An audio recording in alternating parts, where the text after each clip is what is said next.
Naruto and Sasuke have grown stronger, while the protagonists are Boruto and Hikari. Their reunion, however, is tragically poignant. In the Warring States era of the Shinobi world, a time-space tunnel has opened in the plains. Vortex Boruto emerges, surveying his surroundings. Is this truly the Warring States era of the ninja world? He is Vortex Boruto, the greatest hero of the Shinobi realm, the son of the Seventh Hokage. He does not belong to this era. He has come here to save his friend, Uchiha Hikari. Boruto, I must caution you, altering history is perilous. Are you certain you wish to proceed? Boruto responds while swiftly making his way towards the forest ahead. I understand the significance of history, but I cannot turn a blind eye to Hikari. I must rescue her, grant her freedom, allow her to live under the sun, so she will not spend her life in darkness. Very well, since you are so resolute, go ahead. But remember, you have only a few hours. Regardless of success or failure, you must return to the place from whence you came. When the sun rises, that is the last moment I can open the portal. If you miss it, you will never return. Understood. Thank you, Uncle Shurin. Boruto quickly ventures into the forest, spotting flickering candlelight in the distance. He does not rush in instead. He carefully inspects his surroundings for any hidden sentries. Soon, he notices a Uchiha sentry, drowsy and distracted. Seizing the opportunity, Boruto stealthily approaches from behind and knocks him unconscious, then employs a transformation technique to assume his appearance. With a confident stride, he walks towards the village. Upon entering, Boruto surveys the area. Hey Yoshino, what are you doing here? Aren't you supposed to be on guard? I'm talking to you, Yoshino. It dawns on Boruto that the bearded man is addressing him. He quickly explains, I was feeling a bit tired and came back to rest. You always slack off like this. If we were attacked, the clan leader wouldn't let you off easy. Now go back to your post. It doesn't matter, the cliffs behind us are easy to defend.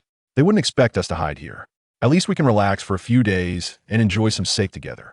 Boruto hastily waves his hands in refusal, claiming he's a bit tired. How strange, you're usually a heavy drinker. Fine, if you want drink, the rest of us will indulge a bit more. A group gathers around the campfire, sharing drinks.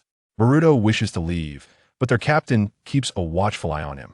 He gazes at the forest, occasionally glancing back at the village, observing the dilapidated houses, some of which are mere thatched huts.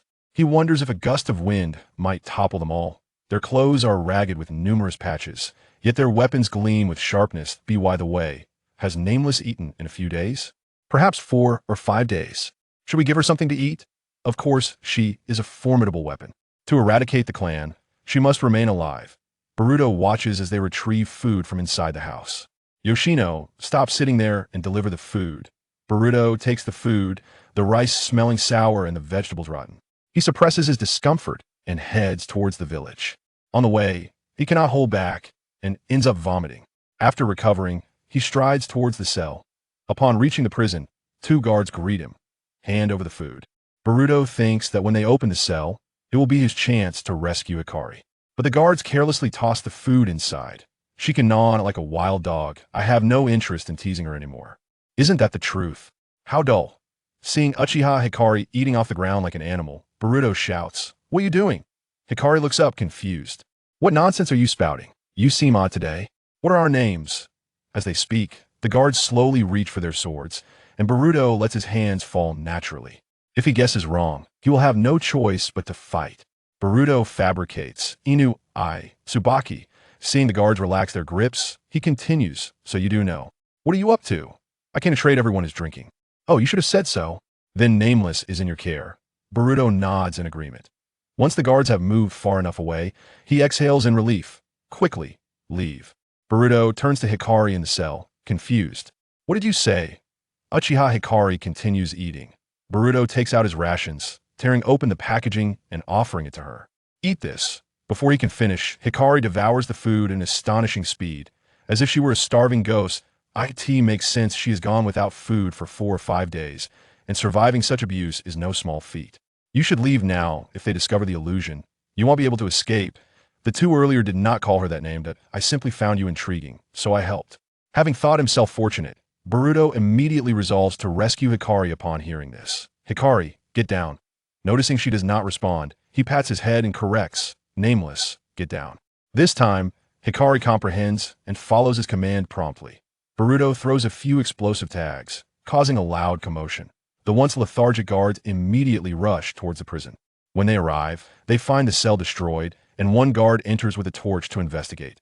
The flickering light reveals the entrance, but he sees nothing. There is no one. They have escaped. Be careful, how could they have fled so quickly? At that moment, someone notices two shadows on the cliff. Where are they? The team leader observes and realizes it is indeed true. What? How do they ascend? Are they lizards? Quickly, follow me. If Nameless escapes, the clan leader will not forgive us. They pursue quickly. Inside the cave, Boruto understands they cannot leave immediately. Thus, he uses two shadow clones to create diversions and mislead them. Employing the transformation technique, he blends into the terrain. Boruto tightly grips Hikari, covering her mouth with one hand while holding a kunai with the other. Though it is but a fleeting moment, they can hear each other's breaths and heartbeats clearly. Hikari cannot see his face, only his azure eyes, reminiscent of the blue sky she once gazed upon in her childhood. We must hurry, they will discover us soon. Uchiha Hikari does not resist, perhaps because the young man before her offered her food, treating her as more than just a weapon. Boruto's hand feels unusually warm. It is the first time she experiences what it is like to have someone hold her hand. Her clan has never regarded her as a person, all due to her cursed eyes. As she gazes at Boruto's back, a sense of inexplicable familiarity washes over her. Chapter 3. The First Cooperation and Joint Escape. The silhouettes of Boruto and Hikari swiftly navigate the shadowy forest. The Uchiha clan members soon realize the two are fleeing and give chase. They are remarkably swift. What should we do? Is that even a question?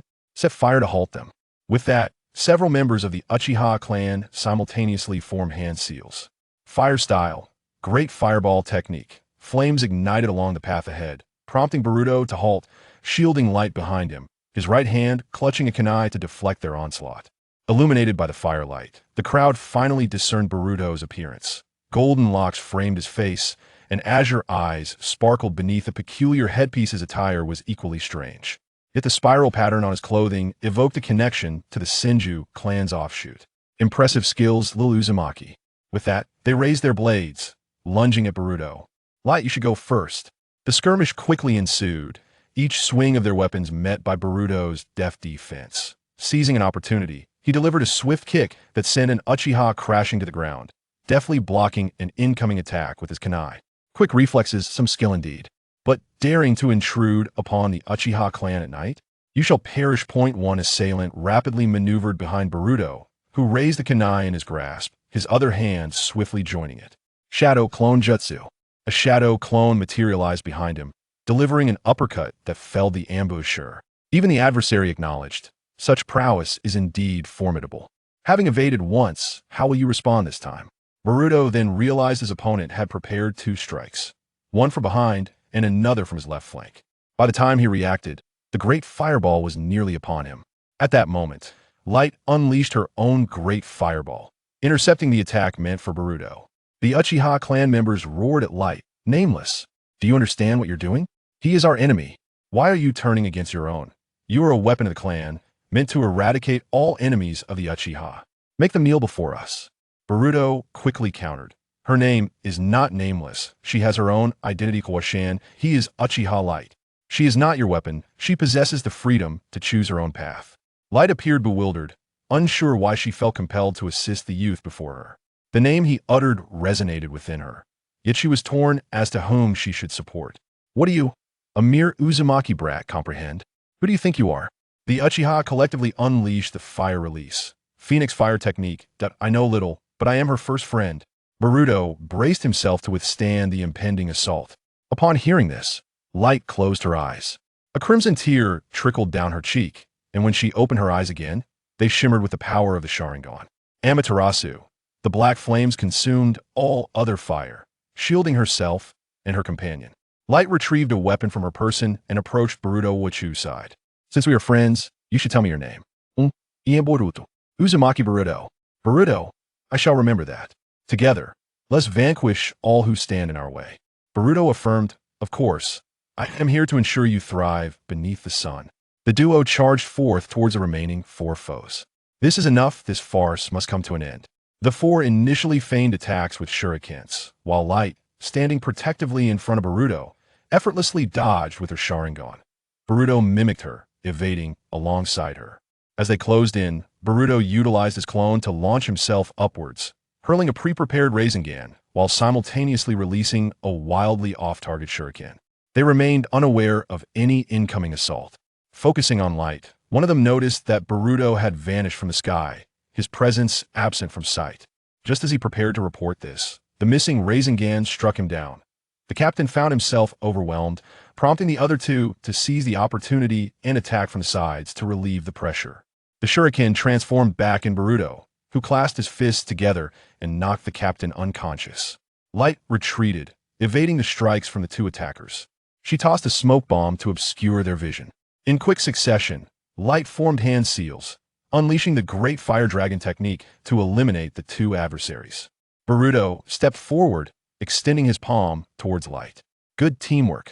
Chapter 4. Arriving in Boruto's era, Boruto gazed at Hikari and remarked, "Our first collaboration was quite commendable." He extended his palm, eager for a high five. However, upon seeing Hikari's utterly bewildered expression, Boruto resorted to grasping her hand instead. Maintaining his exuberant demeanor, he said, "Let me show you, like this." As he raised their hands high, he assumed that such a familiar gesture would be easily imitated by Hikari. Yet, she interlocked her fingers and, with her bright eyes fixed on him, blushed slightly. A mere glance between them turned Boruto's face crimson. "What's the matter? Why is your face so red?" Upon hearing Hikari's inquiry, Boruto hastily waved his other hand dismissively, stammering, "I am fine. We should hurry and leave." "Boruto, hurry. There is not much time left. Dawn is approaching." Initially, Boruto did not recognize the voice as SH-10's. He mistakenly thought it belonged to that rascal, T-Sure. Cursing inwardly, he thought, that damned guy. Even in death, he's still causing trouble. Then it struck him that the voice was indeed SH-10's. He looked up at the starry sky, where the stars were gradually fading, signaling the break of dawn. "Hikari, you must hold on to me," Boruto urged as he sprinted swiftly across the plains with Hikari.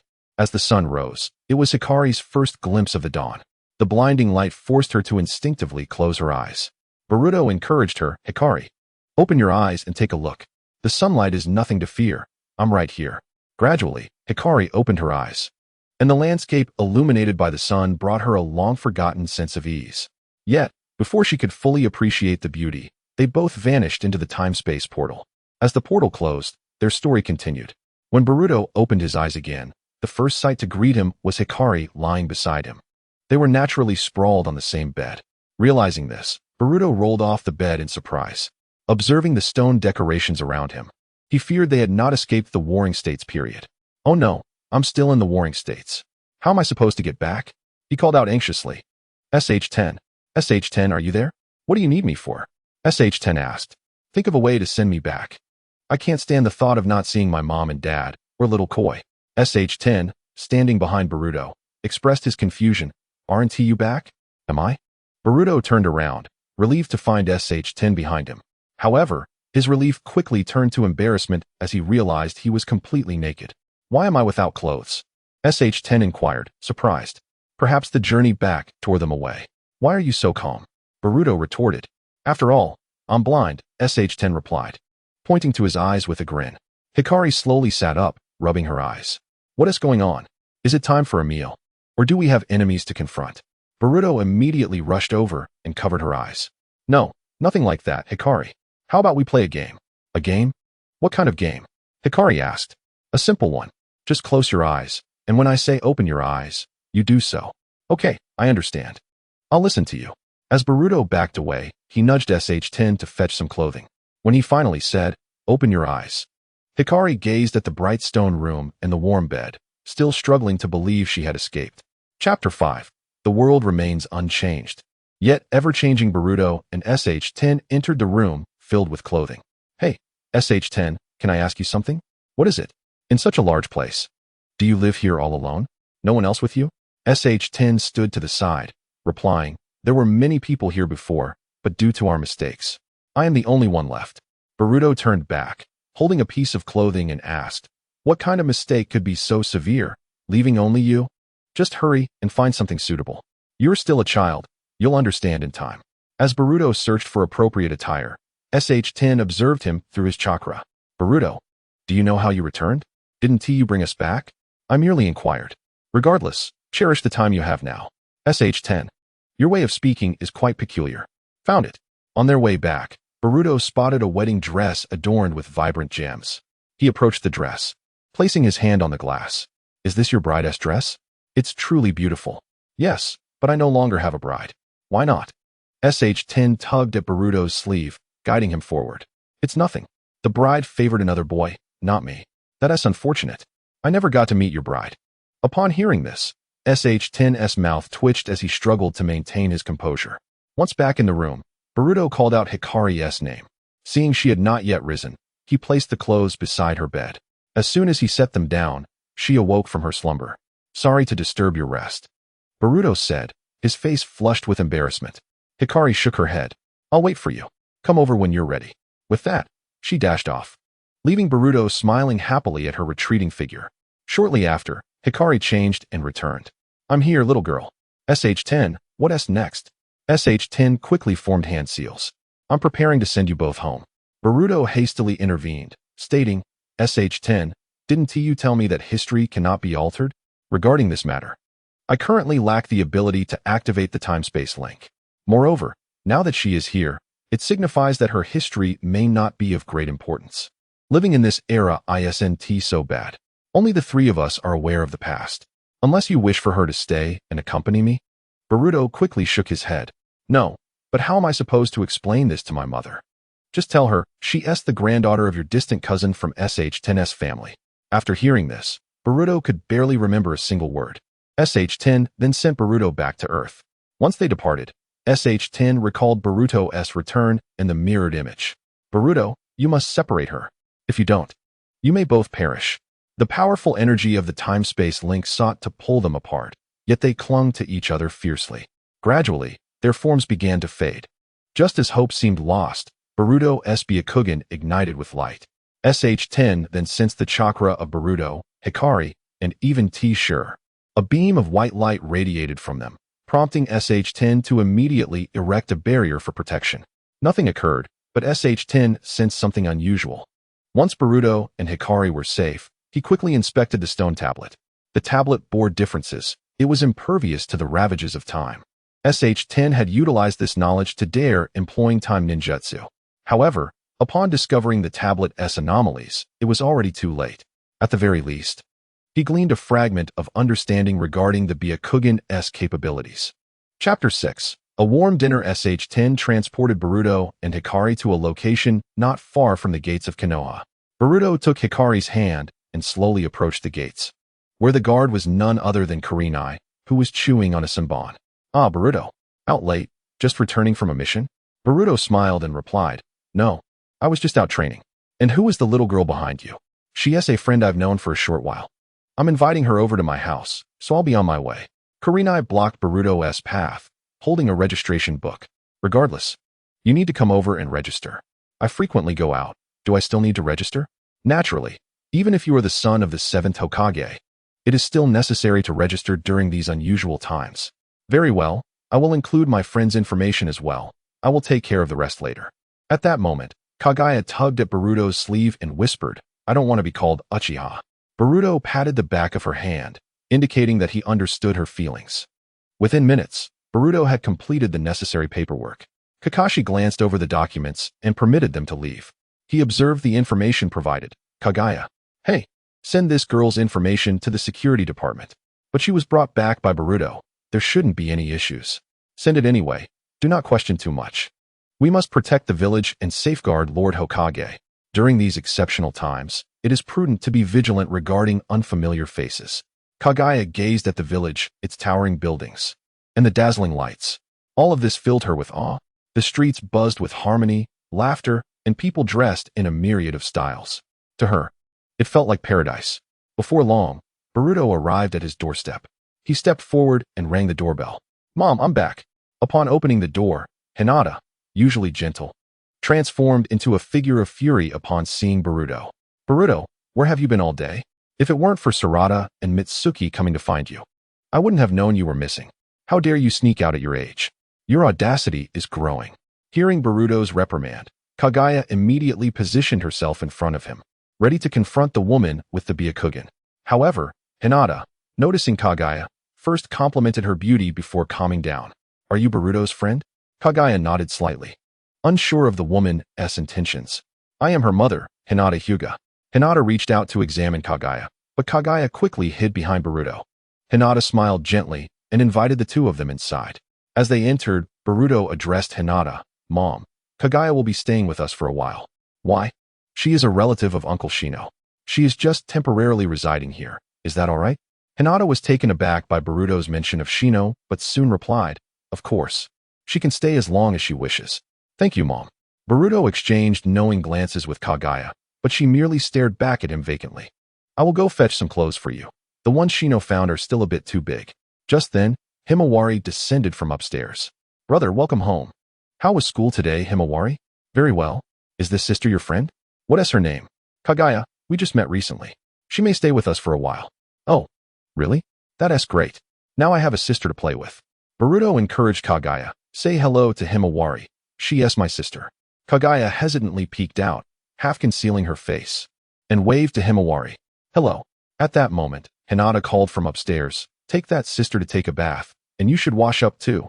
We will eat soon. After Kagaya and Himawari went to bathe, Boruto lay down on the sofa, exhausted. Boruto, do you like her? Hearing Hinata's peculiar question, Boruto was perplexed. Mom, what are you talking about? I don't understand at all. We are just friends. Hinata shook her head in exasperation. You are just like your father in that regard. Boruto, utterly confused by his mother, picked up his clothes and retreated to his room.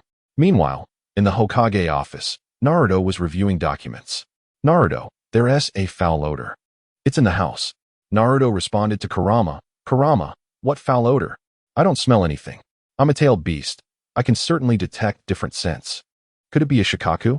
Without time to ponder further, Naruto set down the documents, activated his sage mode, and swiftly headed home. Upon arriving at his intact front door, he reconfirmed with Kurama, is there really a foul odor? Kurama, with an air of pride, replied, of course. I wouldn't lie to you. We are life and death partners. Naruto gathered chakra into a Rasengan and burst through the door. Chapter 7. Kurama's warning. As Naruto unleashed the Rasengan, Hinata felt a surge of surprise. Honey, what is happening? Seeing Naruto fully armed, she feared an enemy assault. Hinata, it's not an enemy. Observing that Hinata was unharmed and everything appeared calm, Naruto felt puzzled. Naruto, where is it coming from? Listening to Kurama, Naruto looked toward the bathroom. Just then, Himawari screamed. Without hesitation, Naruto raised the Rasengan and struck. Just as Himawari opened the door, he hastily adjusted his aim, but it still veered off course. Kagaya swiftly activated her Sharingan, pushing Himawari out of harm's way. Naruto's attack created a massive crater outside, startling the nearby residents. Though it occurred in an instant, both Kurama and Naruto caught a glimpse of the Sharingan. Hinata rushed to check on Himawari. Are you alright? Did you get hurt? Hearing the commotion, Boruto rushed downstairs, anxiously calling out, Mom. Himawari. Kagaya. Upon witnessing the scene downstairs and the large crater outside, he wondered, is it an enemy? Himawari chuckled, I'm fine. I wasn't hurt, thanks to the big sister. Relieved that his daughter was unharmed, Hinata activated her Byakugan. Boruto, take them upstairs. Boruto, feeling awkward, glanced at Naruto. Dad, did you do that outside? Hurry. Hinata shot him a fierce look, causing Boruto to sweat nervously as he quickly ushered everyone upstairs. Once the children were gone, Hinata slapped Naruto across the face. What were you thinking? You nearly hurt Himawari. Kurama said there was a foul odor. I thought it was shikaku. Really? Kurama? Kurama, having manifested his chakra, knelt on the ground. Yes, I smelled it. It was that little girl. You must have made a mistake. Everything is fine now. You can rest. Naruto, come with me to apologize. As Kurama dissipated, Naruto followed behind Hinata, apologizing to everyone. The two looked down at the enormous crater from upstairs, their hearts still racing with fear. Although Boruto had witnessed Kinomaru's Rasengan and his father's prowess, he felt as if he was merely a pebble in comparison. Kagaya, silent beside Boruto, finally inquired, What is wrong, Boruto? Are you scared too? I just think I'm too weak. Kagaya was surprised. She never expected Boruto to feel that way. Can I see? Brother, I want to see too. Himawari had long wanted to witness Boruto's abilities, but he had never shown her. You can't laugh at me. With that, he gathered chakra, and a small white sphere appeared in his palm. The two exclaimed in unison, so small. Kagaya quickly clarified, I didn't mean to laugh. After all, we are still young. Your father seems to be quite skilled. Unlike us. But my technique is most powerful in this way. With that, Boruto hurled the Rasengan toward a book on the shelf. Kagaya watched as the Rasengan vanished completely, followed by a loud thud as she approached the shelf and picked up a book with a gaping hole in it. So that's the technique you used. It's incredibly powerful and unexpected. Yes, it worked out surprisingly well. After a while, Hinata called everyone down for dinner. As Light descended the stairs, a surge of chakra assailed her. The Ninetales remarked, Child, you do not belong to this era. The scent you bear is reminiscent of the Warring States period, akin to that of Obito. He added sternly, Listen well, Uchiha brat, should you dare to harm them, I shall end your existence. At that moment, Boruto noticed Light's immobility. What's the matter with Light? He inquired. Sunflower, today let that sister sit with your brother, he instructed. But I wish to sit with my sister, she protested. Be obedient. He replied. All right. Chapter 8. A warm place. Light approached the dining table, uncertain of where to sit. Boruto promptly occupied his seat and picked up his chopsticks to eat. Hinata struck his hand with her chopsticks, prompting Boruto to exclaim, Mom, I wash my hands. Hinata merely shook her head in silence. Boruto gazed at his enigmatic mother, utterly baffled by her actions. Naruto, noticing the situation, asked, but Hinata remained equally reticent. At that moment, Naruto observed Light standing awkwardly to the side. Just as he was about to call out, he sensed a disquieting aura. With seriousness, Naruto addressed Boruto. Have you forgotten something important? We are quite hungry. Why is dinner not served yet? Boruto glanced beside him, realizing Light had not joined them. He gestured for her to take a seat beside him. Once Light settled in, Hinata finally permitted them to begin their meal. As Light gazed at the food before her, saliva pooled in her mouth, and she instinctively reached out. Boruto quickly interjected, Wait. Light, you should use chopsticks. He moved to her side, teaching her how to use them. Despite her eagerness, Light struggled to master the technique. Observing Boruto, she remarked, Now I understand how exhausting it must have been for me to teach you and Sunflower back then. Naruto, watching the two, commented, You truly resemble one another. We were worn out back then. He then cast a glance at Hinata. Indeed. Remember when you saw Boruto calling you dad? You nearly put a hole in the house. Blushing, Naruto rubbed the back of his head. Sunflower then asked, Sister, how do I hold mine? She demonstrated, and Boruto assumed Light would still struggle. However, in the next moment, Light confidently grasped the chopsticks. The three shared a laugh, seemingly amused by Boruto's earlier blunder. Boruto remarked, so you can do it after all. Light replied with a smile, It's my first time. I wouldn't deceive you, Boruto. Little Light knows how to hold them, Boruto added. The meal progressed swiftly, and within mere seconds, Light finished her bowl of rice. Hinata offered her more, but before she could lift the bowl, Light had already consumed an entire serving, her cheeks stuffed with food that had yet to be chewed. Naruto and the others were left in utter astonishment, while Boruto wore a bittersweet expression. As he recalled their first encounter, when she was confined in a cell, a profound sorrow washed over him. Unbeknownst to him, tears began to stream from his eyes. Observing this, Light gently brushed away his tears. Hinata, concerned, asked, What's wrong, Boruto? Why are you crying? I'm fine, Mom. I just got something in my eye, Boruto replied, lowering his head as he continued to eat, occasionally placing food into Light's bowl. Auntie, your cooking is truly delicious. If it's good, eat more. We have plenty, Hinata encouraged. Boruto understood that this flavor was merely a familiar comfort for him, yet for Light, it was a treasure. After finishing their meal, Light dutifully helped Hinata and Sunflower clear away the dishes. Boruto intended to assist, but was called by Naruto to take out the trash. Where did you find this, friend? Boruto? Naruto inquired. Boruto offered no reply as they disposed of the garbage under the glow of the streetlights. Turning to head home, Boruto was suddenly pulled back by Naruto, who held him tightly in a headlock. Dad, what are you doing? Let me go? Boruto protested, struggling to break free. Come on. We're going to the supermarket to buy some things. I'll go get Sunflower. Let's go together. Why bring Sunflower? Boys need more exercise. Besides, I'm staying at home today. All right, just let me go. Naruto paused, gazing at Boruto, then said playfully, I won't let go. Thus, the father and son made their way to the supermarket. Upon arrival at the bustling shopping street, passers-by greeted Naruto warmly. Boruto once questioned why his father was so respected in the village, but after the Chunin exams, he finally understood. Inside the supermarket, Naruto asked Boruto what snacks he desired. I can eat anything. Chips, jelly, spicy strips, meatballs. Boruto watched as Naruto's face lit up with joy. Anything is fine. Soon, Naruto's arms were filled with 2 bags of snacks. As they approached the checkout, Naruto grabbed 2 cartons of milk. You two are still growing. You need milk. The cashier remarked, Seventh Hokage, it's rare to see you with free time. And you brought Boruto along. Indeed, I've been quite busy lately, Naruto replied, pulling out his somewhat worn frog wallet, still containing ample funds. Noticing Boruto's lackluster demeanor, Naruto picked up 3 lollipops and handed one to him. Boruto merely accepted it without a word. At that moment, Naruto spotted the ice cream freezer. Could you grab me that old-fashioned ice pop? The cashier, surprised, said, I thought the 7th Hokage would choose milk, considering how often you eat it. All right, the checkout is done. We look forward to your next visit. Once outside, Naruto eagerly tore open the ice pop's packaging. Help me hold this. Boruto gazed at the translucent ice pop in Naruto's hand, complete with 2 handles, realizing that even split, it might not suffice for one person. But perhaps this ice pop is meant for 2 to share, he mused, as he divided it. Hurry up and eat it before it melts. It tastes just like when we were kids. Boruto took a bite. The ice pop was only slightly sweet, unlike the rich and sugary ice cream they usually consumed. Yet, the sweetness was just right and refreshing, easing his earlier worries. On the way home, they encountered Shikamaru and Shikadai. Hey, Naruto, aren't you supposed to be in the office? I came home to have dinner with my family and pick up some of their favorite foods. Shikamaru draped his arm over Shikadai's shoulder. That's the spirit. Sometimes you need to relax and spend time with family. Shikadai chimed in. Dad, we were clearly kicked out. Stop making it sound like Mom is a bother. Don't say that. We were just taking a stroll.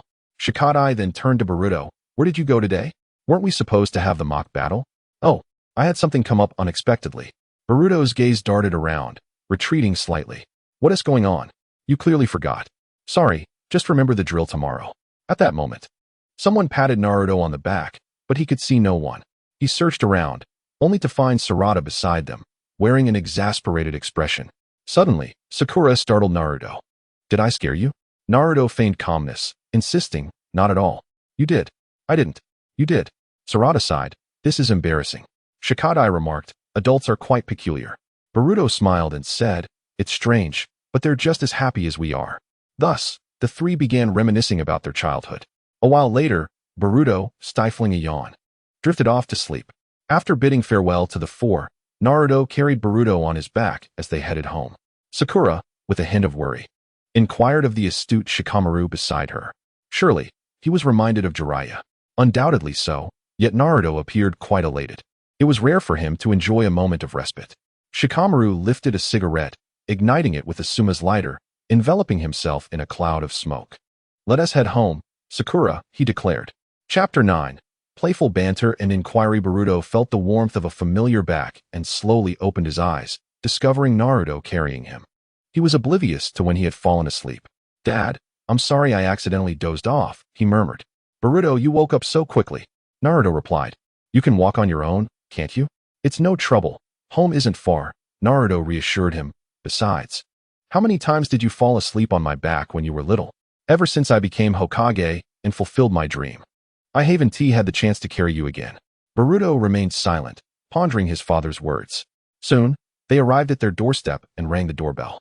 Upon entering, Boruto noticed Hikari clad in white, her fair feet resting on the sofa, hugging her knees and gazing intently.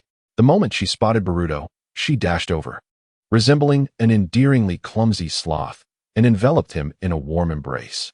Startled by the sudden affection, Boruto nearly stumbled. You're back, Boruto, she exclaimed. Yes, and I brought some treats. Before long, the trio was savoring lollipops.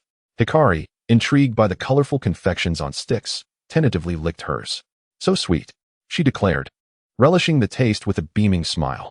Noticing their candies were of different hues, she asked Sunflower beside her, Are ours different? Yes, big sister. Would you like to try mine? Sunflower offered, extending her lollipop to Hikari. Sure, let us exchange and taste, Hikari replied. Yours is apple-flavored. What's yours?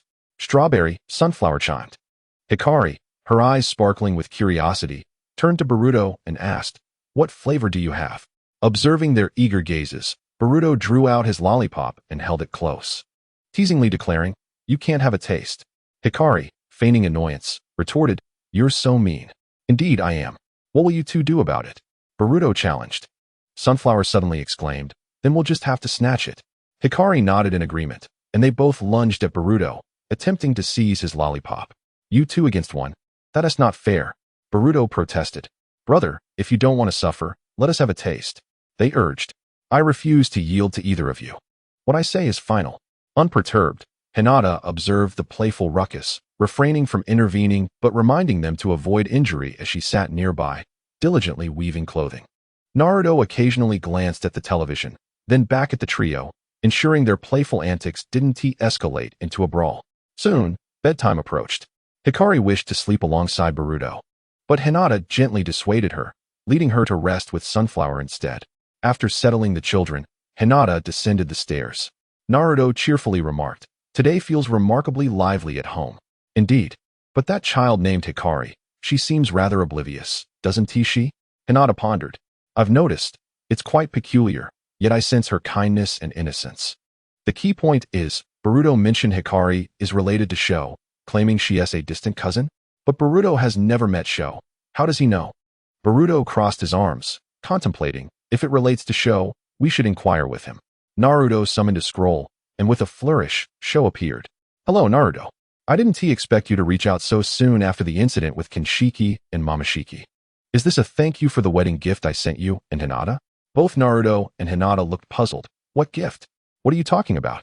Sho sighed. "It seems you haven't noticed Hikari's secret." Naruto immediately inquired, "That child named Hikari? I know what you're about to say. I cannot reveal the password as it may incite turmoil.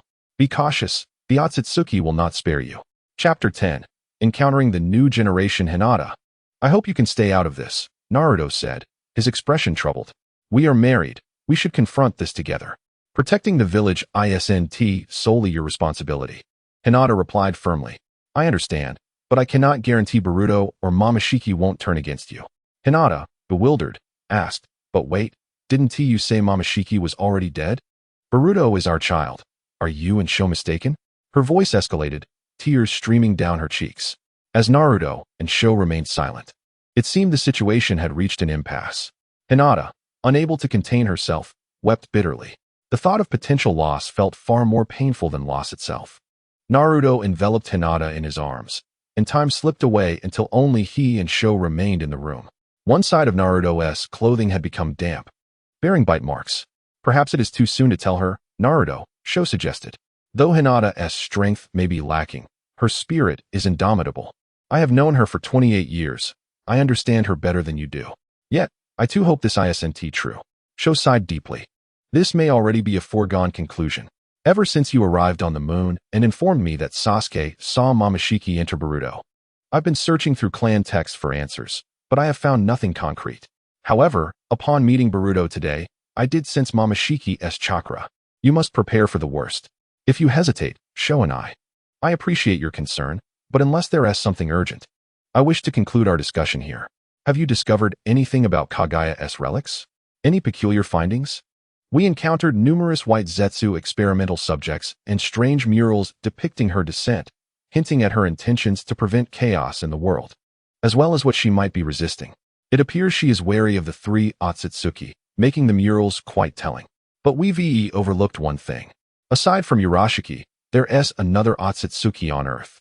Naruto's pupils dilated in disbelief. "How could there be four?" Sho explained, "During my ancestor Otsutsuki's travels on Earth, he discovered that Kagaya had been searching for something all along. Given her connection to Kinshiki and Momoshiki, it's likely she has been seeking the Otsutsuki who accompanied her. It seems Kagaya is attempting to usurp what was never hers. Thus, the events unfolding on Earth become clearer. They might be planning to bring other Otsutsuki to Earth, and we may be facing a formidable battle in the future. Thank you, Sho. We shall remain vigilant. Regarding Boruto, I will delve deeper and inform you if I uncover any leads." As dawn broke, Hikari quietly entered Boruto's room, basking in the gentle sunlight.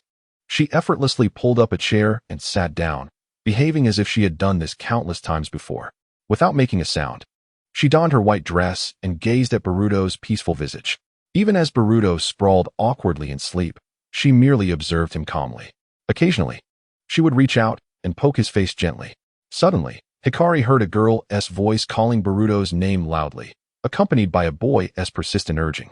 Watching Boruto stir, reaching for something beside him and bumping it against his head, Hikari quickly sprang up, flinging open the window to shout at the intruders outside. "What are you making such a racket for so early in the morning? Let Boruto sleep." Her authoritative tone startled both Shikadai and Sarada. Even the usually unflappable Mitsuki lowered her head. "I'm sorry. I didn't mean to intrude." They hurriedly glanced at the name on the doorplate. Indeed, it read Uzumaki family. They looked at the window and then at the doorplate again. It was certainly Boruto's home. But how did that girl end up in the Seventh Hokage's residence? Was she in Boruto's room just moments ago? It dawned on everyone that the presence of a girl in a boy's room was rather peculiar. Speculations erupted among the crowd below. Inside the room, Boruto slowly sat up. "Why is it so noisy outside?" he mumbled, slightly annoyed. "A bunch of people are shouting your name early in the morning. It's outrageous." "Oh." Mitsuki asked them to wait a moment. Mitsuki then approached the window. Addressing the crowd below, Boruto says to wait for him. This time, his tone was much gentler. They nodded, with only Mitsuki smiling and replying, "Okay." Metal, startled, exclaimed, "She's really a girl." Jinzen remarked to Ruka, "Why is such a beautiful girl in Boruto's room? Though she is pretty, girls can be troublesome." Boruto, noticing the commotion downstairs, rubbed his eyes, and, upon realizing Mitsuki was in his room, jumped to the ceiling, his eyes wide with fear. "Mitsuki, how did you end up in my room?" Mitsuki, hands on her hips, responded nonchalantly. "I came to bask in the sun and check on my son. I'm not sleepwalking, am I?" Mitsuki asked, eyes wide. "Sleepwalking? Is that something to eat?" Boruto felt foolish. Mitsuki clearly lacked modern knowledge and didn't understand the question's nuance. So, he rephrased, "Am I in my own room?" "It's your room." Hearing this, he finally relaxed. Just then, Himawari entered. "What is going on? It's so noisy, big brother and sister."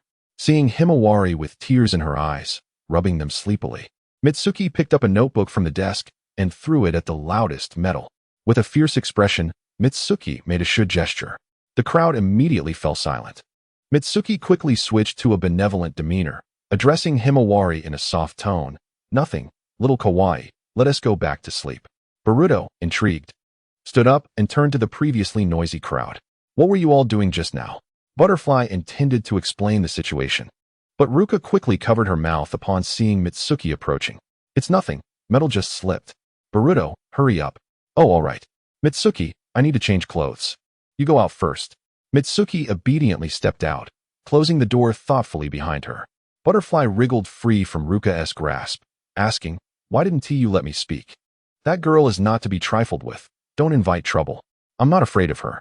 After changing, Boruto stepped out to find Mitsuki leaning against the wall. "Mitsuki, I'll be back tonight. Stay home. Be careful on your way."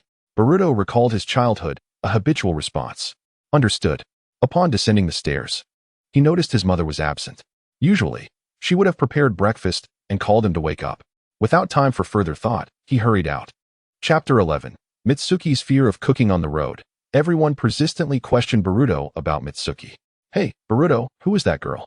She's quite pretty. How do you know her?" "You boys are all the same, getting all flustered over a pretty girl," Sarada remarked with a hint of jealousy. Butterfly, with an all-knowing expression, noted that boys always fancied new things. "She seems to have quite the temper, a bit like you, Sarada." Jinzen chimed in, "With our current situation, don't we look like Butterfly, with a star-s photo, acting all starstruck?" "I'm not, don't say that." The eldest, Iwabe, speculated, "Is that girl your girlfriend?" Boruto's face turned crimson as he vehemently denied, "No way. Mitsuki is not my girlfriend. She. The others, observing his flustered demeanor, ceased their inquiries. Yet he continued to stammer. In a moment of distraction, he fell from a tree.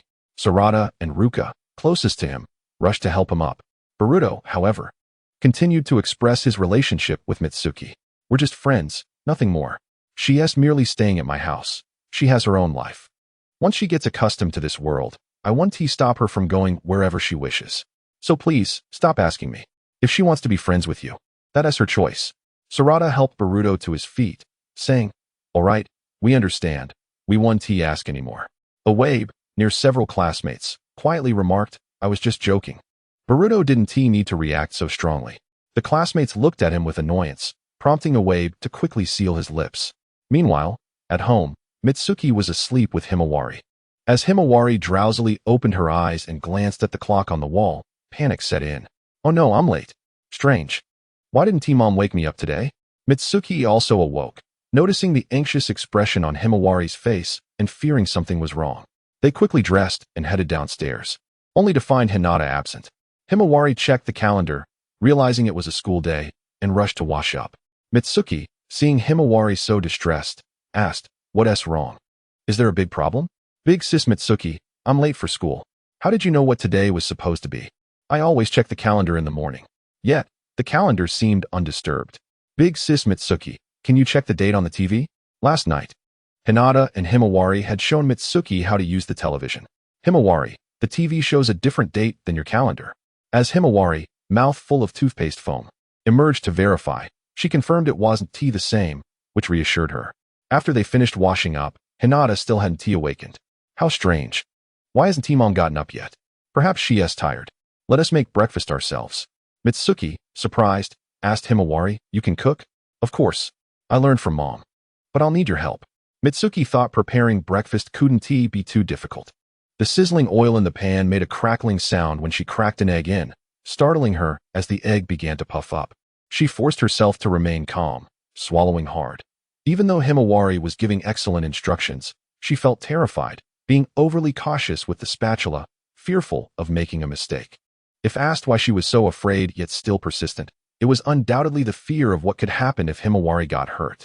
After they finished cooking, Himawari went to call Hinata.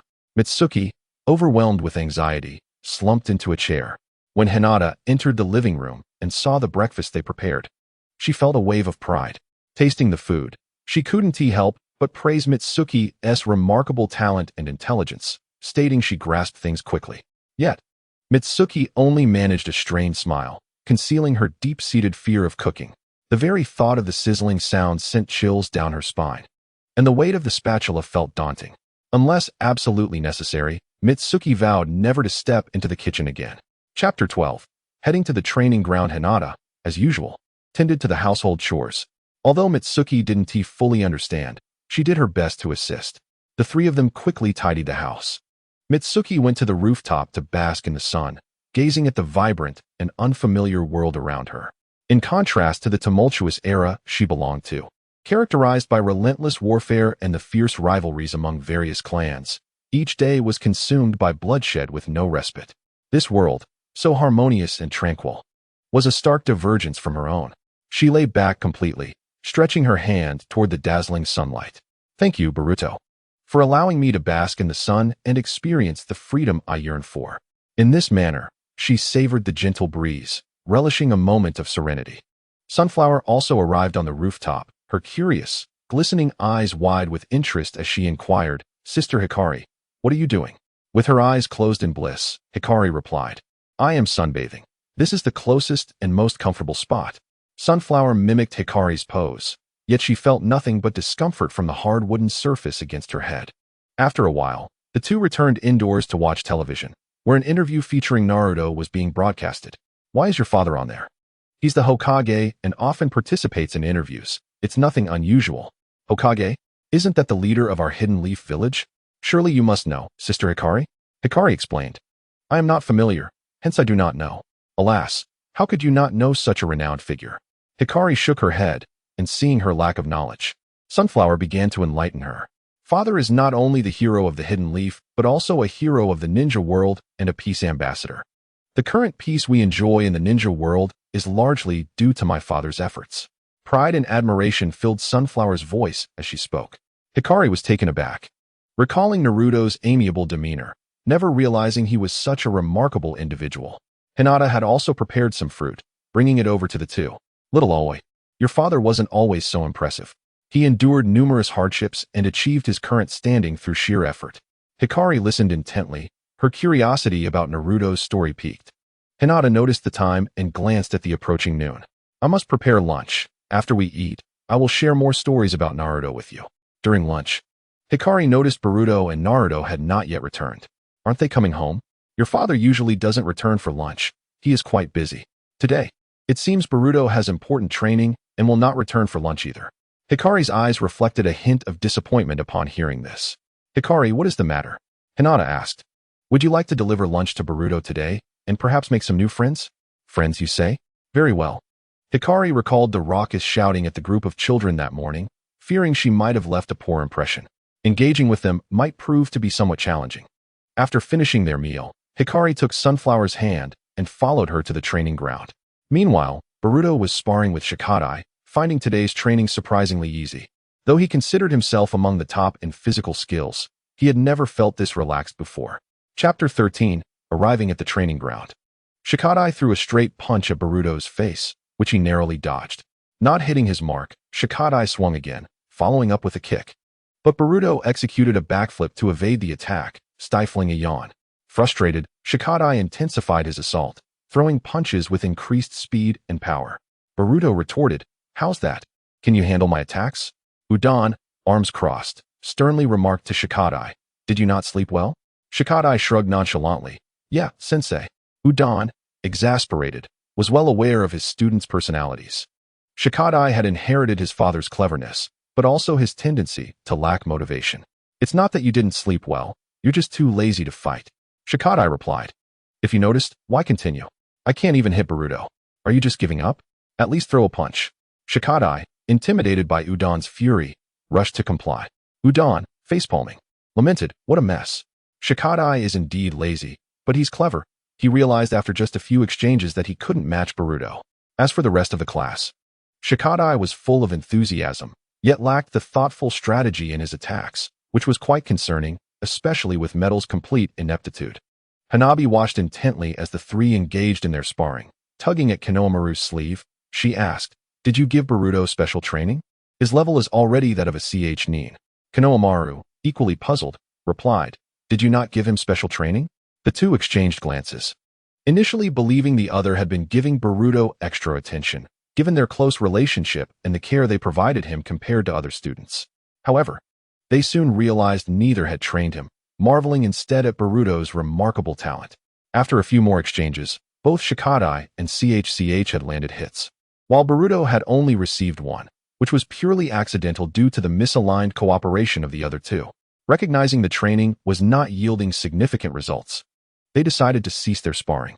Hikari and Sunflower were leisurely strolling, listening to the chirping of insects and the songs of birds. Had it not been for the lunch delivery, Hikari would have wished to linger even longer. Hikari, hurry, we're almost there, Sunflower exclaimed, pulling Hikari along. Upon reaching the training ground, Hikari saw Boruto high-fiving a bespectacled girl. Boruto, you are quite impressive. Just lucky, today wasn't too bad. Sunflower shouted enthusiastically while waving her hands. Brother, Alway and I brought you lunch. Hikari stood in place, bowing to everyone. Hey, that girl is also here, someone remarked.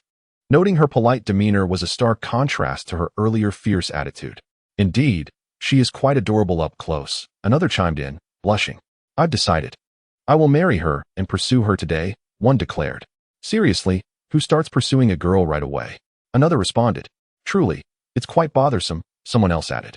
Boruto noticed Hikari lingering behind and, seeing her reluctance to join, approached her. Hikari. Oh, it's Boruto. I came to deliver your lunch. Thank you. By the way, what was that gesture you made earlier? Hikari inquired, raising her hand to imitate the action with a sharp clap. Ah, that signifies celebrating victory or success. Hikari winced, concluding. That hurts. Boruto, noticing her reddened hand, quickly apologized, realizing he had exerted too much force. Hikari had not anticipated the suddenness of the action. Boruto gently held her hand, blowing on it to alleviate the pain. As he glanced at her sparkling eyes, he noticed unshed tears glistening within them. Hikari inadvertently mentioned her discomfort. Boruto retrieved a handkerchief from his pocket and tenderly wiped away her tears, continuously apologizing. Those observing the scene were astonished. What was the nature of their relationship? Delivering lunch and wiping away tears, were they truly as close as it appeared? Had Shikadai been correct in his assumptions? Yamabu had not anticipated that a mere casual remark of his would resonate so profoundly. Raiden was instantly petrified, unable to fathom that his first love had already slipped away before it had even begun. Meanwhile, Sunflower, clutching her beloved Sunflower, observed Boruto and the raven-haired girl. Turning to inquire, Little Koi, tell your sister, What is the relationship between your brother and that girl? Upon hearing this, the crowd surged forward with unprecedented speed, rivaling even their exam day fervor, except for Miyuki, who remained seated. Koi, gazing into the eager eyes of her friends, replied, "They are just friends. Sister is merely a friend of brother, staying at our home for a while. But why were they in your brother's room this morning?" Koi shook her head in silence.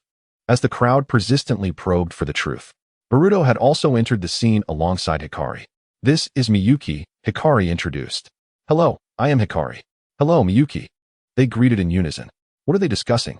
Miyuki wondered aloud. "Oh, nothing much. It seems they're merely speculating about your relationship," came the dismissive reply. "Must they even discuss such trivial matters? How terribly dull. Captain, must we proceed with this plan?" One voice questioned.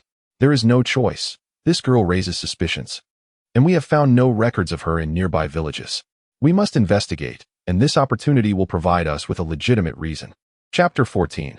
The root of trouble. After exchanging pleasantries with Miyuki, Hikari and Boruto seated themselves nearby, observing Koi, who was now surrounded. "Your sister is quite popular," Boruto noted. "Of course. With Koi's charming demeanor, it's no wonder everyone adores her," Hikari replied, turning her gaze towards the throng. "Soon, you should all take the time to get to know them." Hikari's eyes narrowed as she focused intently ahead, fixating on the emblem that had incited tragedy, the Uchiha crest. Boruto placed a reassuring hand on Hikari's. "Do not worry. I am here. Nothing will happen." As they spoke, the first to push through the crowd was Hanabi. Curiosity radiating from her about the girl's identity, her imagination running wild with possibilities. "Little one, what is your name? Please tell your sister."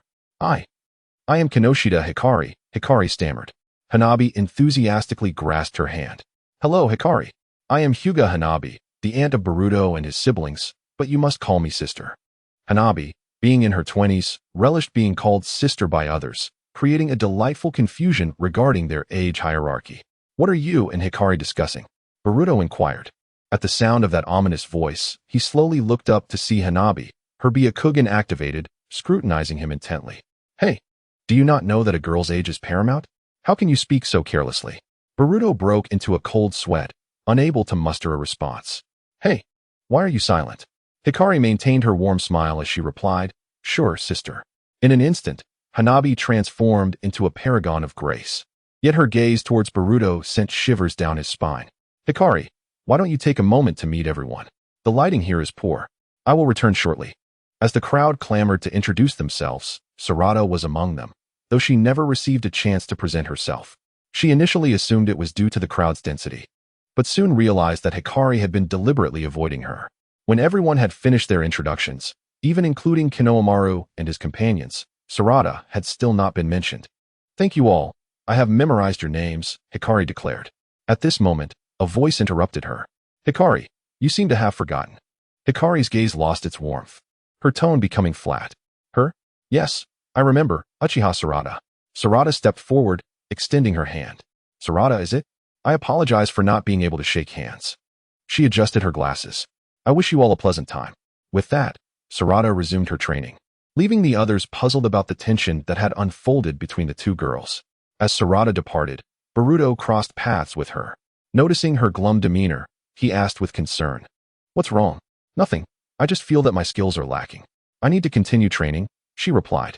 Boruto sensed a presence in the nearby woods, but dismissed it as mere imagination, continuing towards his friends.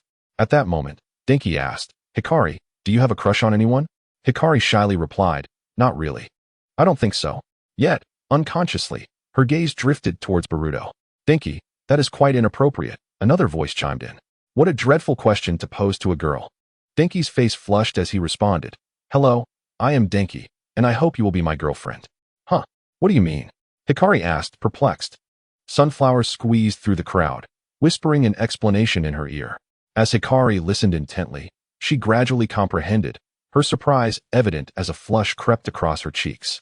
Suddenly, she exclaimed loudly, "No, I refuse." Boruto, arriving at that moment, overheard Hikari's emphatic declaration. "What's wrong? Why is your face so red?" Hikari, now at a loss for words, could only stammer. Boruto turned to the others for clarification. Denki bluntly asked Hikari if she has a boyfriend. We thought he was joking, but he was serious. Boruto's incredulity was palpable. "Wait, really?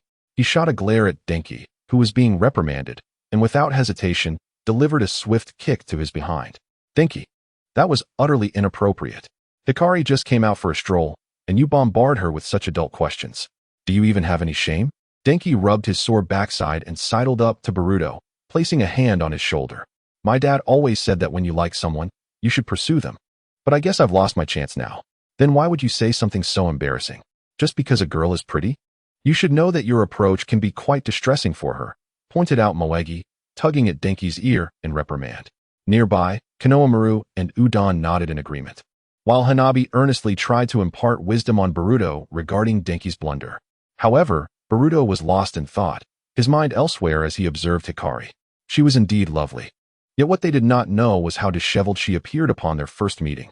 She had never been encouraged to think for herself, always treated as a weapon. Even in matters of sustenance, as long as she did not starve, no one paid attention to her daily meals. Everything stemmed from the war.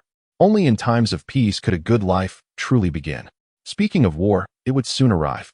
Upon hearing that familiar voice, Boruto instantly recognized it. Momoshiki, how could you?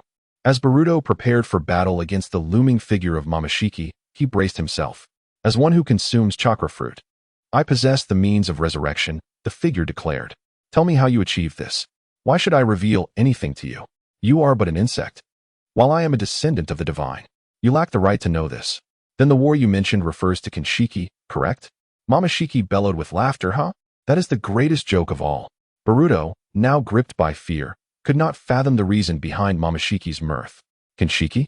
He lacks strength. And your father can handle him effortlessly.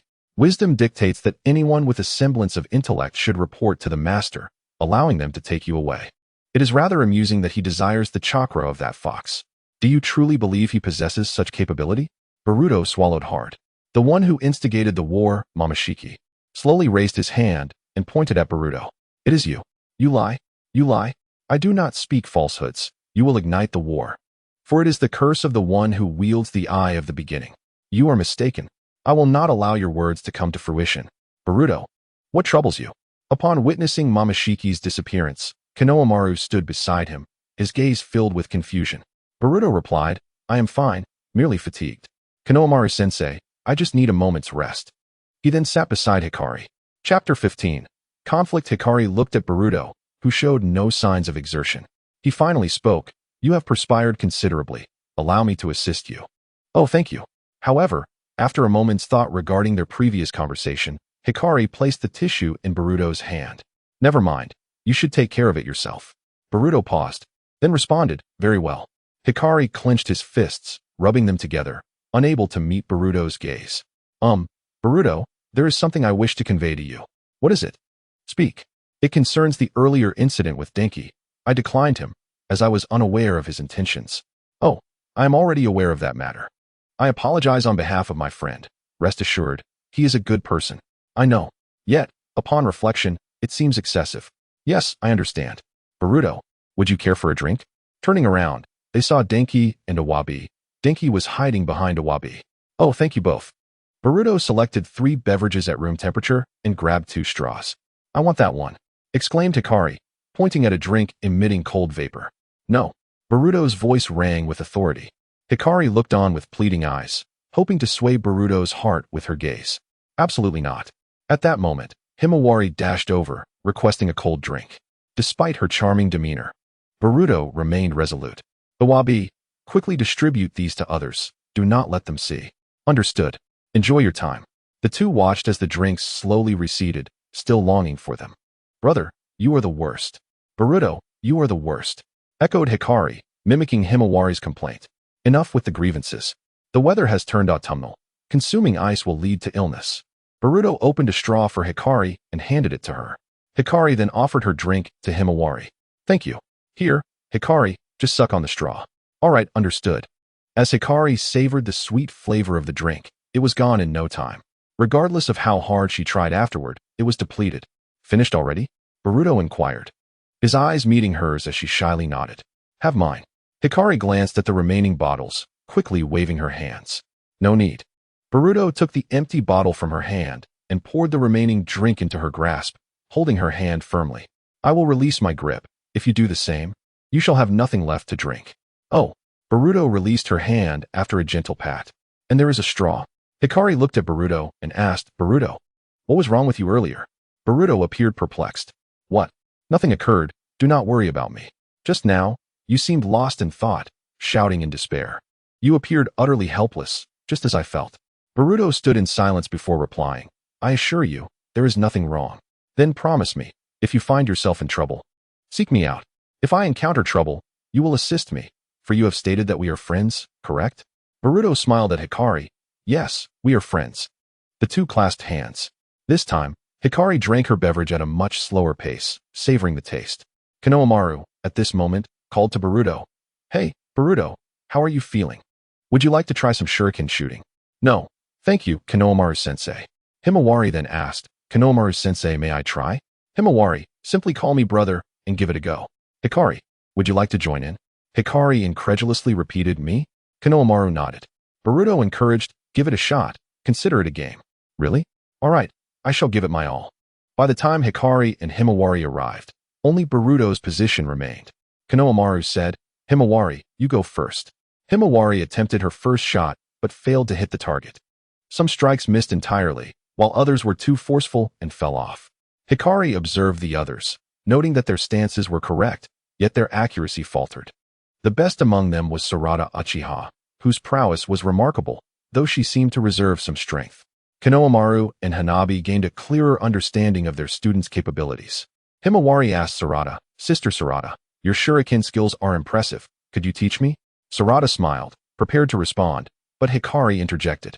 Himawari, if you wish to learn, I can instruct you. Saying this, Hikari swiftly launched a shuriken she had just acquired from Konohamaru's direction. My apologies for the display.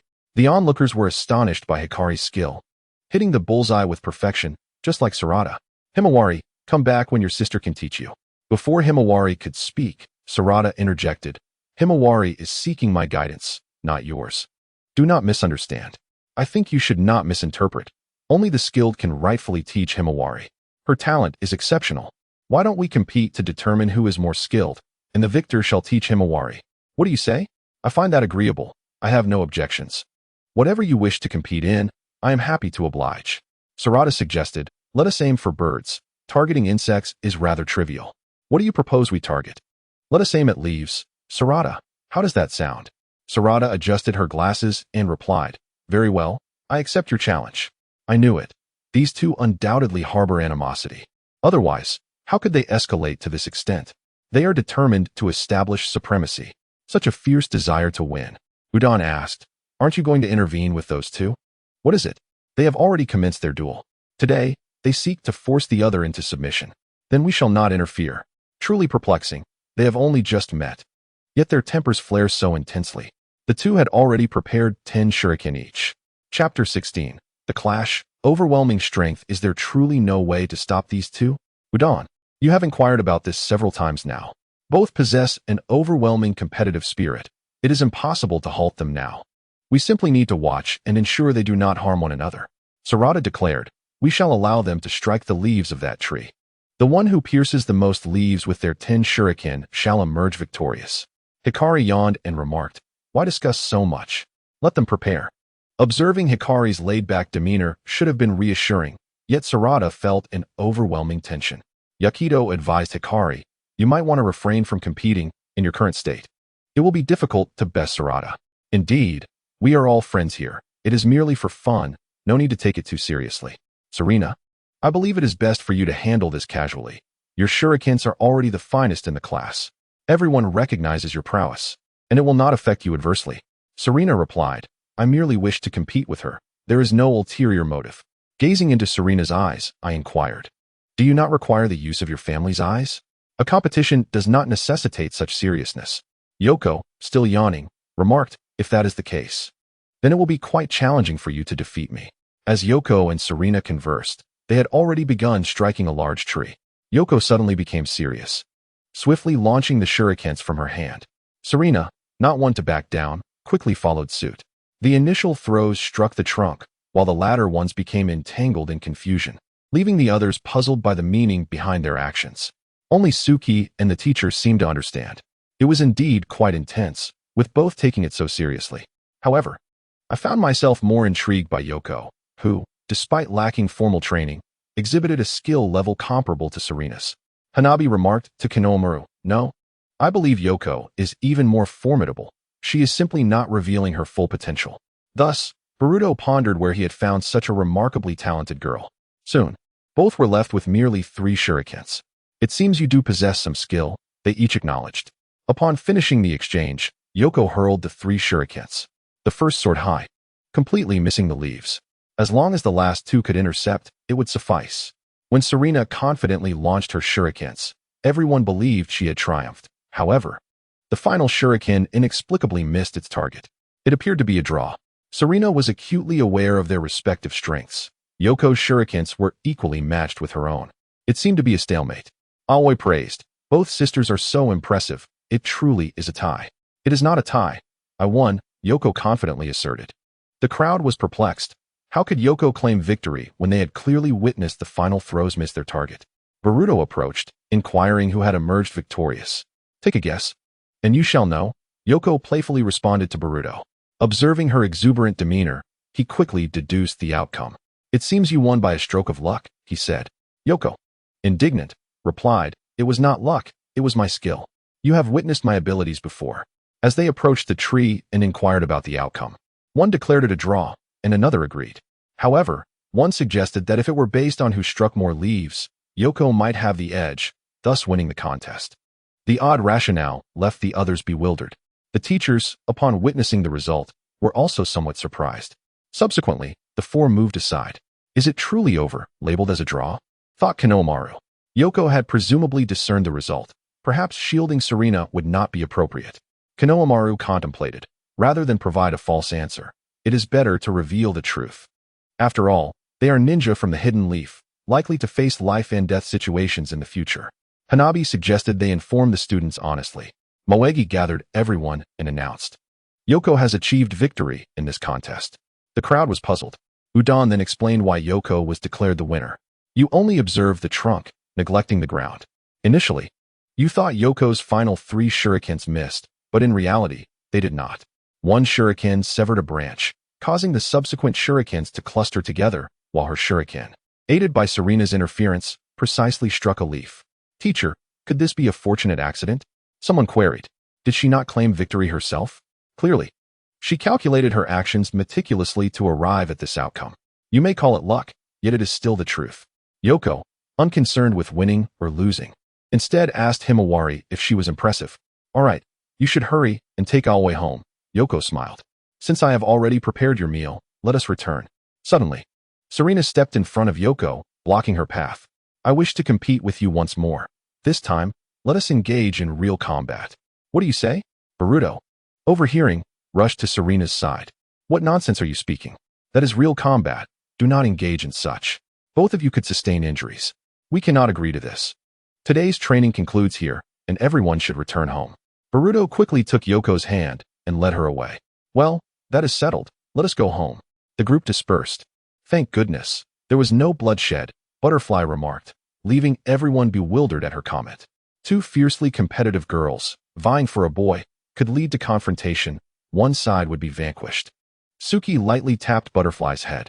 "Stop watching those melodramatic shows. Such outlandish plots do not occur in reality." "I merely suggested it was a possibility," she retorted.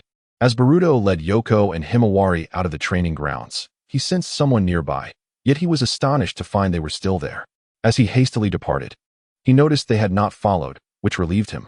He had assumed they were seeking Yoko, yet it appeared not to be the case. The others did not pursue either. It was likely they were merely passing by, and he had been overly cautious. Before long, everyone had vacated the training area, and yet someone emerged. Boruto, accompanied by Yoko and Himawari, ventured to the marketplace, using his remaining pocket money to buy 3 cotton candies. On the way, Yoko lost her earlier astonishment. Even the cotton candy failed to lift her spirits. Boruto, noticing her despondence, found it curious. "Yoko, did you not win? Why the long face? What about Serena?" he inquired. "Serena? Well," Boruto pondered thoughtfully. "She is courageous, kind, and intelligent. She is also quite reliable, though her temperament can be quite stubborn." Yoko remarked, "Are all Uchiha like her? So amiable?" "Unlike before," Boruto replied earnestly. How could they be like the past? Moreover, my father mentioned that currently, it seems only Serena and Uncle Sasuke remain from the Uchiha clan. As for the others, I am uncertain of their whereabouts. The last two? They might stop me. I could make a mistake. With that, Yoko vanished, her cotton candy falling to the ground. Boruto, witnessing a puff of smoke, muttered, "Shadow clone." "Hey Boruto." Yoko is a shadow clone. As several girls approached, Boruto suddenly realized. Yoko's earlier words implied they had engaged in combat at the training ground, and they might have sustained injuries. Boruto dashed frantically back toward the training area. Chapter 17. The resentment within Boruto raced toward the training grounds, filled with self-recrimination. Why did I not notice sooner? I am such a fool. Yoko had just escaped the Uchiha's grasp. In less than a day, how could she forgive the descendants of the Uchiha? He should have been more vigilant. If Yoko were to harm Serena, how would he face them? Time rewound to the moment they exchanged shurikens, brushing past one another and seizing each other's slips of paper. Serena merely wished to challenge Yoko. She understood that Konohamaru and Boruto would not approve, given their recent acquaintance. To initiate such a contest would be inappropriate. However, she harbored a strong desire to enhance her abilities and grow stronger to confront the potential dangers that may lie ahead. Yet, this ambition drew her into a perilous situation rooted in the mistakes of her ancestors, threatening her very life. She disdainfully crumpled the note she had read into shreds. Subsequently, they seized the opportunity to exchange their true selves with shadow clones. A member of the Umbu remarked, "They have left. Should we not depart as well?" There was nothing particularly unusual. The young girl appeared quite ordinary. Wait, Sarada seems to be a shadow clone. What mischief were these two little rascals up to? Once everyone had vacated the scene, the two finally revealed themselves. Sarada gazed at Hikari and praised, "Hikari, I must say, I'm astonished that you have not trained at the Ninja Academy, yet you can wield the shadow clone technique with such finesse. You can even suppress your presence and conceal your chakra." Hikari, disregarding Sarada's compliment, inquired, "Why do you want me to practice with you?" "Because I believe you are quite powerful. Even though I have Mitsuki to practice with, he always holds back, especially Mitsuki, who consistently gives us an advantage." Hikari, with a stern expression, replied, "I think we should rather not practice. I will not hold back." She turned to leave. "This is for the best. It is how I can become stronger and protect others." Upon hearing this, Hikari raised her voice. Indeed, the Uchiha clan had not changed over the years, consistently priding themselves on their strength while prioritizing their own interests over others. "You, too, desire others to submit to you." Sarada, utterly bewildered, failed to grasp Hikari's words. Just as she was about to ask for clarification, Hikari appeared before her in an instant, thrusting a kunai directly at her. Sarada reacted swiftly, parrying with her own kunai. However, Hikari did not engage in a direct clash. She redirected her force, concentrating her strength into her left fist and delivering a straight punch. Sarada quickly retreated, only to be met with a side kick. She swiftly performed a backflip to evade, just as Hikari swung her kunai towards her. The two kunai clashed, producing a rhythmic sound as sparks flew. Sarada, astonished by Hikari's prowess, remarked, "You truly are a hidden gem." Hikari, with fierce reprimand, retorted, "You should utilize your eyes. It might help you survive a little longer." "What do you mean?" Before Sarada could finish her question, she was struck by a knee. Hikari immediately hurled a kunai at her head, almost piercing her. In a panic, Sarada activated her Sharingan, managing to narrowly avoid the attack. Gasping for breath, she saw a fireball hurtling towards her. Swiftly, she performed hand seals and struck the ground, summoning an earthen wall. In an instant, a wall of earth rose before her, reminiscent of the Sixth Hokage's sealing technique. Hikari did not attack immediately. She approached slowly, observing the fractured rock wall. Sarada leapt into the air, forming a lightning sphere to launch at Hikari. Hikari dodged nimbly as Sarada seized the opportunity to hurl a stone at her. After being struck, Sarada vanished, revealing a shadow clone. Hikari advanced, picking up the fallen kunai. Sarada, now leaning against a large tree, watched Hikari below. Silence enveloped Sarada as she realized Hikari could indeed be lethal. Initially intending to rest, she soon found herself under attack as several shuriken flew towards her. Spinning with deadly precision, she leaped down, narrowly avoiding being struck as the tree behind her was severed. Seeing Hikari rush towards her, Sarada released a lightning technique from beneath her feet, delivering a punch that sent Hikari flying. Hikari quickly regained her balance. wiping the blood from her lips before splitting off a shadow clone. Chanting, Dance of the Dust Storm, the clone formed Earth-style seals while Hikari executed Wind-style seals. Instantly, a sandstorm surged towards Sarada, compelling her to evade through a narrow gap, hoping Hikari would anticipate her move. Yet, the contrary occurred. Hikari awaited her arrival. As Sarada felt her hair whipped by the gust, she did not see Hikari's figure. Hikari swiftly deduced her hiding spot and attacked from the other side. Sarada, having not seen Hikari's kunai coming, discarded her own weapon and retaliated with a punch, striking Hikari while sustaining a wound herself. Hikari, in pain, used all her strength to throw Sarada down. As Sarada attempted to counter with her left fist, Hikari swiftly broke her arm. Just as she was about to deliver a fatal blow, several Umbu members threw shuriken at Hikari's arm.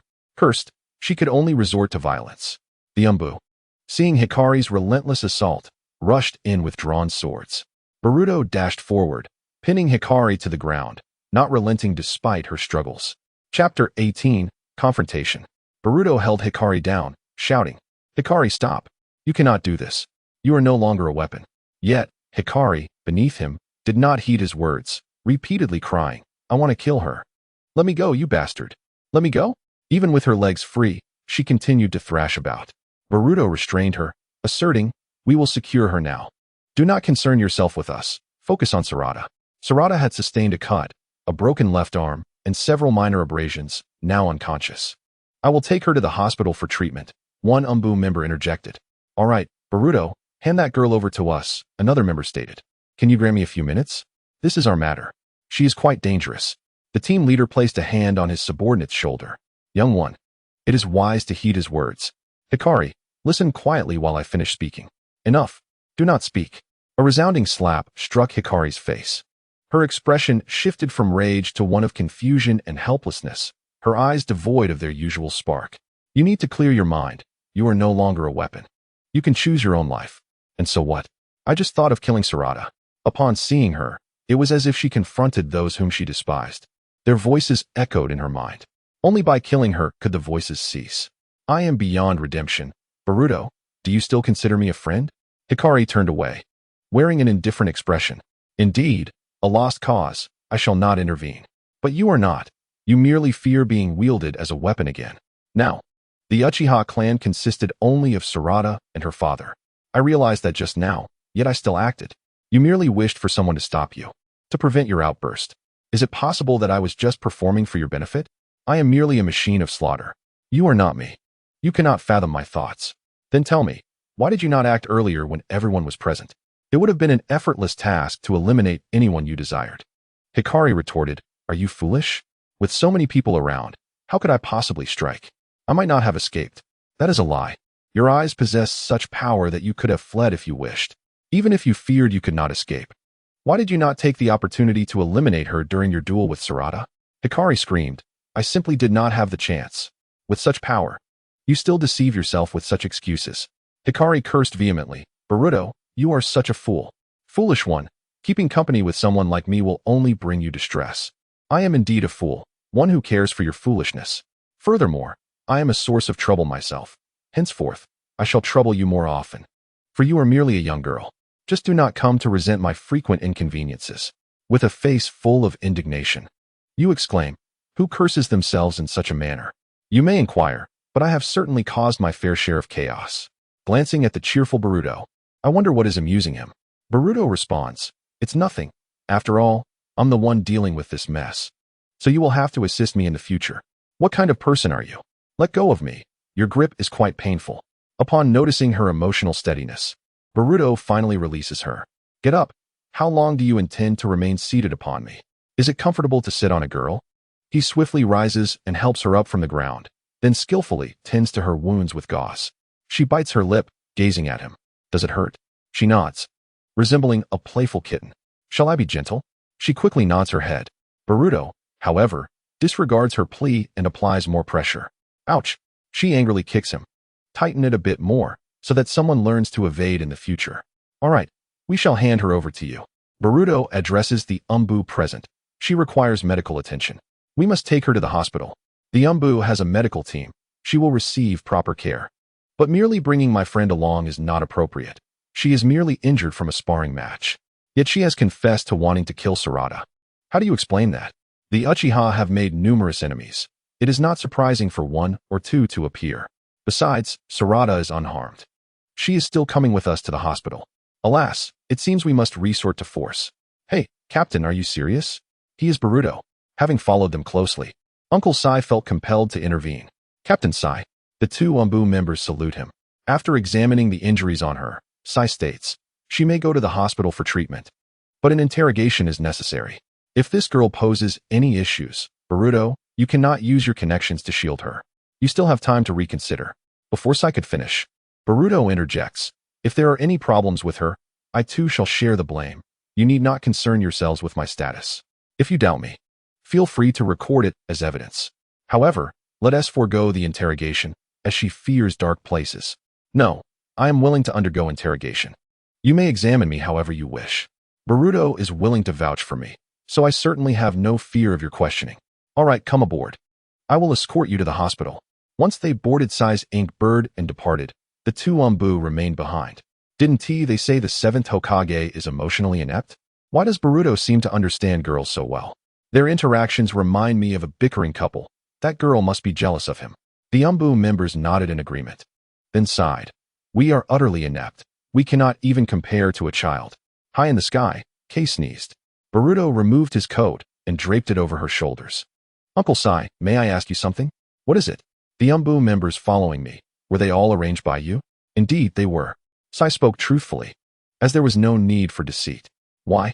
She is merely a child, the same age as me. Why the surveillance? Boruto, you are quite astute. You know the reason without my telling you. These are extraordinary times.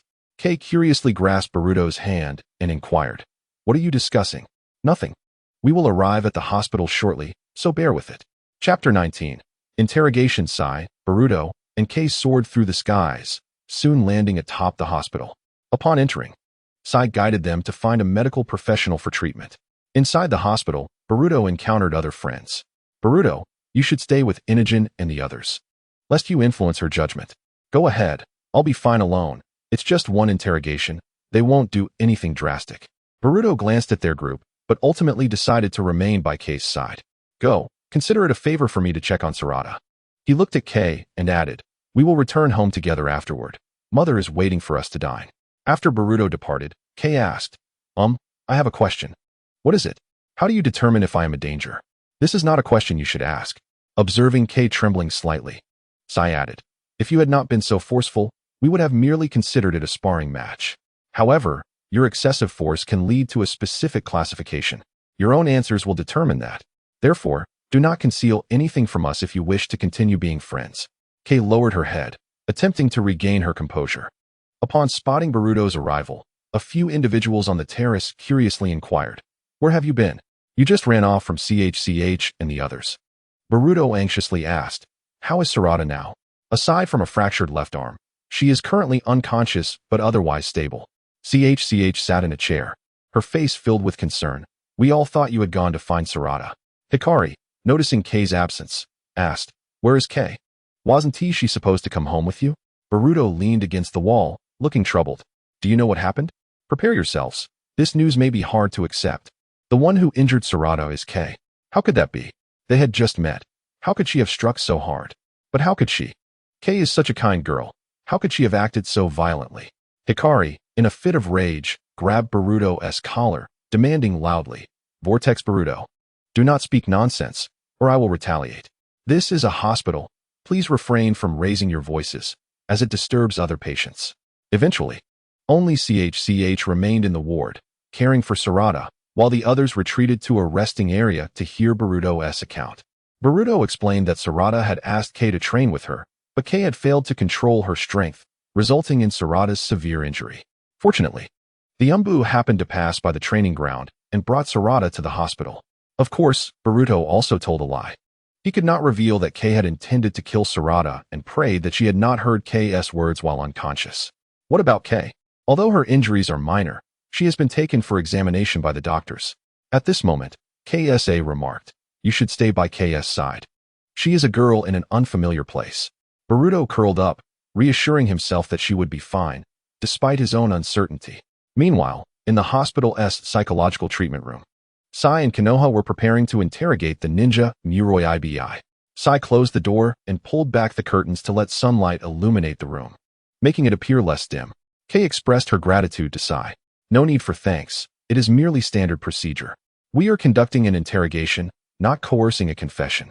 Muroi Ibi glanced at the files and remarked, I am more adept at coercing confessions.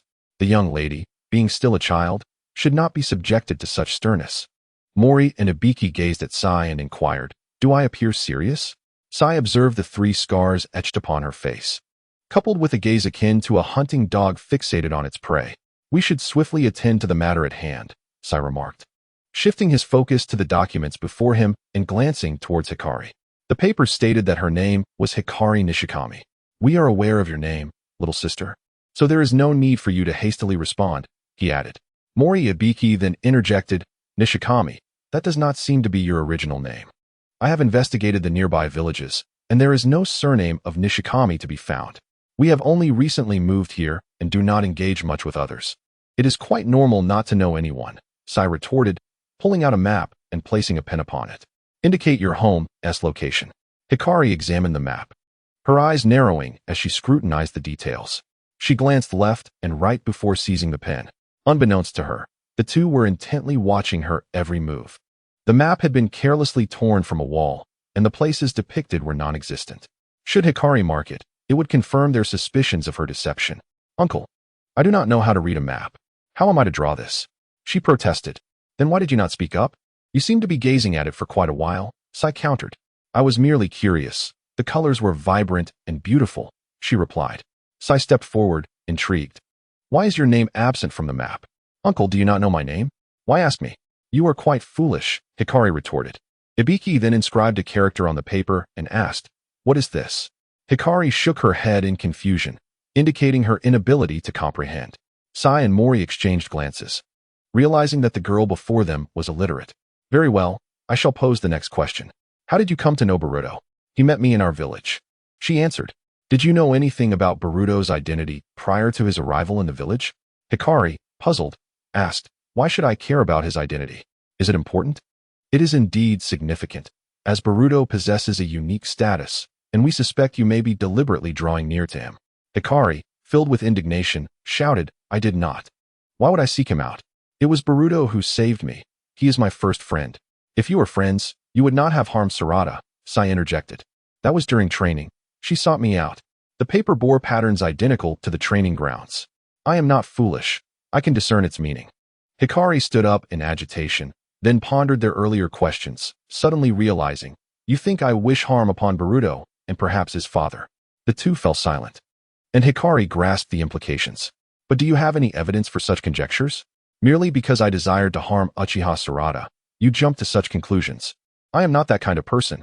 At that moment, Hikari noticed sunflowers outside, standing alongside a white-haired man wearing glasses.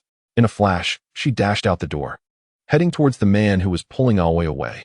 Do effortlessly sidestepped her initial attacks, and Hikari quickly adjusted her stance, launching a straight punch. Do calmly caught her fist, gazing at her with a benevolent expression.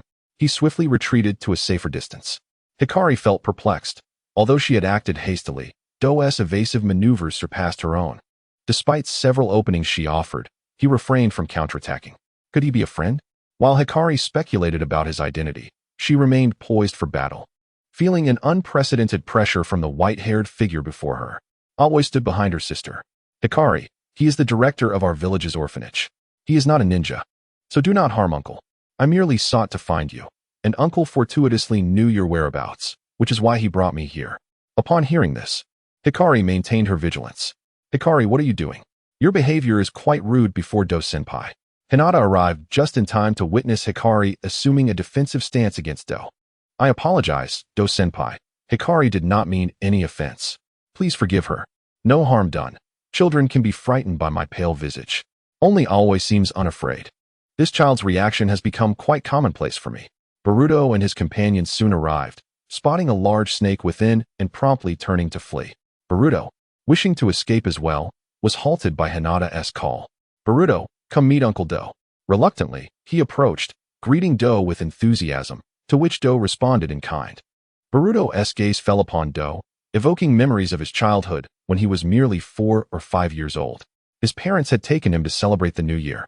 And aside from his doting grandfather and the troublesome aunt, there was Do from the orphanage and Orochimaru outside the village. Their menacing presence had terrified him, leading him to weep uncontrollably upon their first encounter. The following day, he fell ill, convinced that they had cursed him. Boruto, the last time I saw you, you were just a child of 4 or 5. Do you remember how you cried when you first saw me? No amount of comforting could soothe you until you left. Do chuckled. I remarked that you resembled a little sister, and your mother informed me that you fell ill the next day. Boruto, cheeks flushed with embarrassment, retorted. That was when I was little. I have grown now, and such things no longer affect me. Yet Hikari interjected, but you truly are frightening. You appear quite dangerous. The atmosphere grew tense, with Boruto signaling her to remain silent. Do turned, his expression grave, and slowly approached Hikari. This time, she did not flinch. Do knelt and extended his hand, gently ruffling Hikari's hair, smiling as he asked, why did you not strike this time? You are a friend of Aunt Hinata. So why would I wish to fight you? Hikari replied. Then why did you attack earlier? Were you not afraid of me? Do pressed further. I am not afraid of you, but I fear for Always safety, she confessed. After all, you not only look dangerous. Hinata, Do-senpai, Hikari did not mean it. She is just a child, please do not take offense. Do shook his head. No, my intention is to convey that she is a good child with remarkable talent. Your name is Hikari, is it not? You wish to protect them. Without a moment's hesitation, Hikari affirmed, of course. They have treated me so kindly and provided warmth. I should protect them, even if I lack the power to do so. Do produced a piece of candy from his pocket, placing it in Hikari's palm. Is this a reward for a correct answer? Do smiled at her inquisitive expression. This is not a reward. It hardly suffices for a brave young girl. It is merely candy for children. Aoi and Boruto, you may come forward to receive some as well. Once the three had received their sweets, they sat aside, observing the adults engage in conversation. Hikari turned to Boruto and asked, is that man truly the director of the orphanage and not a ninja? Uncle Do? Since I can remember, he has been the director of the orphanage. I have never heard anyone mention that he is a ninja. Perhaps he was once. But his strength may not have been sufficient to continue. Boruto trembled as he spoke. In the past, just seeing him made me uncomfortable. Hikari agreed, indeed. His appearance is quite fearsome. It's only natural to feel that way. However, Keiki contradicted them. I think Uncle D is quite nice. Boruto and Hikari exchanged glances, surprised by Keiki's friendliness towards everyone. At that moment, the sound of high heels echoed in the hallway, and Hikari spotted a woman in a white lab coat over a cheapao, her short hair a delicate pink reminiscent of cherry blossoms. Adorned with a headband and a dark purple diamond emblem on her forehead, she exuded an intimidating aura, capable of delivering a punch to anyone who crossed her. Boruto recognized her as Aunt Sakura, Sarada's mother, and hoped she wasn't seeking Hikari, but her furious demeanor compelled him to worry. Hey, Boruto, I'm asking you. Boruto glanced at Sakura in fear, beads of sweat trickling down his forehead. Where's Sai with that girl? Where's he? Before Boruto could respond, Hinata opened the door to reveal Sai inside. Sakura immediately entered, her voice booming. Sai, how dare you come to the hospital to interrogate a child? This is a place for healing. I see you've forgotten your lessons from when you were beaten. That person is Sarada's mother. She is a doctor here, Hikari noted, gripping her clothes tightly. Inside, Sakura continued her tirade. If you ever treat this place as an interrogation site again, I will personally escort you to the hospital. As Sakura exited, Hikari stood at the doorway, apologizing. I'm sorry for hurting Sarada. I truly am. Sakura, momentarily taken aback, noticed Hikari was nearly the same height as Sarada. Gently taking Hikari's hand, she examined her injuries. Thankfully, there was nothing serious. A bit of rest would suffice. So, you are Hikari, right? Hikari responded vacantly, yes. After waking up, Sarada has been asking about you, Sakura continued. But I just hurt her so badly. Hikari lamented. It's all right. Little one. Injuries are preferable to losing one's life. We often sustained injuries during training as well. Don't dwell on it. Sarada needed to learn a lesson this time. All right. I'll take you to see Sarada. She has just woken up. Sakura stood, reminding D, who was still in the room, Dr. D. Remember you have 2 surgeries in a couple of days. Yes, director. I remember, D replied. You tease me, but I'm not the director yet. Once everyone departed, the three began to assess Hikari's situation. She is safe, but only for now. This child, Hikari, seems to have a significant reaction to the Uchiha clan. D remarked, "We should consult Sasuke regarding this matter. Let him decide." This child possesses a strong sense of trust towards those she deems friendly, accompanied by a formidable protective instinct. Akin to the Uchihas we know. Do you all agree? Shall we refrain from tracking her? Agreed, they concurred. We might even seek her opinion. Her strength could safeguard Hinata and Keiki. With proper nurturing, she holds great potential for the future. After D spoke, he formed seals and departed for the Re-Cave, where a man awaited him. "You're quite late today, D. Some matters concerning your daughter Sarada have delayed you." Sasuke, upon hearing this, said nothing and proceeded to train in the Re-Cave. Chapter 21. Forgiveness. Hikari walked alongside Boruto, uncertain of how to face Sarada and the friends she had only recently met. However, she could imagine their expressions of anger. She worried about what would happen if Sarada found out about her threat to kill her. What if she implicated Boruto? What if he was caught in a dilemma? If their punishment was to return her to a dark prison, she would rather choose death. Boruto shared her concerns, though he understood Hikari's experiences. She refused to speak of the Uchiha. He glanced at her, contemplating whether to reveal what had transpired, even if it caused her pain. If others did not comprehend, he would once again request Uncle Shuren to place Hikari in a better era. As both were lost in their thoughts, they failed to notice they had arrived at the hospital door. Boruto, Hikari, Hinata called, shaking them back to reality. They looked into the room, where only Sarada lay. "You two are here," Sarada said. Boruto surveyed the room and asked, "Where is everyone? Why is no one here?" "I don't know. After I woke up, Butterfly left." Sarada replied. Sakura, beside her, urged, "You should rest. Practicing secretly with others and going too hard isn't wise. Don't do that again." "Dr. Sakura, there's a challenging patient that requires your attention." "All right, I'm coming. Rest well." Sakura hurried to Hinata's side. "Please look after Sarada." "Of course I will. Go on." Hinata peeled an apple and offered it to Sarada, who accepted it, munching while glancing at the sullen Hikari. They both avoided each other's gaze. Just then, a few friends intercepted Konohamaru, who entered the room and saw both girls injured. "You two fools." After scolding them, he composed himself. "Sarada, you've graduated from the Ninja Academy. You should know this isn't a time of war. Private training should be conducted with care. You and Hikari have only known each other for a day. How can you practice without knowing each other's strengths? Hikari hasn't received formal training, and you children lack control. If either of you gets hurt, what am I to do?" After reprimanding Hikari and Sarada, it was nearly dinner time, and classmates began to head home. A few came to check on Hikari, who assured them she was fine. Hinata sensed the need for the two children to have private time together. "Hikari, stay here with Sarada. We'll go home and make some porridge for her." "All right." Initially, Boruto was reluctant to leave, but was gently pulled away by Hinata. Yet even after everyone departed, the two in the ward remained silent. At this moment, Sarada felt thirsty, but the water cup was far from her reach. Straining to extend her right hand, she lost her balance and felt herself falling. She closed her eyes, bracing for impact, but was caught by Hikari, gently guiding her back to her position. Hikari brought the water to Sarada, supporting the back of her head. After she had finished drinking, Hikari tucked the blanket around Sarada. Just as Hikari was about to return to her seat, Sarada quickly thought of something. "Hikari, I'd like an orange. Could you help me?" Hikari delicately picked an orange from the fruit bowl and began to peel it. Sarada observed her, saying, "I'm sorry, Hikari. If it weren't for my selfishness, we wouldn't be in this situation. I should be the one apologizing. I hurt you so badly. I should be the one to apologize." "Then why don't you say it?" Light placed a segment of orange into Sarana's mouth. "I felt a pang of fear, worried that everyone might not forgive me, and even more afraid that you might overhear something you shouldn't. However, if you did hear it, I would accept any punishment that came my way."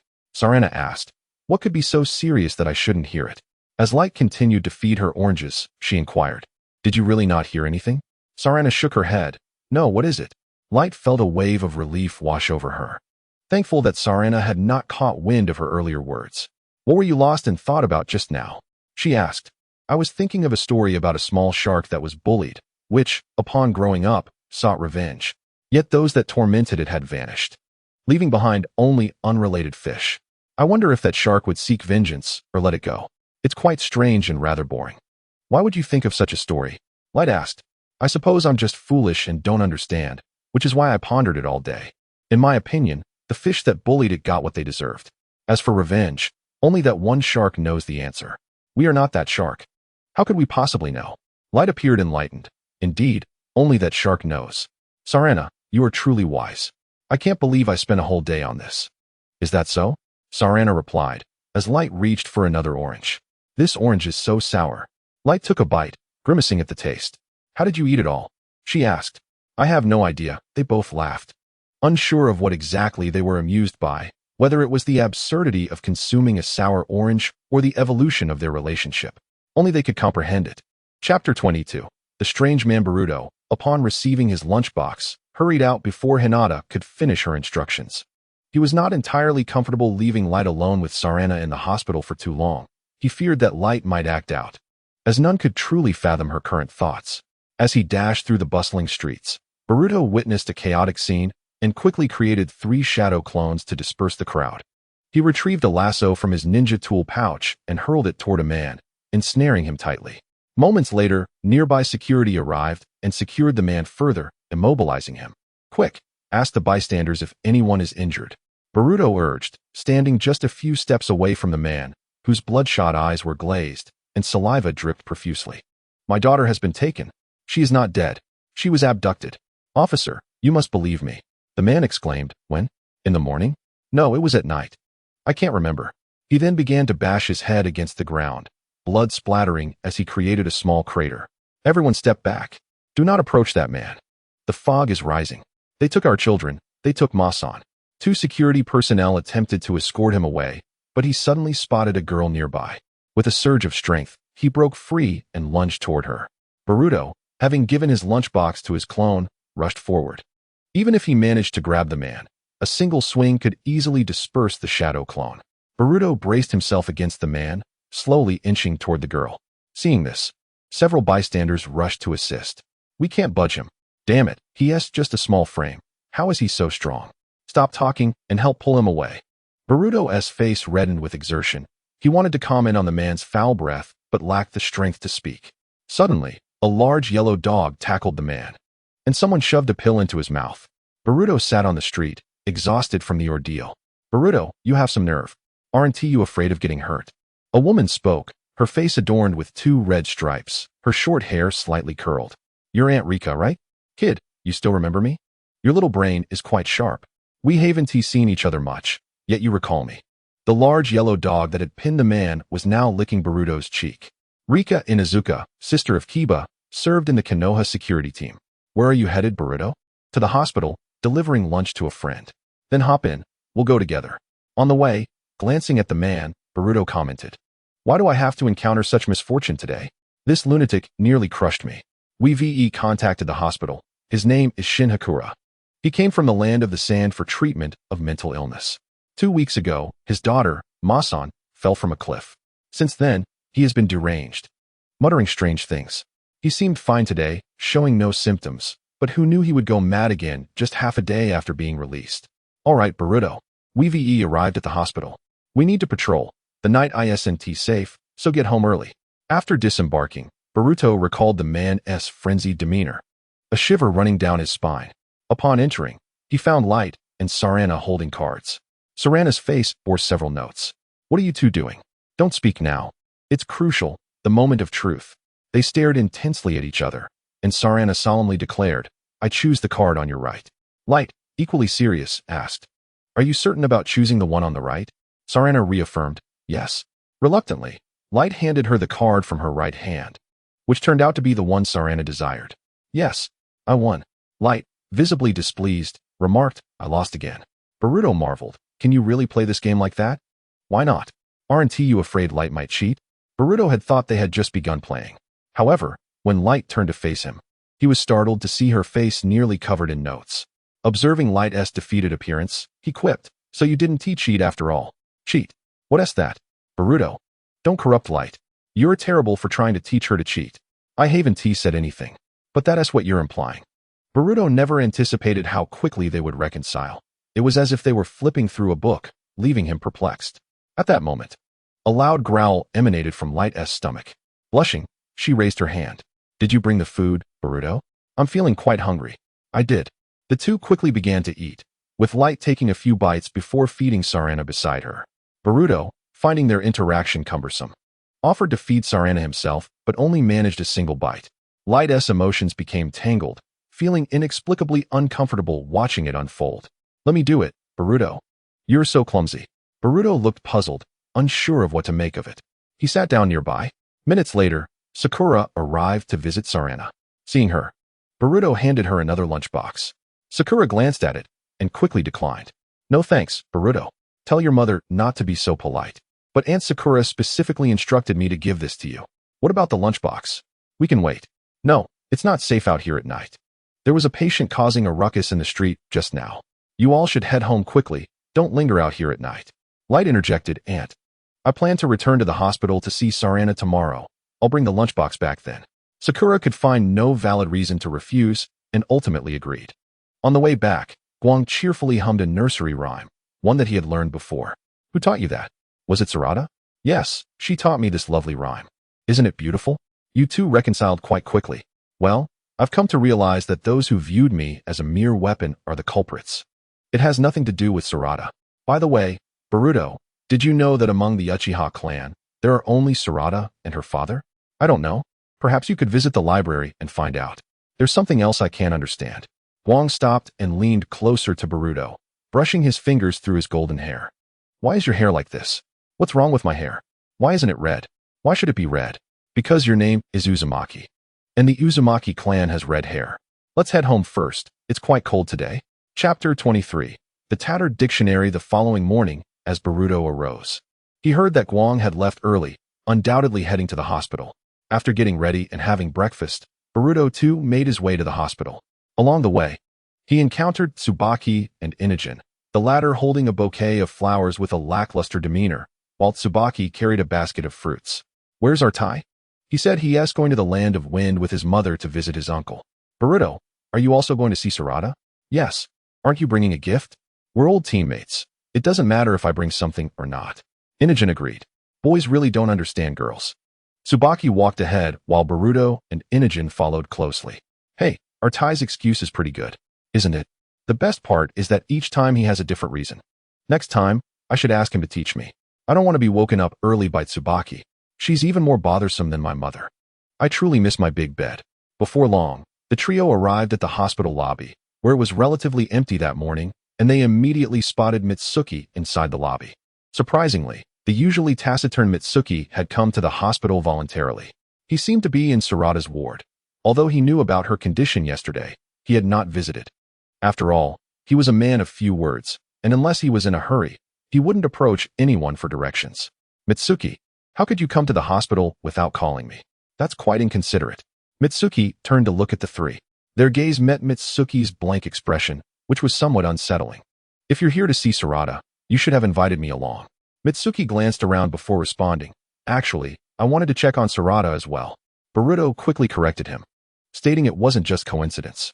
Thus, the four of them bickered as they made their way upstairs. Meanwhile, a pair of eyes watched them as they departed. An adult held a young boy's hand, the boy clutching a dinosaur toy. The tail's gone. How's it on your end? No issues here. Why not eliminate that guy? It would save us trouble. We're not here to kill. We're just here to stir up trouble. Wait for me. I'll arrive at the location shortly. That damned fool. It was just a glance at him. How dare he follow us? Those worthless fools from the land of Sand Haven, even cleaned up after themselves. And we still have to deal with this mess. Who knows? Tianjin, just give them what they want, and we'll be done. When Boruto and the others reached the ward, they found Guang and Sarada munching on steamed buns. From another bed, Sakura's voice rang out. You all came quite early. She drew back the curtains and donned her white coat. The group politely greeted her, just as a doctor entered with some documents. Doctor, here is the paperwork that needs signing. Sakura accepted the documents, flipping to the last page for a quick glance before turning to the first page, eventually signing it. Boruto found it odd. Why check the last page first when she could have started from the beginning? Sakura picked up the breakfast Guang had bought and returned to her duties. Please take care of Sarada, she requested. The three girls engaged in pleasant conversation, laughing and chatting. By 10 o'clock, Guang tugged at Boruto, expressing a desire to visit the library to read and return home for lunch, promising to come back in the afternoon. As they exited, Boruto noticed the frenzied Shin Uchiha being escorted to a higher floor. Boruto, do you know that guy? Not really. I just know his name. He is a troubled soul. As Boruto descended the stairs, he yawned. Didn't he sleep well? I don't have the same energy as you, Guang. Plus, thinking about the library makes me even sleepier. You should have gone to bed earlier. Your mom told me you've been sneaking out at night to read manga. While descending, Boruto inadvertently glanced at a small boy holding a robot. The boy immediately made a silly face at Boruto, prompting Guang to exclaim, "Hey kid, why are you making faces at people?" Seeing Guang ready to engage with the child, Boruto hurriedly urged him to walk faster. "Boruto, why are you pulling me? Just don't bother with a little kid," he asked, just being mischievous. "Let us focus on finding you some books to help you better understand this era." Upon reaching the library, Boruto retrieved the Chronicles of Konoha, while Guang wandered nearby, exploring. Suddenly, an old, tattered dictionary fell from a shelf. Upon spotting it, Guang picked it up, noticing its dilapidated condition. He took it back to a seat, curious to examine it. "Guang, where did you find such a worn-out dictionary?" "It fell on the ground. I was curious, so I picked it up to take a look. I didn't expect it to be in this state." As Guang flipped through the pages, he stumbled upon a pink note tucked inside. "Hey, Boruto, what does it say?" Boruto read aloud. "You are the best sunshine in the world. You make me want to hold you forever." Boruto quickly realized it sounded like a love confession. Guang, unaware of its implications, felt a rush of excitement, finding it hard to breathe as he became slightly flustered. There were 3 differently colored sticky notes as well. "I think we should stop reading. They're just deceptive love notes. I want to know what the other 3 say." Guang, remember this saying from television: a man's words are mere fabrications. So let us not continue reading. Let us find out how Konoha was established instead. But I want to know what follows. Boruto looked into Guang's sparkling eyes. Filled with curiosity, he retrieved the 3 sticky notes and began reading them aloud. "You have always accompanied and supported me. You are already very important to me. I don't know when I fell in love. Perhaps it was not long ago. Now I dream of marrying you. We will soon be together." After finishing, Boruto felt a wave of nausea. This person has no sense of romance. It's unbearable. It's just so cheesy. But the boy must truly love this girl. Boruto promptly refuted, "No way. That girl must have broken up with him. Otherwise, why would this dictionary be in such poor condition? If feelings were still strong, it would probably be in better shape. This is merely a coincidence in the library." Subsequently, Boruto began reading the Chronicles of Konoha enthusiastically. By noon, the 2 returned to the desk to return their books.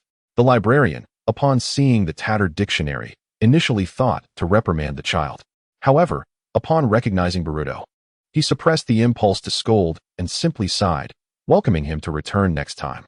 "Uncle, could you get me a new dictionary?" Boruto accepted the new dictionary and handed it to Guang.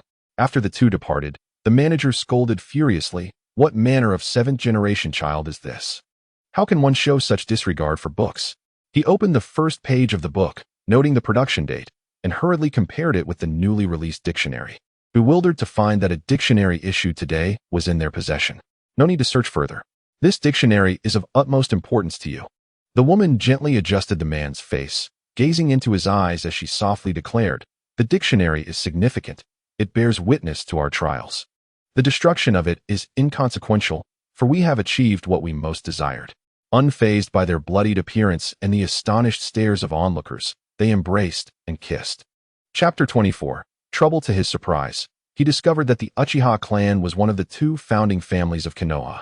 He had not anticipated that the Senju clan, who had once battled him the most, had vanished.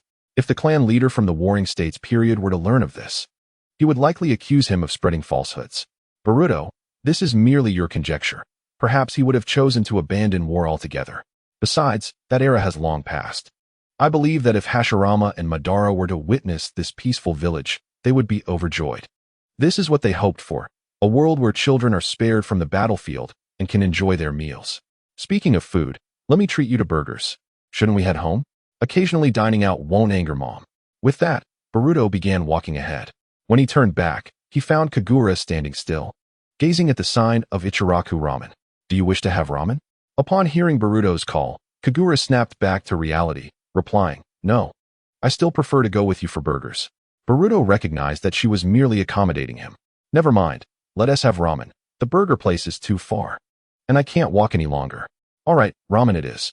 Boruto discreetly observed Kagura, noting that her expression was not as joyous as he had imagined. It was rather serene. The 2 then entered Uncle Ichiraku's ramen shop. Even as they stood at the entrance, The aroma of the simmering broth wafted towards them. Uncle Ichiraku waved them in. "Come in, children. Is Boruto treating a friend to ramen today? 2 bowls of ramen, please, Uncle Ichiraku." "Oh, you two are in for a treat today." The steaming bowls of ramen soon arrived, and they eagerly picked up their chopsticks. While Boruto was still savoring his meal, Kagura had already finished her bowl, even drinking the broth. Uncle Ichiraku observed Kagura and remarked, "It seems my ramen has delighted this young lady. The ramen is exquisite." "It brings me much comfort," Kagura replied. "That is a relief. I feared my ramen might not meet your expectations." "How could that be?" "Your hesitation reminds me of a young boy." Uncle Ichiraku leaned on the counter, reminiscing. "I remember it was a rainy day when that boy, drenched from head to toe, peeked through the door with half his head showing. I invited him in for some ramen. He was only slightly taller than you are now. He left with the same joy as this young lady." Boruto curiously inquired, "Where is that boy now?" Uncle Ichiraku looked at him and said, "That boy is your father, Naruto Uzumaki. He has been my most devoted fan. I've been making ramen for him for 10 years. The two exchanged awkward smiles at Uncle Ichiraku's enthusiastic demeanor. After settling the bill, they proceeded towards the hospital. As they approached, they noticed the hospital was cordoned off with yellow tape by the security team. Meanwhile, inside the hospital, one individual thought, "I have memorized their patterns. It is time to act. Why wait until night to steal? If we must, it should be under the cover of darkness." The decision to strike during the day was made to leverage their advantages, coupled with insider support. If we wait until night, we would face the Umbu and the elite guards, and the Seventh Hokage. With fewer people at night, they could easily overpower us. Unless you wish to test your mettle against Konoha. To be honest, I would relish that opportunity.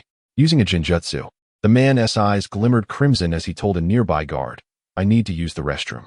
Ignored at first, the guard relented upon detecting a foul odor. "Quickly." Then, he urged, loosening the handcuffs slightly. The man lowered his hands and swiftly formed hand signs. "Earth release, stone bullet." The guard was taken aback, and before he could react, he was sent flying. As other guards approached, the man swung his stone-wrapped fist, smashing through the wall and taking down a ninja. Another ninja immediately cast fire release, fireball jutsu to drive him back, but the searing rock fist struck his face.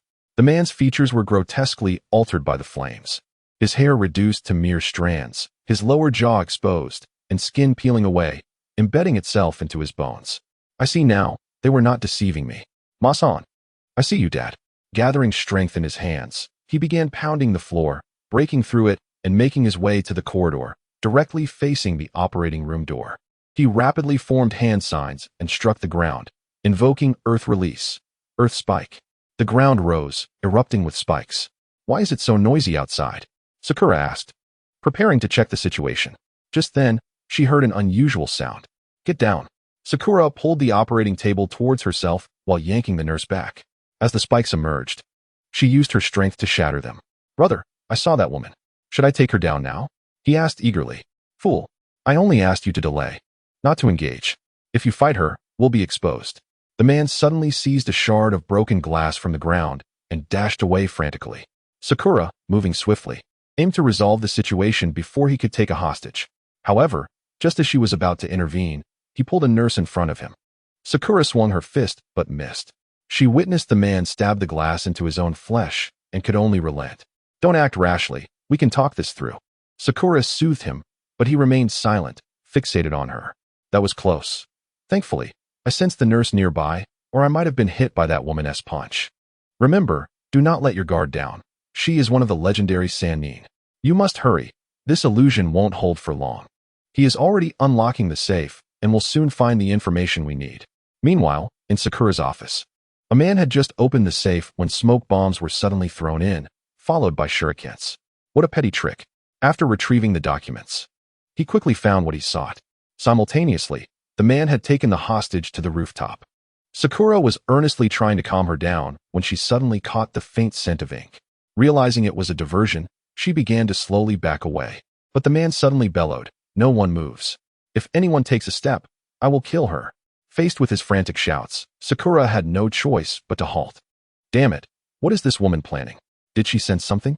He meticulously examined the documents to check for any tampering. As he flipped to the last page, he compared it with another copy and took a look at an unopened one.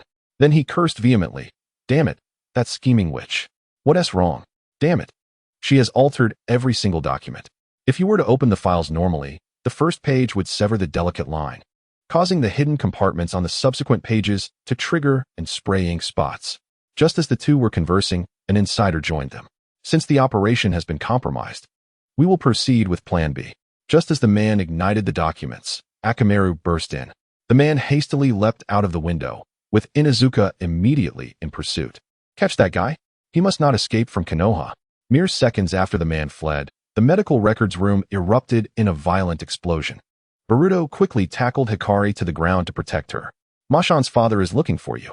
When Boruto stood up again, the person upstairs had already vanished, and he caught a glimpse of that figure leaping into the inferno created by the explosion. Upon hearing Mashan's name, Boruto recalled the terrifying Shirozai from yesterday. Meanwhile, Sakura arrived at her office, surveying the scattered papers on the floor. She walked to the coat rack, turned the handle, and took down her lab coat. Thankfully, it was unharmed. Sakura removed her white coat and exited the hospital, rushing towards the Hokage's office. Chapter 25. A potential threat after the explosion. The residents were thrown into a panic, and the throng of people surged like a tidal wave.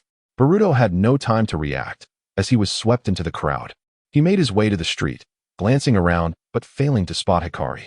He began calling out her name. Can't find her, that pesky little brat. Boruto vaguely overheard something. Displeased, he scanned his surroundings. By chance, he noticed a child on the street, clutching a robotic toy, walking alone. He seemed to be the same child Boruto had seen in the hospital corridor, so he approached him. Little one, have you lost your mother?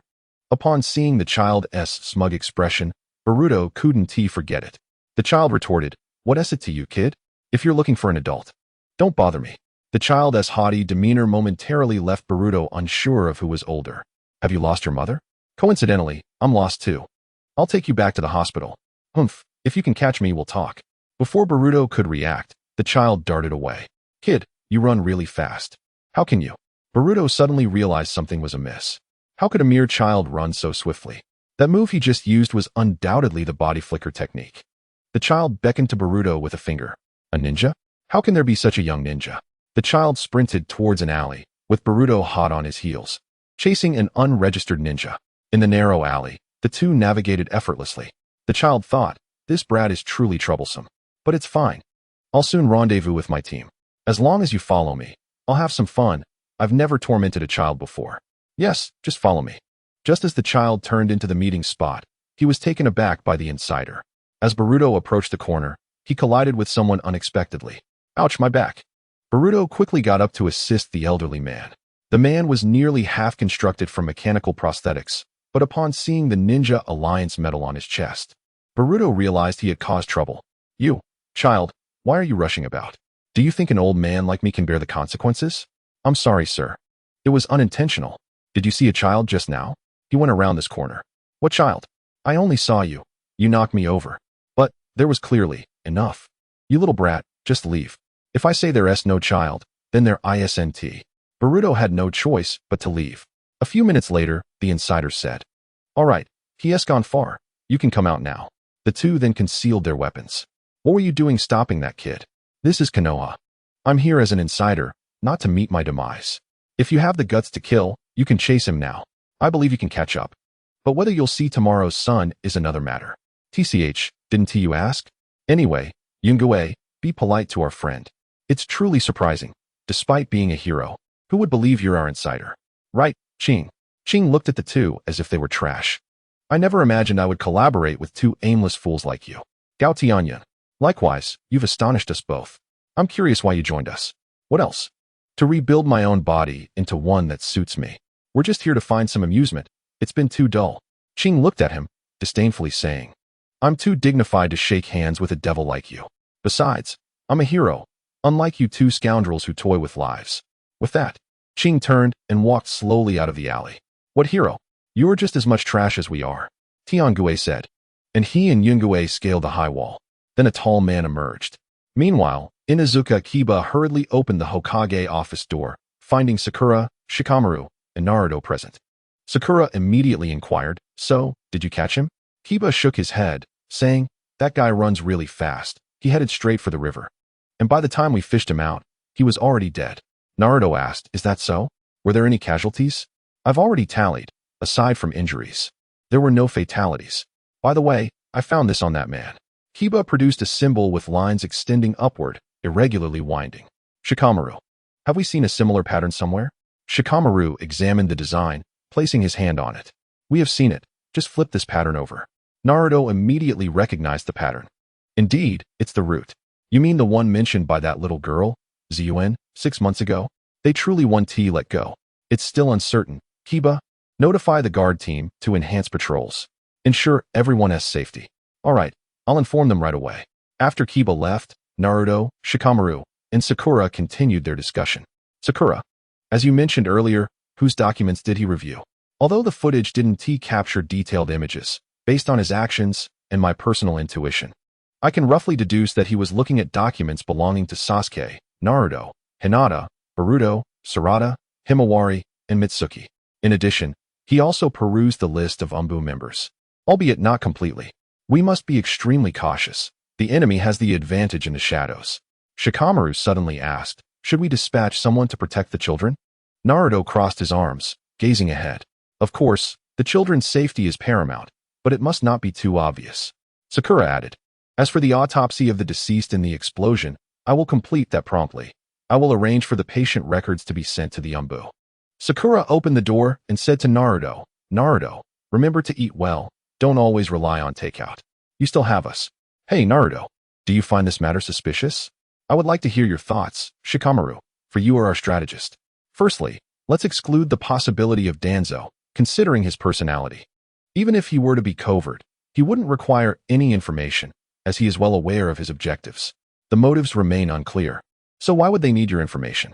Is it for revenge or something else?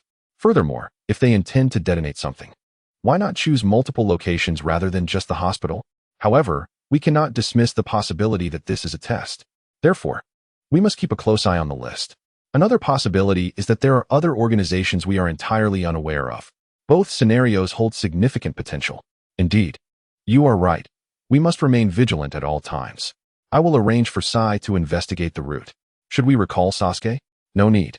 After Shikamaru departs, Naruto rests his hand on his face, overwhelmed with fatigue. Kurama remarks, Naruto, you are most concerned about the third possibility.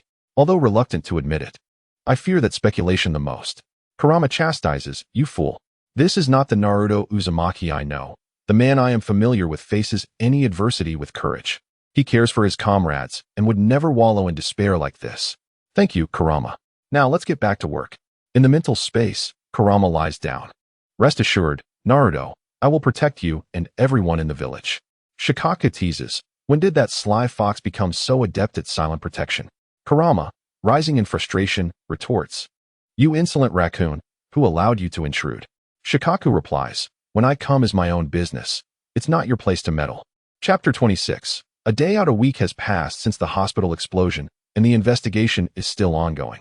Of course, Boruto reported what he witnessed to the security team. He and Samaire have been training together. Meanwhile, Himawari has been visiting the hospital to care for Sarada.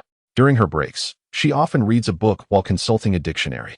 Sunflower and Hinata take the opportunity to teach Himawari how to write, occasionally involving Boruto, who is busy playing games nearby. In the afternoon, upon returning home, Boruto notices Himawari with wet hair, drying it with a towel. You're back early today, Himawari. As she responds, she drags her ill-fitting slippers, making a clattering sound on her way to the sofa. Sarada will be discharged by noon, so I'll be back soon. Boruto settles onto the sofa, eyeing his sister's mismatched clothing and shoes. Himawari, since you have no plans tomorrow, let mom take you shopping for some fitting clothes. Himawari shakes her head. No, I have plans. Boruto ponders this, struggling to think of what her plans could be. By evening, while assisting in the kitchen, Himawari whispers in Hinata's ear, really? Then let Boruto join you all tomorrow. Himawari quickly waves her hands. This is just for us girls. It wouldn't be appropriate for him to tag along. Let Boruto help you girls carry things. You'll have plenty to carry tomorrow. Boruto, lounging on the sofa, overhears their conversation and curiously asks, what is going on, Mom? Himawari and the others are going shopping tomorrow. What does that have to do with me? You'll help them carry some things. It's not too much. Just go along. Boruto, disinterested, replies, no way. Boruto, say that again properly. Seeing Hinata's eyes bulging with indignation, he quickly concedes, Yes, mother. I will go tomorrow. The next morning, Himawari and Boruto set off, arriving at the meeting point. Boruto wears a look of disillusionment. He anticipated this outcome and would rather endure a beating than be in this situation. He is the only boy among a group of girls, pondering where to find a chasm to hide in. The girls chatter and laugh as they walk ahead, while Boruto trails behind like a shadow. Upon reaching a clothing store, Boruto sits idly on a chair. The girls eagerly help Himawari try on various outfits, and she quickly selects a few suitable pieces for outings. When they reach the long dress section, she rests her chin on her hand, scrutinizing the dresses while occasionally glancing at Boruto, seated nearby. She browses through the options but finds none to her satisfaction, prompting her to ask Boruto, "Which color do you like?" "You're asking me?" Boruto is taken aback. Himawari, slightly bashful, bites her lip.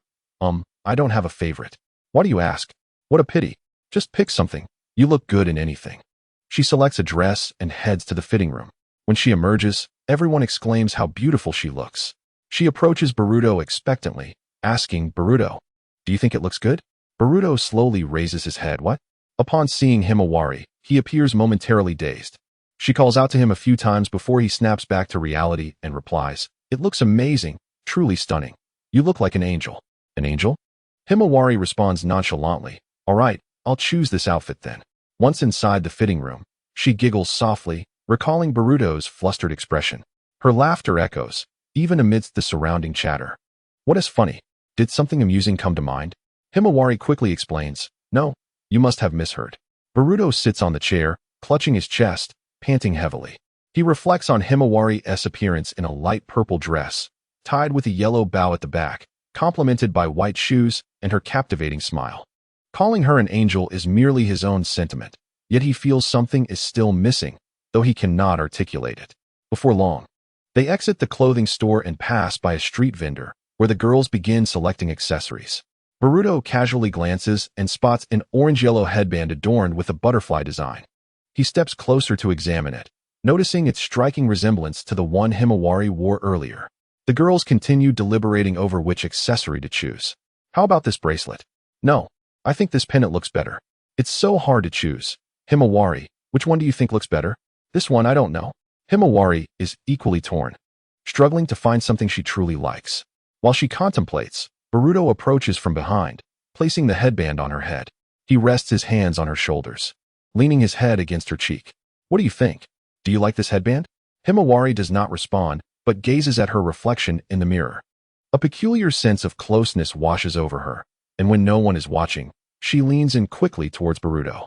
"Boss, pay. Where are you rushing off to?" "Who knows? After all, she is always so peculiar." Boruto touches his face, still feeling warmth from the moment. He has no idea what just transpired. After paying, he immediately rushes after her. Finally, they find Himawari at a nearby lantern festival setup. "Why did you run off so fast? And what about you?" "I already told you. I went to the restroom.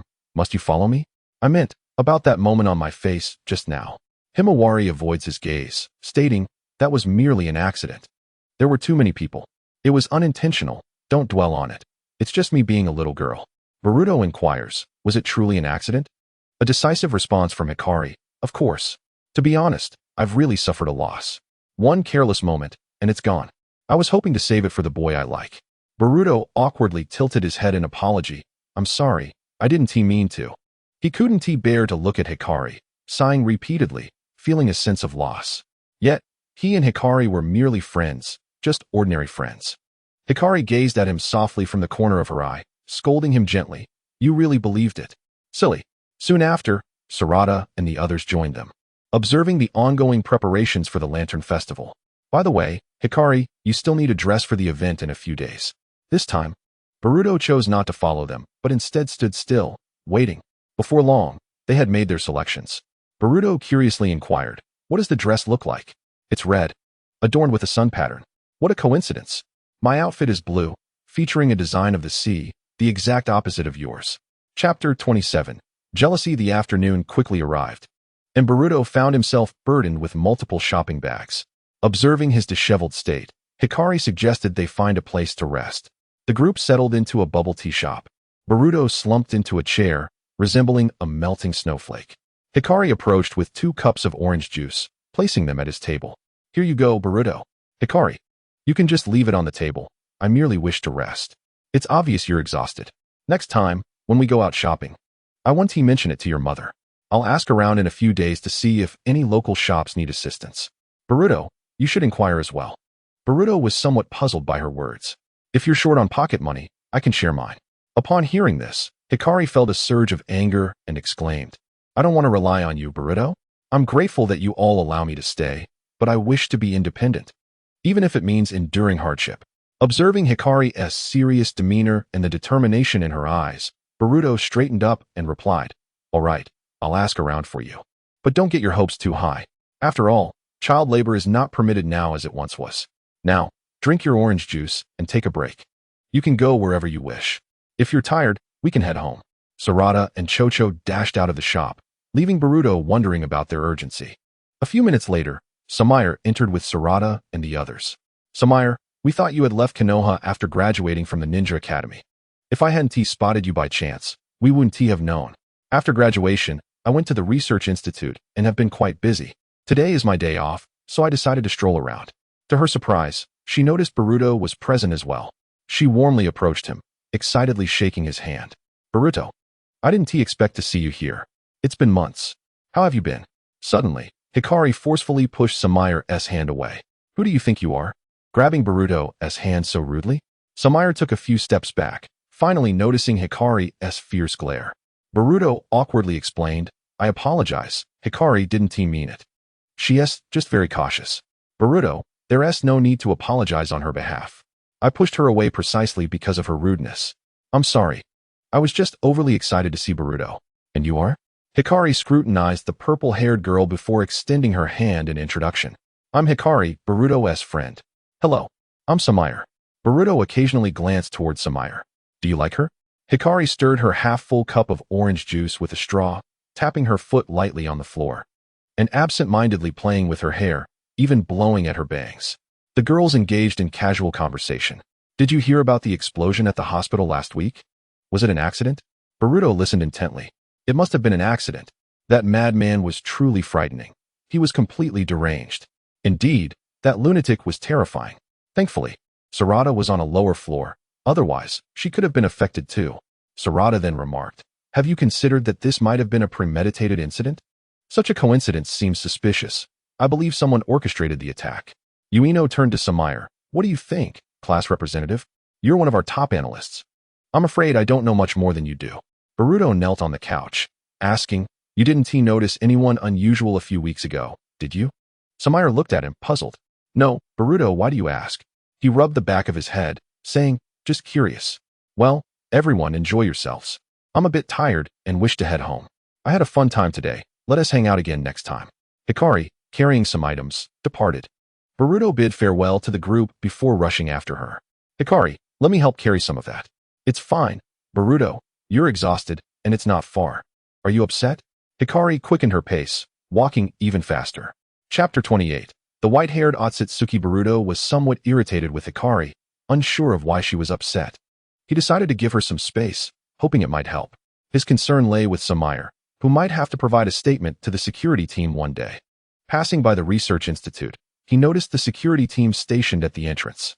Coincidentally, several members were chatting and smoking beneath a nearby tree. Honestly, why does Root continue to cause trouble? The Sixth Hokage was quite lenient with them, allowing them to avoid a lifetime in prison. Who knows? After all, Root consists of a bunch of lunatics. Does anyone have a lighter? I need to borrow one. One of the security members noticed Boruto eavesdropping nearby. Hey kid, what are you doing here? I'm just passing by. If you have nothing to do, don't hang around the streets. Hurry home. Okay. Boruto nodded and quickly departed. He recalled hearing about Root a few months ago before graduation. He thought back to who had mentioned it to him, and it dawned on him that it was the class representative. Connecting this with what they had just discussed, he grew worried that Samaire might have been involved in the recent attack. Their chance encounter today gave him a sense that Samaire was completely unaware of the situation, based on the expression she had when she looked at him. Suddenly, Hikari's belongings spilled across the ground. Boruto rushed over to her side. Hey Hikari, how did you fall? The path was flat, without any bumps or stones. Someone tripped me. How could that be? We're the only two people here. There's no one else around. Could it have been me? I didn't say that. but I truly felt someone trip me, and it was deliberate. After helping Hikari up, Boruto bent down to collect her scattered items. Behind them, a stunned and disbelieving Momoshiki observed. He had been gathering chakra for his resurrection, but suddenly sensed an immense chakra presence.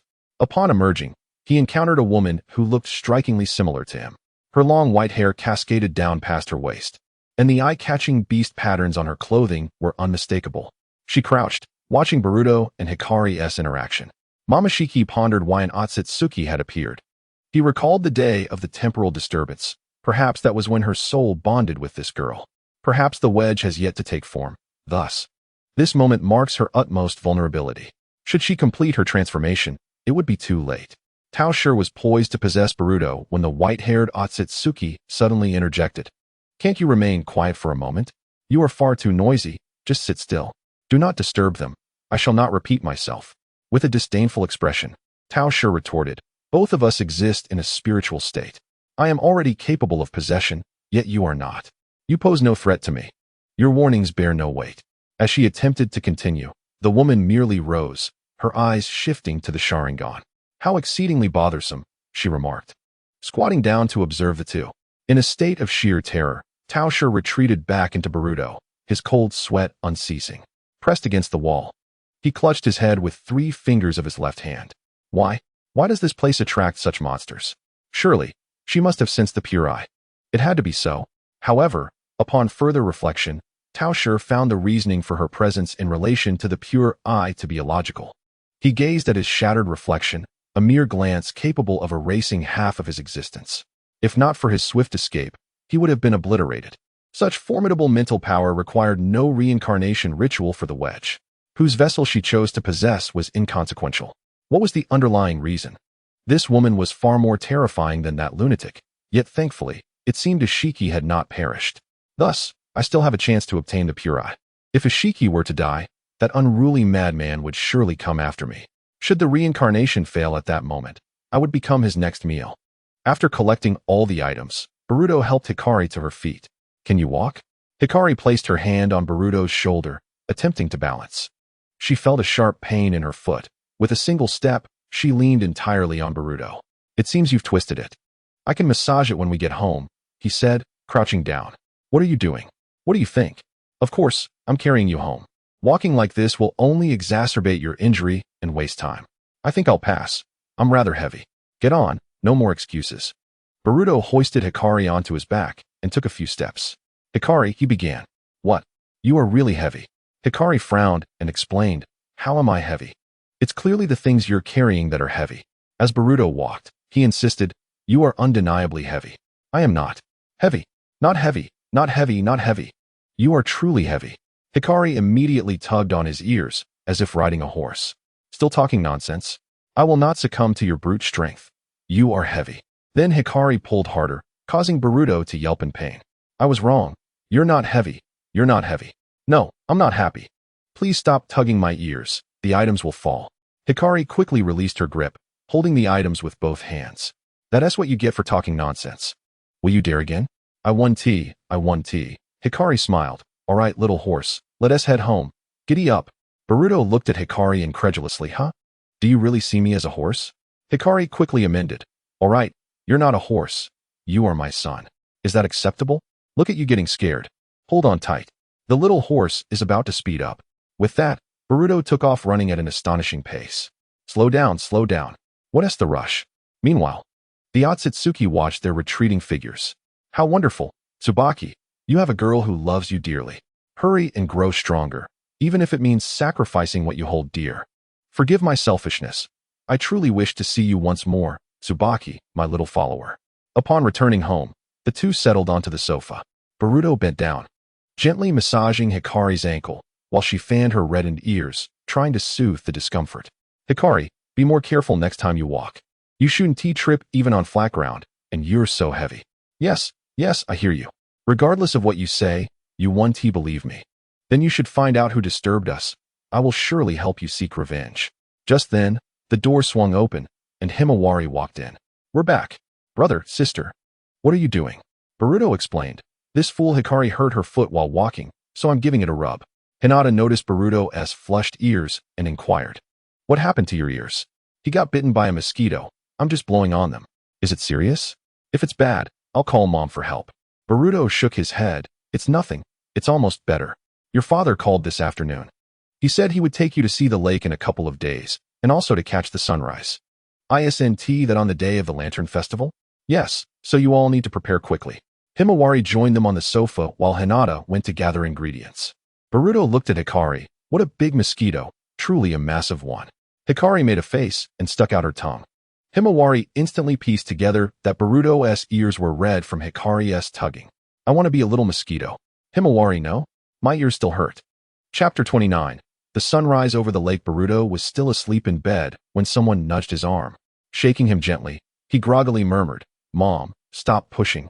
I want to sleep a little longer. The person merely chuckled and continued to shake him, but Boruto remained in a deep slumber. With a sigh, they seemed to prepare for a grand maneuver, huffing onto their hands before tickling Boruto under his arms. Boruto erupted into laughter, kicking his legs wildly until he realized he had kicked something. Blinking awake, he discovered it was his father. Dad, what are you doing? Get up and change your clothes. We're leaving soon. Boruto rubbed his eyes, sitting up with a heavy yawn. I know today is the Lantern Festival and you have a speech to give. But isn't it a bit early? We agreed to watch the sunrise over the lake. Hurry up and get dressed. We're leaving soon. Naruto closed the door. And Kurama commented, I must say, Naruto, your method of waking someone is quite unique. Just don't let that face of yours get kicked too much. Otherwise, one day, Boruto might kick you into oblivion. Naruto replied awkwardly, I hardly wake him up anymore. As he descended the stairs, he reminisced. It's been 4 or 5 years since I last woke him. Being Hokage keeps me busy. Kurama quipped, what has been on your mind lately? Why this sudden desire to rest? It's a festival. What other reason could there be? Before long, Boruto emerged from his room, donned in a blue formal outfit, and made his way downstairs to the living room. He found Naruto fiddling with lanterns, but saw no one else. Where are Mom and the others? They're getting ready in their rooms. They'll be out soon. After waiting for nearly half an hour, Boruto felt himself nearly dozing off. Sorry for the wait. Boruto, we're ready to go? Boruto lazily stood up, hearing Himawari ask, Brother, do I look good? He turned around to see her and replied, You look beautiful, truly stunning. He then looked at Hikari, who was adorned in a red dress, wearing the hairband Boruto had gifted her along with a hairpin. With a light touch of makeup, even from afar, Boruto could easily spot her among the crowd. You look lovely as well. Hikari lowered her head shyly, murmuring, Thank you. All right, we're nearly ready. We must hurry, or we'll miss the sunrise. Each of the 5 held a lantern as they set off toward their destination. They traversed the streets and entered the forest. The cacophony of chirping insects and singing birds swiftly alleviated the children's weariness. Hikari swung her lantern, mesmerized by the flickering fireflies. It feels like we've been here before, Hinata pondered thoughtfully. Is this not the place where Sharon brought me? Uncle Sharon, what happened? Naruto explained. Sharon was quite mischievous. He once kidnapped your mother. Why would he take Mom? To make her his bride, but your father gave him quite a beating. Boruto, somewhat astonished, exclaimed, Dad, are you saying that Uncle Sharon's bride is Mom? Why the surprise? Did he mention it to you? He mentioned a little, but he never told me who the bride was. Perhaps he didn't dare to bring it up, especially since I had him so thoroughly beaten. So, Uncle Sharon's eyes were also blinded by you? Upon hearing this question, Naruto glanced at Hinata beside him. Hinata looked at him with great warmth. Don't look at me. He's asking you. The father of the child, Naruto said. Yes, I was the one who blinded his eyes, he admitted. Such a harsh hand. However, your father and mother also fell in love here, Boruto interjected. Hinata replied, in a way, yes. So, Dad was even worse, blinding Uncle Sharon's eyes. Kaido remarked. That is indeed quite excessive. Naruto could only helplessly agree. Yes, it was all Dad's fault. Brother, sister, come quickly, it's so beautiful. After the 2 children ran off, Hinata whispered in Naruto's ear, You wanted to show off, and now you've stepped on your own toes. Kaido and Boruto watched as the stars reflected in the lake shimmered like diamonds. Perhaps if they jumped into the water, they might actually fish out some diamonds. You all better not get too close to the water. It could be troublesome if you accidentally fall in. The 3 responded in unison, Okay. Before long, little Aoi grew tired and rested against Hinata's knee. Kaido and Boruto strolled along the riverbank. This lake is really large. There might be many fish in it. The lake indeed appeared vast, but the number of fish remained uncertain. Why don't you jump in one day, Boruto, to check for fish? Why go through all that trouble? We can just walk over and see. With that, Boruto concentrated chakra in his feet and began to walk atop the serene lake's surface. Kaido joined him, and together they walked upon the tranquil waters, where the clear lake reflected the fish, shrimp, crabs, and turtles beneath. Kaido waved a piece of bread in front of Boruto. Feeding the fish? Sure. The two split the bread in half, sprinkling crumbs onto the lake's surface. Initially, the fish were sparse, but soon they were surrounded by a school of fish. The scales of the fish glimmered in a myriad of colors, coming together to form a circle that resembled a rainbow upon the water. Just then, Sunflower ran over. How could this be? Sunflower? Boruto was surprised, not realizing when his sister had learned this. I taught her. She has quite the talent. Sunflower reached the center of the lake, and Boruto lifted her onto his shoulder. Brother, I can already manage without being carried. Just in case, let's enjoy the view from here.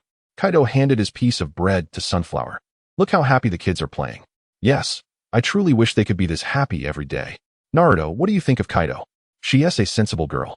I've heard that although she has had a bit of friction with Sarada, she is quite capable. Why the sudden inquiry? I'm starting to worry. Such a wonderful girl. Will she still like Boruto in the future? I really want to see what their future holds. Hinata, why are you thinking about this? The children are still so young. They don't think about adult relationships. Besides, who knows what the future holds? How could Kaido possibly like Boruto? You wouldn't understand a woman's intuition. Just imagining Kaido as our daughter-in-law is enough. Naruto merely smiled and said nothing further. He glanced at his watch and hurriedly called the children to come ashore. Leaving Hinata puzzled, Kaido observed Naruto's call and said to Boruto, your dad is calling us back. It's fine. The lake is so calm. Nothing will happen. I think we should go back. Brother, let's go ashore. You look quite tired. Little Aoi, concerned for her brother, chimed in, all right. Let us listen to you and go up. As they stepped off the shore, a towering column of water erupted from the lake. Boruto was taken aback. Behind him, a powerful chakra surged, and Kaido activated her Sharingan, ready to fight. However, when they saw that the figure amidst the water was Sharon, disbelief washed over them. Chapter 29. The Lantern Festival commences. Sharon was striking a scroll against a device, seemingly frustrated. What kind of locator is this? It's terrible to lead me to such a place. I was looking for Naruto, not to end up here. Uncle Sharon. Sharon lifted his head and noticed Boruto, Kaido, and the others nearby, as well as Naruto and Hinata not far off. He quickly stashed the scroll and, in a flash, appeared before Boruto and Kaido. What are you doing here? Dad asked us to come watch the sunrise. What about you? Sharon ruffled Boruto's hair. I was summoned here by your father as well. Kaido, still adjusting her Sharingan, abruptly pulled Boruto forward. Quick, shield me, Boruto. Naruto and Hinata approached, with Naruto waving at Sharon. Sharon, with a hint of exasperation, remarked, Naruto, I'm blind. I can't see you waving. So how do you know? I can still sense your chakra flow. Naruto stroked his chin, having an epiphany. Oh, I see. Sharon. Oh, Hinata. Sharon pointed at Hinata, saying, well, Naruto, didn't you say you had something to discuss with me? That's Hinata. I'm right here, Naruto corrected. My apologies for the mix-up, Hinata replied, a bit embarrassed. I think you should just speak plainly. We can handle it. All right then. I do have something important to discuss, and that is to celebrate the Lantern Festival together. Sharon said somewhat irritably, you called me down from the moon just for this? Isn't the Lantern Festival supposed to be lively and crowded? Sharon, seeing Naruto, had no choice but to nod in agreement to stay. He patted Boruto's head again. By the way, this little girl Kaido here, is she sensible? Boruto, feeling annoyed, said, Kaido is on your other side. I'm Boruto, don't ruffle my hair. Hinata sincerely replied, Kaido is very sensible. That's good. By the way, Boruto, your head is quite nice to touch. Really now? Suddenly, Sharon felt a tug on his shirt from behind. Uncle, who are you? You look so pale. Is that your daughter? From the voice. She sounds like an exceptionally adorable little girl. Thank you for the compliment, Uncle. All right, the sunrise is about to begin. Sunflower pouted to Naruto. Daddy, I can't see. Naruto lifted Sunflower onto his shoulders. Boruto chuckled. Aoi, you really love to be pampered. Just then, Sharon hoisted Boruto up onto his head. Now you can see clearly. But Uncle Sharon, you're facing the wrong way. Together, they watched as the sun slowly rose, its brilliance spreading across the land. The reflection of the sun on the lake resembled a second sun. After watching the sunrise, they all took their lanterns and headed towards the village. On the way back, Boruto asked Sharon, Uncle Sharon, My dad told me that you kidnapped my mom to make her your bride.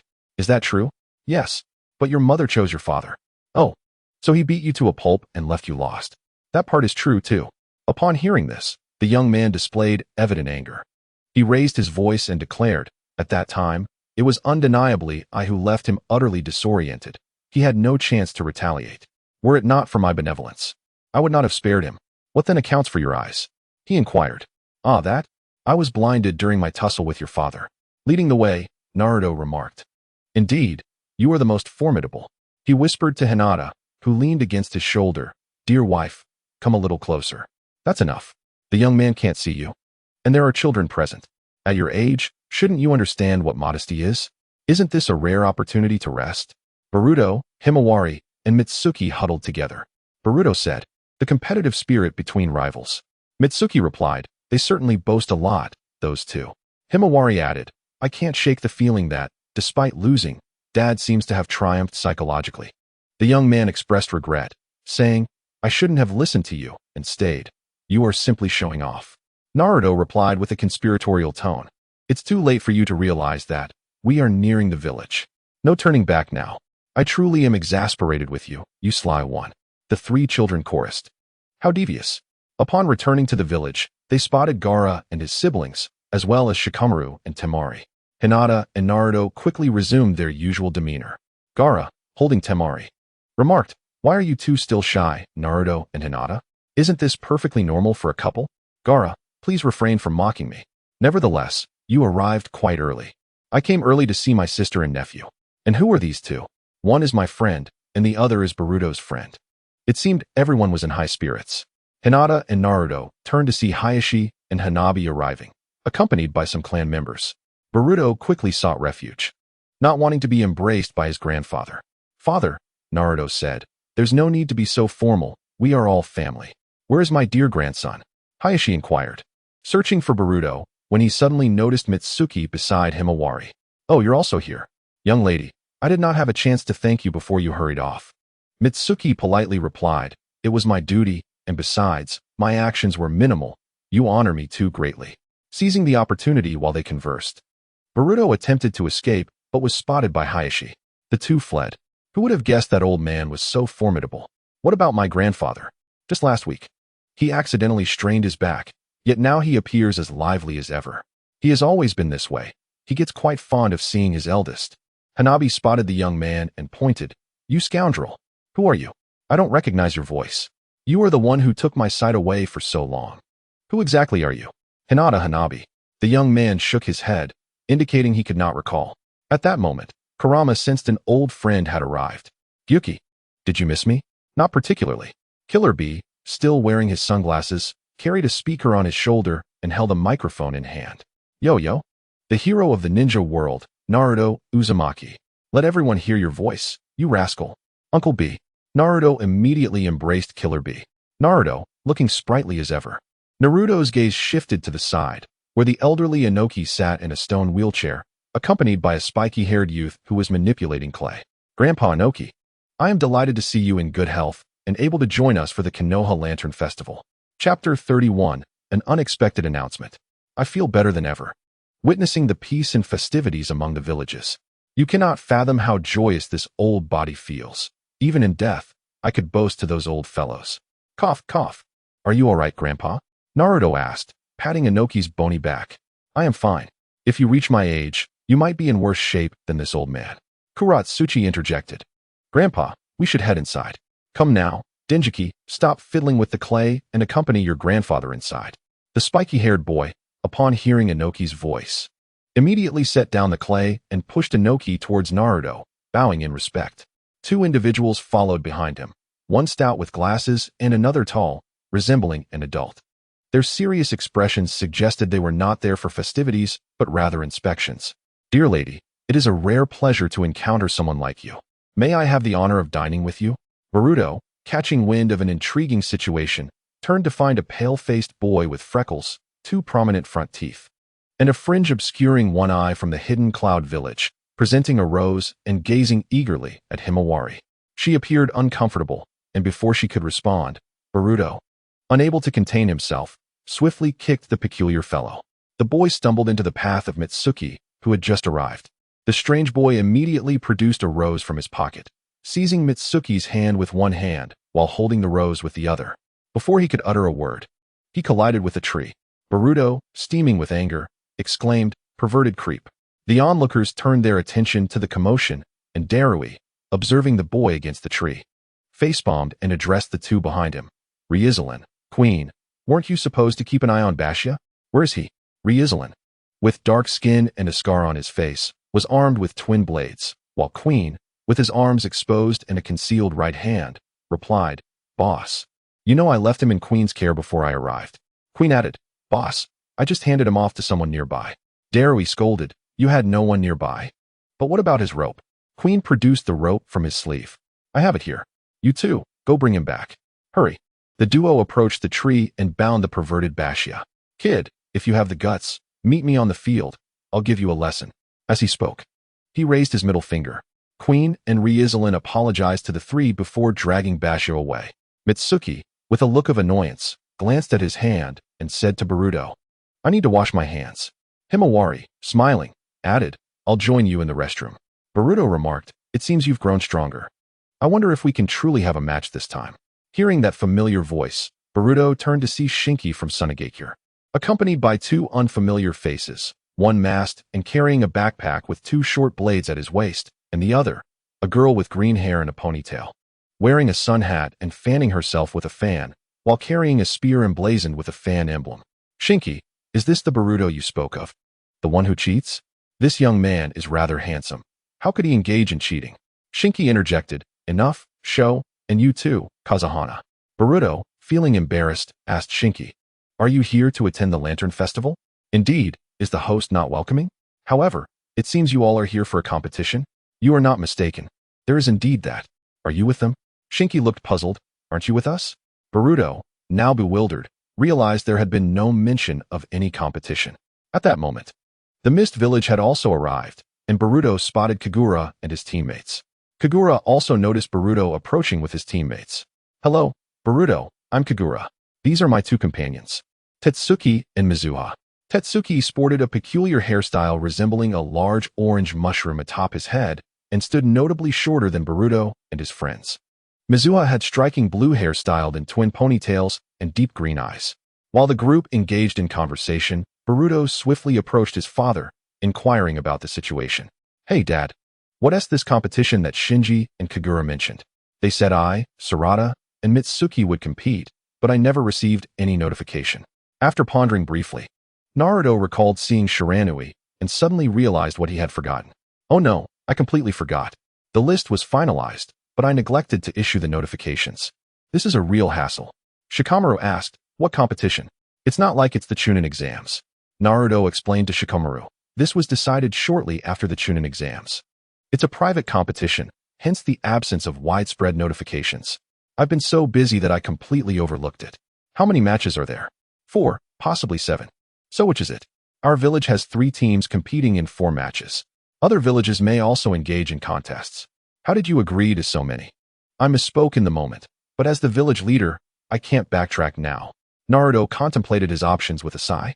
"Shikadai, go find CHG and see if we can assemble 2 more teams. We need to at least cover our bases." Naruto added, "If that doesn't work, we still have some older battle gear in the venue, and Boruto can challenge them individually." Boruto grumbled, "You really know how to create trouble, Dad. I apologize for my impulsiveness." Shikamaru, puzzled, remarked, "You're the Hokage now. You can't afford to be so reckless. You used to discuss things with me, yet now you overlook such significant matters." They were soon reminded that the ceremony was about to commence. "You need to prepare quickly. Don't mess this up," Shikamaru urged. Naruto nodded, turning to his father's stone statue. "Dad, Master, I've already devised a contingency plan for the worst-case scenario.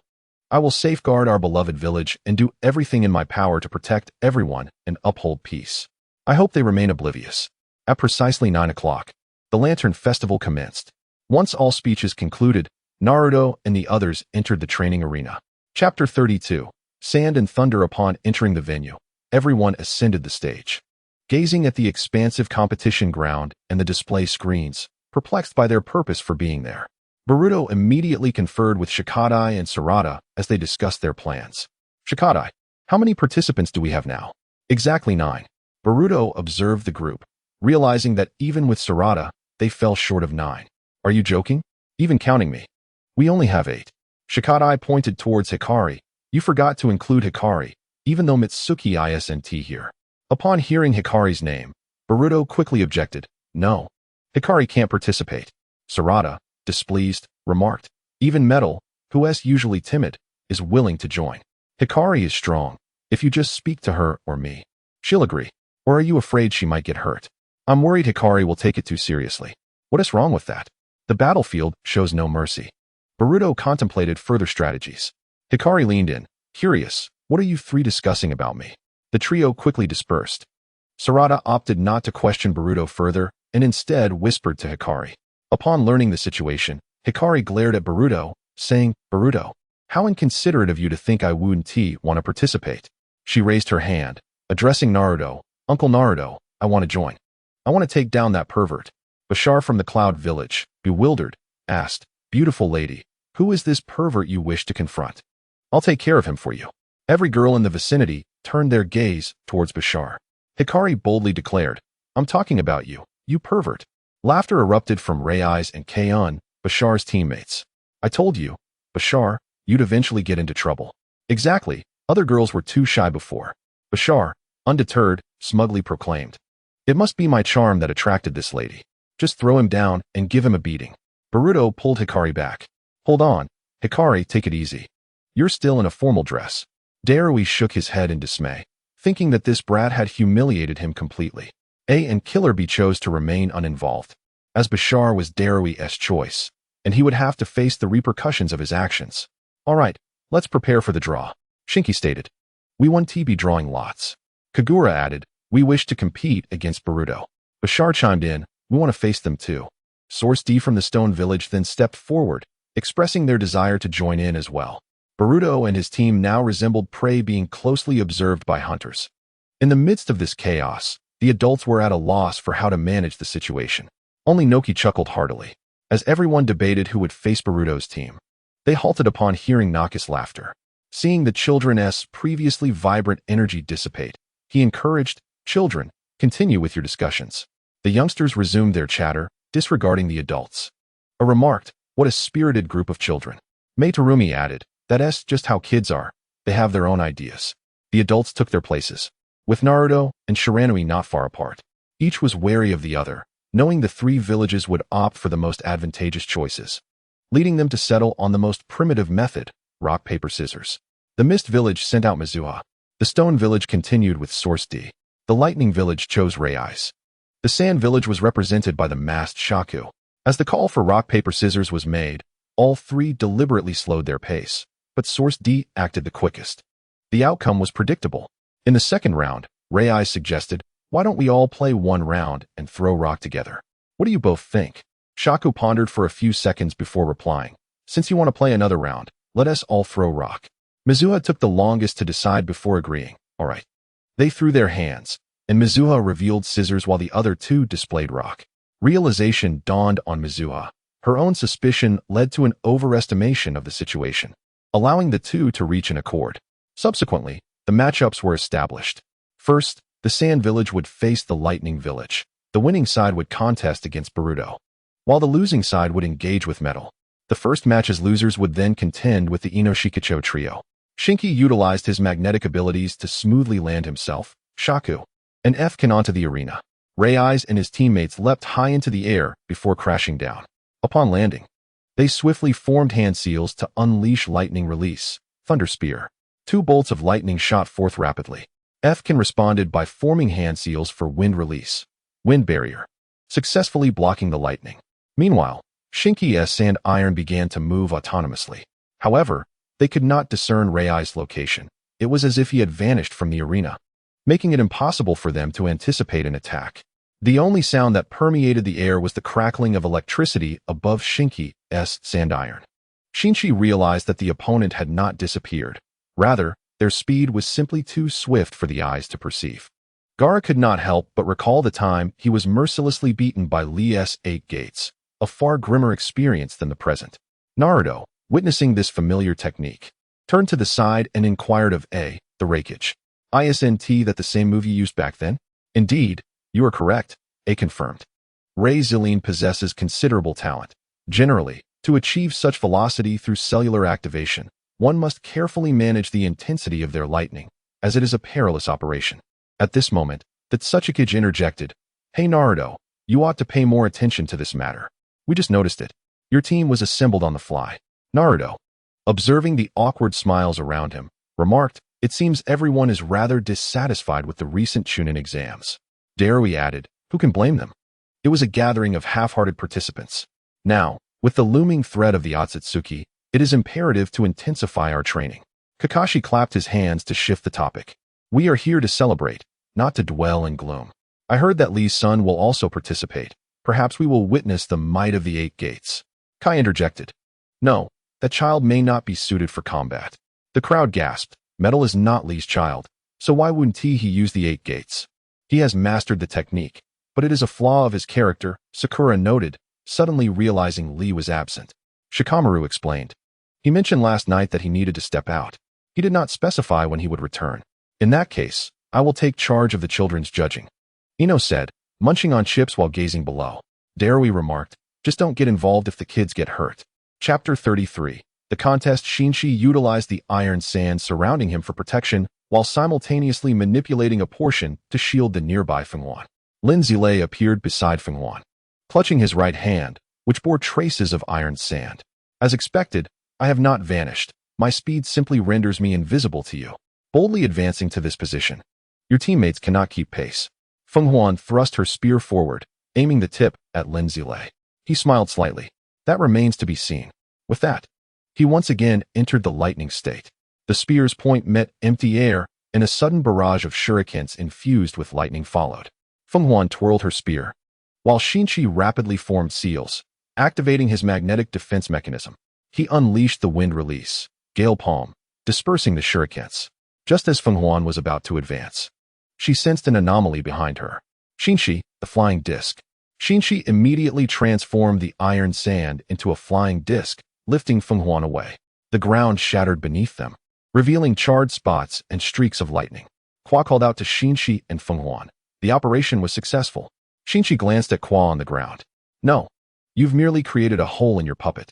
Kwa approached to inspect, discovering a medium-sized opening on the puppet. Lin Zilei, rising from the ground, explained to his teammates. "Just now, while you attacked the other two, I sought to eliminate the last one, Shinshi, without distraction. I observed for quite some time and found nothing particularly special. However, as I neared the shadow, I realized he had overlapped the trap's line with the shadow, connecting the other end to the puppet. Thankfully, although I hadn't the time to contemplate, my movements kept pace.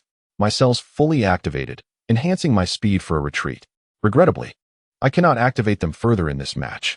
Huyun Ji waved his long sleeves, indicating he could still perceive the lingering lightning on Lin Zilei. Bashar reassured him, "No worries. It's merely a match, and you have only recently learned." Lin Zilei inquired, "What now? Shall we adopt a conservative strategy?" "Do not speak of conservatism. We have never played defensively. Attack directly, do not overthink it." Just now, that Shinshi utilized wind release instead of his adept magnetic release, which suggests his magnetic release is vulnerable to lightning. The three exchanged glances and charged towards their opponents. Fenghuan employed wind release, while Shinshi utilized magnetic release to counter the three assailants. They deftly evaded their attacks and closed in. Bashar engaged Fenghuan, while the other two infused their blades with lightning and struck at Shinshi. Shinshi's magnetic release collapsed within mere seconds. He swiftly drew a kunai to defend, but it was a futile effort. The kunai shattered almost instantly. Shinshi sidestepped the slash and retaliated with a punch, but Huyun Ji swiftly countered with a side slash, forcing Shinshi to abandon his attack. Seizing the opportunity, Lin Zilei swiftly moved to fill the gap. Kwa's puppet, wielding its mechanized blades, intercepted Lin Zilei. "Hey, have you three forgotten about me?" Lin Zilei dispelled his lightning release and engaged in a close-quarters battle with the puppet. Kwa maneuvered the puppet strings, activating its mechanisms. Tiny apertures opened on the puppet, launching concealed weapons at Lin Zilei. He had no choice but to temporarily abandon his support for Shinshi and focus on the puppet before him. Seeing that Kwa had drawn one of the opponents away, Shinchi quickly encased himself in iron sand once more, wrapping his fists in it and launching an attack. Huyunji struck at the iron sand with his blade. Though his breath was uneven, he did not cease his lightning release. Why not stop the lightning release? It would spare you the strain. Your magnetic release is quite troublesome for us. Besides, we are currently adversaries. We may be friends later. But you 1T have many opportunities. Your chakra reserves are running low. Hey, little one from Sunagakure, do you possess such confidence? Huyunji soon regained his footing, pressing the attack. However, Shinchi's defense proved formidable, while Huyunji found himself suspended in midair from the blows of the iron sand. He concentrated his remaining chakra for one final strike. Shinchi noticed the surging lightning blade in his hand. Is that strike with your right hand? You are pushing so hard, yet such power cannot obliterate all the iron sand. It must target one of the other two. Unexpectedly, Shinchi was taken aback as Huyunji's attack came from his left hand. Utilizing his long sleeves, he maneuvered the blade through his clothing to his left hand, a bold maneuver indeed, before hurling it toward Shinchi. He lay on the ground, whistling for reasons unknown. Meanwhile, Fenghuan was engaged in a fierce duel with Bashar. Since his arrival, Bashar had not ceased his chatter. Lady Fenghuan, you are so exquisitely captivating. Might you grant me a date? Fenghuan remained silent, her gaze unwavering. Lady Fenghuan, why do you not speak? Have I erred in some way? Fenghuan ignored him, beads of sweat trickling down her forehead, while Bashar continued his incessant prattle without a hint of fatigue. Every thrust of her spear was deftly avoided by Bashar, while she struggled to deflect his relentless attacks. His incessant chatter made it impossible for her to think clearly. Frustrated, she snapped. Do you speak to the girls in your village in such a manner? Do you not find it tiresome? Bashar paused to contemplate, granting Fenghuan the opportunity to retreat. I find it quite agreeable. As he finished speaking, a whirlwind surged forth. Fenghuan, wielding her large fan, lifted her sun hat. That perverse fiend has finally been dealt with. She twirled her fingers around the fan, which gradually expanded. She prepared to seize an opportunity to eliminate the other two with her wind release technique. Suddenly, a whistle pierced the air. Relying on his agility, Lazy Lin found himself ensnared by a rope. He twirled the rope and launched something high into the air. To their astonishment, it was none other than those they least expected. Baxia, hey, Yunji, you're awfully slow. His hands formed a seal, and he unleashed his technique. Lightning release, Thunder Tiger Fong. A white lightning tiger surged towards Xian Shi, enveloping him in a cacophony of thunderous roars.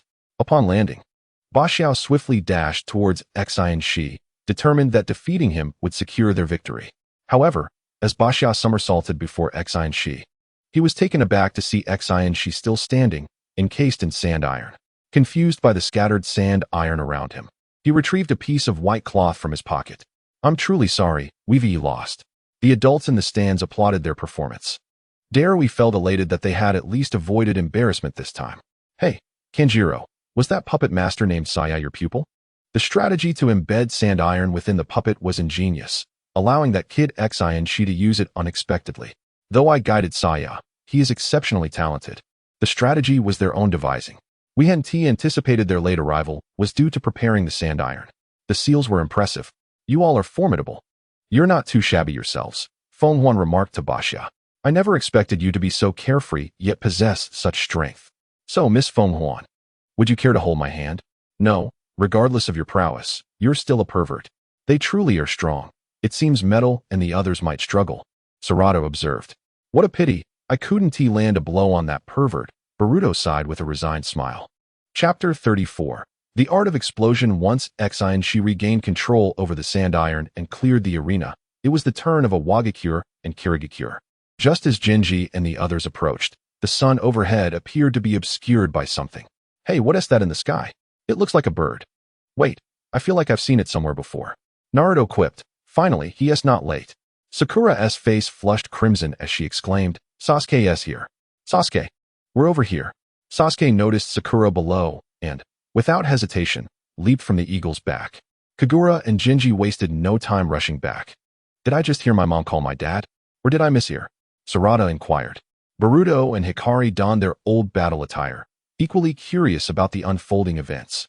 Sarada, upon spotting her father, rushed forward and buried herself in Sasuke's embrace. Dad, why are you back? I've returned to celebrate the festival. Hikari tugged at Boruto's sleeve, asking, "Is that Sarada's dad?" "Yes. He is also my mentor, Uchiha Sasuke." "What? That's Uchiha Sasuke? He's really handsome, and his voice is so pleasant. Don't you think?" Wu Hualing elbowed Hikari. Hikari snapped back to reality. "I suppose he's alright." "Wow. Isn't your taste a bit too high? You're not even slightly moved by such a handsome guy?" Hikari remained silent, gazing ahead, her eyes inadvertently drifting sideways. When Shojin realized Sasuke had arrived, he thought to himself, "Hey Naruto, did you specifically call Sasuke back?" "Yes, I did. What is wrong with him coming back for the festival? I can't shake the feeling you summoned him to beat me up." "Shojin, what are you thinking? If Sasuke finds out, it won't be just you getting beaten. It'll be you three against me. The match isn't over yet, so there's no need to rush." As the eagle descended into the arena, Tsunade and Shizune dismounted. "Sakura, you haven't changed a bit." "Master, you came as well?" "I ran into Sasuke on the way back, so we returned together." Shizune whispered. "Lady Tsunade, look over there." Tsunade turned to see Boruto. "So it's you? Come here and let Grandma take a look." But upon a closer inspection, she exclaimed, "Metal." Metal stepped forward, bowing as he greeted, "Hello, Grandma." "Hello, Sister Shizune. Let me see. It seems you've been eating well and resting properly. Have you become a ninja?" Metal nodded. "Are you participating as well?" He nodded again. "Don't just nod. Answer your grandma." Metal declared loudly, "Yes." "Very well. I look forward to your performance." Tsunade turned to Sakura and Sarada. "All right, it's our turn." Sasuke set Sarada down and ruffled her hair. "Dad, I'll do my best in the next match." Sasuke stood and turned to Hikari. "You're Hikari, right?" Hikari answered timidly, "Yes." "Good luck." "Okay." Hikari anxiously pondered. "Will he suspect anything?" "No. You have me to back you up." Noki grumbled. "You two are really something, wasting my time watching my grandson." Sasuke politely apologized. "My apologies." "Noki, you're still alive and well. What is the hurry?" AI shouted from the side. "Big fat sheep." Tsunade pointed at Raikage. "Let us gamble tonight. I'll win." "No doubt. I'll take you on to the end," he replied. Kagura and Genji returned to the arena. Genji stood at the center of the stage, shouting, "Grandpa, I will definitely win." Noki responded loudly, "Excellent. That is the spirit." At this moment, Kitty Eye remarked from behind, "This kid doesn't seem easy to handle. Perhaps we should deal with him first." The chubby guy wearing sunglasses was called Wataru, while the tall one was Sujimoku. As the battle commenced, Kitty Eye formed seals and unleashed the grand waterfall technique, flooding the entire arena. Wataru paid little heed, simply forming seals to release earth spikes. Sujimoku encased his fists in stone and, without hesitation, swung his fist forward. The three merely dodged, then utilized the water prison technique to ensnare him. Wu Hualing shot forward, launching light-reflecting ice crystals. Ice release, Azure Dragon. Genji immediately retaliated by hurling dozens of clay spiders, creating an explosive impact that severed the dragon. Isn't the power of this explosion a bit excessive? Kagura, without employing any techniques, charged forward wielding a blade. Wataru, seeing this brash young one approach, drew a kunai to block her. As he positioned himself in front of Kagura, several water clones appeared beside him. Wataru was oblivious to when the seals had been formed. Seizing the opportunity created by the water clones, Kagura dashed towards Genji. Genji tossed a small bird into the sky, which instantaneously transformed into a colossal dragon. Wu Hualing quickly reacted, using her heightened perception to form water ropes at Genji's feet, attempting to ensnare him, while simultaneously unleashing ice release needles to bring down the dragon. Yet Genji was swift, mounting the dragon and soaring high into the sky. Kagura realized she hadn't exited the technique's range and immediately executed Water Dragon Bullet. Genji, noticing this, ascended even higher, just when he thought he was out of reach. Kagura added a water clone to her Water Dragon Bullet, severing the dragon's wing. As the clay dragon plummeted, it erupted in a violent explosion. Kagura initially believed Genji had also fallen. Kagura, not bad. Quick reflexes, huh? Kagura looked up to see Genji suspended upside down in midair. "Shall we compare our skills and see if you can evade my bombs?" "Very well," replied Duyuan. Immediately, Duyuan formed hand seals to initiate a seismic tremor, enveloping himself and Sujimoku within an earthen barrier to protect the other two. Duyuan then hurled a bomb downward, sending up a cascade of splashing water. Kagura, with impressive agility, evaded all the explosions. Eager to test a more potent attack, Duyuan released a small dragon that soared through the air. Kagura responded by utilizing the water's surface to create a reflective technique, where the water mirrored Diyuan's dragon. A violent explosion ensued. Seeing the situation spiraling out of control, Dingxi called for an immediate halt. After unleashing his technique, Kagura sheathed his blade. However, as the smoke cleared, a rumbling sound emerged from above. He swiftly executed a series of backflips to evade. This time, the clay bomb was engulfed in fierce flames. The bomb transitioned from white to red before detonating. Although this explosion did not create significant splashes, the aftermath left deep craters in the ground, with water from the area seeping into the earth. Diyuan's hair resembled burning flames, radiating heat from his body. Kagura managed to dodge most of the subsequent 3 bombs, but the shockwave from the explosion still knocked him against the wall. With Diyuan persistently throwing bombs, Kagura found himself unable to evade any further. Dingxi leaped from the stands, inhaling deeply to blow away the clay bombs. He then enhanced his palm, aiming to strike Diyuan down. However, Diyuan swiftly ascended, prompting Dingxi to activate his butterfly transformation to bring him down. Sakura, understanding why Sasuke had called her, reassured him, "Leave it to me." Sasuke then turned his gaze to Diyuan in the sky, preparing to unleash his technique. With a swift motion, Sakura struck, rendering Diyuan unconscious. That child clearly cannot control his powers effectively. It is too dangerous for him to be here, Akatsuchi commented. Darui added, "This kid possesses immense strength. With proper training, he could surpass you." "I had no intention of bringing him along, but my grandfather insisted," Noki exclaimed, raising his voice. "Is there anything wrong with bringing my grandson to showcase his abilities?" Just as he finished, Noki began to cough. "Hurry and announce the results. I wish to know how my grandson performed." "Naturally, you won," Tsuchikage, Jur stated. Upon hearing this, Noki burst into joyous laughter. "My grandson has proven worth the effort I invested in his training." Diyuan, dazed, stood up and looked towards the stands. "Grandfather, did I lose? How could that be? I was just up there." "You haven't lost. You've won," came the reply. "But I lost control?" Akatsuchi bent down and stated, "Yes. But we managed to intervene in time." "All right, Diyuan, we shall not compete further. Let us take a stroll together," Noki suggested. "Okay, grandfather." "Ladies and gentlemen, I shall now enjoy the festivities," Noki declared. As Noki departed, Akatsuchi inquired about Noki's condition from Tsunade and Sakura. Sakura reluctantly responded, "Naka's health is deteriorating rapidly. No, there must be a way. He can still endure, right?" Akatsuchi implored, hope gleaming in his eyes. Tsunade calmly replied, "Medicine can save lives, but it can only do so much. Let us shift our focus to Boruto and Sarada. I have been on a losing streak lately and need a change of pace." Akatsuchi, feeling a sense of relief instead of despair, declared, "I will go and keep grandfather company. Sister, stay here, and we will meet later." "All right, just ensure they don't cause too much trouble." Meanwhile, Hikari and Boruto were armed and observing as Sarada approached them. "What is our strategy for the match?" Hikari inquired. Glancing at Boruto, Boruto noticed both girls were looking at him expectantly. "Why are you both staring at me?" "There's no strategy. If anything, we need to find a way to deal with Ninki. As for teamwork, we'll have to adapt on the fly, especially with Mitsuki absent. Many strategies are off the table." Hikari leaned in, questioning Boruto. "Do you doubt my abilities?" "I never said that. Don't misinterpret my words." "Just stay level-headed," Boruto retorted. Hikari complained, "It seems you still don't trust me." Ninki, approaching them, remarked, "You two seem quite relaxed. Don't you feel nervous?" Boruto and Hikari exchanged glances before turning to Ninki. "What is there to be nervous about?" "It's just a game," Boruto replied. "Exactly. It's merely a friendly match.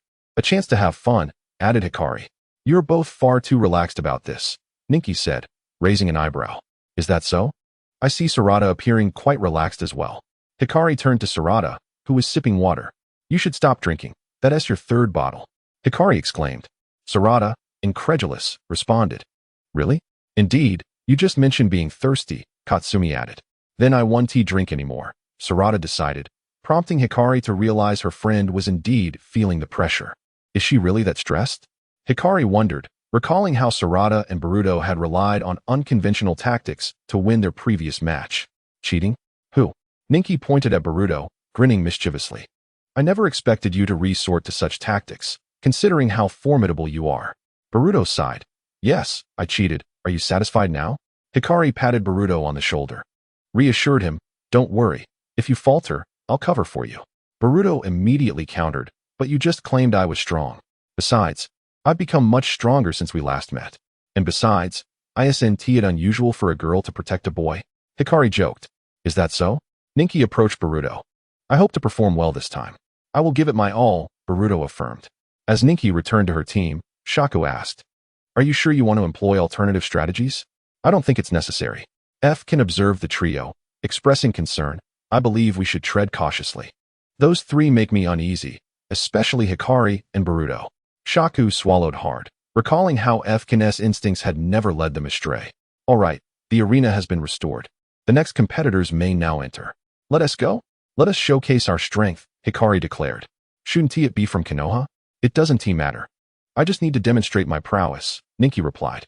The three swiftly entered the arena, but as they approached, they were stopped by the Konoha team. Routine inspection, Sarada sighed. Hikari cheekily remarked, This is all the fault of that cheating brat. How could we still be checked? Boruto lowered his head, admitting, I confess. Chapter 36. Proving strength. As the trio leisurely made their way into the arena, they spotted Hikari smiling and waving at them.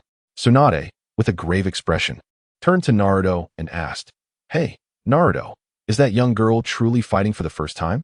Kakashi observed Hikari and remarked, She is indeed a formidable opponent. Hikari is merely a friend of Boruto, he replied. Hira remarked to Naruto, It seems that Konoha has produced a prodigy. Except for Hinata, who was perplexed. They understood the conversation. She gazed at Hikari, whose demeanor radiated warmth and friendliness. However, Hinata's combat instincts paled in comparison to the others, for they all recognized that beneath Hikari's amiable facade lay a mere guise of danger. Meanwhile, on the other side, Ninki and the others continued to engage in idle chatter. Fenghuan, I said, do those two truly appear as perilous as you described? Yet, that girl named Hikari seems rather adorable at first glance. Fenghuan, incredulous, replied, How could that be? My instincts have never failed me. Ninki observed the trio ahead and countered, No, your instincts seem accurate. Prepare for battle. Meanwhile, on Boruto's side, Sarada inquired, What is our plan? Adapt and improvise, came the response. Hikari waved at Boruto. Boruto has taken the bait. Boruto retorted, Honestly, you really enjoy being first. Sarada, puzzled by their exchange, was about to ask when Hikari and Kira vanished, leaving only their swords on the ground. They charged forth with incredible speed. Sarada stood rooted, unsure of what to say. Goodness, those two are far too headstrong. Is this what you call improvisation? Sarada quickly infused chakra into her feet, scaling the wall, determined to confront Kira. Fenghuan blocked Hikari's strike with the shaft of his spear. That was perilously close. I almost fell into your trap.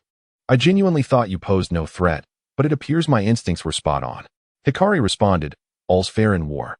Besides, we were merely testing the waters. I must express my gratitude for your high regard for the three of us. In return, I shall confront you with all my might. Fenghuan pushed Hikari aside and launched a counterattack with his spear. Boruto swung his sword, aiming for Kira. Ninki, defending while observing Boruto's movements, remarked, I never expected your progress to be so substantial. In the past, you needed Sarada's assistance to contend with me. Now, you can handle me alone. Boruto deftly dodged Ninki's iron sand attacks while replying, Ninki, your praise is unwarranted. I feel my physical skills have diminished considerably over the past few days. After several attempts to break through, Boruto retreated a few steps, summoning two shadow clones to continue the assault.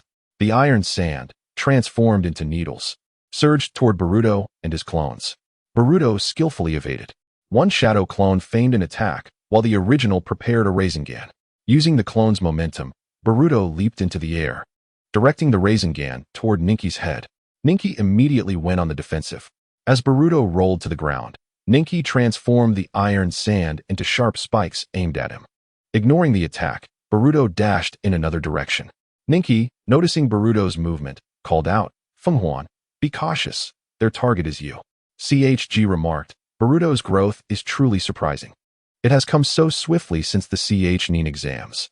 Kai added, what is even more unexpected is the synergy between that girl and Boruto. They both seem to launch their fastest body flicker techniques simultaneously. Sarada was not to be underestimated either. She anticipated that the opposing puppeteer might be on the ground and traverse the wall. The three of them caught their opponents off guard at once. Hey, Naruto. Gaara expressed his dissatisfaction, You are being rather inconsiderate. Their coordination is clearly not a first-time occurrence. Naruto, appearing innocent, explained, I assumed their initial collaboration wouldn't yield anything remarkable. Who could have predicted the current situation? Darui, uninterested in such matters, told Naruto, as compensation, you are treating today. Above, laughter echoed, while below, combat raged fiercely. Ninki, realizing Boruto and Hikari targeted Fenghuan, quickly moved toward that direction. Fenghuan prepared for confrontation. However, to everyone's surprise, Hikari sprinted towards Boruto. Boruto hurled his sword, embedding it behind Fenghuan, who was not in use. The two observed this maneuver, utterly baffled. When they brushed past each other, they noticed the hand seals being formed. They were puzzled. How could they possibly be forming hand seals? To utilize another's chakra alongside their own for jutsu, one must be intimately familiar with the nature of the other's chakra. It seemed absurd. Yet, as they released their grips, Ninki immediately took defensive measures. Hikari unleashed a lightning release attack as she and Boruto disengaged. A formidable lightning jutsu surged forth. Fenghuan aimed to assist with a wind release. But before he could form the seals, Boruto had already completed his Rasengan and launched it. Fenghuan hastily adjusted the ornate design of his fan to block the attack, only to hear the sound of a shadow clone dispersing. In a frantic moment, he drew the dagger from his waist, but it was too late. Boruto kicked him down. The spectators in the stands were left speechless in awe. It was not that they lacked the ability to comment, but the fluidity of their cooperation could only be achieved through years of training together. Rather than describing their synergy as flawless, it was more accurate to say that they regarded each other as extensions of themselves, with their thoughts seamlessly intertwined. What was Boruto planning to do with that fan? He lifted it, and alongside Hikari, formed the hand seals. Fire release, fire flow technique. Wind release, great spiraling. In an instant, a fiery tornado materialized, hurtling towards the two. Kira swiftly broke free, employing a puppet technique to conjure a shield made of mechanized puppets, positioning it in front of them. Witnessing this scene, CHG urgently called for a halt. No, we can continue. Ninki, with wings formed from iron sand, lifted Fenghuan into the air. Kira exclaimed, we are not so easily finished. Boruto turned to Hikari beside him. Shall we carry on? Very well. Sarutobi watched Hikari from below, sensing an uncanny familiarity with her presence. Despite not understanding why the last two seals differed from the Great Fireball technique, which required 3 additional seals. Chapter 37. Victory. A frightening gaze Hikari and Boruto observed Ninki, who remained airborne, hesitating to take immediate action. Boruto, do you possess any aerial ninjutsu? I do not, he replied. Hikari, do you? Neither do I. This complicates matters. We can only wait below. I concur, but it is imperative to learn a technique capable of targeting aerial foes. Ninki, dismissing their conversation, launched an attack with iron sand, sending slender steel needles toward them. Boruto and Hikari deftly retreated toward Sarada. Ninki, what is the effective range of your iron sand? Boruto asked. Why pose such a foolish question? Sarada replied. This is merely a test. There's no need to take it so seriously. Ninki observed how casually the two engaged, failing to recognize the weight of their words. Sarada pushed Kira forward. Sarada had been entangled with Kira since earlier. Had she not been careless when Kira manipulated the puppet strings, they might have already secured victory. Sarada, glancing at the duo and their elevated position, quickly grasped the implications. The speed at which the kunai was wielded increased, and the angles of the attacks became more cunning and ferocious. Sho shouted in haste. Hey, your name is Sarada, right? This is just a contest, no need to take it so seriously. He used his short blade to block, striving to keep pace with Sarada's rhythm. He was acutely aware that the danger Wind and the others had mentioned was genuine. Each of the three was formidable in their own right. He should have summoned his puppet upon entering. Otherwise, they wouldn't be in such a passive predicament. Although he reacted swiftly and successfully released his puppet while Sarada was still several meters away, she merely threw a punch that crushed the puppet to pieces, rendering its mechanisms utterly useless. Fortunately, during their release of the Fire Dragon Whirl, he had managed to inconvenience her using chakra threads, taking advantage of her unfamiliarity with puppet techniques. Yet now, he found himself besieged by 3 opponents. Xi and she couldn't assist him either, as Light, Boruto, and Sarada surrounded Sho. Boruto urged, stay close and don't let Xi and she and Wind have a chance to unleash ninjutsu. The trio clung to Sho like glue, relying solely on physical techniques for their assault. Despite Show's considerable skill in physical combat, facing 3 opponents made it exceedingly difficult for him to withstand their onslaught. For reasons unknown, he found himself struck by sudden blows. Hey, this is too ruthless, he thought, realizing they were exploiting their teammates' fear of inflicting harm upon one another. It was indeed a clever strategy, but if the besieged could seize the opportunity to escape the encirclement, any error on the part of the 3 would leave them vulnerable. However, their coordination was undeniably seasoned. The boy named Show was likely not going to escape. Light, anxious, exclaimed, 3 minutes have passed. If Boruto and the others don't take action soon, Show might not hold out much longer. In truth, he was already struggling. Boruto, observing Show's plight, asked, "Why not just admit defeat?" Show, panting heavily, replied with difficulty, "It's my fault. I must bear it. I don't want to lose because of me." Light reassured him, "This is just a contest, not a life-or-death battle." Show insisted, "I just want to win." Boruto hastily interjected, "Hurry, scatter." Both Boruto and Sarada immediately withdrew. Light remained, forming hand seals to erect an earthen wall. However, Xianxi did not launch any sandiron attacks. "How could I?" As they said, this is merely a contest, not a life-or-death struggle. Wind conceded, "This time, we accept our defeat." Boruto questioned, "But you two still have the upper hand. Are you really conceding?" Xianxi responded, "The facts are clear. There's no need to continue. We've lost since your surprise attack. We just didn't want to admit it." Wind, having descended, helped Show to his feet. Show stood unsteadily and weakly thanked Light. "Thank you." "No need. We are teammates," Light replied. "I was referring to that girl," Show said before fainting. Light, oblivious, joyfully high-fived Boruto and Sarada. Wind said, "Xianxi, come help Show." Light turned to Wind, saying, "Show wanted me to thank you." Light casually remarked, "I was just worried Xianxi might actually do that. I was overthinking it. But you were truly kind. By the way, does Light have a crush on any boy?" Light shyly lowered her head. "I suppose I do." Wind glanced at Boruto and Sarada behind Light, and an idea struck her. She pointed at Sarada and Boruto with her right hand while placing her left hand over her mouth in mock astonishment. "Boruto, what are you and Sarada doing?" Upon hearing this, Light turned around in a panic but saw nothing. The two were merely wiping sweat. Light angrily exclaimed Wind. By the time Wind turned back, she had already dashed away. "Seal of reconciliation." She exclaimed joyfully. "Although we lost this time, witnessing your true strength made it worthwhile. I'll return and practice diligently. Looking forward to our next match." "I feel the same. My training will not fall behind yours. As for me, handsome, you've proven yourself. Why would you need to cheat? And you must keep it up. She's really paying attention to you." After Wind mentioned her, Boruto glanced at Light. When Light and Wind were together, Wind noticed Light's glum expression. "Light, don't look at me like that. It frightens me. What if I wet the bed tonight?" "That would be too embarrassing for a girl." "Huh? What are you talking about?" "I don't know." Wind attempted to leave, but Light held on too tightly for her to escape.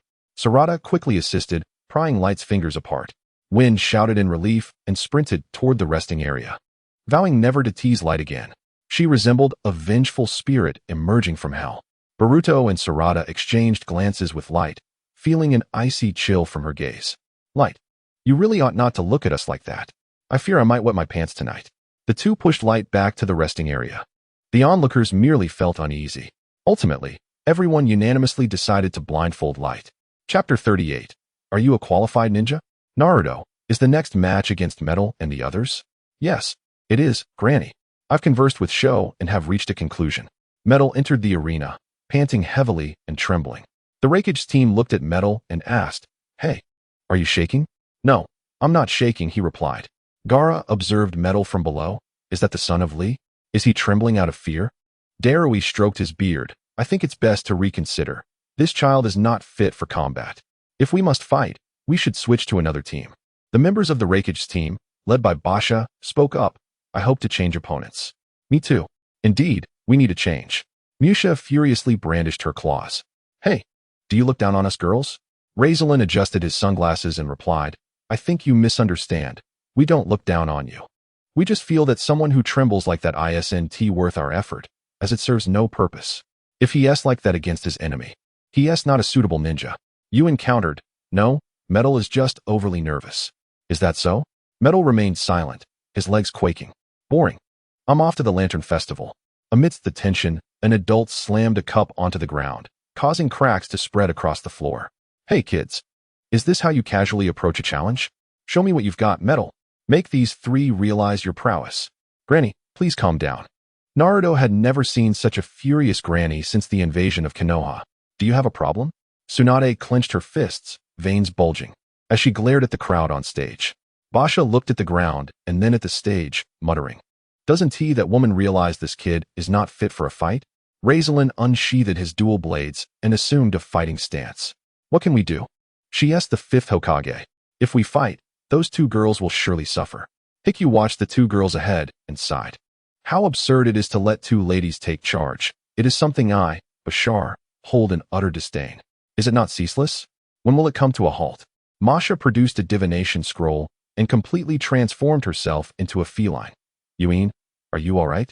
Yuin, with a resolute gaze, replied, I will give it my all. Lazy promptly activated his lightning abilities, charging straight towards Metal.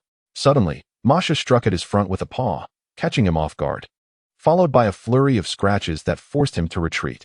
It seemed she had achieved complete feline transformation, gaining the senses of a cat. Masha remained silent, instead sprinting towards them. Foolish move, rushing in like that will lead to dire consequences. Hu Yunji drew his sword to block. An ear-piercing sound suddenly erupted, directed at them. What on earth is that? Is it some girl's unique ninjutsu, seemingly reliant on sound waves? It appeared they had found their target. Lei Zi and Bashar exchanged glances. A bolt of lightning vanished as Bashar utilized lightning release to hurl a shuriken, just as it seemed destined to hit. None could have anticipated that Metal would swiftly interpose himself before Yuin. Lei Zi swung his blade, but Metal sidestepped and apprehended his arm. Chongjiro marveled. How did this kid manage that? Indeed, how could the child of Shaoli be so timid? Kai, could this lad have changed from before? Lady Tsunade affirmed. You are correct. Metal remains defensive, only acting when others are attacked. Xiao Li and I have attempted various methods, yet they have proven ineffective. Even mentioning his mother yields no response. Does he still not grasp her intentions? Metal's mother? Naruto and Shikamaru were taken aback. Kuratsuchi, are you too unaware of this child's lineage? Sasuke remarked. We have merely encountered him briefly. What do you mean? Tsunade clarified. I, Shizune, Sasuke, and Sakura have all met him. Teacher Kai has not. I only recall that when Shaoli returned to the village, Metal was already 4 years old, claiming his skills had diminished during training. Whenever there was a break, he was either with Metal or outside the village. The three below regarded Metal with newfound respect. His defense was remarkably well-timed, though their strengths were not overwhelming. They had expended considerable energy. Subsequently, Hu Yunji unleashed a lightning release attack. The battlefield was left with only Metal standing. Soon, Metal began to tremble just as before. It seemed this brother was also fatigued. Bashar, sweating, raised his hand. All right, the match is over. However, Tsunade insisted. No, you must continue. The three glared at Tsunade, muttering curses under their breath. Reluctantly, they continued to strike Metal, who bore their blows. Metal, we know you are strong. Just admit defeat, and we can end this. Metal, trembling, replied, I cannot lose. I cannot surrender. It's merely a demonstration. Why care so much? He truly is dense. Boruto and the others observed Metal's complete lack of retaliation. Shikadai slapped his forehead, still the same. Unable to take the initiative. Inogen shook his head. We've never seen him attack first. Boruto added, aside from team cooperation, where he actively shields his teammates from attacks. He is perpetually timid. The training ground's wooden posts must have suffered greatly at his hands. Dai shouted at Metal. Treat those three as wooden posts. Shikadai scolded, foolish Dai. You've tried that before, and he still showed no reaction. Boruto gazed at Metal, who lay on the ground, bloodied from the trio's kicks. They too turned their attention toward him, their expressions pleading. Unable to restrain himself, Boruto dashed forward. Just as he did, he was halted. Boruto, stop. Grandma, Metal cannot take any more. He must not be hit again. You are a fool. He is also my grandson. I am helping him. No, this must end, Grandma. It cannot. If as a ninja, he only knows how to act in defense of his teammates, it is of no benefit. He will only endanger his comrades and himself. Bashar could no longer contain himself and shouted at Tsunade. You madwoman, can't you see he can no longer continue? We refuse to play the villain any longer. We are leaving. You little brat, Say that again if you dare. Before Bashar could finish, he was punched into the wall. Metal, at that moment, was emanating intense heat. Lazy sensed an overwhelming pressure and immediately entered lightning form, shielding Hu Yunji. Yet, after a few exchanges, he too was sent crashing into the wall. As he prepared to strike Hu Yunji, he was swiftly brought down. Is that the Eight Gates release? Such power is astonishing. Merely seconds of eruption produced such strength, Shikadai and the others marveled. Boruto was so frightened by the heat that he retreated to the resting area. Meanwhile, Tsunade wore a look of melancholy. Is it still not enough? Chapter 39. Sasuke seizes the eye of light. It hurts. It hurts. Sakura paid no mind to their shouts, focusing solely on her bandaging. The new generation was busy discussing where to play. Hikari stood beside Boruto, suddenly sensing someone staring at her from behind. She slowly turned and found Sasuke standing there. She had not perceived anything unusual moments ago, so why did she feel such anxiety now? Sarada, today you and your father should tidy up and pay respects at the family shrine. Then you can play with your friends later, Sarada beamed. Okay, Dad. Upon hearing they would visit the shrine, Sakura interjected. Are you going to pay respects to Mom and Dad? I want to join. No, Sakura. It's rare for Lady Tsunade to be here. You two should catch up. I also wish to spend some time alone with little Hikari, but cleaning the shrine is quite tiring. Two of you won't be enough. No worries, I'll bring my student to help. Sasuke pointed to Boruto, who was idly standing by. Boruto, not fully grasping the conversation, exclaimed, Uncle Sasuke. Did you say student? Who is it? I mean you. Come along to help with the cleaning. Sure, I can do that. Master, make sure to teach me a few techniques. All right. I will teach you, as long as you can learn. However, I still think we need one more person. Sarada, you pick someone for Dad, as Sasuke spoke. He glanced toward the group of children. Sarada looked at Dai Dai, who was in the crowd, and hesitated to call her. After pondering, she noticed Hikari standing aside. Dad. How about asking Hikari? As you wish. Sarada looked at Hikari with anticipation. Hikari, would you mind joining us to help clean up? But when Sarada gazed at Hikari, her eyes seemed distant. Hikari, are you all right? Hikari glanced at Sasuke before replying. Yes, I'm fine. Sarada noticed Hikari's lack of energy and said, Never mind, you should rest here. I'll go ask Dai Dai and the others. No need. I was just a bit lost in thought. Let us go. Boruto also sensed Hikari's odd behavior and approached her, asking, Are you really okay? Hikari simply responded, Yes, let us hurry and clean up. Hinata was scanning the area when Hanabi noticed her demeanor and approached, asking, Sister, what are you looking for? Hanabi, have you seen your brother-in-law or Shino? Perhaps they are in the restroom. Why do you ask? You seem quite worried. Hinata clasped her hands over her chest and spoke. I cannot fathom why, but I am perpetually engulfed by a sense of dread. Today, my brother-in-law unexpectedly summoned Sharon to celebrate. Fear not, for my brother-in-law is formidable. They have already resolved the issue with the peach technique. Everything is under control. In a corner of the venue, Sharon exclaimed, Naruto, have you lost your mind? What are you doing this for? Have you considered Boruto and Himawari? Have you thought about Hinata? Everything you mention has crossed my mind, Naruto replied. That is precisely why I insisted you bring that scroll. Do you think I am blind to the contents it holds? This spatial sealing technique, no one has ever employed it. Thus, no one knows what may transpire upon its use. What you might not realize is that this sealing technique requires the chakra of the Uzumaki clan as a catalyst. Share a portion of your chakra with me, and I will. Naruto interrupted with a sharp reprimand. No. Sharon, in a fit of anger, swung a punch at Naruto, who blocked it with his fist. Sharon retaliated with another strike aimed at his abdomen. You and Sasuke are the strongest forces in this world, the very insurance for its existence. Have you heard the prophecy of the toad? What nonsense are you spouting? Naruto retorted. The toad sage's final prophecy foretold, when heroes perish, calamity descends. Those cast aside and forgotten by the world shall illuminate the path ahead. This prophecy is not to be taken lightly. The toad sage has never erred. You and Sasuke possess the most profound understanding of ninjutsu, and your investigations into the Otsutsuki far surpass my own knowledge. Since I am aware of my destiny, I shall strive to make it more meaningful. After contemplating, Sharon handed the scroll to Naruto. Do not despair, there is still hope. I hope we never need to see that day. If you encounter that savior, please convey my apologies and urge him to save a world that is not his own. Sasuke and Sarada led the group, with Boruto and Hikari trailing closely behind. Hikari clung to Boruto's hand tightly, a grip unlike any previous occasions. Boruto could feel the chill emanating from Hikari's hands. Slowing his pace, he asked, "What is wrong, Hikari? I've never seen you so frightened. Is that so? Your hands feel icy to me since we left." Hikari glanced at Sasuke and Sarada ahead. Perhaps it was merely my imagination, but for a fleeting moment, I felt an odd gaze from Sarada's father. Rest assured, even if Uncle Sasuke suspects something, a proper explanation should suffice.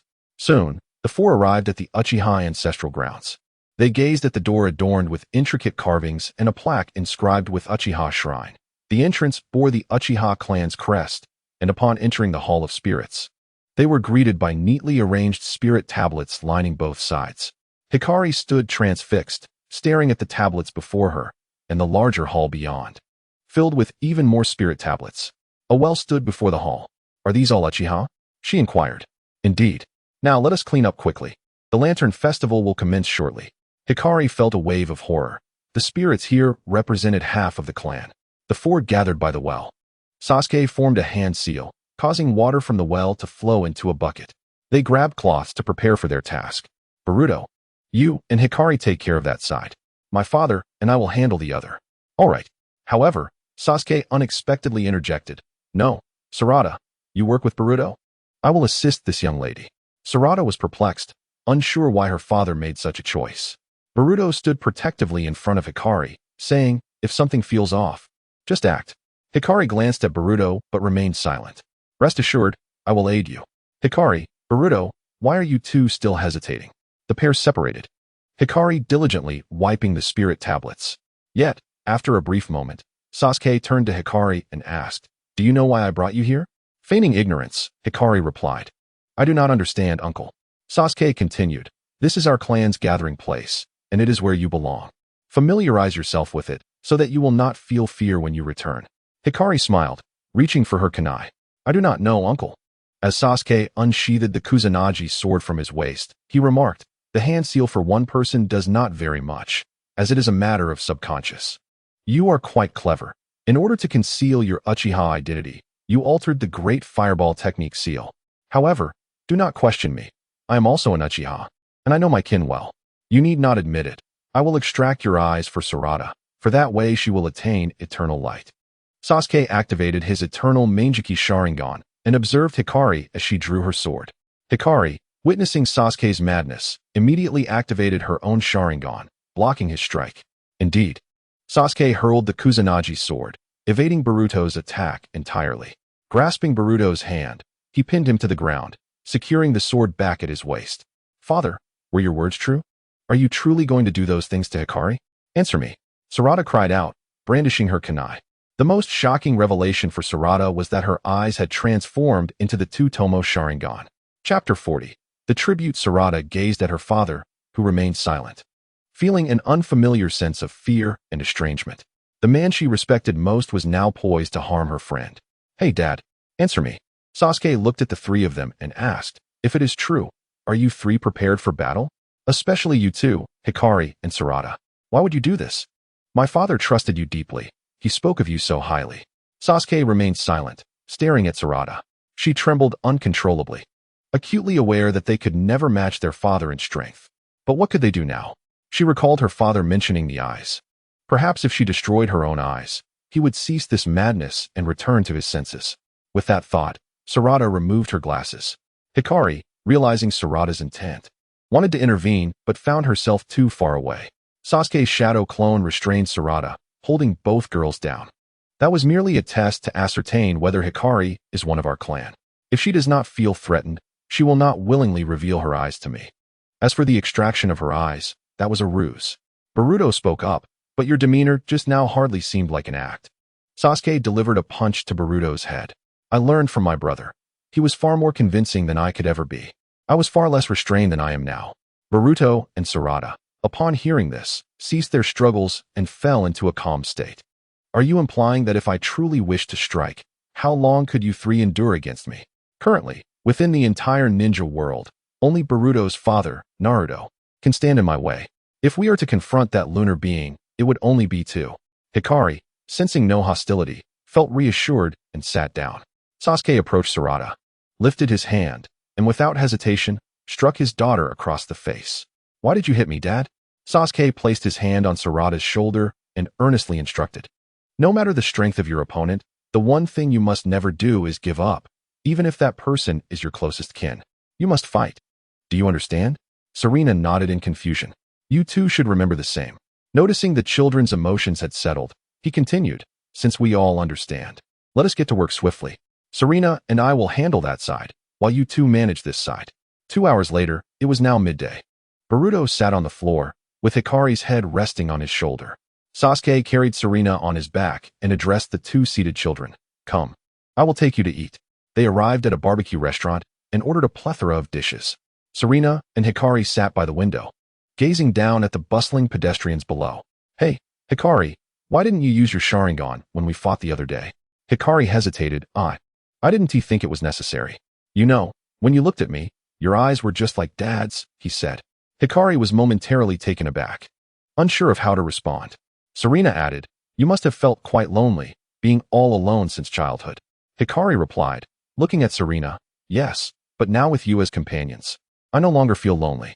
Boruto approached the two girls, carrying several plates of grilled meat. Today, we struck gold. The master really splurged. Hikari observed the mountain of plates. You all have so much meat. I don't think we can eat it all. However, Serena insisted, take your time eating. Let Dad learn a lesson for scaring you like that. Sasuke chimed in, eat your fill. If it's not enough, we can order more. Naruto hasn't had such good fortune either. He hasn't been treated to such a feast. Hikari accepted the dipping sauce from Sasuke. Thank you. I still prefer to call you Uncle Sasuke. Hikari looked at the now affable Sasuke and said, all right, Uncle Sasuke. Serena then said, Dad, you've never mentioned anything about my uncle. Sasuke placed the grilled meat onto the hot plate, and it began to sizzle. With a hint of sadness, he replied, I'll take you to see him later. Serena suddenly felt she had misspoken. After they finished eating, Sasuke first took them to Ino's flower shop. Upon seeing Sasuke, Ino asked, are you here to buy roses for Sakura, or something else? Something else. Soon, Ino presented various types of flowers. Once Sasuke moved away, Serena eagerly asked, and Ino, do you know my uncle? Your uncle? I'm not sure. Coincidentally, Shursui, who was helping move the flowers, overheard Serena. Serena, how did you know you have an uncle? Uncle Shursui, do you know? Itachi, that's your uncle's name. Although I've never worked with him, I've heard other Umbu members speak of his strength, which was on par with the 6th Hokage. Next, Sasuke took them to a dango shop, buying each child a skewer, while he held a bag for himself without eating. They proceeded towards the cemetery. Hikari glanced at Boruto and then at Serena. What does that mean? He asked. My uncle left a long time ago. Dad has never taken me to pay respects. If he hadn't mentioned it today, I would never have known I had an uncle. I believe he must come alone, as that way he can have a proper conversation with his brother. Boruto praised Hikari. I didn't know you were such a good guesser. But Hikari's next words left Serena feeling helpless. Boruto felt a pang of sympathy for her, realizing that to attain such fearsome eyes, one must lose the most important person in their life. He must have loved his brother dearly. When they reached the cemetery, they walked forward. Boruto looked at his empty hands and hurriedly ran ahead, asking Sasuke for 2 bouquets to present before the graves. Hikari followed closely behind. When Hikari arrived, she saw Boruto with his hands clasped in prayer, repeatedly murmuring apologies. Hikari joined him in prayer. A moment later, Serena approached to pay her respects. Boruto looked at them and said, I'm here to honor Grandpa and Grandma. What about you? We are here to honor the Hokage ancestors. It's none of your concern. Hikari ignored the bickering and focused on the tombstone. Namikaze, an unfamiliar surname. However, the tombstone of Kushina Uzumaki was quite familiar to Hikari. So your father took your mother's surname. I don't care about that. My child can take whichever surname they wish. Boruto remarked, you have no shame. Returning to Sasuke, the tombstone read, Uchiha Itachi, and on the other side, Uchiha Shursui. You 3 listen closely, remember these names. They are heroes who forged peace. Whether Hokage or ninja, each has their responsibilities. Even if we may rest eternally, after sorrow, we must continue to walk steadfastly. Chapter 41, Gathering Dad, what's wrong? Serena asked, her heart filled with concern as she looked at him. Boruto, brimming with confidence, likened their situation to Peach's. What is there to fear? The Otsutsuki R&T is formidable as we imagine. Look, we dealt with Kinshiki easily enough. I'm merely stating a possibility. After all, we don't know where Kinshiki is hiding. Perhaps he is waiting for his companions. We can't predict his intentions. If we defeat them, you will be the power of this world. Let us go enjoy the Lantern Festival instead. Let us celebrate the holiday without such heaviness. That is perfect. I wasn't planning to dwell on it either, but this is a matter concerning our Uchiha clan, so Boruto, you should steer clear. Boruto lazily stretched and yawned. A little family secret, is it? I understand. I'll wait for you ahead. Hurry up, master. Yet, he contemplated the words spoken by Kinshiki at that time. You, Uzumaki Boruto, instigated this war. After hearing Sasuke's recent remarks, he was certain their enemies were not limited to Kinshiki. There were others. Their target was his right eye, and he would uncover the reasons behind it. Sasuke left them behind to explain the side effects of the Mangekyo Sharingan. Serena, have you ever inquired about Hikari's eye? Serena lowered her head and replied, I didn't dare ask, but I understood the reason. Just as she told you. The Uchiha clan awakens their eyes by losing someone significant. Ultimately, a person's eyes culminate in the Mangekyo. However, this great power comes with irreversible drawbacks. Using the Mangekyo too many times can lead to blindness. Serena found it hard to believe and turned to Hikari beside her. Is this true? Hikari finally understood why she felt her vision fading after using the Mangekyo Sharingan powers. I know I can't dissuade you, Hikari. So I can only tell you the price of using those eyes. Think clearly when wielding their power. Hikari looked up at Sasuke and asked, Then why do I feel your Mangekyo is different? I mentioned that the Mangekyo is the endpoint for a person, but if there are blood relatives in the world, and the other awakens their Mangekyo Sharingan, then the eyes will fuse, creating an eternal Mangekyo that will not lead to blindness. My eyes merged with my brother Itachi's, granting me this everlasting light. Serena trembled all over, collapsing weakly to the ground. My dear daughter, I understand that you are still quite young, and it may be too early for you to comprehend this. Yet, these eyes symbolize strength. My brother once entrusted his eyes to me, and in the future, you shall inherit this power to watch over our world. Time passed, and eventually, they found Naruto and his companions. Sunflower held 2 cotton candies, which she handed to them. They drowsily accepted the cotton candy from her hands. By the way, sister, would you like to fish for goldfish? The two raised their heads to see a group of people gathered in a circle. Upon their return, Sakura approached them and asked, You went to pay respects to your brother, but it shouldn't have taken so long. Boruto has already returned. Sasuke replied, It took a bit of time to find you. After speaking, Sasuke headed towards Naruto and the others. Sakura bent down to stroke Sarada's little head. Today, your father took you to see uncle. Sarada looked at her mother and smiled, saying, Yes, Dad told me quite a bit about uncle. He was very good to Dad. After hearing this, Sakura walked towards Sasuke. Boruto saw Sarada and the others arriving and remarked, You took quite a while. Look at them all gathered around fishing for goldfish. Do you want to join? Kaido, licking his cotton candy with his tongue, responded, Let us play. Boruto then asked Sarada, who stood silently by. Sarada was taken aback and said nothing. Kaido, however, interjected, She'll play too. Sarada was momentarily stunned, and before she could react, Kaido suddenly took a bite of Sarada's cotton candy. It's peach-flavored. Boruto exclaimed, Kaido, can't you eat your own? Kaido replied, We're good friends. What is wrong with sharing a bite of cotton candy? Suddenly, they heard a noise and turned to see Sakura storming away. Sasuke intended to sit down, but was pushed up by Choji. Stop dawdling. Hurry and chase her. Darui teased, Sasuke, your wife is very angry now. If you don't go after her, it'll be hard to appease her later. You might not get back inside tonight. Sasuke, you little rascal. Why aren't you running? Ino handed Sasuke a lily. Shikamaru and the others pushed Sasuke forward. As he ran, he called out Sakura's name. Who would have thought that one day, Sasuke would need to chase after Sakura? In the past, it was Sakura and Naruto who chased after Sasuke. Today was a rare sight indeed. Ino quipped, Sasuke and Naruto are truly alike. Both are emotional imbeciles. Naruto quickly defended himself. I'm much better than Sasuke. Shikadai sipped his drink and said, If I hadn't tripped you up, you'd probably still be single. However, unexpectedly, Sarada had already awakened her 2-tomo Sharingan. Darui remarked, It's no wonder Sakura is angry. After all, Sarada is only 13. Sasuke shouldn't speak to a child like that. Any mother would be furious upon hearing that. Boruto pointed in a direction and said, Uncle Sasuke, it seems you've upset your mother. Kaido tugged at Sarada's arm, saying, That's an adult matter. We kids should just enjoy playing now, right, Sarada? Sarada nodded and replied, Indeed. Why do I feel like you're all acting strangely? Boruto wondered. Unable to articulate his thoughts, Brother and sister, you've arrived. Kawaii urged the three forward. I want that biggest little goldfish. Okay, brother, I'll catch it for you. However, Boruto found himself in a predicament. Not a single goldfish in the entire pond came near him. Even with an abundance of bait, the fish remained distant. In contrast, Sarada and Kaido were quite popular, surrounded by a multitude of little goldfish. Others managed to catch at least one or two, while Boruto was left empty-handed. As evening approached, everyone enjoyed the flowers and food. Ao, instead of sitting with the adults, was among the younger generation, sharing roasted potatoes and stories with the children. These potatoes roasted by Yindi are quite good, he remarked.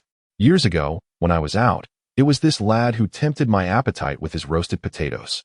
That flavor reminds me of the early days of the Tsukikage village, when turmoil was rampant. Every night, what we looked forward to most was roasting a potato in front of the camp. The taste of those roasted potatoes was identical to what you're enjoying now. By the way, children, you performed excellently today. I can already see the next generation of leaders emerging. From the Sand Village, there's a new Shi. From the Mist Village, there's Kagura, and from the Cloud Village, it could either be Reiku or Bashia. Take your pick. The girls, upon hearing Ao's high praise for Bashia, glanced at the bandaged trio. Bashia was wrapped up, Reiku had his arms crossed, and Metal resembled a mummy. As for Konoha, there were three strong contenders. Boruto looked at Ao and replied, Grandfather, I don't want to be Hokage. I want to be a man like my master. Leave the Hokage position to Sarada. Sarada proudly declared, that's a certainty. I will become Hokage. She then asked, so, Grandfather, who will be the Tsukikage? Him? Isn't he just roasting potatoes for everyone? Yindi quickly waved his hands, saying, Grandfather, I'm not cut out for it. Leave the leadership to my sister. I'll just help out. Ao shouted, you useless boy, use that explosive energy of yours. Yes, Grandfather. That night, everyone had a delightful time. And by noon the next day, various villages began to depart. Chapter 42, Undercurrents in the Nighttime of the Land of the Sound. A young girl had escaped from her cell. Seizing the moment while the guards were unaware, she hastened towards the predetermined meeting spot. Yungue and Tiangue stood beneath a tree so large that it could only be embraced by 5 adults. Yungue, peering through binoculars, seemed to be anticipating something's arrival. Through the lens, he spotted the running girl, who also saw the two beneath the tree. She joyfully waved to them. Yungue excitedly licked his lips. I never expected this girl to actually make it out. Tiangue lit a cigarette with a match.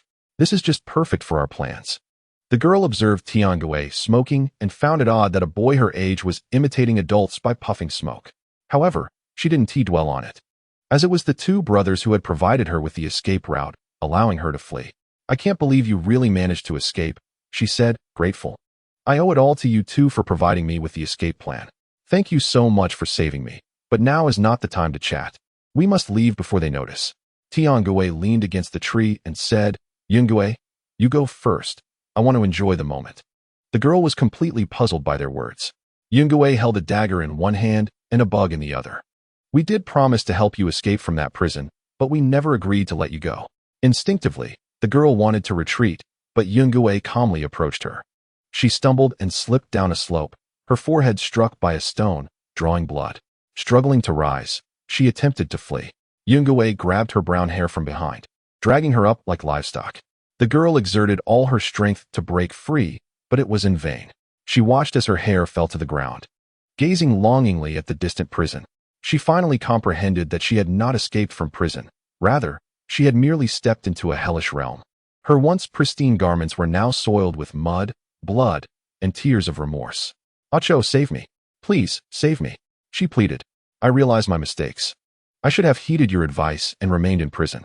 The specter of Yin pressed down upon the girl, restraining her hands. I know about that Acho you mentioned. Is she the girl in prison, her visage nearly rotting, cast aside by the powerful women? Indeed, came the reply.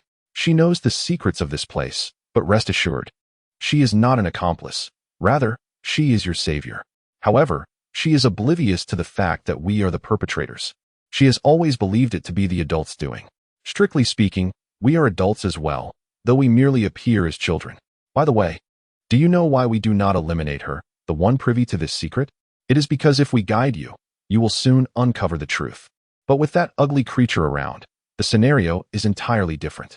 She acts as the warden of hell, while we, the two brothers, incite you to open the gates of the inferno. Freedom obtained from others often serves as the key to hell. From initial hope to profound despair. The taste of such an experience is exhilarating to contemplate. The specter of Tian could scarcely contain himself, and he hurled a shuriken at Yun. Stop dawdling. I can hardly contain my excitement. Yun placed a cursed insect upon the girl's hair. The girl could distinctly feel something crawling toward her eyes. She screamed desperately for it to stop. Yet, how could the cursed insect heed her pleas? Within seconds, it burrowed into her eye. Oh dear, my little darling. It has entered your body. This is troublesome. Once it feasts upon flesh, it will frantically scurry beneath your skin, and how long it survives depends on your fortune. However, there exists a method that could ensure your salvation, provide me with pleasure, and even spare it. The girl gazed in terror at Yun, who brandished a dagger. Despite knowing no one would come to her rescue, she instinctively cried out. Yun ignored her, continuing to slice away at her flesh.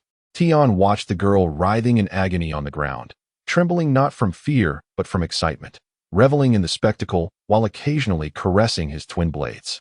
As Tian was engrossed, his communicator buzzed. He initially ignored it, but when it buzzed a second time, he remained unyielding. However, the third call proved intolerable. He seized the device and connected. Hello, what do you want from us? You too, what are you up to? Yu Haventy even answered the communicator. The familiar voice inquired. Tian's anger flared. How dare you, a mere novice, think you can connect with us? The thought alone is infuriating. What are you doing? It sounds quite noisy over there, the voice pressed. We are engaged in a form of entertainment. We've been dreadfully bored lately. Tian directed the communicator toward the girl. Yin plunged a dagger into her thigh. Did you hear that exhilarating sound? You should silence your prey. Tian drew his blade and bound the girl's hands together before thrusting it forward. The girl's screams of agony displeased those nearby. Tell those two rascals to cease this madness. If they wish to be insane, let them wait until after the call. Tian recognized the voice. Amato. Since you have heard me, then listen well. Tian stepped closer, covering the girl's mouth, which was still wailing. How long until the information on the land of the sand is ready? It should be completed in about 4 or 5 days. The implication now is to bring back this result, leaving nothing behind, though we still require Konoha's assistance. How do you plan to ignite this? Before the mention of the princess of the land of sand's protection could conclude, Tian interjected. All right, I understand what needs to be done. After ending the call, he released his grip on her mouth and licked his own bleeding wounds. Chapter 43. Journey to the land of sand. A few days later, at noon. Hinata was tidying up the dishes with Hikari. While washing, Hinata remarked, Hikari, since you arrived, I found things much easier. It's only right that I contribute while I'm staying here, Hikari replied, wiping the table with a cloth. Stay as long as you wish. Hikari lowered her head. Preparing to deliver lunch to Naruto. Aunt Hinata, I'm off to deliver lunch to Uncle Naruto. My shift starts in an hour. You found a job? Yes. The elders said I could come and go as I please. All right, I'll leave this to you. Don't overexert yourself. By the way, you could ask Naruto. He might help arrange something for you. Okay, I'm heading out. Once Hikari departed, Hinata settled onto the sofa, meticulously carving something. The sofa was strewn with colorful yarn balls and an unfinished scarf. After leaving, Hikari stepped onto the bustling street. Hikari, off to deliver lunch to the Seventh Hokage again? Hikari, about what you mentioned, if I have news in a few days, I'll let you know. All right. The townsfolk greeted Hikari warmly. After half a month together, she had become familiar with everyone in the village. This little girl is truly understanding. Indeed, but every time she goes out with Boruto, she always walks alongside him. Perhaps she has a bit of a crush on him. All right, let us keep such musings among ourselves. If those two find out, they might just become friends. Exactly. Let us get back to work. In the Hokage conference room, members of the royal family from the land of sand, along with various ninja squads and their jonin instructors, were present. Hokage-sama, we implore you to assist us. Our nation lacks formidable ninjas. Those despicable human traffickers include many powerful ninjas who have severely endangered our security. We beseech you for help. Naruto perused the documents in his hands, then set them down, stating, Since this is a request from the royal family of the land of sand, I shall undoubtedly lend my utmost support to eradicate this vile trafficking organization. A woman who had been weeping for her nation immediately ceased, using her handkerchief to wipe her tears, visibly moved. Thank you so much, Hokage-sama. Naruto continued. Now that we have agreed, madam, please step aside. We need to discuss specific matters. Very well, I appreciate your assistance. Shikamaru stood to escort the royal family out. Hikari cheerfully approached the conference room, only to encounter the departing royal members. This is wonderful. Our safety will be ensured. I never imagined they would target us. No matter. Konoha has already agreed to assist, and spending a little money is worth it. Hey, you little brat, step aside and don't block the way. Hikari stood aside. Her previous good mood significantly dampened. Once they left, she approached the conference room door and knocked. Who is it? It's Hikari. I'm here to deliver lunch. Come in. Hikari opened the door, smiling as she announced, Uncle Naruto, here is your lunch. Observing the bustling room, she felt the atmosphere was quite busy. Everyone is here. After handing the bento to Naruto, Kei was about to leave when Shikamaru said, Wait a moment, Kei. Holding the documents in his hand, he glanced at Naruto beside him. I believe Kei is also suitable for this mission. Naruto turned to Kei and inquired, Kei, can you participate? Although Kei was unsure of what was happening. Hearing Shikamaru suggest that she might be of assistance, she responded, All right, I can. Good, Shikamaru, please give your documents to Kei. Kei then took a seat at the end. Let us begin, Shikamaru. Clearing his throat, Shikamaru addressed everyone. What you hold in your hands is the target of this mission, to protect the girl in the photograph, a member of the royal family. Is that clear? Now, turn to the next page. This outlines the specific objectives of your operation. Your task is to have all the girls blend into the villages of the Land of Sand, thereby protecting the villagers and uncovering the human traffickers' hideouts. Moegi interjected. Isn't this method too dangerous? Shikamaru replied, We are well aware of the dangers. The human traffickers are rampant, and the royal family has not given us much time. So this is the swiftest approach. Are there any further questions? When no one spoke, Boruto asked, Do these traffickers only abduct girls? Yes, Shikamaru confirmed. Boruto, filled with anger, exclaimed, These people from the Land of Sand. This situation clearly started over half a month ago. They waited until now to take action, driving a father to madness. Boruto, calm down. That is precisely what I want to address, Shikamaru continued. Half a month ago, an explosion occurred at the hospital. At the same time, a mentally traumatized Shirokura Shin took hostages on the rooftop and, after the explosion, jumped into the flames to self-immolate. Shirokura Shin resided in a remote village in the Land of Sand and had a daughter named Shirokura-san, who tragically fell off a cliff a month ago. Her father went mad 7 days later. After examining his remains, Sakura discovered that Shirokura Shin was controlled during the last 15 minutes of his life.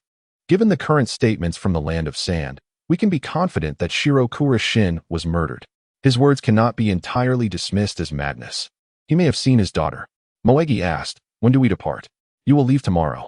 You will not travel with the royal family. Instead, you will take a secluded path directly into the Land of Sand. After Naruto and Shikamaru left for other matters, the group began to discuss their plans. We need to determine the specific entry point, which is somewhat unclear, Udon noted. We must neither attract attention nor delay. This is indeed troublesome. We have never been to the Land of Sand. If we head straight into the mountains, we might get lost. Teachers, Metal interrupted. What is it, Metal? I know the way to the Land of Sand. My father took me there before. Most of it is villages. Can you draw it out? Metal picked up a pen and began sketching. In no time, he completed the drawing. Why do we have to go through the Land of Fragrance? Metal hastily explained. Because we can use the merchants traveling between the Land of Fragrance and the Land of Sand to gain entry. Hanabi and Moegi exchanged glances, with Moegi saying, I trust Metal. Hanabi added, His drawing is clear and the route is straightforward. All right, we will depart tonight. Everyone prepare. Iwan, confused, asked Boruto-sensei, Why are we leaving at night when it's still morning? Denki looked at Metal's map. Leaving at night means we will arrive just in time for the morning market, making it easy to blend in. Chapter 44, Journey to the Land of Sand. 2 Mitsuki, Boruto, Sarada, and Kei went to school together to request headbands from Principal Irika. In the office, Boruto and Mitsuki conversed with Irika. Are you saying you want to take a headband for a girl named Kei? Irika asked. Yes, Principal Irika, they replied. The headband symbolizes Konoha. Since you are representing Konoha on a mission, I will certainly provide one. However, she has never undergone any training. Can she truly handle it? Mitsuki interjected.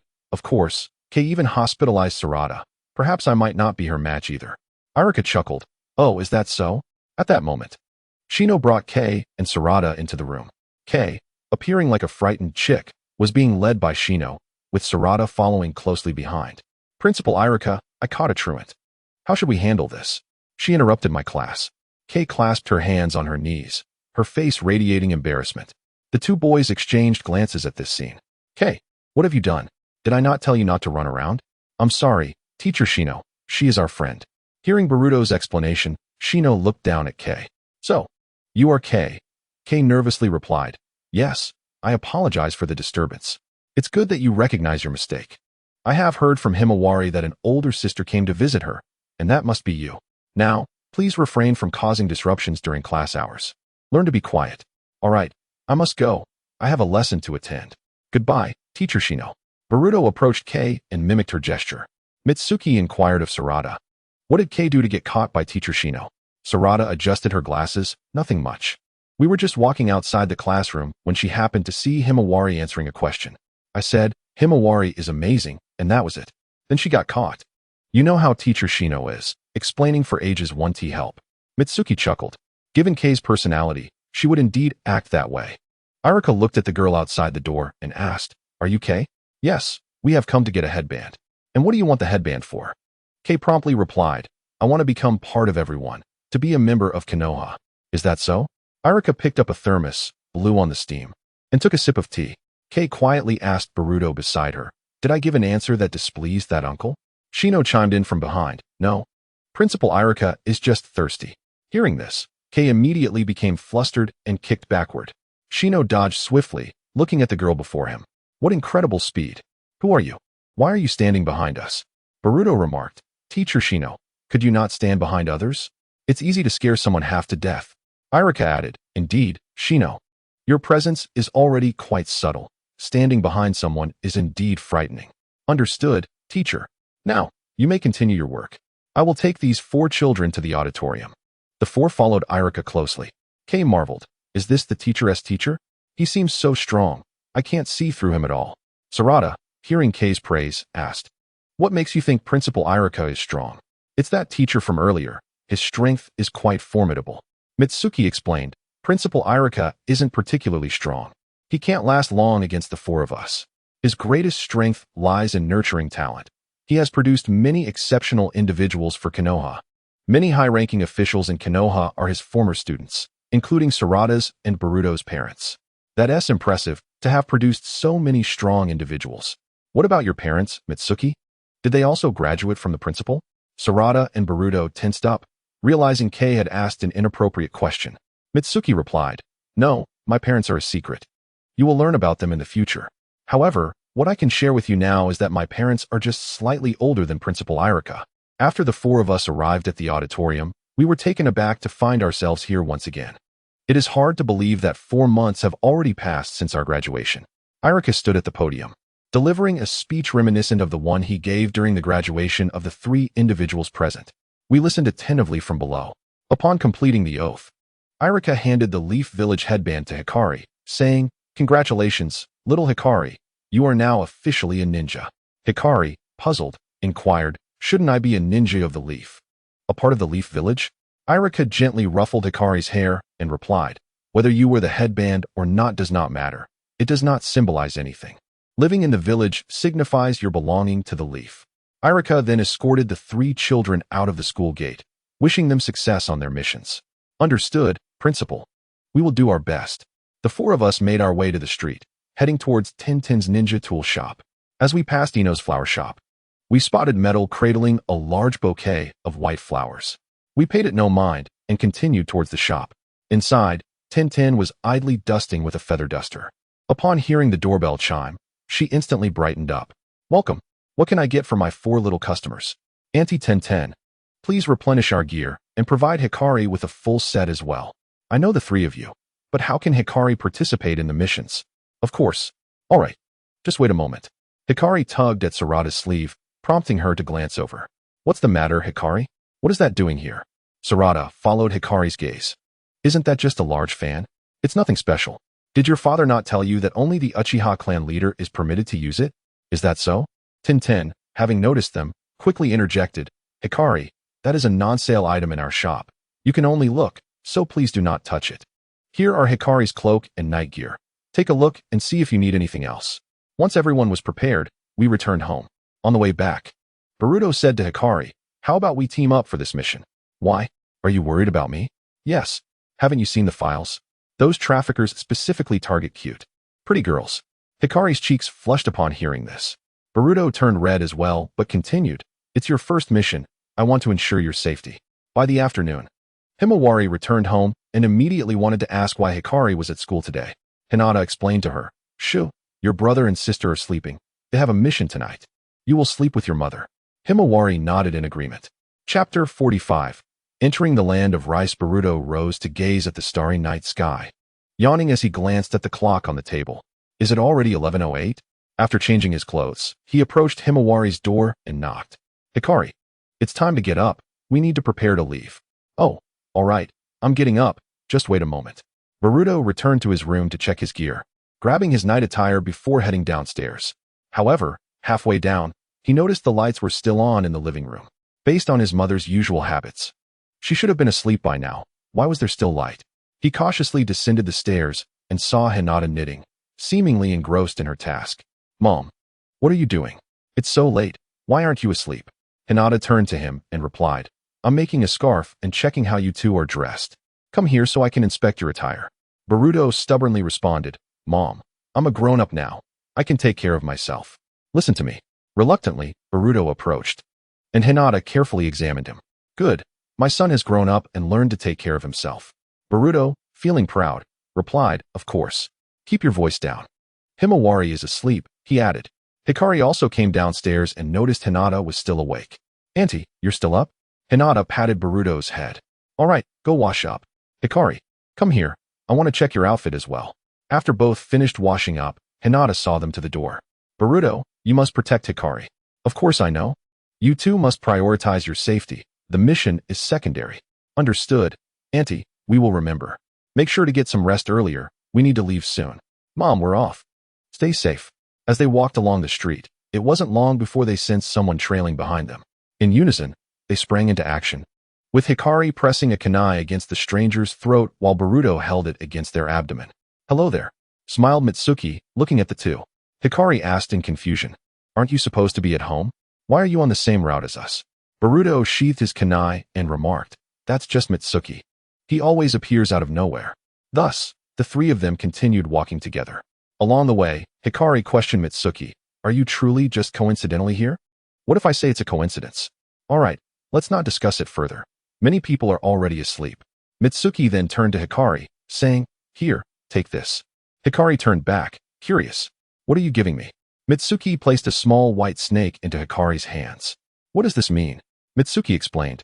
"This is a tracking device to prevent you from being ambushed. It's one of the contingency plans." Before long, they arrived at the western gate, where some individuals were already waiting. Soon, everyone gathered. Konohamaru and Udon were carrying 2 backpacks and had brought along a ninja from the Oil Girl clan. "Let me introduce you. This is Oil Girl Kaku." "Hello, junior classmates. I'm here as a support requested by Boruto. By the way, besides you, I thought you hadn't graduated yet." The others looked at the child wearing sunglasses and a black hooded cloak. "Do you know him?" asked Awabe. "Yes, we are from the same class. This guy has quite a mouth." "Indeed, I speak my mind, unlike you." Ino then asked, "Kaku, why are you participating?" Oil Girl Kaku shrugged and replied, "To ensure your safety, my insect tracking technique is quite strong." However, he was also carrying a bouquet of carnations. Was he truly here for a mission? "I just wanted to bring it. Do you have an issue with that?" he remarked, noticing Metal's angry gaze. Kaku yawned. "You're quite the peculiar junior. Now let us discuss the plan. All girls must have Mitsuki's snake. If there is danger, we can track back." Yuino timidly asked, "Konohamaru-sensei, can I not take one?" Hanabi interjected, "Yuino, that's not an option. It's for your safety." Yuino asked again, "Then why not use a senior's?" "My insects do not track by scent, so there is no need for prior familiarity. However, you all must follow the arrangements." Reluctantly, Yuino accepted, "All right." Mitsuki distributed the snakes smoothly to the others, but when it came to Nico, a situation arose. She was frantically grasping the white snake, which was hissing and flicking its tongue. Mitsuki quickly retrieved the snake. Nico's abilities almost entirely mimic those of cats, so she could potentially attack the snake. Butterfly, looking at the white snake in her hands, anxiously asked, "Mitsuki, are you sure it won't attack us?" Mitsuki reassured her with a smile. Rest assured, they won tea. Konohamaru continued. Now, Metal will lead the way, Udon and Kaku will cover the rear, while Moegi and Hanabi will maintain a 5-person gap between each other. Ensure that you do not fall behind. Is everyone clear? Understood, the group replied in unison. Thus, they formed a linear formation and hastened along their path. Every 2 hours, they paused for a brief respite of 15 minutes before continuing their journey. After approximately 6 hours, they arrived at the border of the land of fragrance. Upon reaching the border, a turbulent river lay before them. Mokai wiped the beads of sweat from his brow, gasping for breath. The group decided to rest momentarily as preparations were made to cross the river. However, Metal did not rest. Instead, he surveyed the surroundings and then sauntered off to the left. Udon called out for him to return, but Metal seemed lost in thought. The others could only wearily follow behind. Was that a bridge? Indeed, it was a bridge. Hanabi gazed at Moyu and remarked, "It appears he is quite familiar with this place. Yet why did he say nothing just moments ago? Who knows? Even as a teacher, I am not well acquainted with Metal's affairs. Nevertheless, it is fortunate that we are able to save considerable time."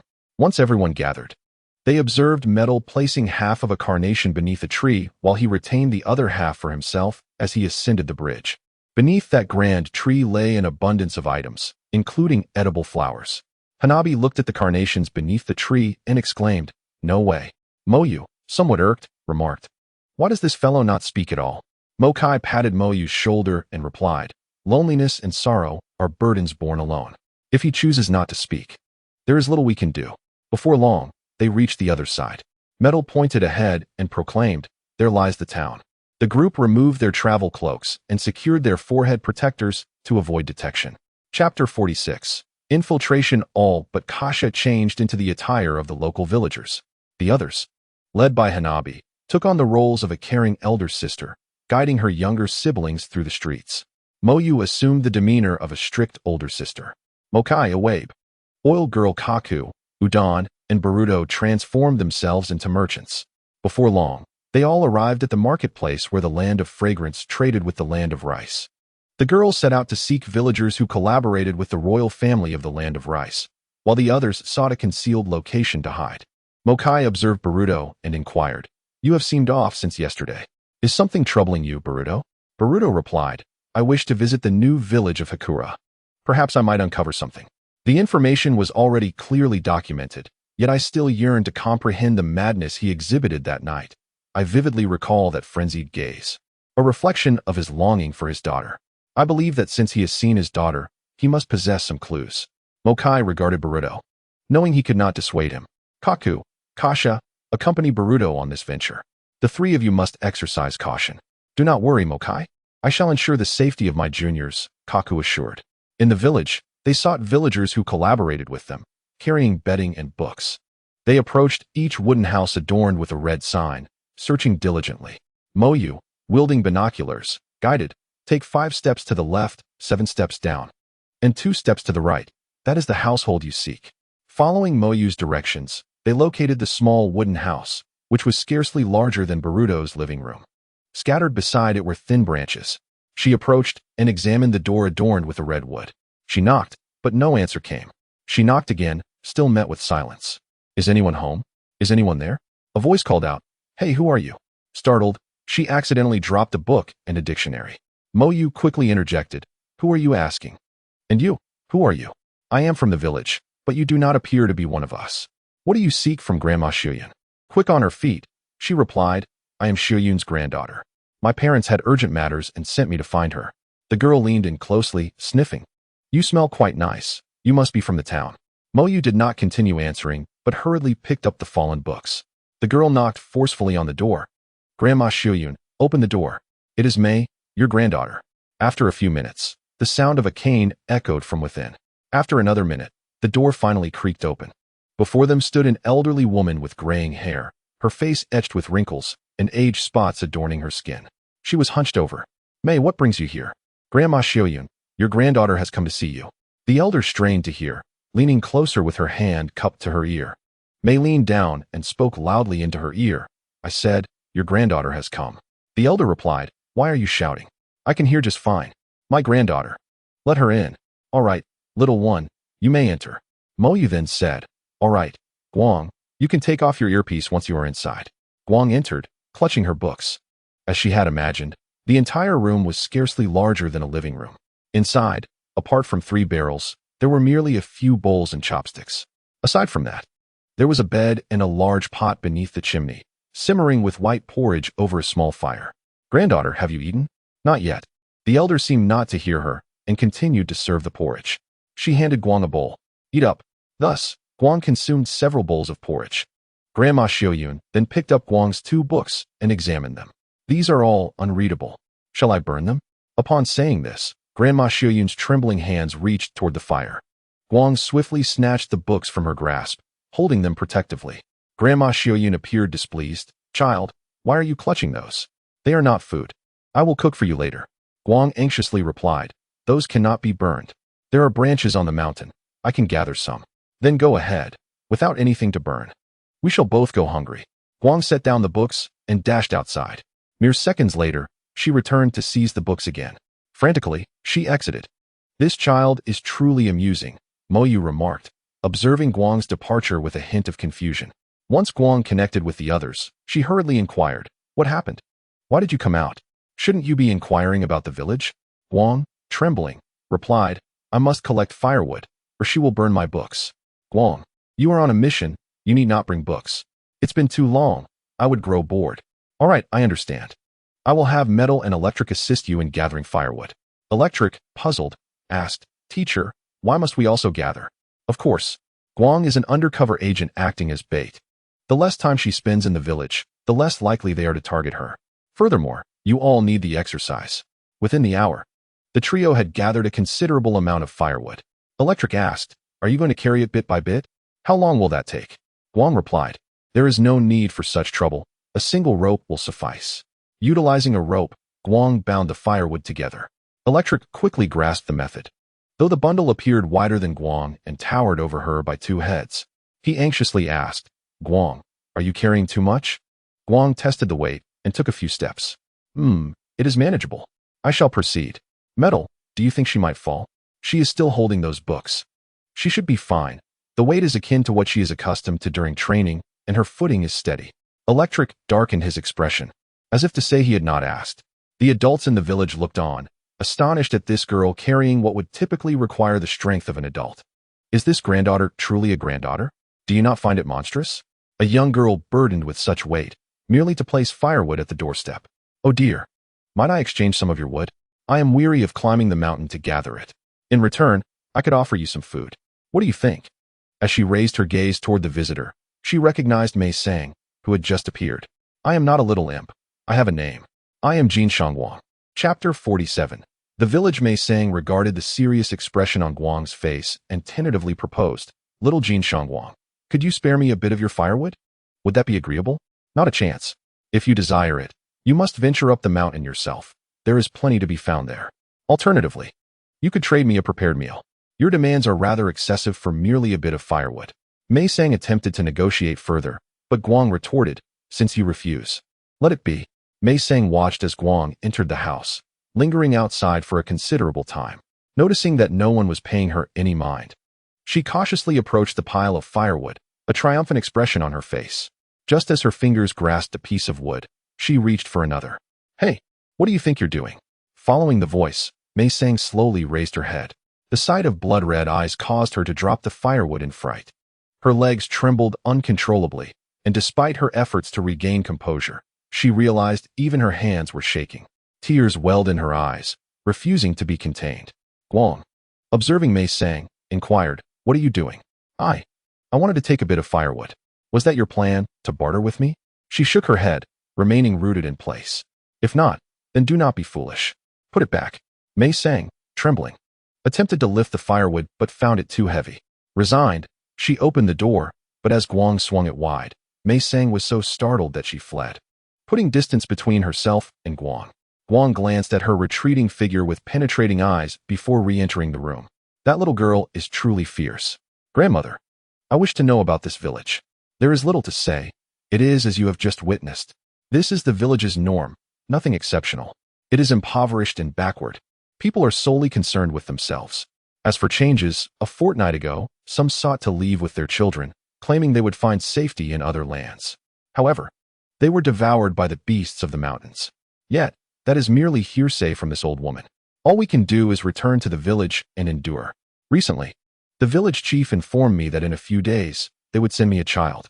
I can only acquiesce. An elderly woman like me requires much care. Guang observed the sorrowful elder. Where are your family members? They have gone to the town. Will they return to see you during the festival? They have their own affairs.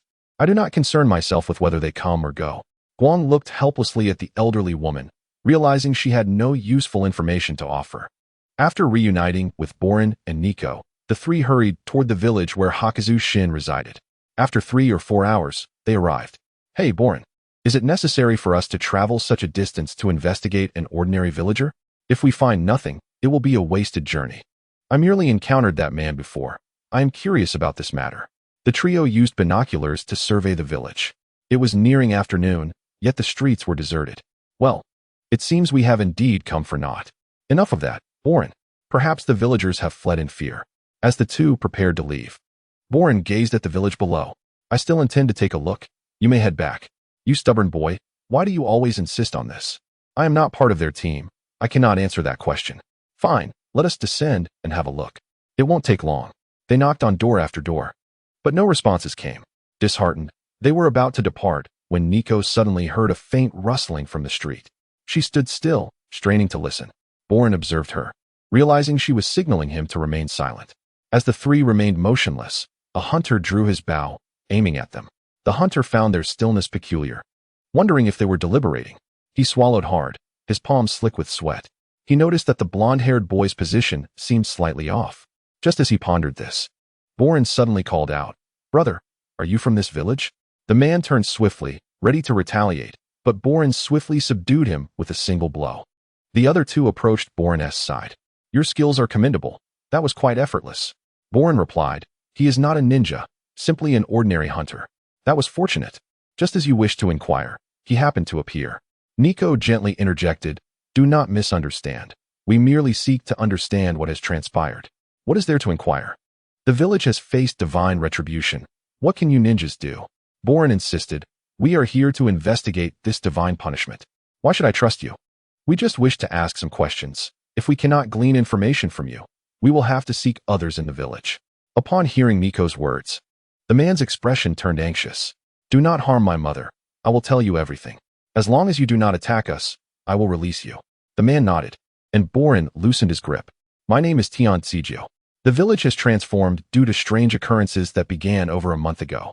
Some girls inexplicably fell ill, initially thought to be the result of a chill.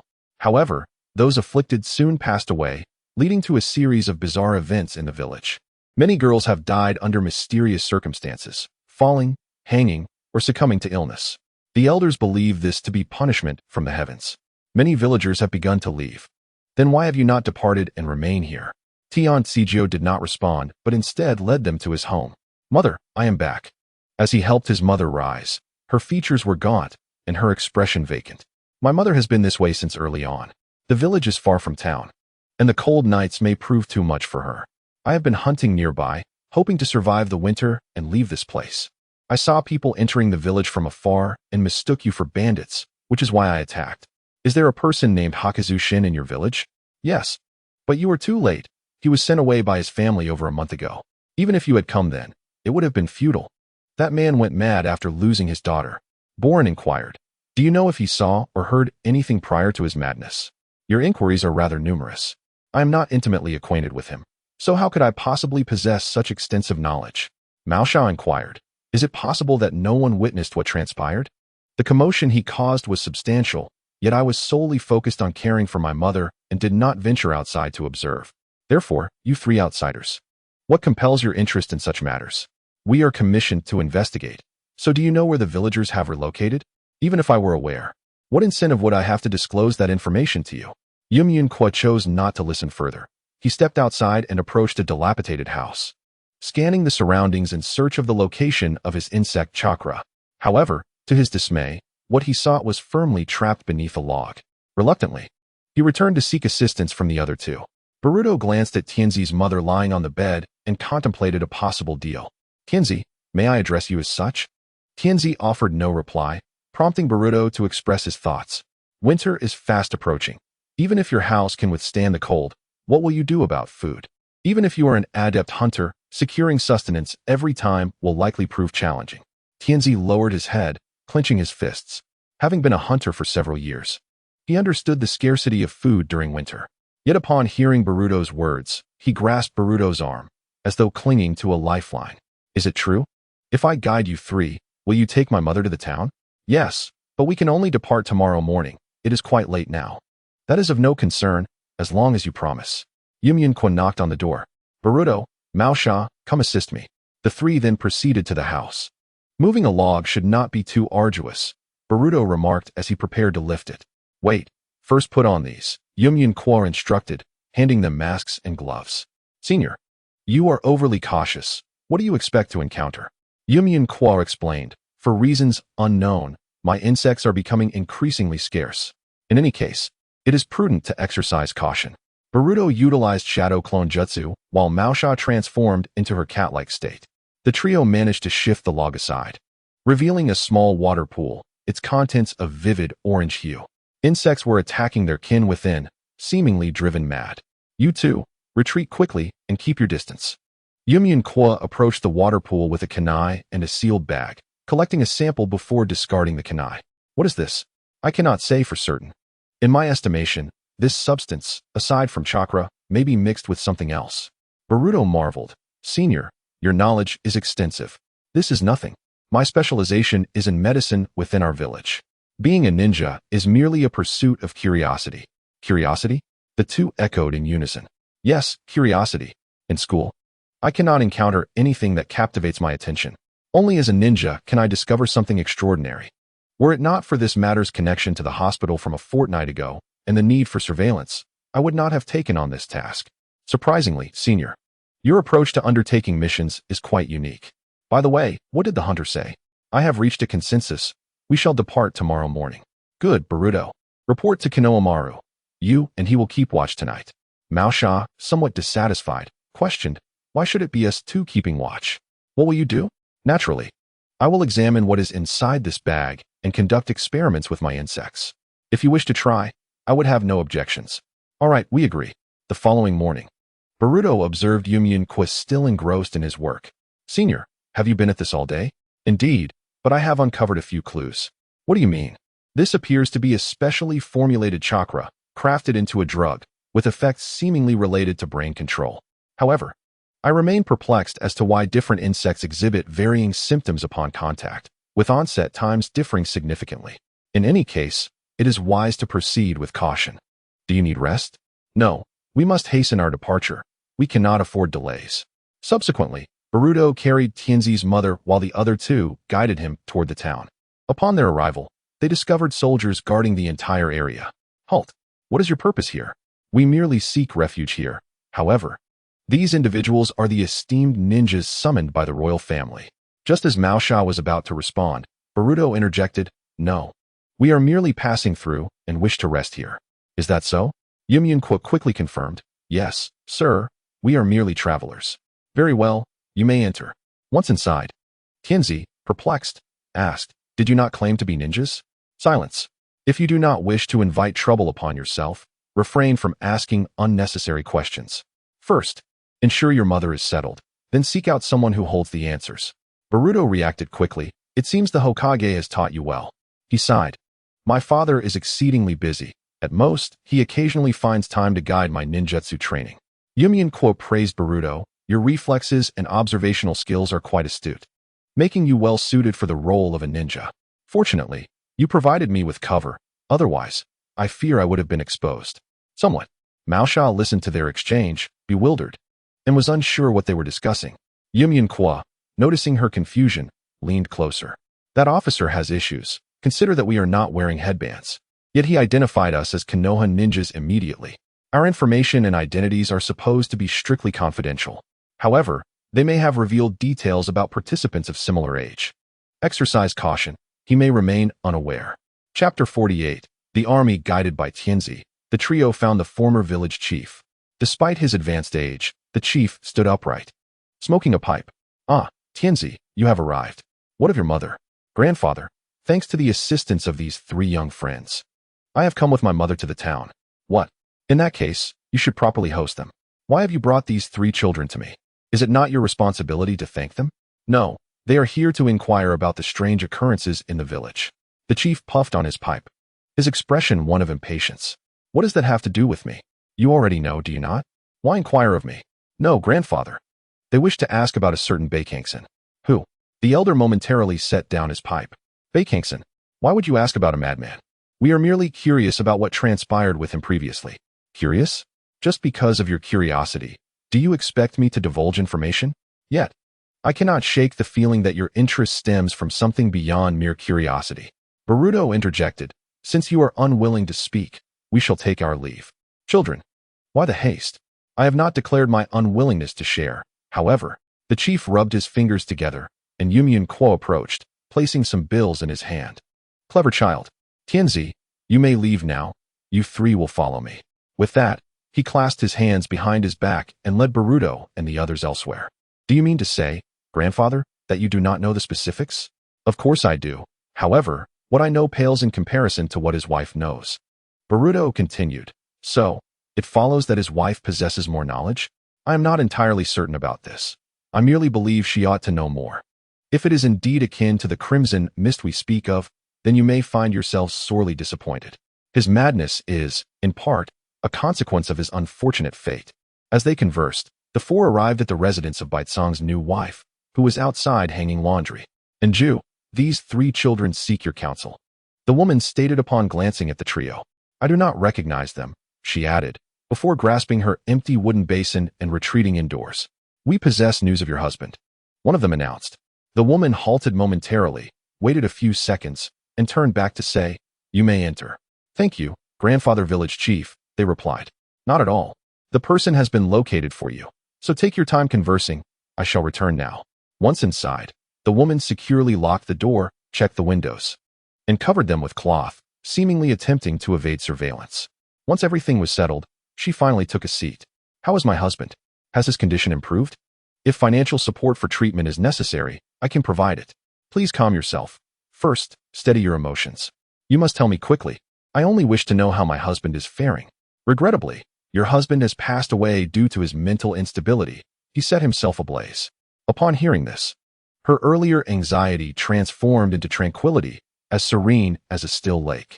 Then, inexplicably, she clasped her head with both hands, exclaiming, No, they said he would recover. They assured me he would return home soon. But what are you saying now? We are truly sorry. It may be difficult for you to accept right now. I entrusted a friend to take him away. Why did this happen? I am to blame for speaking out. Masha interjected her perspective. You should have taken him to the nearest hospital at that moment. She lifted her head, her disheveled hair framing eyes filled with certainty and dread. On the same day, in the village where Guang resided, she was combing her hair. After tidying herself, she glanced at her grandmother beside her, adjusting the blanket. Then she stepped outside to tend to cattle with the village children. Among them was Mei Sang from the previous day, though today, one of her hands was bandaged. As she observed Guang approaching, a wave of apprehension washed over her. Once the children gathered in an open space, they began to play, while Guang sat apart, engrossed in a dictionary. Guang, may I sit beside you? Mei Sang asked. Guang looked up and saw it was Mei Sang. Of course. As long as you're not afraid of me. Guang, how did you know last night that I was stealing firewood? Basic skills require vigilance, Guang replied. You, on the other hand, not only stole firewood last night, but you also moved recklessly, resulting in your fracture. Wasn't that out of fear? Mei Sang awkwardly scratched her head. Can you give your sister some clarity? How long will this situation last? Guang merely continued flipping through her book. What? I do not know. Stop pretending. You are a ninja, are you not? Guang remained silent, seemingly lost in her reading. Do you know why I am reluctant to go up the mountain? Mayan inquired.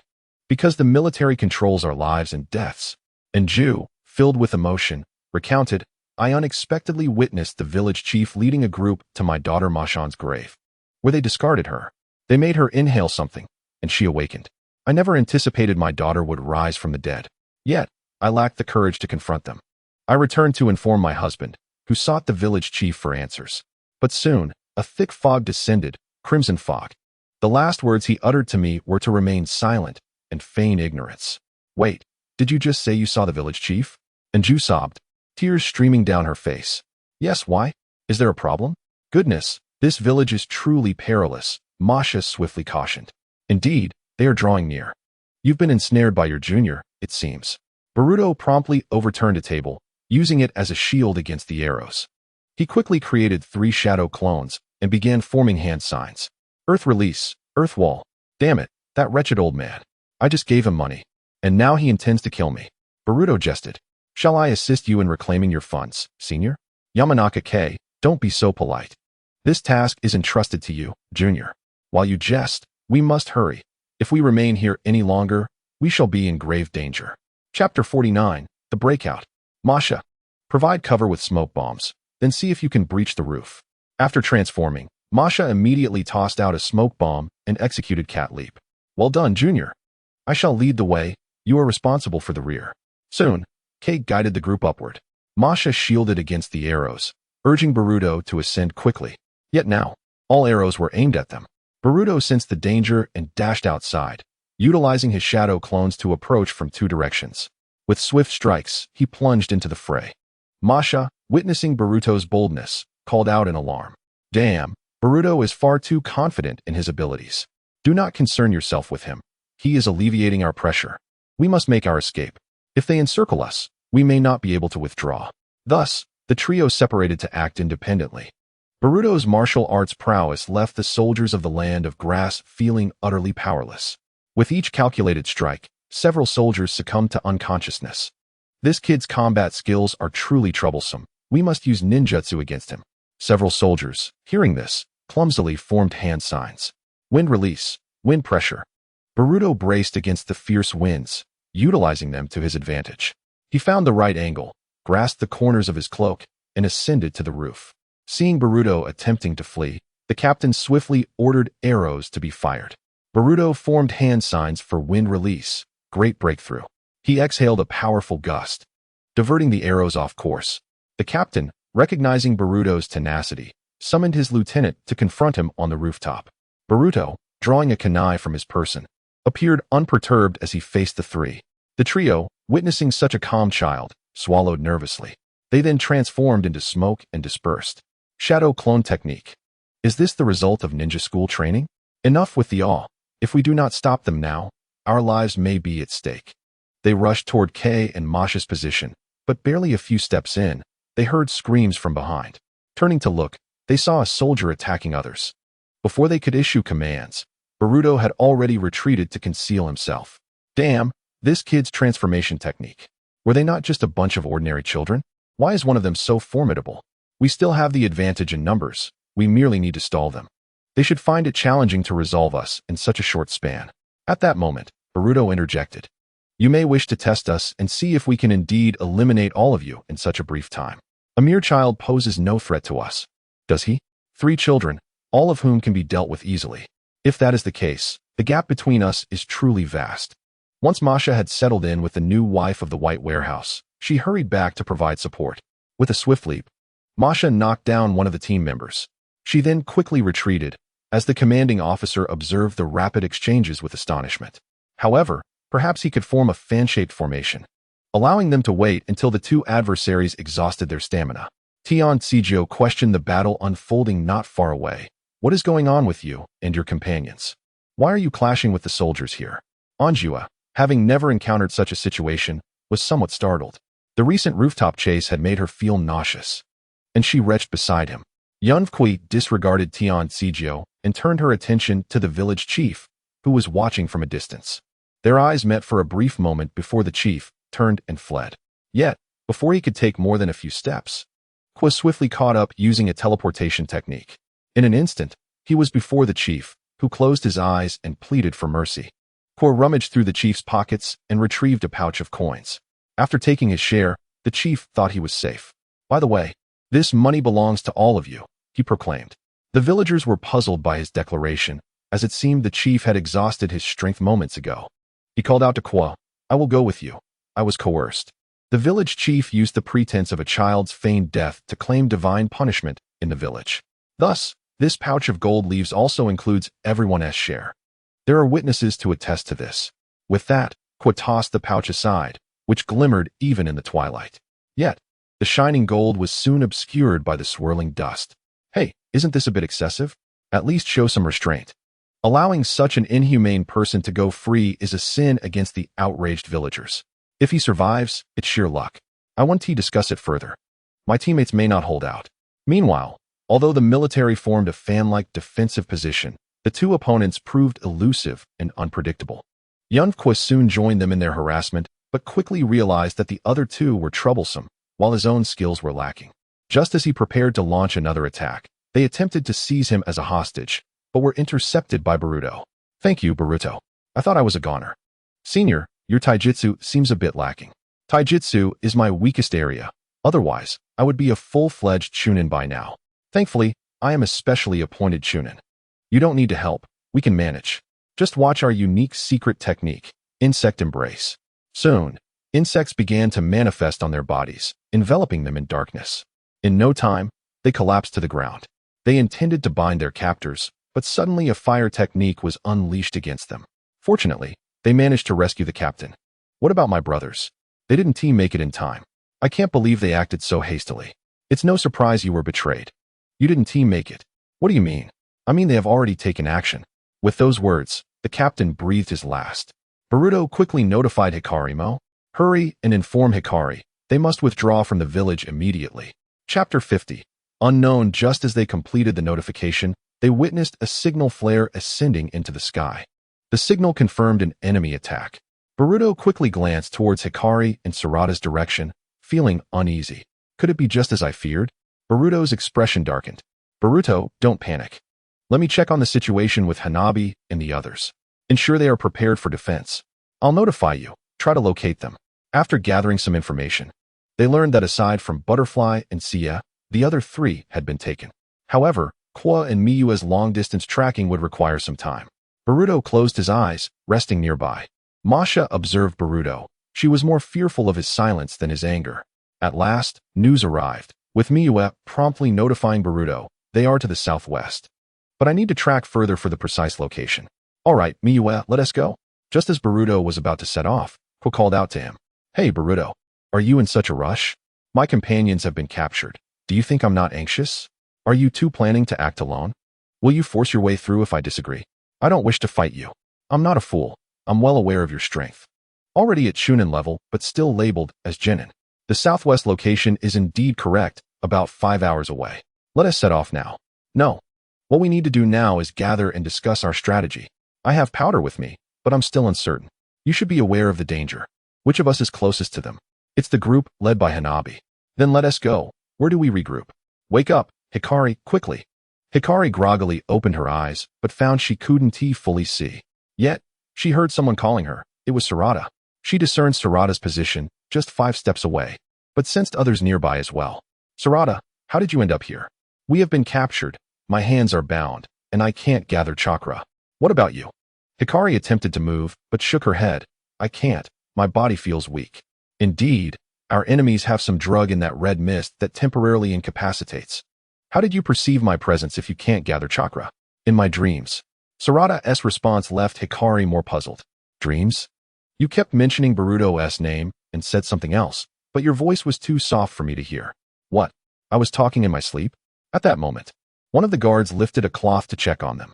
Strange, I distinctly heard a child wake up. Could I have misheard? Don't be paranoid. If someone wakes up, it's normal. After all, this concoction isn't precisely mixed. I wonder what madness led them to want so many children without fear of being discovered. They have already been discovered. It's just that once today's task is completed, we're no longer their concern. Once the guard left, Sarada and Hikari stood up again. Hikari, why did you shout so loudly? We can't fight back right now. Sorry, I didn't notice. I can't use my abilities with my eyes covered. We don't even know where they intend to take us. But one thing is certain. They are riding horses across an open plain. How is your hearing so sharp? Just practice. I didn't expect it would come in handy. I'm trying to listen. Hikari tapped her bound fists against the wooden planks, mentally counting their captors. 34. I didn't expect so many. Wait, that long pigtail. Is it Yuin? Hikari confirmed after tapping a few more times. Yes. What about Butterfly and Sia? They're not here. Sarada sighed in relief. Their rescue would be much easier. Not long after, They passed by the rugged tree. Upon reaching their destination, they were roused from their slumber. A figure struck the carriage with his hands while incessantly shining a light upon them. Subsequently, a girl began to cry and descend. Standing at the entrance were two figures adorned with masks. The one with the green mask quickly noticed her as the light fell upon them. "Brother, that girl was seen with that kid from the Leaf Hospital the other day." Indeed, it was unexpected to have attracted her attention. "Shall we test her?" suggested Yungue. "Such exceptional chakra should prove to be quite special." Tiangue replied. "It appears we are both on the same wavelength. That girl with black hair and a headband. Hand her over to me." The two swiftly extracted the light, and Sarada, worried for her friend, shouted, "Friend." She too was taken away by the duo. Chapter 51. Rescue. After Sarada was taken out, they quickly reacted by reinforcing their bindings. The two were astonished by the treatment they received. They gazed at the peculiar masks, puzzled by the oddity of such disguises. Something felt amiss. The movements exhibited a subtle dissonance. They had no time to ponder further, as they were not merely waiting for rescue but were determined to fight back. "Light, the situation is in your hands." Upon hearing this, Light swiftly crouched and kicked towards the shorter guard's left side, then struck the opponent's chin with her knee. The assailant fell unconscious with a single blow. Performing a backflip, she moved to the next guard's side. With a powerful push, she struck his abdomen, causing him to bend forward, only to be met with a spinning kick to the head. Light turned to inquire about Sarada's condition, but was met with an earth-style attack that sent her sprawling several meters away. Just moments prior, Sarada activated her two-tomo Sharingan and caught a glimpse of Tiangue. Although Tiangue was aware of Sarada's abilities and had prepared for her, he was still caught off guard, fortunate that she was unaware of Yungue's presence. Without looking at Yungue, Sarada leapt towards Tiangue. Yungue quickly dodged. As Sarada, believing she had ensnared him in her illusion, was surprised to see him still able to move. Sarada's fist struck nothing but air, leaving a crater in the ground. How is this possible? He should be immobilized by the illusion. Before she could regain her composure, Tiangue unleashed a barrage of wind bullets that struck Sarada. That was close. I never expected them to attack while in such a weakened state. I nearly fell for their trap. Indeed, what a pity for the little one. You possess considerable talent. You first dragged me into a volcano and then tossed me into an icy mountain. It's both cold and hot, yet I managed to escape quickly. Thankfully, your clan's numbers are dwindling. Your father continues to pursue the Otsutsuki ruins. Sarada and Light were astonished to discover that the two figures were, in fact, one entity. They seized the opportunity to enter the laboratory, where they were suspended from the equipment. Dr. Mattel Giver, first extract their chakra, one of them commanded. However, it was too late. The machine indicated a powerful tremor. Tiangue pressed a knife against the doctor's throat. "If you wish to die now, I can assist you. Remember, we are here to ensure your safety. Now hurry up." "Understood. I will proceed immediately," the doctor replied, hastily operating the machine. The apparatus whirred to life, beginning to extract the chakra from their bodies. Shortly thereafter, one chakra energy vial materialized, followed by another, one golden, the other crimson. Their chakra is remarkably potent. I can't believe we've only extracted a quarter of it and achieved such high purity. Tiangue and Yungue exchanged satisfied glances. This is indeed impressive. We must complete the extraction before their reinforcements arrive. But the machine is overheating. We need to wait. Then we shall wait. At that moment, an unattractive woman with her face obscured by hair approached, carrying 2 cups of water. "Here, drink some water," she offered, awakening Light, who was drenched in sweat. As she glanced at the equipment, she sensed her chakra beginning to coalesce. Taking a deep breath, she activated her Manjiki Sharingan, focusing on the device. "Amaterasu," Tiangue gasped. "Wait, that is black flame." Yungue added. "That is the black fire that consumes everything." I didn't realize she was also a Uchiha, with a Manjiki at that. I must extract her eyes now. Just as he prepared to advance, Light turned her gaze upon them. Tiangue reacted swiftly, kicking the 2 expendables into the flames. Their agonizing screams filled the air as they were engulfed. The trio quickly retreated to evade her line of sight. "Goodness, that is the black flame. If you act hastily, your life will be forfeit. Throw in some smoke bombs. I will go in and extract her eyes." "You 2 scoundrels, who do you think you're talking about?" Boruto charged in wielding a long sword. Although they hurriedly raised their weapons to defend themselves, they were soon met with a fire-style jutsu. They dodged just in time, but Boruto leapt off the wall to attack. Yun Gui's dagger was shattered, leaving a gash across his face, as Boruto launched a Rasengan toward him. Tian Gui quickly used wind style to assist Yun Gui in escaping. Yun Gui drew a kunai and prepared to engage Boruto in combat. Suddenly, a massive club came crashing down. Konohamaru stood before them, wielding the golden staff. It's game over. We must retreat. Boruto, why are you in such a hurry? Leave this to me. Go check on Light and Sarada. Konohamaru called out. And I must accompany you. You are here to protect me. Of course. Yun Gui snapped his fingers, causing the doctor to fall silent, followed by his explosive demise. A swarm of parasitic insects surged towards Konohamaru. Fire style, fire dragon bullet. Boruto exclaimed. First, let us check on Sarada. He saw Light, with blood streaming from her eyes, and called out to Shimon. Upon hearing Boruto, Shimon flung the two he was holding away and approached the door. Bathed in a faint green light with small horns upon her head, she exclaimed, You take Sarada. As Boruto cradled Light and dashed out the door, Shimon was too astonished to comment. Boruto, you're too fast. Indeed, faster than my sage mode. As they witnessed Boruto's swift exit, the onlookers marveled at his incredible speed. Mo Huang, Udon, continued to pursue ahead with Konohamaru-sensei. Hanabi, and I will follow. Mo Huang couldn't help but comment. This kid is giving orders now, despite just moments ago running in with Shimon. In no time, they had surged ahead. Was that really Shimon? It seems so. Boruto placed Light upon the back of the green snake, who grasped Boruto's arm, attempting to speak. I will return shortly. Let me deal with those two scoundrels first. In mere seconds, Shimon arrived. Young master, how is she? Rest assured, she is merely temporarily unconscious. She will be fine. Shimon. Hurry. Ugh, I'm a summoning beast, not a mode of transport. Chapter 52. Pursuit. The irate Gamagi continued his tirade. You're just like your father, treating me as nothing more than a mode of transportation, aren't you? Hanabi, you should be able to see those too, right? But I've never laid eyes on them, so I have no idea what they look like. They're two kids roughly our height. That must be them.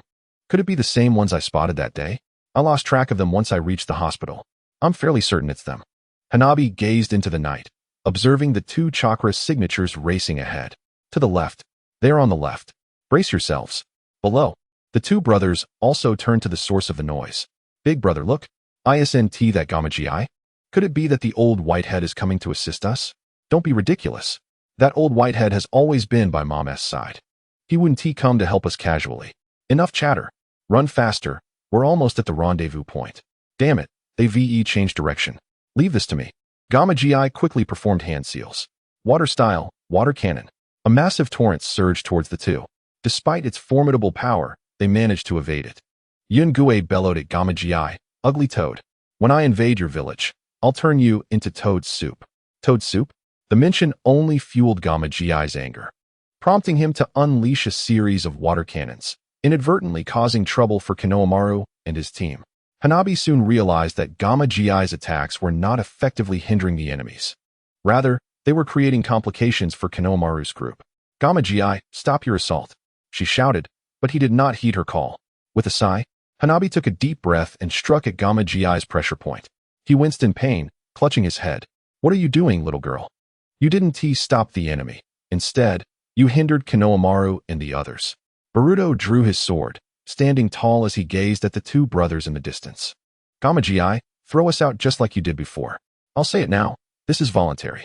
Don't let my dad and your dad come looking for us later. Why are you being so fussy? Hurry up. Despite his small stature, Gamagi had quite the temper. He grasped Boruto and Mitsuki. Hey, you little brat up ahead. Your grandpa has a grand gift for you. With that, Gamagi hurled the two into the air. Yun Gui and Tian Gui, soaring through the air, had no choice but to stop as the trees ahead were swiftly felled by Boruto and Mitsuki's wind techniques. Now, where do you two think you can run to? Boruto's blade gleamed ominously as he fixed a fierce gaze on them. Little boy, your expression is quite delightful. Could it be that you're so enraged because you saw the plight of those two kids? Before Yun Gui could finish his sentence, Boruto infused his sword with lightning. The blade crackled with electricity as he swung it down. Wow, your expression is more exhilarating than the combined looks of those three. Had I known you cared so much for those girls, we should have given them a taste of this. Perhaps your expression would be even more entertaining. After spinning around, Boruto delivered a swift roundhouse kick towards Yun Gui.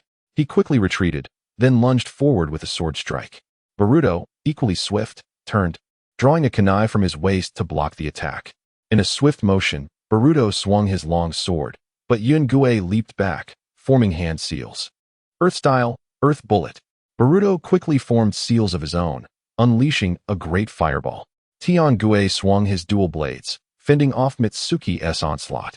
However, what troubled Tian-Gue the most was Mitsuki's sage art, Lightning Serpent. The occasional Lightning Serpent would strike at him unexpectedly, leaving him with no chance to counter. Konohamaru launched a Rasengan toward Tian-Gue's back, yet by the time Tian-Gue reacted, he had no space nor time to escape. As Konohamaru dashed forward, he was shocked to find the Rasengan vanish into thin air, merely striking Tian-Gue's back with a palm.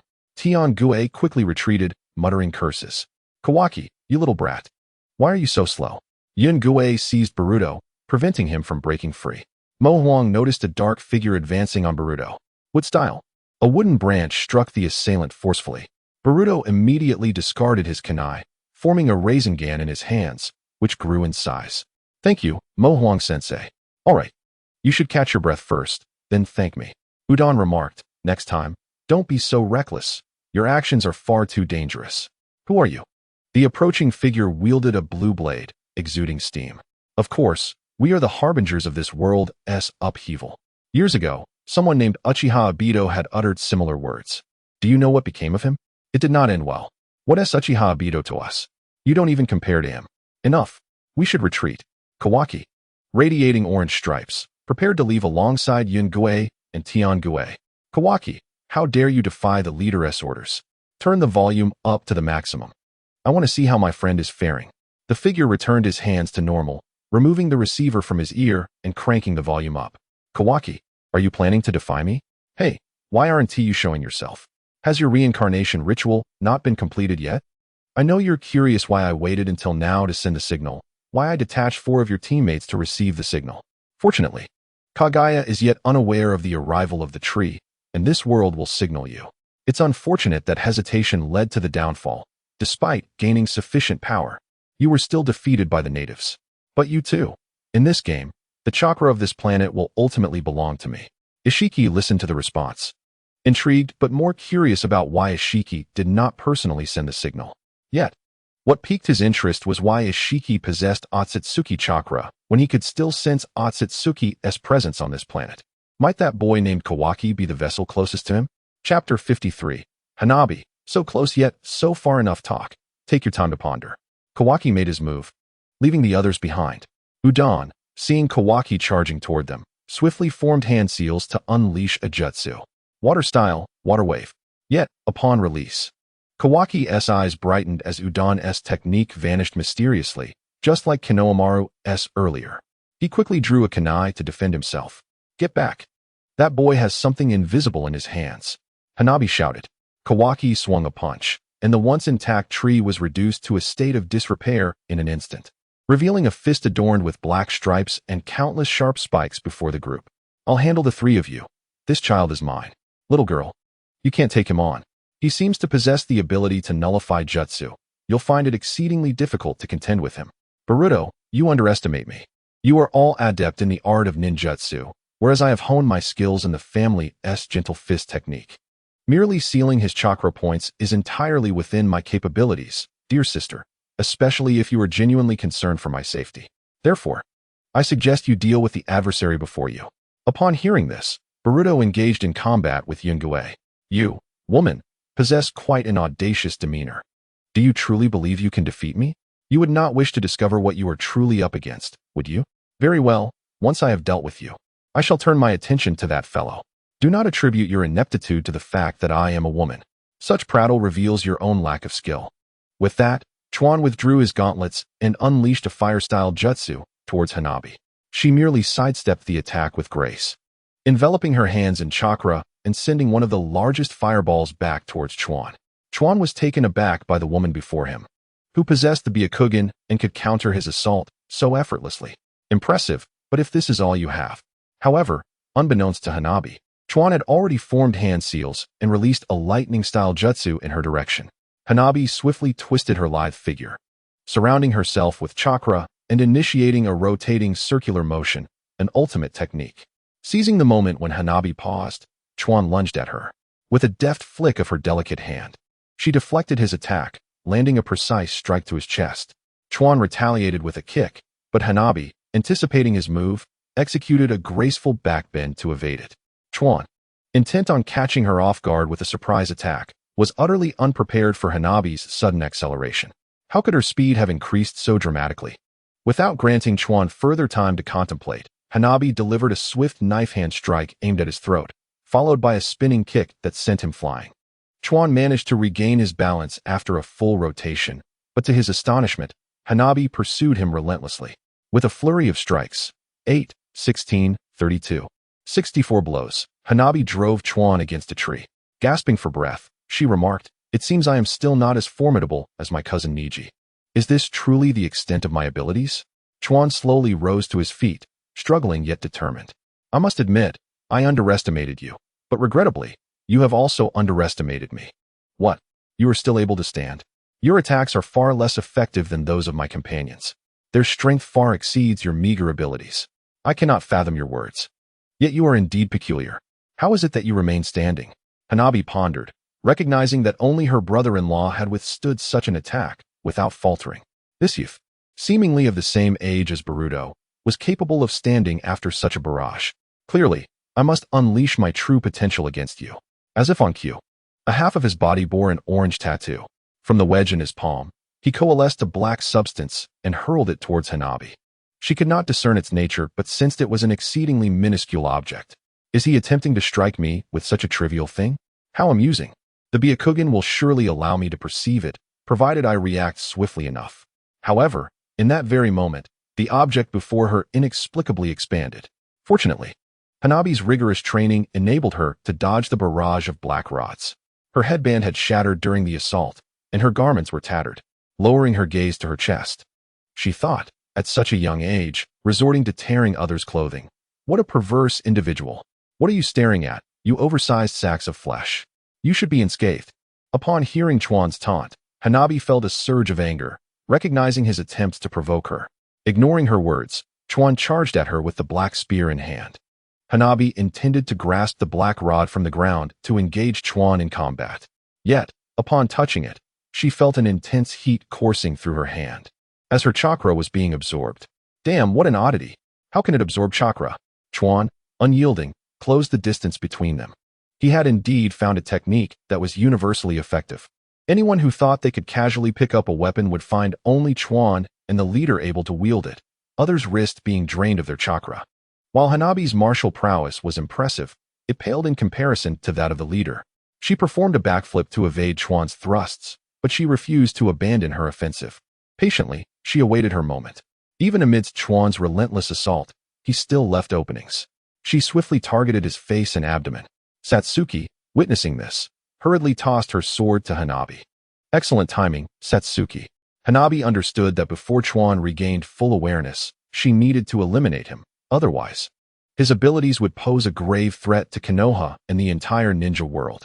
Raising the sword to strike, she heard, "Did you genuinely believe this was not a deliberate feint on my part?" From beneath Chuan, several black rods surged forth towards Hanabi. Just a hair's breadth away. It was infuriating. "Hanabi, it is over." Meanwhile, Yungue had been sent flying a considerable distance. Chapter 54, The First Clash. Strange memories. Boruto quickly noticed the shift in Hanabi's situation. With a swift kick, he sent Yungue sprawling away and immediately engaged in a struggle with Chuan. "It's you. Boruto, do not touch that black iron rod. It will absorb your chakra." "Don't worry, Aunt. I will extract the black rod from my body right away." "Wait, are you not listening to me?" Hanabi admonished, urging Boruto to halt. But Boruto, undeterred, reached for it. Taosher interjected. "That object you are encountering combines 5 elemental styles with Yin-Yang release ninjutsu to create the black iron. Without the Yin-Yang release, not only would it be impossible to forge, but even your own chakra would be absorbed. In comparison to our clan's mastery of the divine iron, this is merely basic. However, I can assist you, provided you relinquish control of your body to me." "Ah, so this is the true intent of your explanation, to gain control over my body. You must choose. Watch this girl be drained, or allow me to assist you in extracting the black iron from her." As Boruto prepared to extract the black rod from Hanabi, Tao Sure appeared astonished. It seems the object you described is not as formidable as you claimed. It resembles an ordinary weapon. Thank your parents. Their techniques have equipped you well. Full elemental techniques are rare among your kind. Enough of your prattle. Is this object truly as powerful as you assert? Boruto's gaze shifted to the three engaged in battle not far away. Konoha Maru, step aside. I will test this object. Upon hearing this, Konoha Maru promptly retreated. Tian Gue, observing Boruto's actions, could only lament that this boy's combat experience was woefully inadequate. Such a reminder was clear to him. His adversary. Yet, when Boruto hurled the black rod in his direction, his pupils widened in astonishment. Fortunately, he reacted swiftly. Otherwise, that rod would have incapacitated him. He bellowed at Kawaki, who was observing from a distance. Hey, Kawaki, you fool. What are you dawdling about? Put away that black iron rod. That brat could use it too. If it strikes us, it would be disastrous. Mitsuki watched the other's furious demeanor, recognizing it as fear towards that object. He glanced at the black rod lodged in the ground, recalling a similar one wielded by Pain during the invasion over a decade ago. However, he was aware that while it could be touched, Hanabi had warned that this object should not be handled. Hey, what does Tenkai mean? Can that blonde kid also pick it up? I have no reason to jest with you, you scoundrel. It appears he is indeed our target. What target? This is troublesome. Extracting him from these three will be no easy feat. None of them are mere trifles. However, we only need to deal with three. The one in chakra mode, Goketsu, has already stated that his body cannot sustain the transformation for long. So that deadpan figure is also here. Otherwise, why would the leader permit us to bring Kawaki for support? Firstly, to assess the current strength of Konoha, and secondly, to ascertain our intended target. The leader has a rather ambitious mindset, daring to play with fire, completely unafraid that the boy might seize the chance to flee. Kawaki utilized his abilities to shrink the black rods he had just created. Hanabi watched as Kawaki approached them. Boruto, you must leave. Don't worry about me. Boruto continued to extract the rods from Hanabi's body. Upon reaching a certain distance, Kawaki halted. It seems you have become quite the nuisance. Your aura nearly identical to that of that other fellow. I cannot comprehend your words, Boruto retorted. Such a prime opportunity for an attack. And you choose to stand idly by? I do not wish to aid him. I simply find myself compelled to do so. I merely hope to survive, even if it means as a vessel. Moreover, Tsukasa warned me not to attempt a sneak attack lest the entity within me be awakened. You truly are a chatterbox. Am I? After Boruto utilized his shadow clone to take Hanabi away, he rose and flung several black rods toward Kawaki. Kawaki sidestepped a few of the rods and wielded his black spear to deflect the others. Boruto leaped and swung, but Kawaki effortlessly blocked the strike. Boruto rapidly wielded his sword, attempting to impose his rhythm upon Kawaki. Yet, Kawaki's strength had been honed. Boruto's juvenile attacks were utterly ineffective. Soon, Kawaki concentrated energy into his fist and struck Boruto's abdomen with a powerful blow. Boruto had not even perceived Kawaki forming seals. It was as if the attack had manifested out of thin air. Unaware of Kawaki's transformation, he was struck. Swiftly, Boruto formed seals, summoning two shadow clones behind Kawaki. Kawaki raised his spear to block the clone strikes, then seized one clone with his left hand while delivering a swift elbow strike to the other. With a flick of his spear, he dislodged a small piece of black iron from the clone. Seizing the opportunity, Boruto quickly distanced himself from Kawaki. Seeing this, Kawaki gathered lightning in his palm and directed it towards Boruto. Boruto hastily formed seals, unleashing a powerful wind technique. The howling gale blinded Kawaki, forcing him to shield his eyes. Boruto observed this and began to ponder. Did he not possess a technique that nullified ninjutsu? Why had he not activated it? Was it possible that his technique did not nullify ninjutsu at all? As these thoughts coursed through his mind, Boruto gathered a spiraling sphere of chakra in his palm. Kawaki, observing the now disheartened Boruto, slowly approached. Suddenly, Boruto raised his hand and threw something in his direction. Kawaki, bewildered by Boruto's actions, assumed he had lost his senses. However, a powerful surge struck his chest, sending him reeling backward. He stood in disbelief, utterly unaware of what had just transpired. He examined the spiraling patterns on his chest. Indeed, your ability is not that of nullifying ninjutsu. Although I am still uncertain of its nature, as long as you cannot perceive the attack, your ability becomes ineffective. Chapter 55, The First Clash, Strange Memories. 2. Kawaki stared blankly at the wound on his chest, then turned to face Boruto. How careless of me. After only a few exchanges, this fellow has exposed my vulnerability. It seems I must end this swiftly.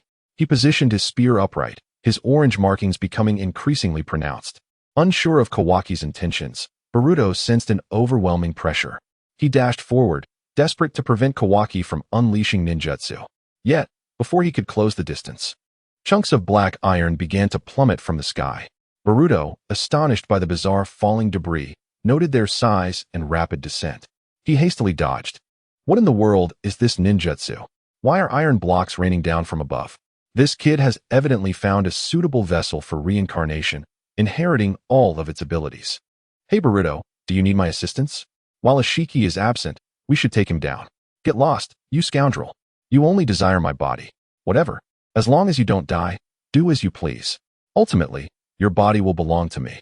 As Kawaki continued to unleash Daikokutten, suddenly, a leaf whirlwind struck him from behind. Kawaki was merely shifted but did not cease his technique. He turned to see Metal. His icy gaze instilled fear in Metal. Who are you? That kick was quite painful. After halting his technique, Kawaki stepped back and rolled his neck. Who are you? Where is Boruto? Huh? Who are you? So that blonde kid is named Boruto? You're his comrade. Then vanish. After all, you are of no use to us. What are you talking about? Just as Metal finished speaking, Kawaki appeared before him in an instant. Although Metal reacted, he was unable to retaliate in time and was swiftly eliminated by Kawaki's punch. Iwasaki observed with fury as his companion was dispatched so easily. He raised his stone hammer, aiming it at Kawaki. Kawaki swung his spear, pinning Iwasaki to the ground. Kitsuki, witnessing this, lunged forward, sword in hand. Nico leaped into the fray, but with a few swift movements, both fell. Channeling his chakra, he unleashed a lightning technique.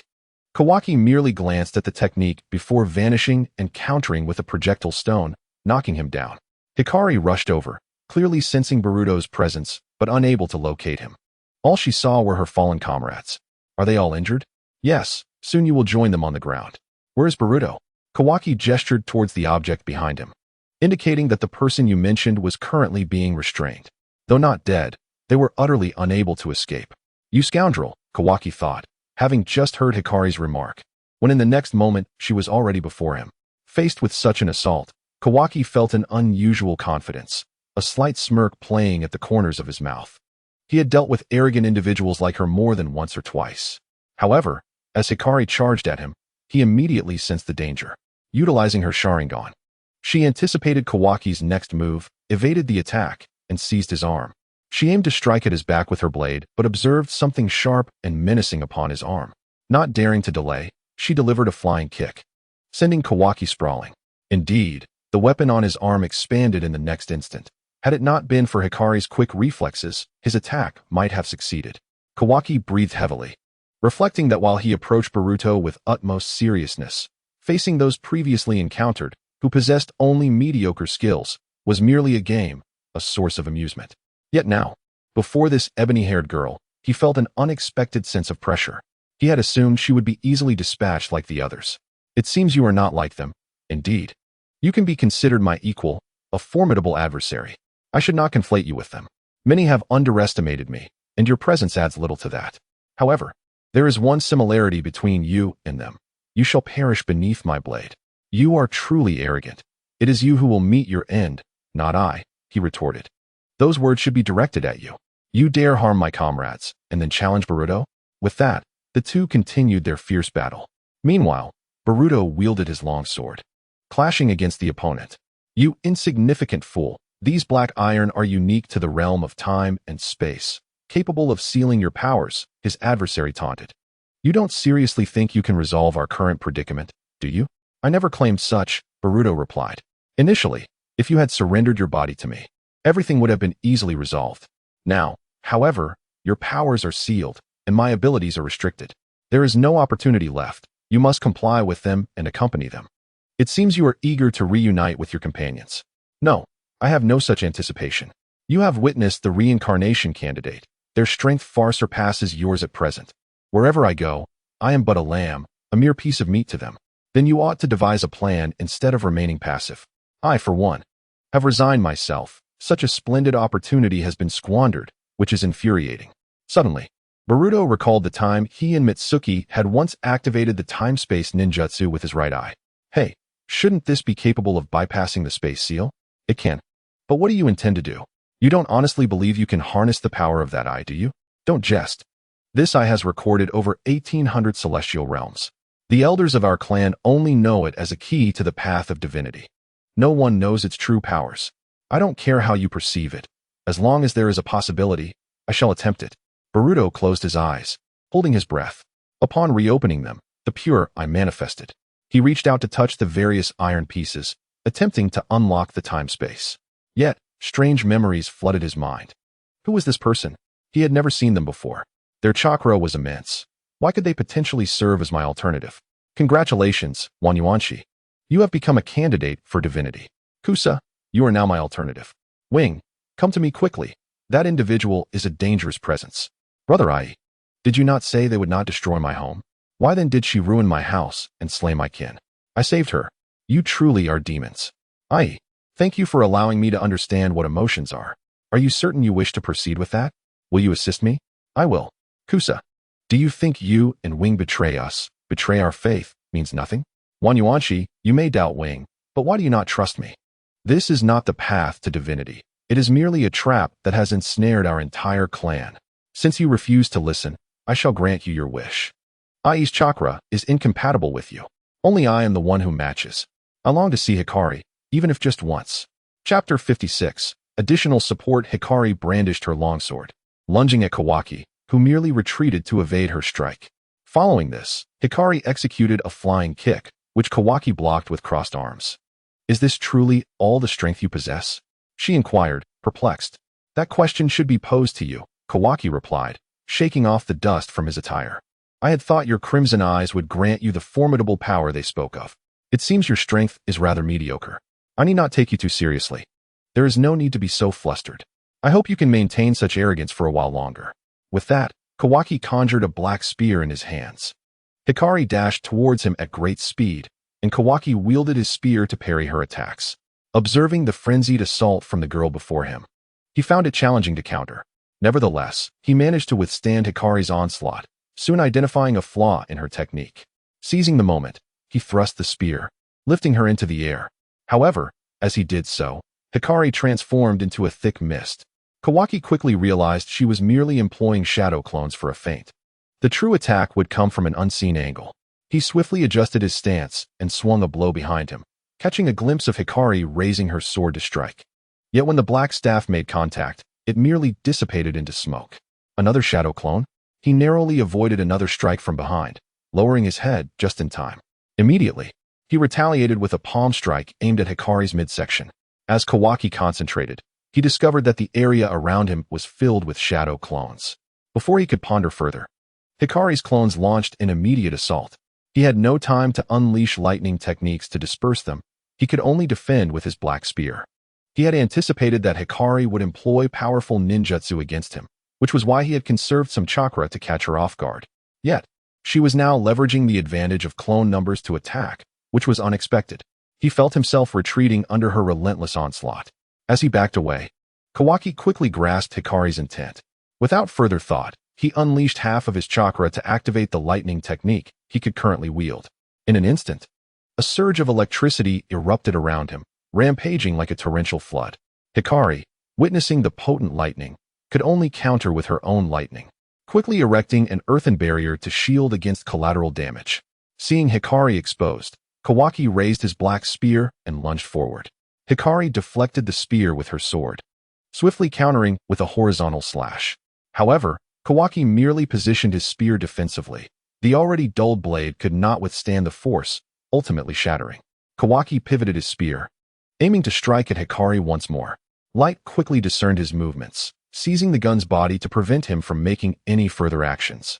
However, she was taken aback to discover that this black iron rod could absorb her chakra, akin to her 8-extremity spear. Without hesitation, she activated her kaleidoscope, utilizing the spear's ability to siphon off Kawaki's chakra. Kawaki, momentarily caught off guard, felt a portion of his chakra being extracted by light. He immediately retaliated by aiming a kick at her abdomen, sending her rolling on the ground. Kawaki was bewildered. Unable to comprehend the nature of the ability he had just encountered, he merely sensed that his chakra seemed to have been absorbed by light. The only noticeable change was her eyes, which transformed from the original three-tomo into a distinct pattern. He crouched down, panting heavily. The sunlight became blistering, and he felt an unbearable heat enveloping him. As he lifted his head, he noticed a massive fireball hurtling towards him. He quickly employed his abilities to diminish the unexpected attack. What was happening? Why did my fire dragon bullet suddenly shrink and then vanish? Seeing that ranged ninjutsu was ineffective against him, Light promptly shut her eyes, tears of blood streaming from the corners. Amaterasu. Just before Amaterasu manifested, Kawaki swiftly twirled the black gun, averting the flames from striking him. What exactly is this weapon in his hand? It's truly troublesome. Capable of absorbing chakra while completely negating sudden assaults from Amaterasu. Light pressed her hand against her left eye, breathing heavily as she contemplated her next move. Kawaki, engulfed in flames from Amaterasu, was compelled to stab himself with the black gun. Trembling, he withdrew the weapon, gazing at the charred wound. It seems I must keep my distance. That woman's eyes are far too terrifying. It appears my only option is to blind her from a distance. He formed a black iron projectile with his right hand and shot it towards Light. Although Light perceived it through her kaleidoscope, she found herself unable to move. Boruto gathered his chakra and the pure eye, pondering how to open the space-time dimension. Ultimately, he succeeded in opening it and transported himself to Light's side. Boruto noticed the two black iron projectiles moving slowly and instinctively sent them away. Meanwhile, in another part of the space-time dimension, a pair of old white hands grasped the two black projectiles. Has it begun? Light hurriedly inquired. Boruto, are you unharmed? He just shot 2 iron needles. Did you get hurt? Rest assured, Light. I am fine. How about you? I'm okay, but that bastard's abilities are truly troublesome. The black rod can absorb the chakra of those who touch it and is immune to certain attacks. He seems to possess other special abilities as well. I am aware of that. The best approach to deal with him is through wind release, as he cannot counter unseen ninjutsu. As for the black rod, I can handle it. Can't you? That's quite strange. Our chakra should be complete. Why can only you touch it? Perhaps your chakra is incomplete, lacking something? Let me deal with him first, and then I will consider other matters. Light suddenly grasped his hand, leaving Boruto momentarily bewildered. Light, what did you just do to me? I feel a bit off. I simply borrowed your chakra for a moment. Since your chakra can touch that object, I will feign an attack while you take the lead. Our combined chakra is running low, and you may have the most of it. Boruto retorted stubbornly. What nonsense is this? Even if I split my chakra with you now, I wouldn't be afraid. Light regarded Boruto with a playful expression as he began to sweat nervously. I will be right behind you, my son.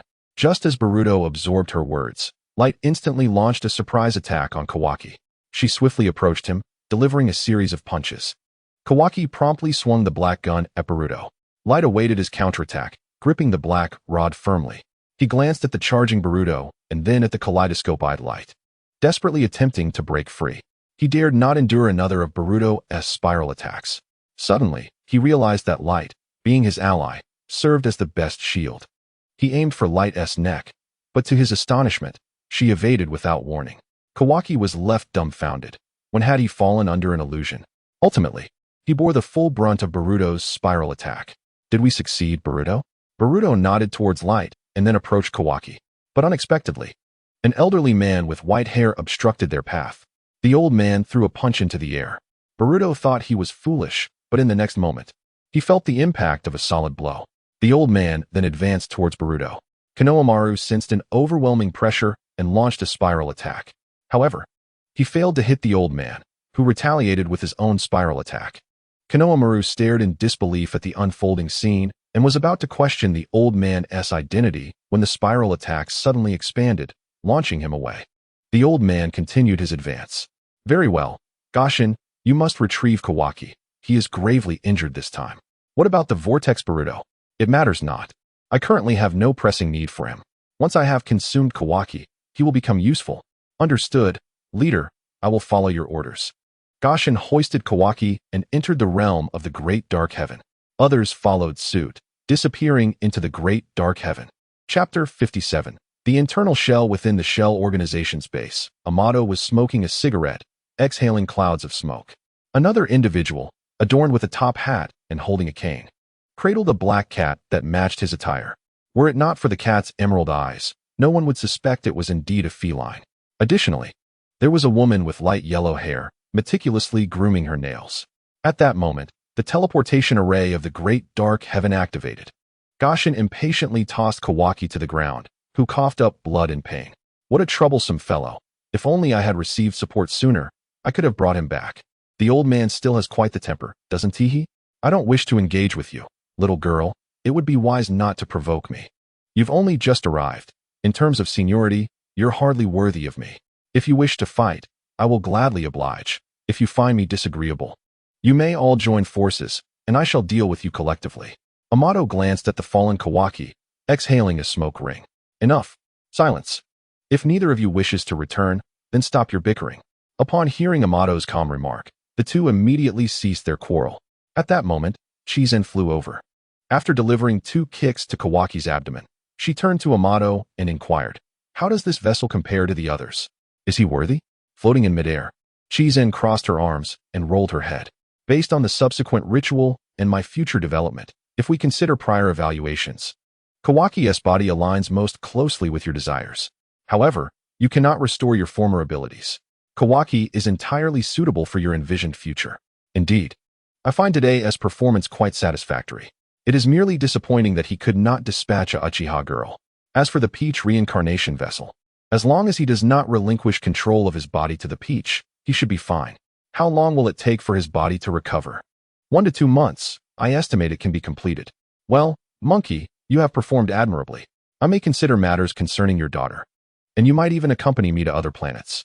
Continue with your so-called scientific research. Sishin approached Chuanmu, seizing his hair. Your recent glance at me was quite displeasing. I believe I have made it clear that you are not my sole option. Do you remember? Chuanmu stared vacantly, his eyes reflecting fear and desperation, yet devoid of any semblance of humanity. Sishin slammed Chuanmu against the wall, then disdainfully wiped his hands. Boss, can we take a break? Both of us have sustained considerable injuries during this mission. Call me God. Indeed, our magnificent God. If you wish to rest, it is not out of the question. After all, you should recuperate well. Should you desire some amusement, that is entirely up to you two brothers. With that, Sishin soared away. Yun Gui and Tian Gui approached the man in the top hat. Boss Qian, our remuneration this time is quite substantial. With such delightful entertainment, you two still wish to demand compensation from me? One thing at a time, otherwise. Very well, since you brothers desire it, I shall grant it to you. As long as you do not touch me. At this moment, Yun Gui inquired, Hey boss, do you know how much a pair of kaleidoscope Sharingan can fetch on the black market? An invaluable treasure. Forget the peculiar abilities of the Uchiha, merely as a specimen. It is priceless. However, how dare you two consider this with regard to Uchiha Sasuke? You would likely be dead before anyone else even noticed. We are not referring to him. You do not mean to target his daughter, do you? That depends on how many times Konoha will be disturbed by your ancestors' graves. The little princess of Konoha's shadows, do you dare to covet her? Not at all. We have encountered a peculiar Uchiha girl. How intriguing. A member of the Uchiha appearing out of thin air, and I was completely unaware. Upon my return, I shall ensure they thoroughly investigate her background. If Uchiha Sasuke is unaware of this girl's origins, and Konoha remains uninformed of her capabilities, then you two brothers should find a time to dispose of her. Bring me her eyes. The man then turned to Amato, who was smoking nearby, and revised his statement. I should perhaps entrust this to Professor Amato. You might be more interested in the kaleidoscope Sharingan. Amato discarded his cigarette on the ground and extinguished it with his foot. No, I have no interest in that. Aren't you the least bit curious about the mysteries of this world? A man who would abandon even his own daughter should surely be intrigued by the renowned dojutsu of the ninja world. Amato glanced at the girl beside him, meticulously trimming her nails. With a sigh, he added, I do not wish to court death. I cannot bear the wrath of the Uchiha, and furthermore, I am reluctant to harm a girl. I simply cannot bring myself to do it. Hypocritical fellow. Amato, where shall I place the materials you requested? Sishin closed his eyes in repose on the chair. He opened his eyes and looked forward. Do you have anything to report? Guixian. The two brothers Yun Gui and Tian Gui are not being forthright with you. They are concealing something rather special. Sishin merely smiled at this. You are merely cautioning me to be wary. They are merely playthings for the mice. It is of no great significance. I am simply informing you of what I know. Very well, I understand. You may leave now. Gua Xin took a few steps out when Cixin added, mice are but mice, and there is no comparison with me. I hope you keep this in mind. Chapter 58. Just like a little lazy cat within the borders of the land of Sang, everyone was still recuperating. Meng Huang and Udon had escaped injury. They soon began to check on others. Udon, how is your team with Xia and Huahua? Huahua waved her hand weakly. I'm fine. Enough, young lady. Do not put on a brave face. You are clearly the most injured. How are Xia and Masha? Udon checked and exclaimed, they are fine. Meng Huang. How about Metal Rock? Not too good. Besides Electric, the other two are quite injured. As long as they are not in life-threatening danger, it will suffice. Meng Huang then called to Guang. Guang, how are you? Guang stood up and said, I'm fine. Boruto? Boruto then replied, I'm fine. Meng Huang finally sighed in relief. She then turned to Konohamaru not far away, but he was slow to respond. She thought he must have been gravely injured and hurried to check. To her surprise, Konohamaru was simply gazing at the stars in the sky, unharmed. She sighed in relief and said to him, Hey, Konohamaru, you are rather inconsiderate. I thought you were hurt. And here you are just lying on the ground looking at the stars? Get up, if you're uninjured, take the kids, and leave this place quickly. Konohamaru merely mused. Why was that guy able to use that technique too? What nonsense are you talking about? The person I fought also used the Rasengan. Meng Huang was momentarily stunned, then responded to Konohamaru. Are you sure you did not miss-see? How could he possibly use the Rasengan? There are very few who have learned that technique. Besides you and Boruto, only Brother Naruto can still use it. I know, but I truly saw him use the Rasengan. Think carefully. Perhaps it really was no. This enemy gives me a bad feeling. They are likely more troublesome than Pain. In any case, we should leave first and report this to Brother Naruto. Boruto sat up, pondering who that white-haired old man could be, but unlike Konohamaru, he had not seen the opponent use the Rasengan. Instead, he merely saw the opponent punch the air, and inexplicably, he was punched as well. Guang slowly stood.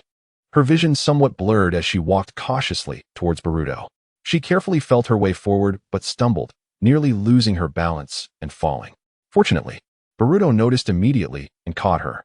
Guang, you are clearly exhausted. Why are you still following me? I am merely worried about you. If something happens to you, what will I do? What about Uncle, Aunt, and little Aoi? Besides, did you not say you would seek me out if trouble arose? Boruto was taken aback, then replied, that was just something I said casually. Why are you taking it to heart? Guang was somewhat upset by Boruto's words and kicked his foot. What do you mean by taking it to heart? Do you no longer regard me as a friend? No, I did not mean to think too much about it. I just blurted it out. I just found your memory quite remarkable. Next time, I want to help you. Do as you please. It has nothing to do with me. Guang gently pushed Boruto away and walked ahead. You should rest. You've expended so much chakra. I'm fine. You should check on everyone else. Just as she finished speaking, her body suddenly lurched forward. Hey, I told you to rest well. Guang appeared somewhat frightened. Boruto perceived something and avoided looking directly at him, fearing he would see through her. Everyone, how are you? Udon pushed up his glasses and asked, Jingjin, how is it over there? We have already made arrangements. Those resistant human traffickers have been subdued. Udon-sensei, how about you? Did anything major happen? We are all fine. Although the mastermind behind this has escaped, fortunately, our mission was accomplished. You can take a few with the Super Beast imitation. Upon hearing this, Guang immediately said, Jingjin, take me over there first. Oh, very well, Guang. Boruto immediately said, No, Jinzan, you take my aunt and the others to heal first. As for Hikari, she's fine. She's merely exhausted her chakra. Hikari quickly clarified, I might have sustained internal injuries. I need Hyain to examine me to ascertain the situation. However, I couldn't discern where you were injured. I am hurt, she insisted. Jinzan, somewhat perplexed, asked, Teacher, who should I take? Certainly not Hikari. Her ability to argue with Boruto indicates she is not in dire condition, though her peculiar behavior often leaves others puzzled. Nonetheless, their synergy was remarkably effective. Without their two restraining that child, Mogawa and I would have suffered injuries as well. When Hikari realized that Jinzan had already set off, she hurriedly shouted. By then, her eyes had returned to normal, yet she continued to exclaim, I haven't even gotten on yet. Boruto grasped Hikari's hand tightly. She turned to him, noticing that he was bent over, one hand pressed against his abdomen. What's wrong with you? Don't frighten me. I'm fine, but I want to know how you are. That scoundrel hit you too. I'm okay now, but how about you? Hikari gently punched Boruto in the abdomen. You're just looking for trouble. She turned to leave, but was swiftly embraced by Boruto. Mogawa approached and inquired, how is Hikari? Boruto quickly responded in a hushed tone, Hikari has fallen asleep due to exhaustion. Then let me carry her. You lead the way. No need, teacher. She usually sleeps soundly. And any movement will wake her. Can you manage? Mogawa asked, looking at Boruto with curiosity. Of course, she's quite light. Well, if you say so, then go ahead and carry her. Boruto nodded eagerly in agreement. After taking only a few steps, Mogawa turned back to Boruto, pointing a finger at him. Don't let her fall. Hikari has been a tremendous help. I won't. Once Mogawa had distanced herself, Hikari whispered, while I? It's obvious you're exhausted and reluctant to walk. I am not. You were quite willful just now. I wasn't. Indeed, you weren't. All right, great benefactor, just pretend you're truly asleep and rest well. With the way you walk, swaying about, how could I possibly sleep? Then just feign sleep. It's quite easy. When Boruto looked down again, Hikari had indeed fallen asleep. Her act was remarkably convincing. But upon closer inspection, she was genuinely asleep, despite her earlier arrogance resembling that of a lazy little cat. Chapter 59. The third sage in the world. They retraced their steps along the path they had just pursued. Boruto noticed that Satsuki's skin was deteriorating. Satsuki, what happened to your face? I activated sage mode for a bit too long, and my body is rejecting it. Shedding skin is a normal occurrence. It will improve shortly. Could those three individuals be that formidable? Konohamaru explained. They are at least of Jonin level, but we can manage. The crucial issue is that white-haired individual who can assist their enemies. Indeed, when we descended, I sensed that there weren't many of them, but they were exceptionally well hidden until that moment. Of course, we can't rule out the possibility that he intended to fish in troubled waters. But I distinctly remember that Satsuki can activate Sage Mode at will. Why is she using it today? Satsuki clarified. I also wish to conserve my strength. But once I deactivate Sage Mode, I cannot reactivate it. Once Sage Mode is turned off, there is a 5-minute cooldown period before I can use it again. 5 minutes is quite a long time. It cannot be helped. It's a protective mechanism. Activating Sage Mode requires a certain physical standard. I, however, bypassed the physical training and directly utilized Sage power, so such side effects are inevitable. What a pity. I thought your Sage Mode could be sustained indefinitely. Regrettably, I cannot reach that level. That's understandable. Otherwise, how powerful would that be? Mogawa, walking ahead, addressed Boruto. If you have some spare time, you could ask your father to teach you. Boruto, somewhat puzzled, replied, Teacher Mogawa, please don't jest. My father has always been in the Ninetales mode. How could he possibly use sage techniques? Udon shook his head and explained, You must not have seen your father's eyes. Eyes? What do you mean? I recall that when Sage Mode is activated, the eyes and their corners undergo a change, right? Konohamaru, looking confused, remarked, I can't quite remember. We were too far away and only saw it once. So after all this time, you're still unsure of what the changes are? Mogawa continued, After all, shortly after your father defeated Pain, the fourth great ninja war broke out. It was that war that ultimately reconciled your father with the Ninetales. I know. When I was little, the Ninetales often recounted that battle. Sometimes, he even shared stories about my father's childhood. However, he most vividly remembers that battle, mentioning he encountered an old acquaintance who had fought alongside my grandfather. Yet, whenever he brings up my grandfather, he appears both happy and somewhat remorseful. It's a shame I never got to meet the fourth Hokage. I've heard from others, especially girls, that he was incredibly handsome. Konohamaru, somewhat exasperated, remarked, Isn't there always the fourth statue? There's also his portrait. But that's not the same. The difference between the real person and a photograph is immense. Konohamaru looked at Boruto and suggested, You could ask your father. Although I've been taught, I truly cannot activate Sage Mode. Lord Daisaku said it would take me 3 to 4 years to master it if I were to study, so I gave up. Is it really that difficult to learn? What do you think? This is just the entry level. Once you want to apply it in practice, there are numerous considerations, including storing Sage Chakra for personal use and preventing Toad transformation. Ultimately, it's about whether you can withstand it. Don't be ridiculous. I can endure hardships. Really? Your brother Naruto specifically requested an 8-year leave for you to study at Mount Myaboku. Yet you claimed you couldn't learn and made excuses, fearing the food there. Before Konohamaru could finish, Boruto interjected, No, I'm just not good at it. You speak of it as if it's so impressive. But what unique ninjutsu does this sage technique have? Boruto, It should be called Sage Technique. After all, it involves natural abilities, and aside from the toad oil, there's also immense sensory power. There's also the toad barrier technique. As he spoke, Konohamaru halted, a serious expression crossing his face as he asked Boruto, earlier, when you mentioned that white-haired elder struck the air and you were inexplicably hit, do you know what technique he used? Did you feel anything unusual? Boruto, irritated by the seemingly nonsensical query, retorted, how many times must I answer? Do you want me to take another hit to confirm? Hikari rubbed her eyes and asked, what's wrong, Boruto? Why are you shouting? Boruto realized he had been somewhat harsh and took a few deep breaths. Please don't take it to heart.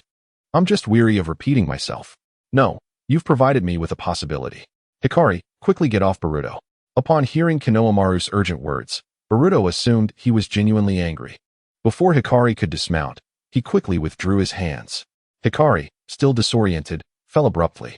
Konohamaru was even faster before Boruto could react. He tossed Satsuki aside and then vanished in a puff of smoke. Udon, did you see if Konohamaru formed any hand seals just now? Udon replied indignantly. I hadn't even stood in front of you yet. He ran off without providing any explanation. Wudong helplessly remarked, what do you intend to do? He has already left. And do you have any means to bring him back for clarity? I suspect he might have discovered the identities of those 5 individuals. He should at least have said something. What if something happens to him? All right then, I will first handle matters here. Teacher Meng Huang, could you assist me for a moment? Meng Huang kicked Boruto playfully. You rascal, you just agreed so readily, and now look at you. It's terrifying. Could you not wait for me to come down? You nearly made me fall. Frog G and Frog Long were engaged in a game of cards. Hey, Frog Long, hurry up, it's your turn. Brother, just let me finish this bite. Suddenly, they heard a noise and turned to see it was Konohamaru. What brings you here?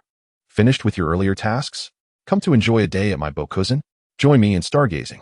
First, tell me, did Boruto beat those 2 rascals?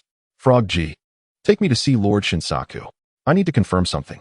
Ji-Ma and the 2 frogs, still in a dreamlike state, were abruptly awakened by Frog G's commotion. What is going on, Frog G? Lord Shinsaku, I want to see the contract scroll. They arrived at the Frog's archive and retrieved the scroll. What exactly are you looking at? You've both seen it countless times. There's nothing special about it. I wish little Jiraiya were here. He has been gone for so many years. You all should let go. How could we? Lord Shinsaku, what about those who mastered Sage Mode? Only 2, Jiraiya and Naruto. If we count Minato and your little Maru, that makes 4. What is the matter? The enemies we face might possess Sage techniques. Impossible. I guided all your Sage techniques. How could I forget any others? Shinsaku pointed to the scroll, where the names had faded entirely. Little Jiraiya is also gone. I still intend to discuss this with Big Brother Naruto. After they emerged, Frog G inquired, didn't you mention there were 2 others who could learn Sage techniques? Could it be you forgot? No, regarding little Jiraiya's token, I merely promised to come and learn. When I do is not my concern. ISNT at Naruto? No. When I first met Naruto at 16, Jiraiya never mentioned teaching him. As time passed, Chapter 60, A Piece of Gum, a Vengeance. Boruto carried Mitsuki back to where everyone was gathered. Sarada, and Shikadai were questioning the rescued girls, while Hyuin was tending to the injured. Hey Shikadai, what happened to the items I entrusted to you?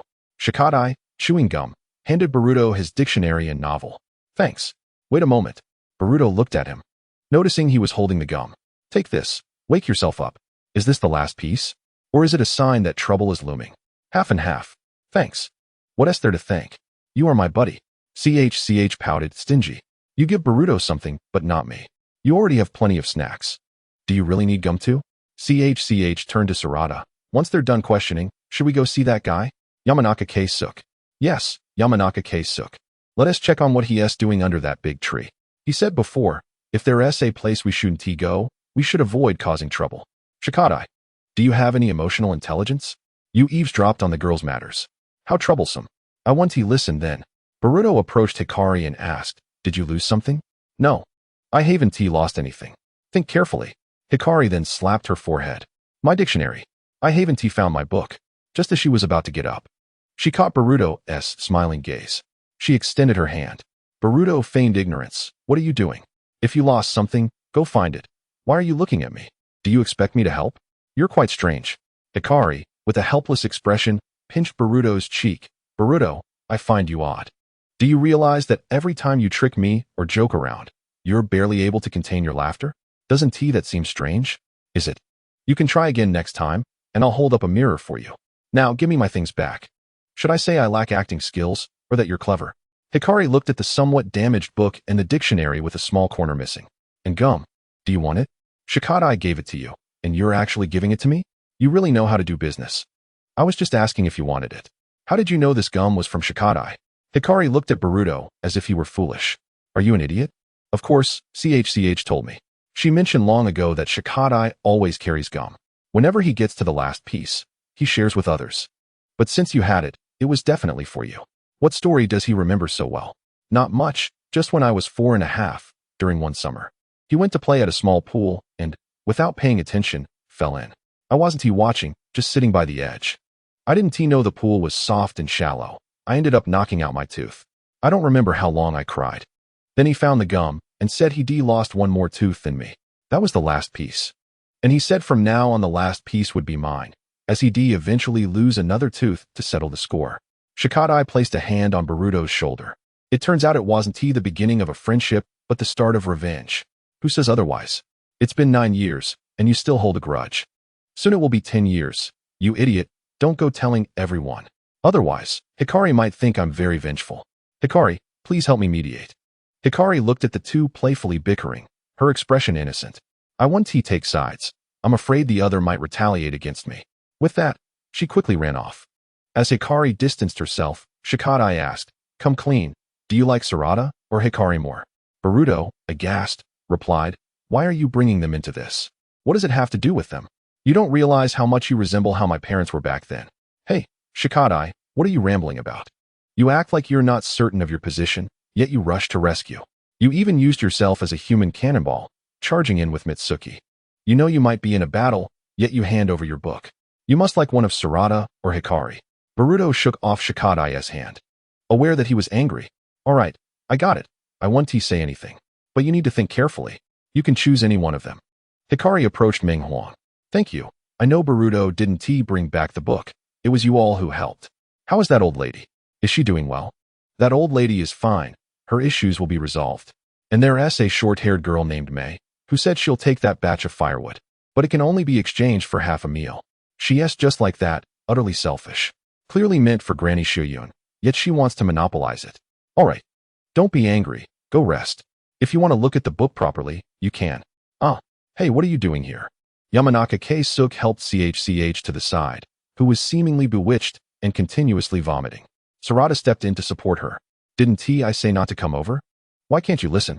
She just wanted to fetch water. There was no other intention. What did Dai witness that caused her to continuously retch?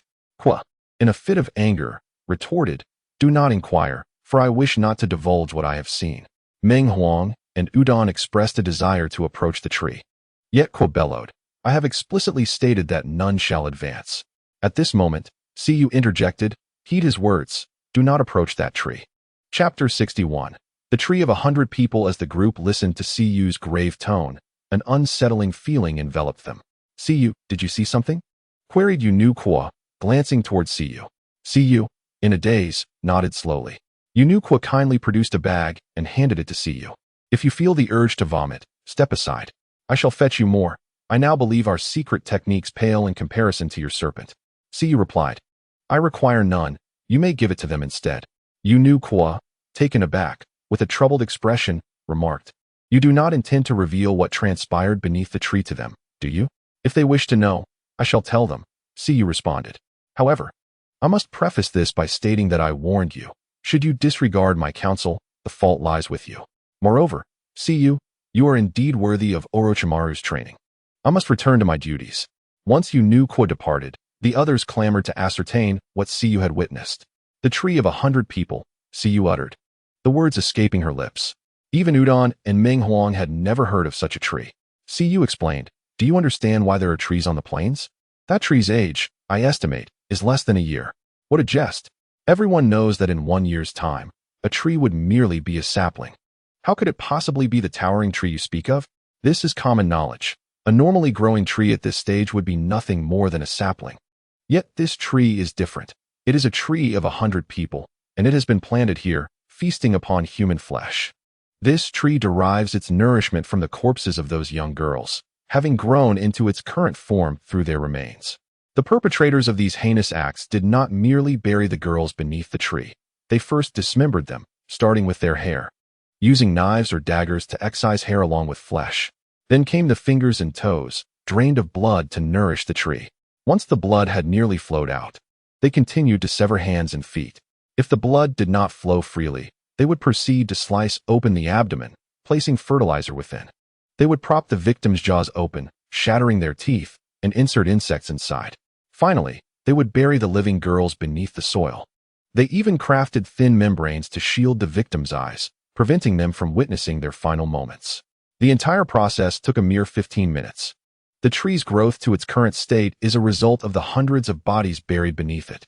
Before Siyu could finish her description, many in the group were already retching uncontrollably. After what felt like an hour, they gradually began to regain their composure. What manner of individuals would commit such a heartless atrocity? Boruto recalled the words of the Cloud Demon, the expressions of torment inflicted upon others. He clenched his fists. They must be the two individuals we encountered. Yes, undoubtedly, they were the masked figures from that time. This must be their doing, these vile, despicable beings. Have any of you seen two boys? The girl, with an unappealing visage, hastily interjected, "It was you. I must thank you. Had you not awakened me, Sarada and I would likely have perished. No need for gratitude. I merely poured you a glass of water." "We should be thanking you," came the reply. The other girls chimed in. "What are you pretending to be a good person for? You should be apprehended. You are an accomplice to this group. We could have left sooner if it weren't for you. You are merely feigning innocence, pretending to care about those two boys." The unattractive girl cried out in protest. "I am not the hypocrite you claim. I merely wish to survive. My parents are waiting for me. They forced me to watch over you. Furthermore, those two boys are suspicious, yet you refuse to listen to me." She continued to defame them. "You deserve to perish." As soon as she finished speaking, someone hurled stones in her direction. Meng Huang, witnessing the situation spiral out of control, swiftly erected an earthen barrier. Nevertheless, the sounds of stones colliding with the wall persisted. Some had already circumvented the barrier, launching stones at her once more. Boruto caught one and immediately summoned shadow clones to subdue the frenzied individuals. But another stone was already airborne, aimed directly at the unattractive girl. Sarada and Hikari each intercepted a stone, swiftly retaliating by hurling the stones back, causing several girls to lose their grip. As Hikari heard the furious shouts from behind, she picked up another stone, as did Sarada. "Sarada, have you mastered it already?" "Of course, I have been diligently training." With that, the two leaped, tossing their stones. The sounds of clashing stones echoed through the air. Hikari brushed her somewhat unruly hair aside and approached the unattractive girl, saying, "It's all right now. We will investigate thoroughly. Cease your tears. It won't do your appearance any favors." Sarada added, "Indeed, we will get to the bottom of this. They are merely angry." Jingjun called out to those on the other side of the wall, "Cease your ruckus. Otherwise, we shall not be so courteous. Your timing is off. They have already been frightened by Hikari and Sarada," Lu Tai remarked. Boruto sighed. This is the prowess of the Uchiha's shuriken technique. Merely hearing it instills fear.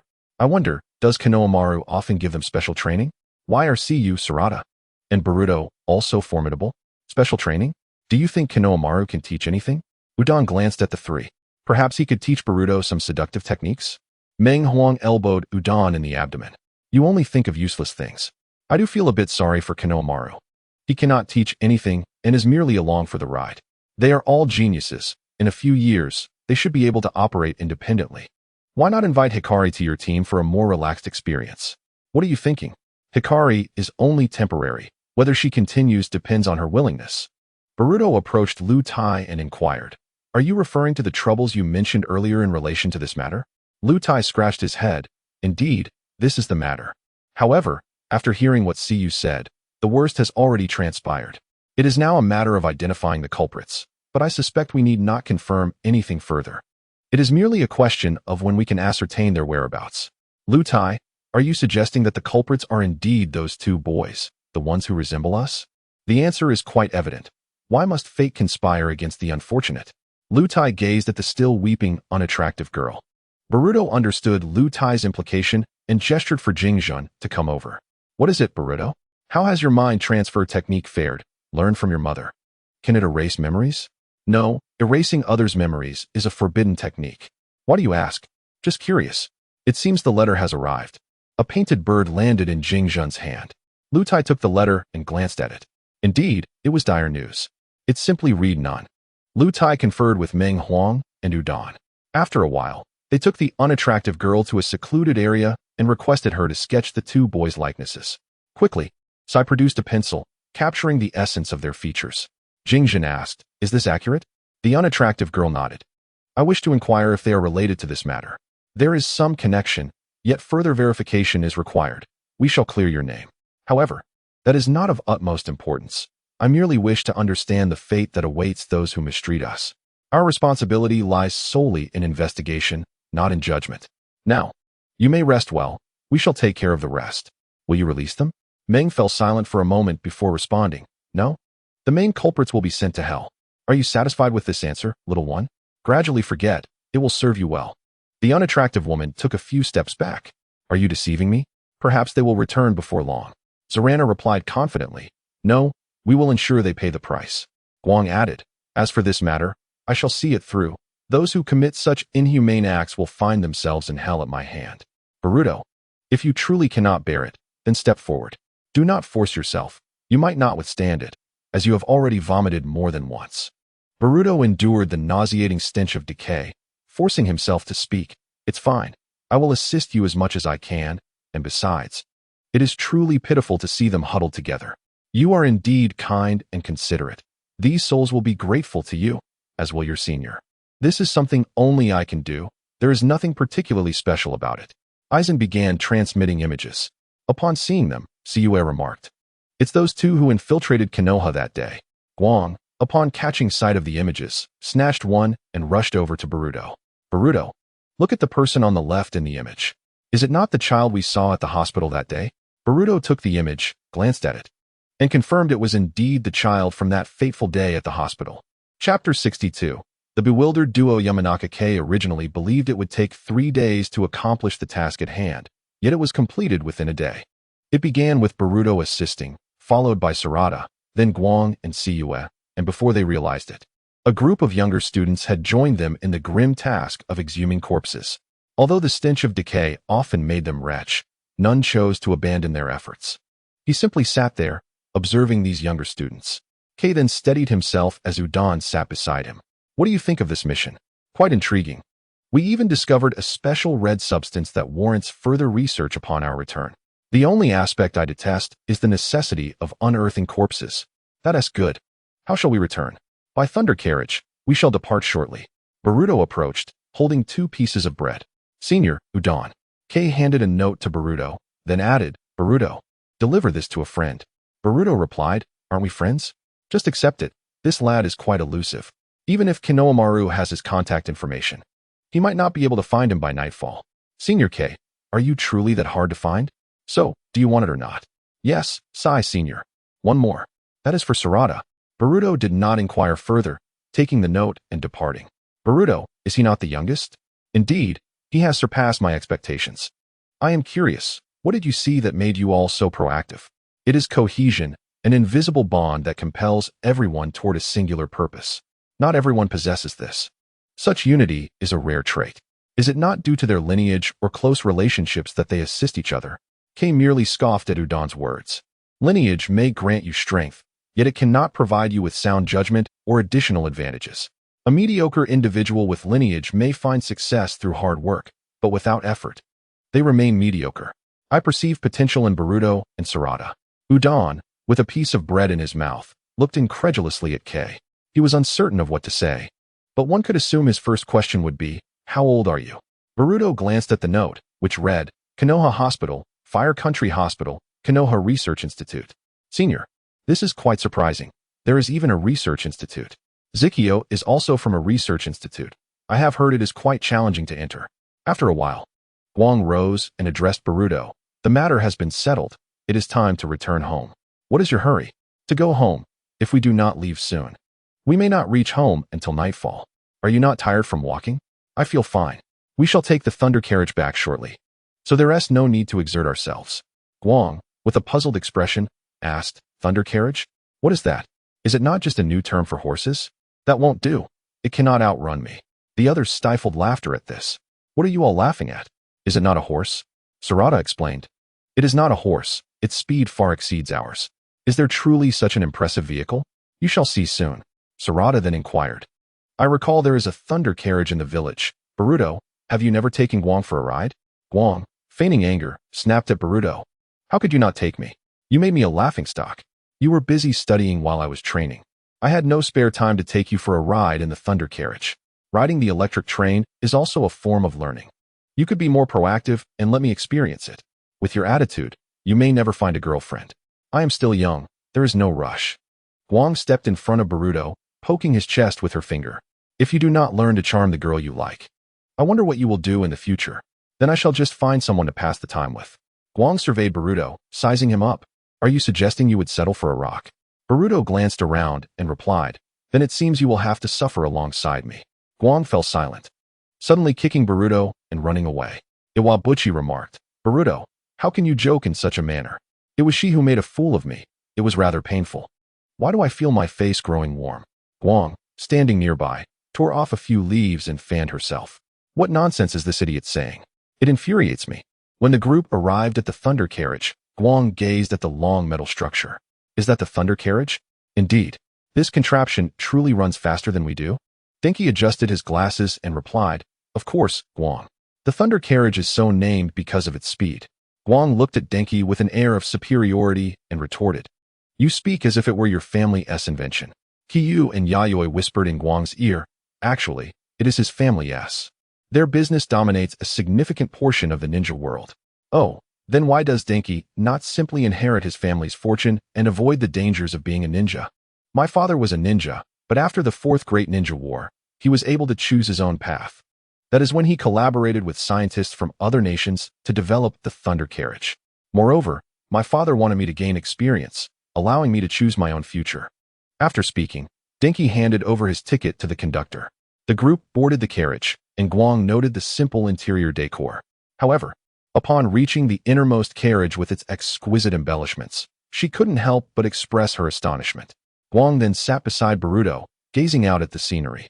Boruto, watching Guang lean against the window, curiously asked, Guang, what are you doing? Naturally waiting for this large contraption to get moving. So you still harbor doubts.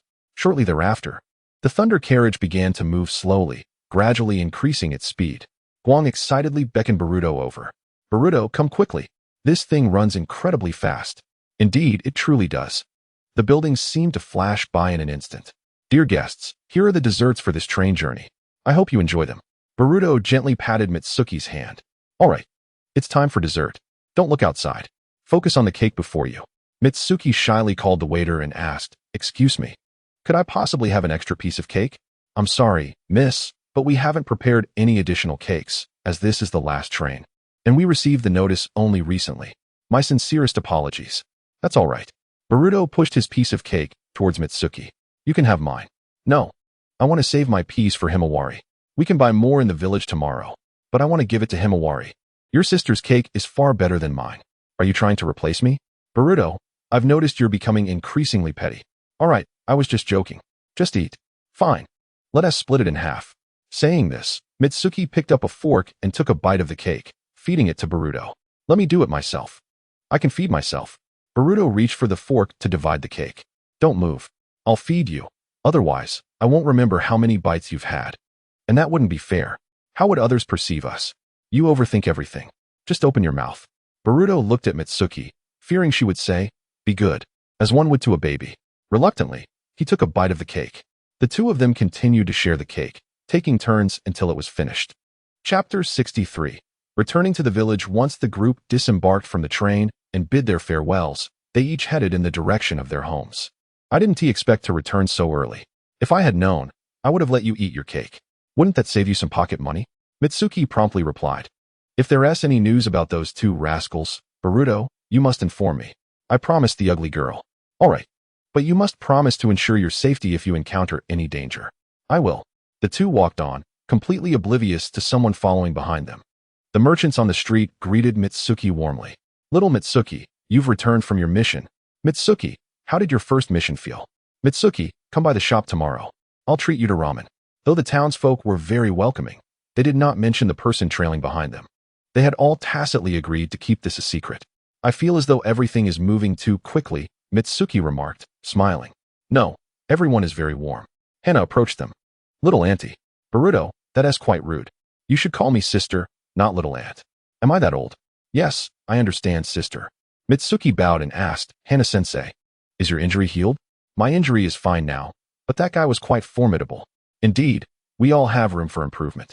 However, you two must now deal with another tricky opponent. Both of them inquired in unison, who? It's Himawari. Before they could react to Hana's words, their eyes were covered. Mitsuki felt the soft hand and smiled. Himawari, when did you sneak up behind us? Himawari, when did you learn to use shadow clones? Did Dad teach you? No, I learned it by myself. You taught yourself? You're already so impressive. All right, Himawari, stop messing around. My cake is going to fall. Okay, Sunflower. Stop fooling around and come down. They turned to see Hinata carrying vegetables. Mom, Auntie, Hana had already mentioned, you two have performed excellently these past few days. Mitsuki, you've worked hard this time. It's nothing. Let us go eat at Grandpa's house. Mitsuki asked in confusion, where are we going? Aren't we going home? Little Mitsuki, of course, we're going to my house. Hana-sensei's house. Don't call me sensei. When we're alone, just call me sister like Boruto and Himawari do. Oh, all right, Hana-sensei. Hana waved her hand dismissively. No, that is not right. Mitsuki quickly corrected herself. Hana-sister. That is better. As Himawari pulled Mitsuki along with one hand, while holding Hana's hand with the other, they walked forward like a swing. Boruto assisted Hinata with the vegetables. When Mitsuki reached the door, she saw the character's Hugo above it. So Hana-sister lives here. I remember helping an elderly gentleman once, and I think it was Boruto's grandpa. Yes, one day, my father told me that a little girl with black hair helped him to the door. In the blink of an eye, she vanished. Mitsuki, are you afraid of my father? Mitsuki shook her head and explained, no, I was just running late and needed to go home. When Hayashi opened the door, he was overjoyed to see Himawari. Oh, little girl, you've come. Are you named Mitsuki? Mitsuki nodded. Hello, I'm sorry for the intrusion. No, it's wonderful that you can come. Hayashi then turned to Boruto and said, Boruto, you and Hinata should help prepare the meal. Mitsuki, I need to talk to you properly. I want to thank you. Hayashi went to his room and brought out a red envelope he had prepared in advance, handing it to Mitsuki. Grandpa, I can't accept this. I only helped a little that day. Hana rolled her eyes and said, Dad, seriously? Mitsuki is not that kind of girl. Then what should I give to Mitsuki? Don't give anything. If you do, Mitsuki will ignore me from now on. Well, then forget it. Since you said so, old man, if Boruto bullies you in the future, just tell me. I 1T, Boruto 1T bully me. If he does, I can handle him myself. Just then, Boruto came over with dishes and rice. The three were laughing and chatting together. What are you all talking about? Nothing much. Just sharing some of your embarrassing childhood stories. Upon hearing Mitsuki, he glanced at his grandpa and Hana. You all are so mean. How could you share my childhood stories? What is there to be embarrassed about? It's just your stories. We're just sharing them for a laugh. All right, sister, you have a point. Now let us eat. As dinner was served, everyone began to eat. It turned out that for the past few days, it had been Mom and Himawari taking care of Grandpa. Himawari smiled and said, Brother, after we finish eating, I want to challenge you. Himawari, I've already said that your brother is tired. You can wait until tomorrow. No worries, Mom. If Himawari wants to play, I'll play with her. Hinata sighed helplessly and shook her head. Hayashi said sternly, Boruto, I must remind you, don't underestimate her. She may be a girl, but she is not as simple as you think. Boruto nodded, looking serious. I will be careful. I'll hold back. Himawari, do you have any secret weapons to deal with your brother? Can you tell your sister? Himawari leaned in close to Mitsuki's ear, and when she heard the answer, it was unclear whether it was intentional or accidental. An eye roll. Boruto immediately choked, as if startled by something. Hinata was prepared. She gently patted his back and slowly offered him tea. Be careful while eating. No one is trying to take it from you. Himawari looked displeased at Mitsuki, pouting, Sister, how can you be like this? You're so biased, siding with brother and telling him my secret weapon. Mitsuki quickly waved her hands in explanation. Himawari, I truly didn't mean to. Boruto's expression was one of distress, looking pitifully at Hinata, as if seeking help from his mother. Hinata seemed indifferent, as if saying to tell Boruto, I warned you. If you didn't listen, you can't blame me. Boruto tugged at Hinata's sleeve. knowing that Himawari always listened to her mother. Boruto was instantly petrified by a single remark. All right, let's hurry and eat. The food will get cold. And we wouldn't want to hurt ourselves later. He turned to glance at Himawari, recalling the terrifying experience of that day when she activated her Byakugan. Chapter 64.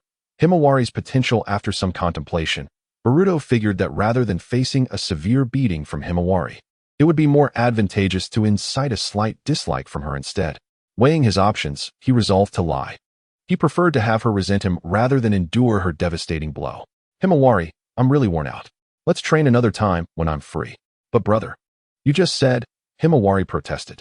Boruto feigned illness, while Mitsuki, not missing a beat, quickly informed Himawari, Boruto is cunning. Without regard for appearances, Boruto covered Mitsuki's mouth. Himawari, I genuinely need a break. Let's postpone our practice. Feeling a bit dejected, Himawari replied, all right, but what about Mitsuki? Despite having her mouth covered, Mitsuki still attempted to gesture a response. However, Boruto interjected, Mitsuki is also quite tired.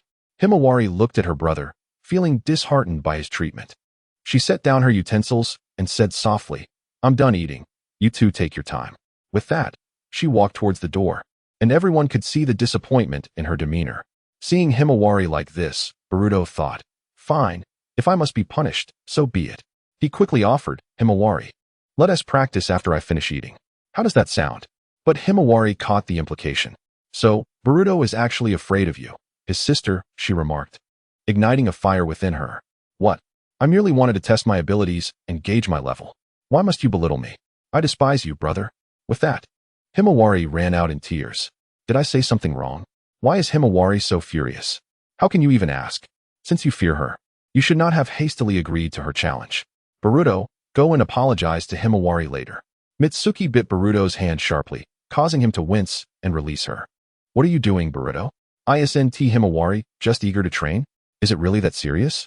It wasn't entirely Boruto's fault. After all, 5 years ago, when Naruto became Hokage, Himawari had knocked him out with her Byakugan, leaving him in a deep slumber for an entire day. Mitsuki inquired about Hinata. What does that have to do with Boruto?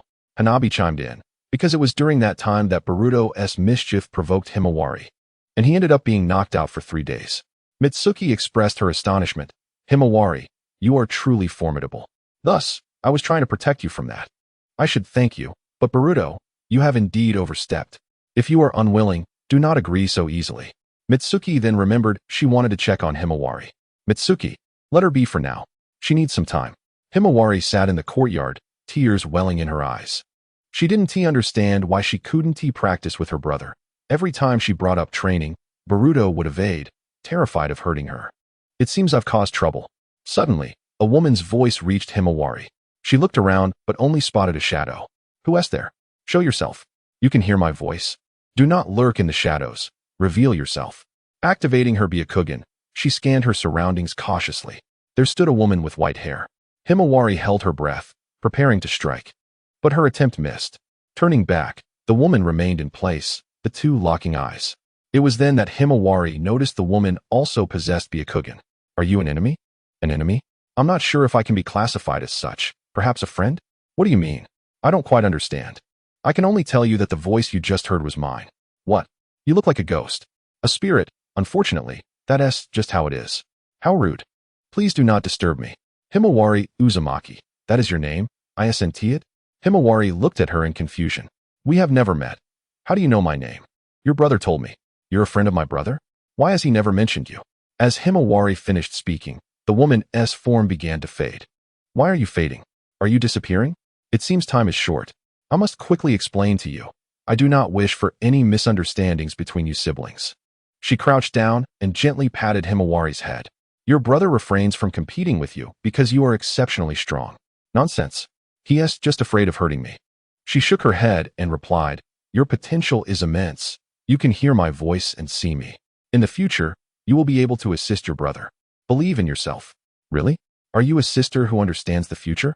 Will we have the chance to meet again? Perhaps, although I cannot be certain. But this is a little secret between us women. With that, Himawari watched as the sister vanished. At that moment, Boruto and Mitsuki emerged to find Himawari. Himawari, are you still upset? Brother, do you think I am too strong? Boruto, taken aback, asked, "Why do you say that? Can't you be honest with your sister? Is it so difficult to tell the truth?" Boruto nodded helplessly. He didn't know how Himawari had come to such a conclusion, but it seemed she had figured it out. "Himawari, you are indeed strong, especially when you are serious." Upon hearing Boruto's response, Himawari thought, "That ghost sister spoke the truth." Mitsuki queried, "What ghost sister? What are you talking about?" As she spoke, Mitsuki touched Himawari's forehead. "Himawari, you're quite warm. You seem to have a slight fever." After hearing this, Boruto picked up Himawari and carried her inside. Meanwhile, at the eaves, Momoshiki spoke to the white-haired woman. "It seems you have found a suitable vessel. Are you referring to Himawari? Do not harbor any ill intentions towards her. Stick to your purpose. Her eyes can enter the reincarnation eye mode. Are you not tempted? Or do you intend to spare this planet?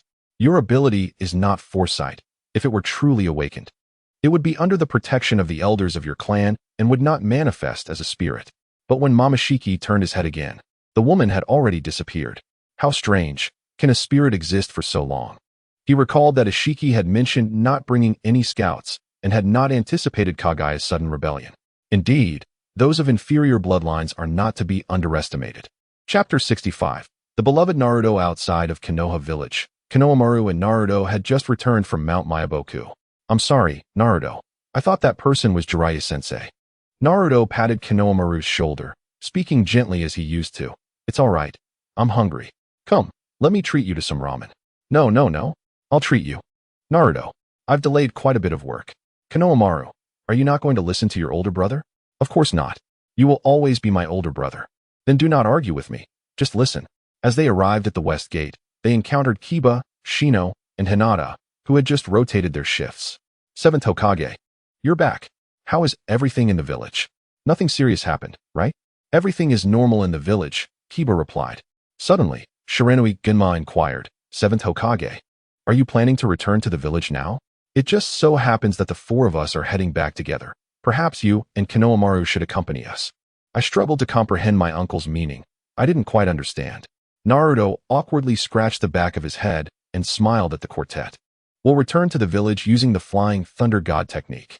"The Flying Thunder God technique is my father's ninjutsu." "Indeed," said Kamizuki Izumo. "We occasionally use it during our leisure time, although we cannot execute the perfect Flying Thunder God technique. However, we can certainly pass down this simplified version. I hope that in the future, someone will be able to comprehend the complete form like the fourth Hokage." Kakashi bumped into Izumo.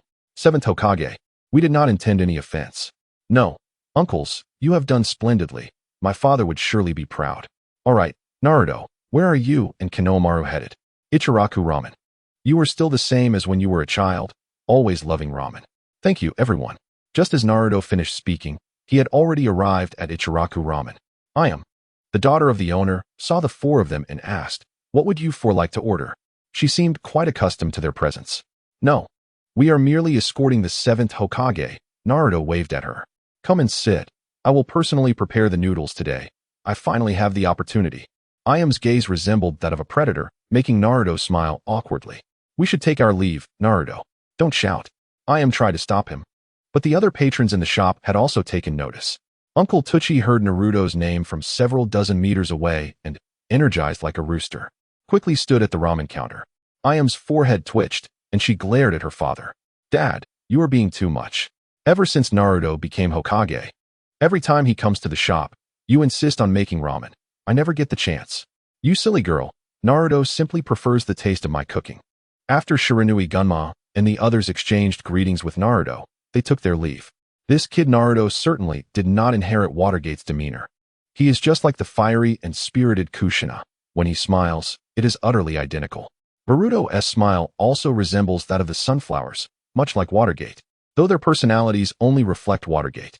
Meanwhile, at Ichiraku Ramen, the father and daughter continued to bicker over who would serve Naruto. "Dad, I want to just concede this bowl of ramen today. For everything else, I might yield to you, but not this." Naruto, holding a villager's child, remarked, "Actually, I think it doesn't matter who makes it." But before he could finish his sentence, Uncle Tucci glared at him like an angry demon. Naruto hastily lowered his head to sign autographs for the villagers. Konohamaru looked at Naruto, who was so well-liked. "Grandpa, Uncle Asuma, Naruto brother is truly popular now. Everyone embodies the will of Firewell." Just then, Naruto's stomach growled unexpectedly, startling everyone with the sound of hunger. I'm sorry, I couldn't hold it in. Naruto blushed as he spoke. The patrons in the shop burst into laughter at the sound. The father and daughter ceased their quarrel. I handed the cooking utensils to Uncle Tucci. Dad, it's all yours. Naruto waved goodbye to the villagers. All right, Naruto, your special ramen is ready. And here's yours. Konohamaru. Thank you, Uncle Tucci. It has been a while since I had your ramen. I shall dig in. With that, Naruto began to eat. Uncle Tucci sat down beside Naruto. Of course, you are my #1 customer. You order takeout every few days. Do you know what Hikari says about your house? I don't know. She says my ramen is like it's enchanted, making you yearn for it. What is Hikari doing at your place? Of course. She's earning a little pocket money. Isn't that enough? I'll ask Hinata to give her a bit more when I return. That's not the case. That girl Hikari is simply strong-willed. If you give her pocket money, she won't appreciate it. Everyone on this street can see that. It's truly a hassle for everyone to take care of her. We have no credit here. The change is all you, Naruto. Uncle Tucci, please don't flatter me. I still have much to improve. Uncle Tucci smiled and asked, how's the flavor? Any changes? None. Your ramen is still as delicious as ever. That's good. I'm planning to make a bowl for your grandson. Uncle, you're speaking too soon. Boruto is still young. Young? He's already 13. In 5 years. He could be getting married. You should work hard to get him to date by 15 or 16. Thus, Naruto and Uncle Tucci continued their light banter. When Naruto and Konohamaru finished eating, Naruto pulled out a worn-out coupon. Is this still valid? Uncle Tucci excitedly replied, Naruto, what are you saying? Of course. It's valid for life. You could even pass it down as a family heirloom. As Naruto and Konohamaru walked down the street, Konohamaru noticed how late it was and said, Naruto brother, you should rest. You can work tomorrow. But there's so much to do. Shikamaru can't manage alone. You haven't slept for 2 days. Consider this request from your younger brother to go home and rest. I'm fine. But before he could finish, he yawned uncontrollably. See what I mean? Just as Naruto was about to speak, Kurama's voice boomed inside him. Foolish Naruto, do you wish to exhaust me to death? If you don't sleep, neither will I. But Kurama, you're not. What do you mean I'm not? Get back inside, or I'll make you regret it. I'm still seething with anger. Hearing Kurama's words, Naruto could only decide to return home to rest. You are truly a handful, Kurama sulked. However, as they made their way home, they distinctly sensed the chakra of Momoshiki. Naruto swiftly arrived at the Hyuga residence. What is he doing here? Momoshiki noticed Naruto.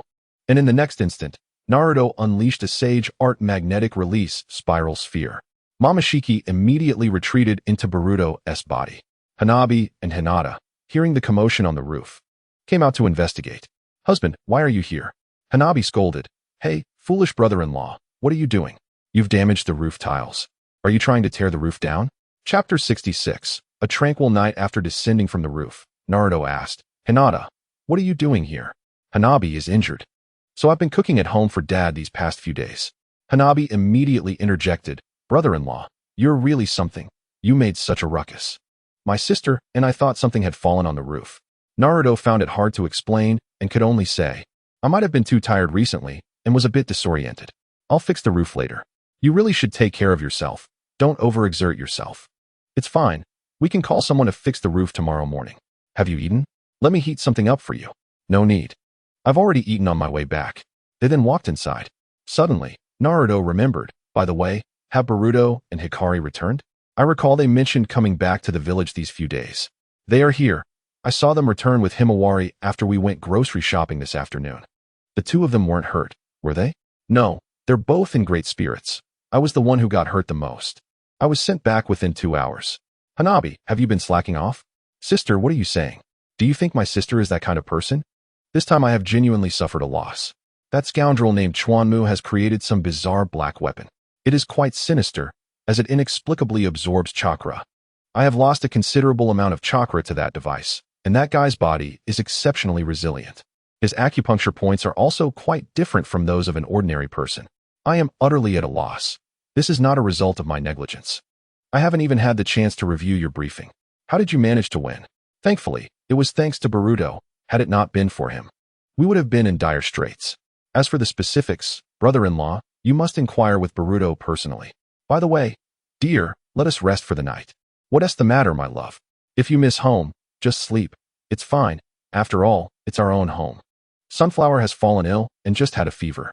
When the two opened the door, they found Sunflower asleep with a flushed face. Dad, what brings you here? Uncle, how is Sunflower doing now? She just took her medicine, but she still has a persistent fever. It's all right, little Sunflower, Daddy is here. Naruto took Sunflower's hand. I'm sorry, little Sunflower, I shouldn't have lied to you just now. It's okay, brother, it was my own carelessness that led to the fever. Naruto then scrutinized Boruto beside him, who, feeling his father's gaze, was perplexed. What is the matter, Dad? Why are you looking at me like that? Upon hearing this, Naruto asked, Boruto, how are you doing? Me? I'm perfectly fine, no issues at all. Really? Haven't you felt any changes in yourself recently? Boruto scratched his head in confusion and replied, Nope. Right now, little Sunflower is the priority. After another appraisal of Boruto, Naruto conferred with Kurama. What do you think, Kurama?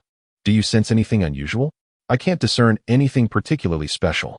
However, we both should not have misread our instincts just now. Indeed, it does seem to be of the peach variety. It appears that our partnership will not allow us a good night's sleep today. I'm used to it. It's quite a normal occurrence. Just don't fall asleep in the middle of the night. That should be something I say to you, Naruto. Boruto inquired. What's wrong, Dad? Nothing. You and Hikari should go to sleep. Little Sunflower is in good hands with your mother and me. Come on. Sister will guide you both to your respective rooms for rest. Father, you should also take a break. The weather has turned chilly. You ought to rest early. All right. I entrust my granddaughter to your capable hands. After a while, the two began reminiscing about the past. You go to sleep, Naruto. You have work tomorrow. I'll stay here and take care of little Sunflower. What does it matter? I am also little Sunflower's father. Hinata leaned against Naruto's shoulder and said, Remember when I was sick, you stayed by my side all night? You were a mess when you took care of me then. And when Boruto was ill, you also kept watch with me all night. Today, it's the same with little Sunflower. You are becoming increasingly adept at caring for others. Ever since I became Hokage, you've been solely shouldering this family. I truly appreciate your efforts. It's nothing. Becoming Hokage has been your dream since childhood. As your wife, I should support your aspirations. Shouldn't I? I must also thank you for bringing the two finest gifts into my life. Since you cherish them so much, do you plan on having another? Let us leave it at that. I am already quite content with Boruto and Sunflower. Besides, I shouldn't overburden you, should I? With you by my side. I do not feel burdened at all. No matter how arduous it may be, I am willing. Naruto picked up a blanket nearby and draped it over them. However, in the latter part of the night, little Sunflower's fever intensified. Hinata felt Sunflower's forehead and exclaimed, It's so hot. What should we do? Ordinary cooling methods are no longer sufficient. Do not worry. I am here. Multiple shadow clones. Naruto declared as he hoisted Sunflower onto his back, while creating another clone to carry Hinata, rushing to the hospital. In just a few minutes, they arrived at the hospital. Seventh Hokage, how may I assist you? Sunflower has a high fever. Doctor, please check her immediately. What's the rush, Naruto? Senior Do, please help us look at Sunflower. Do conducted a thorough examination before standing up and addressing Naruto and Hinata. I will administer an injection to Sunflower and give her some medication. She will be fine. Is it nothing serious? No, just a common cold. Do quickly prepared the prescription and treatment medications, handing them to the nurse. Thank you, Senior Do. It's nothing. It's part of my duties, and today happens to be my shift. Naruto, could you spare some time to chat with me? Naruto glanced at Sunflower, unwilling to leave her side. It's all right. I'll be here. The senior must have something to discuss with you. The two then proceeded to the duty room, where Do poured a glass of water for Naruto. Senior Do, what did you wish to discuss? Do chuckled and took a seat. It's rare. Despite all the trouble I caused you in the past, you still respectfully call me senior. Let us sit down and have a good conversation. I am not certain what else we have to discuss. Do you believe I am untrustworthy, or do you think I lack capability? What is it that you mean, senior? I am also a member of Konoha. If Sasuke trusts me, why can't you? What's with Sasuke? Didn't he tell you that he specifically learned the sage art of the Dragon Cave? Your adversaries are formidable. I should also be counted among them.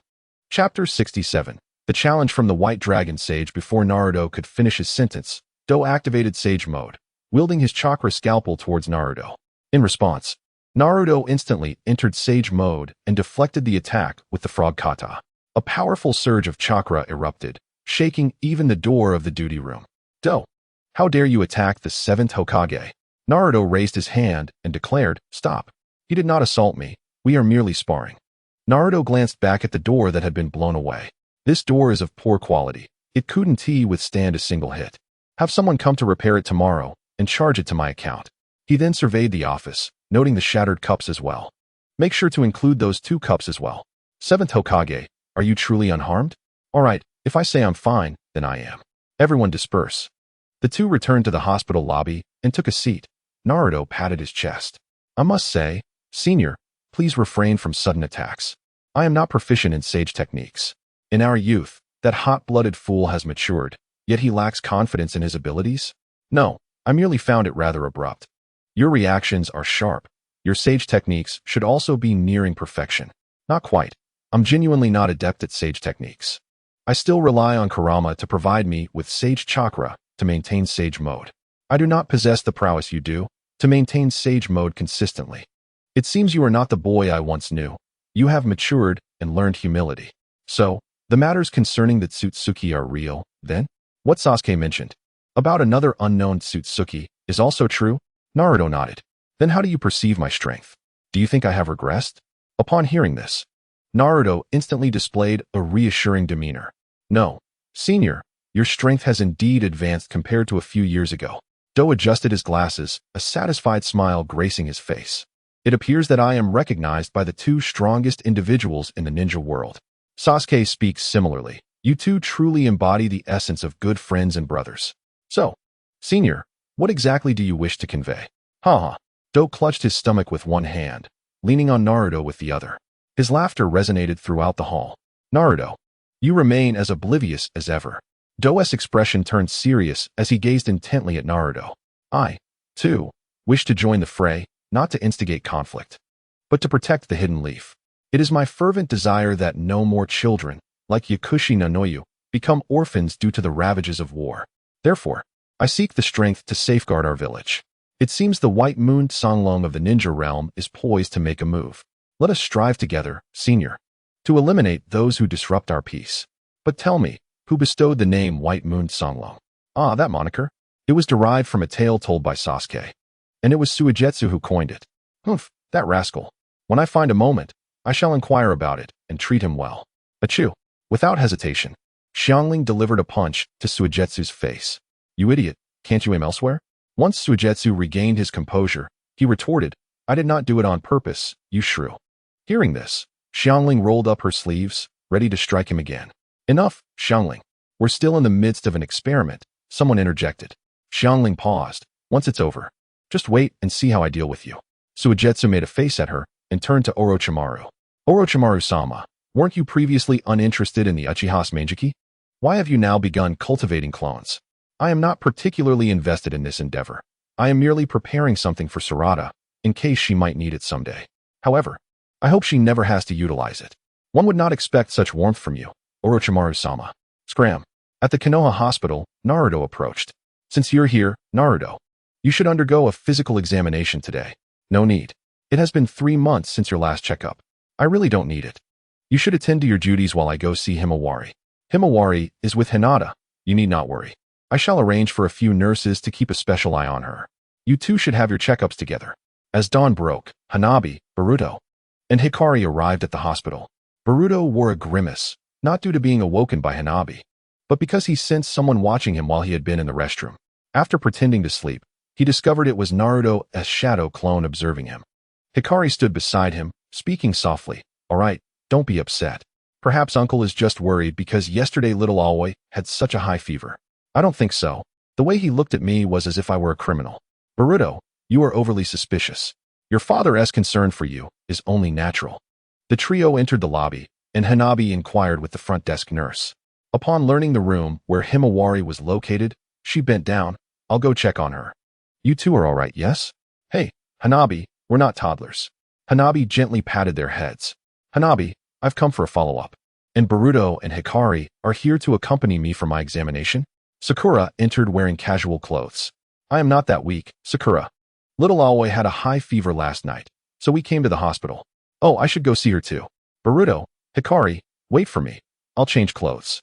All right, Aunt Sakura. I'll be off then. See you soon. Hikari smiled. See you soon, Hanabi. Just as they settled into their seats, they heard Sakura's startled exclamation. Curious, They approached to see two workers repairing the door that Naruto and Kono had damaged yesterday. What happened? How did the door break? A nearby nurse leaned in to whisper to Sakura. Kono approached, carrying a cup of water. Good morning, future director. Did you sleep well last night? Kono, next time, please conduct your experiments in a more spacious area. This is a hospital and cannot withstand the havoc wreaked by you two geniuses. Kono retorted, no. I believe this door was simply aged and in disrepair. Otherwise, it wouldn't have broken. One of the workers chimed in, Dr. Kono, don't joke around. We reinforced the door's material after the last attack on the hospital. Who would have thought it would break last night? What a nightmare. It was barely a month old. Kono wiped the sweat from his hands. Dr. Kono, please be more cautious next time. If it were an enemy, you could handle it. But if it's a competition, let us do it at the training ground next time. Kono nodded in silence. All right, you're the one examining Himawari, right? Where are they? Take us to see her. Follow me. I will lead the way. Chapter 68. A conversation between father and son on the way to the patient's room. Hikari kept a vigilant eye on Kono. Boruto suggested to Sakura, Aunt Sakura, should you not call for my father to strengthen the security? I feel the hospital is quite unsafe. That's not true. Hospitals are safe. Yet, we don't know who broke the door last night. Hikari tugged at Boruto's sleeve. What is it? I think the one who broke the door is. Hikari pointed at Kono, who was leading them. That's impossible, Hikari. You have no evidence, and you mustn't make baseless accusations. Mr. Kono just has a rather intimidating appearance. He is merely a doctor, lacking any formidable strength. You're being overly suspicious. Hikari, your intuition is rather sharp. Huh. Upon hearing Aunt Sakura's affirmation, Boruto felt incredulous. I just thought he seemed more complicated than he appears. Boruto exclaimed loudly, no way. Mr. Kono looks so frail. Both Sakura and Kono admonished in unison, lower your voice. Other patients are resting. Senior, you should converse with these two children, as you are present here. There's nothing to discuss. I was merely a rogue ninja in the past. A rogue ninja? You certainly don't appear to be one, Mr. Kono.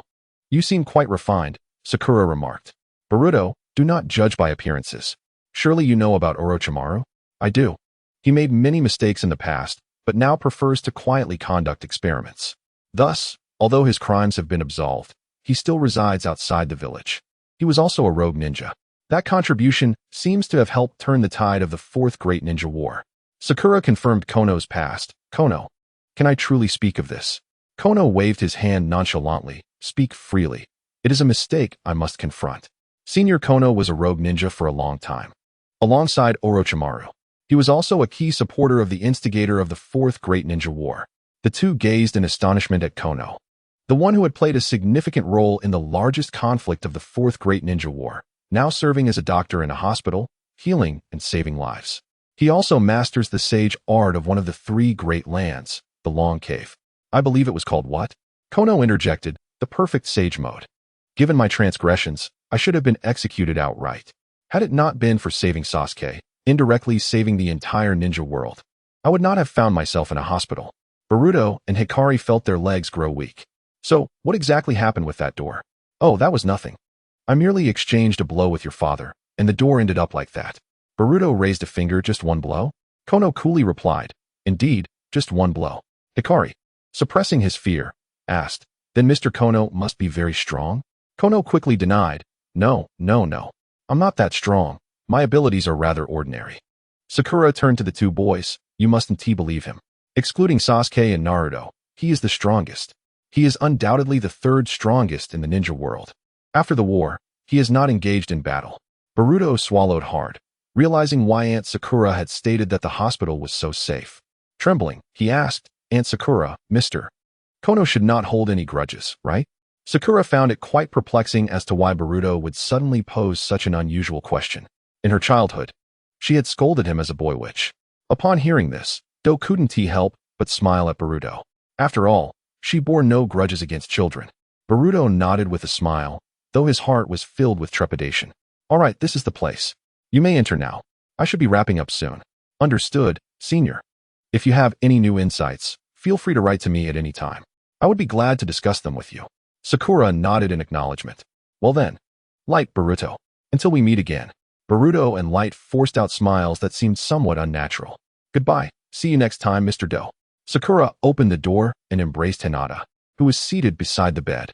Hinata, you remain just as you were before. Your figure is still so perfectly shaped. Sakura, we only met a few days ago. And Boruto and the others are here. It's not quite appropriate for us to act this way. Let me check on Himawari, Naruto said, glancing at Light and Boruto, who pretended as if Boruto had not noticed anything amiss the previous night. How did you two sleep last night? Boruto, visibly irate, approached Naruto and said, Dad, can't you make your shadow clones less intimidating? And why did you send one to follow me? It scared me last night. That's nonsense. I would never send a shadow clone to tail you. You must have been dreaming. Boruto looked at him skeptically, contemplating if it were indeed true. After examining Himawari, Sakura turned to Hinata and said, Himawari is fine now. She can go home shortly. Thank you, Sakura. You two really don't need to stand on ceremony with me, given our relationship. All right, I must get back to work now. With that, Sakura departed. Once the other doctors had conducted their checks and confirmed everything was in order, preparations were made for their return home. Hinata followed behind, feeling slightly dazed, as if she were about to drift off to sleep. Light noticed this and promptly informed Naruto. Uncle Naruto, Aunt Hinata. Boruto rushed forward to support Hinata. Light, I'll leave Himawari in your care. Sure. Naruto, carrying Hinata on his back, asked. I let you rest yesterday, but why do you seem so worn out these past few days? Are you up to something at night? No, I'm just exhausted lately. I'm sorry to trouble you again by having you carry me home. Before Hinata could finish her sentence, she had already fallen asleep. As Naruto walked ahead, photographers surrounded him, fervently snapping pictures, much like frenzied fans. Lord Hokage and Lady Hokage, what a warm and loving scene. This will surely be the headline of the day. Quick, capture this perfect moment. Wow, how romantic. Being the wife of the Seventh Hokage must be truly blissful. If only I had met him sooner. Is the Seventh Hokage looking at me? He is so handsome, no matter how many times I see him. In the distance, Boruto remarked, seriously. Dad and Mom don't usually attract this much attention when they go out. What is going on today? Hanabi observed the scene with amusement and commented. You two children wouldn't understand. A man carrying his beloved woman is truly romantic. Light and Boruto exchanged glances. Is it? I don't quite grasp it. You're still young, so of course you don't understand. In a year or two, you will. Hanabi then suggested. Why not take this opportunity to snap a photo together? You two look quite fitting standing side by side. No way, that would be so embarrassing. I'd rather find a hole to hide in. Soon, they returned home. Naruto was preparing to leave, and Boruto observed his busy father. Light, please take Himawari upstairs. I need to speak with Dad privately. Boruto, are you still on about that? No, Dad. I want to ask you to teach me stronger ninjutsu in the sage mode you often mention. Naruto slowed his movements as he put on his shoes. Our upcoming mission will be challenging. I have realized my shortcomings. So please teach me. All right, if I have time, I will personally guide you. But let me tell you, training will be arduous. You must be prepared. Boruto replied excitedly, yes. Naruto stood up and ruffled Boruto's hair. Before anything else, get some rest. Take care of the girls at home, all right? Chapter 69. Mistrust. Two photographers were taking pictures. Hey, that's enough. We can leave now. He looked up and asked. We're just pretending. You don't need to take such good shots. The photographer flipped through the recently taken photos of Naruto and Hinata, seemingly selecting the best one.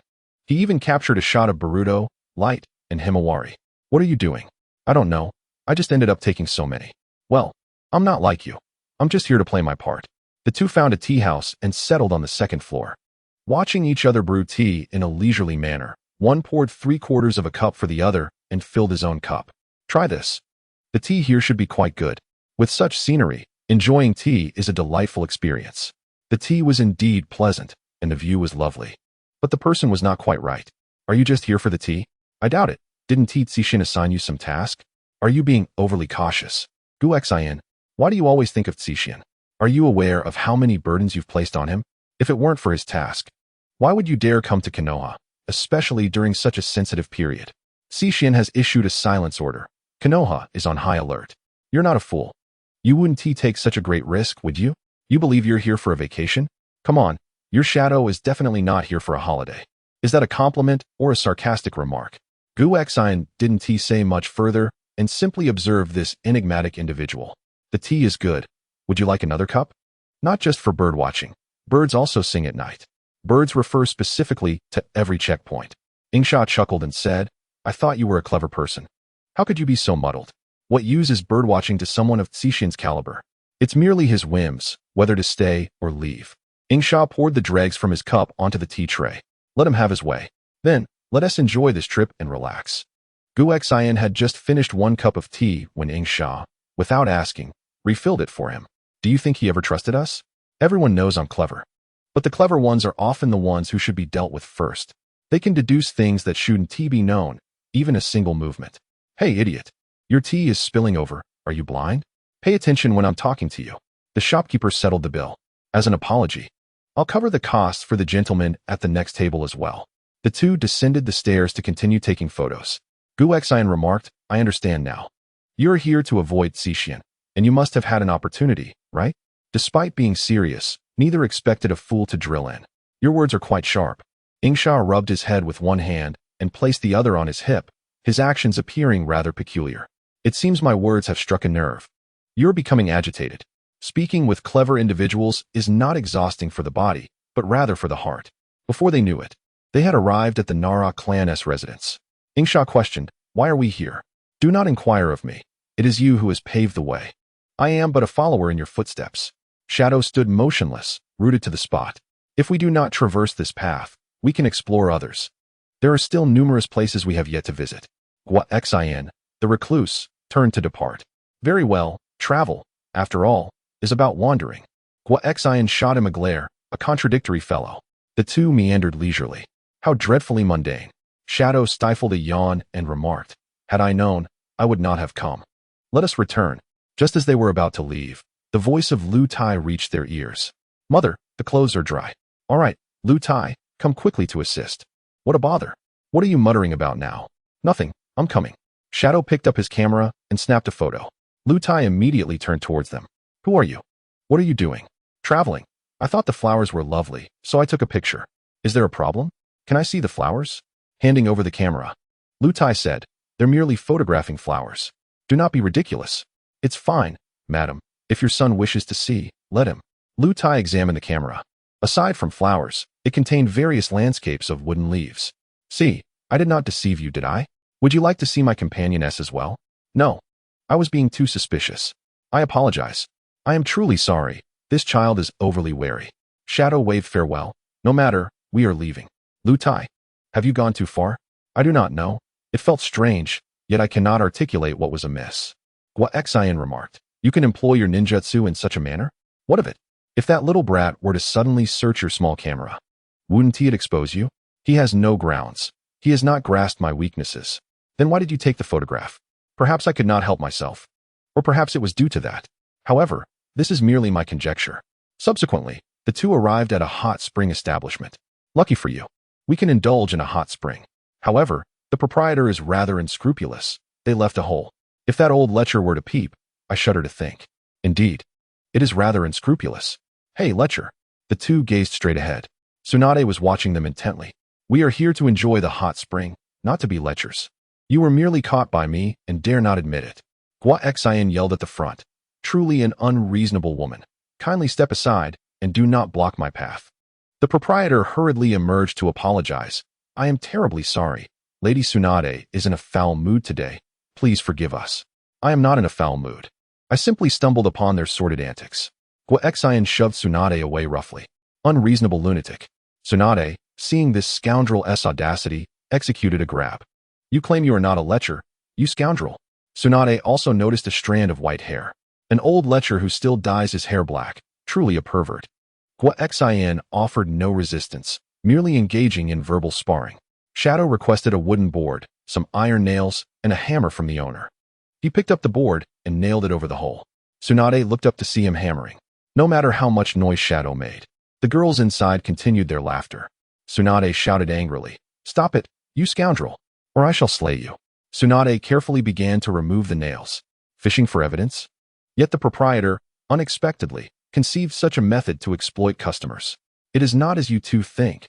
However, this establishment offers you both a complimentary service. That is more like it. Gu Xian interjected. I am not in the mood. I do not wish to be labeled a lecher by a madwoman. Since we do not have to pay, is it not advantageous for us? Once inside, Shadow complained, there is not a single lady in the hot spring. The sounds are merely recordings. I told you, She is a madwoman. Shadow inquired. What was that about earlier? How did you come to push that spot? Xian replied. Which spot are you referring to? As if his earlier actions towards Tsunade did not exist. Which one? What spot are you talking about? Shadow helplessly stated. Here. He pointed at his chest muscle. Did I push this? I distinctly remember pushing the shoulder. Yes. Are you only realizing this now? Xian turned to leave. Where are you going? To wash my hands. Indeed, is that so? Amato, although I cannot be certain. After a while, the two comfortably exited the hot spring establishment. Upon seeing Tsunade still on the ground drinking, they promptly took a detour. Tsunade murmured Jiraiya's name. Gazing at the two before her, for a fleeting moment, she thought Xian resembled Jiraiya. She rubbed her eyes. I still miss you too much. Mistaking that scoundrel for you. After finishing her drink, she downed another glass of beer. What now? Shall we continue to wander? I do not know. The two suddenly spotted a photography studio on the street. Shall we go fishing instead? Xian readily agreed. Very well, I will buy the bait. And you will handle the fishing rod. The two quickly parted ways, but not long after, Shadow returned to the photography studio. Owner, hurry, I need to print these photos. Please wait a moment, I will assist this customer first. Shadow, you scoundrel, what are you doing here? Where is your fishing rod? You went to buy a fishing rod and ended up in a photography studio. Fellow, you are no better than I. You and I are in the same predicament. May I ask, what are these two photos? Shadow answered first. We are from a magazine. We are doing a feature on Naruto and the families of the staff. Xian immediately added. That's right. It's just that we do not get along, and now we have crossed paths. Isn't that a coincidence? A remarkable coincidence. The photos Xian printed featured Naruto and Hinata, as well as Boruto and his companions. Shadows were naturally of Shikamaru and the others. After exiting the photography studio, they arrived at the lakeside to begin fishing. Fellow, why did you return to print photos? If you ask me, I can only say I do not know. And you? Why did you go? I cannot be certain of this conjecture. Do you understand our reasons? Xian was equally curious about why he found himself in this situation today. It seemed Shadow, the most astute among them, was beginning to piece it together. Amato once stated, although we are clones, we are not perfect. I am aware of that. He may have been referring to our abilities. Shadow refuted, no, what he meant by imperfection pertains to our perception of the external world, our actions, and personalities that diverge from our originals. Yet simultaneously, we are subconsciously attentive to the matters of our originals.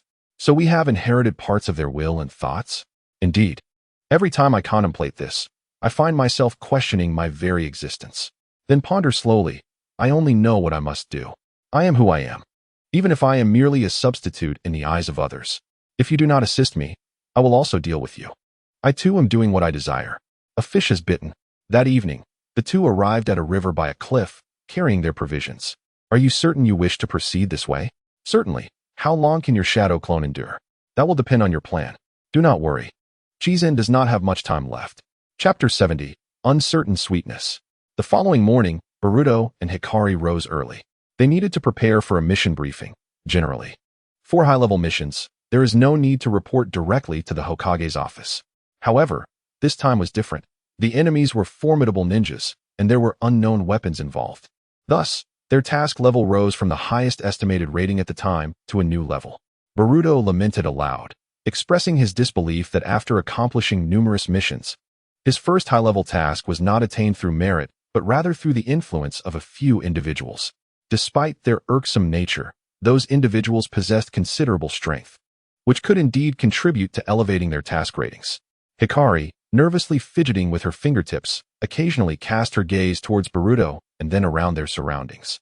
Noticing her peculiar behavior, Boruto inquired, "What's the matter, Hikari? Are you feeling unwell?" "No, I just. If you have any questions, feel free to ask. We're quite familiar with each other by now, so there's no need for secrets," Hikari replied. "I heard that the remuneration for missions is based on the task level. Is that true?" "Of course," Boruto affirmed. Hikari, looking down, masked her feelings. "So, do I get a share as well?" Boruto stood there, incredulous. "Why do you ask that?" "Of course, you will receive your share.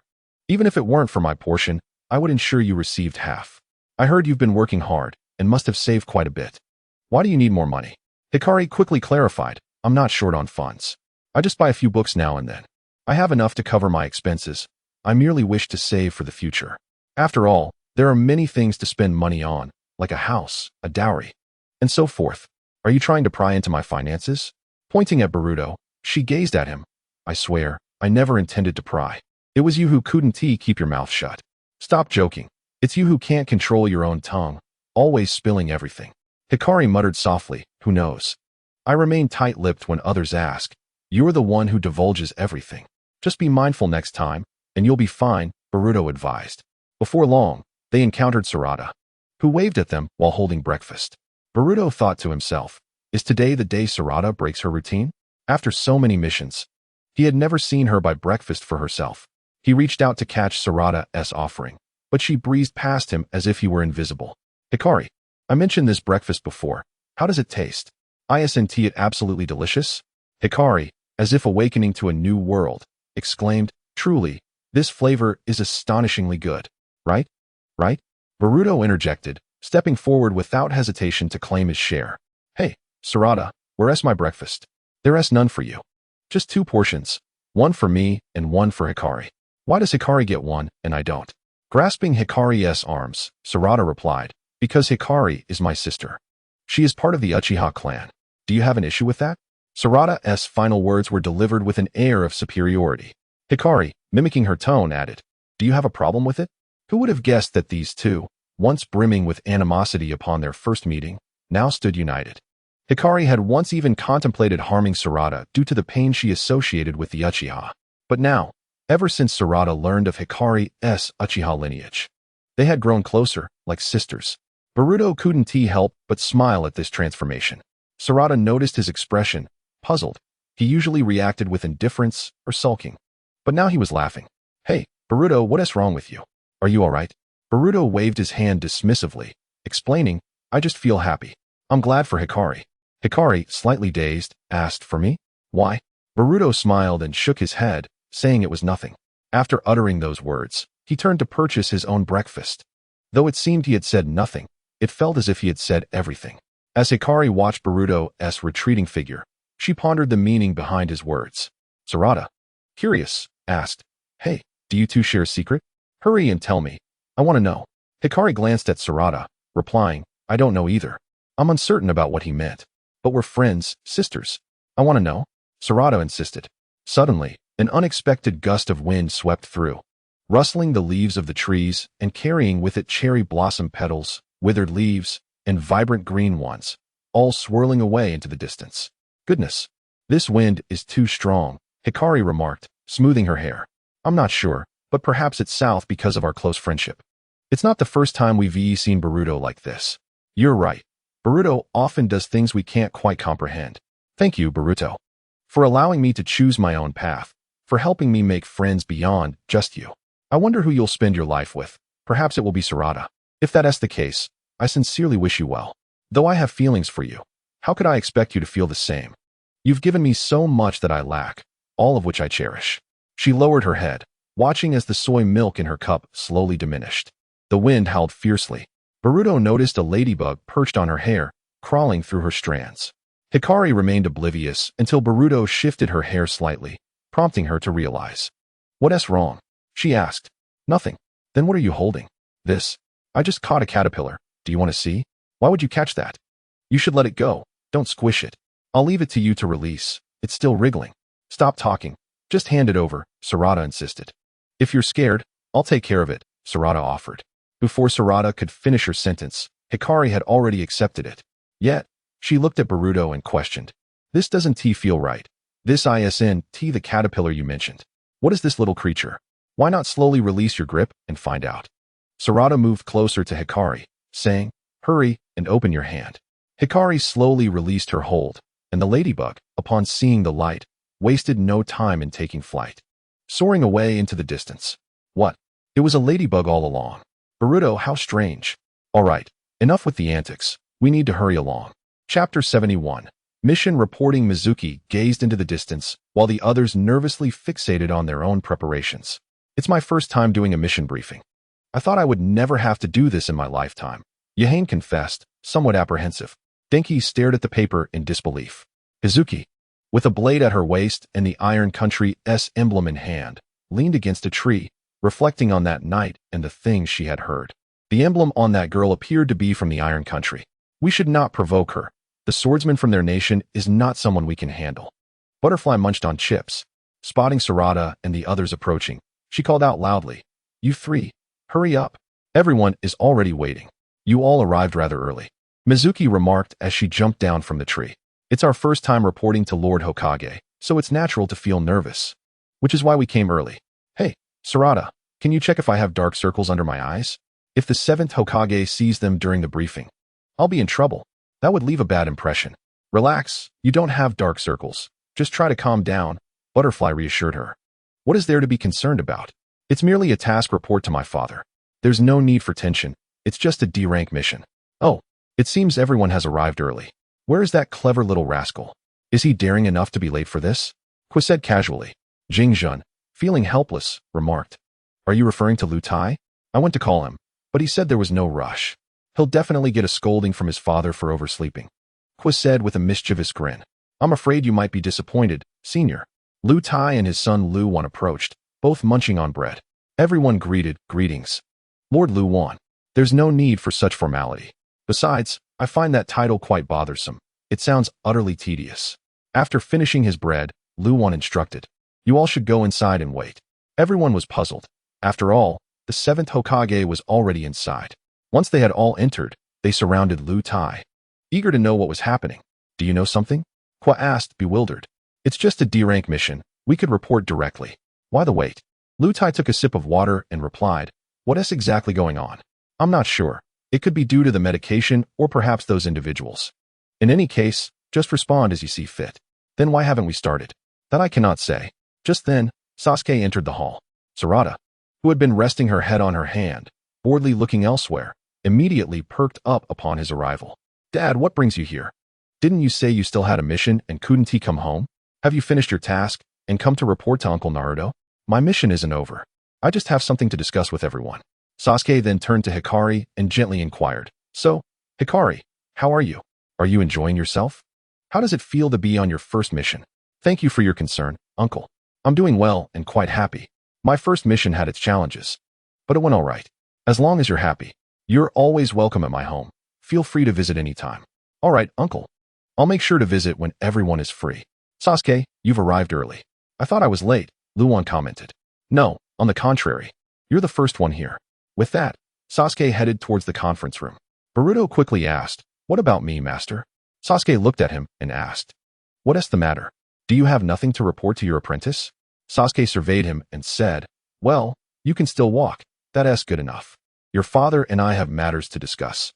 Any important issues can wait, and trivialities can be handled by your dad." Lu Wan hurriedly urged everyone to get moving. "Kakashi-sensei, it's that old habit of yours again." Kwa remarked, "Boruto, why are you competing for attention with two girls? You're not exactly adorable. How do you plan to handle that? Isn't that just adding stress for yourself?" "Enough, Senior." Before long, another significant figure entered, the fifth Hokage, Tsunade. Her serious demeanor and commanding presence made it hard for everyone to breathe.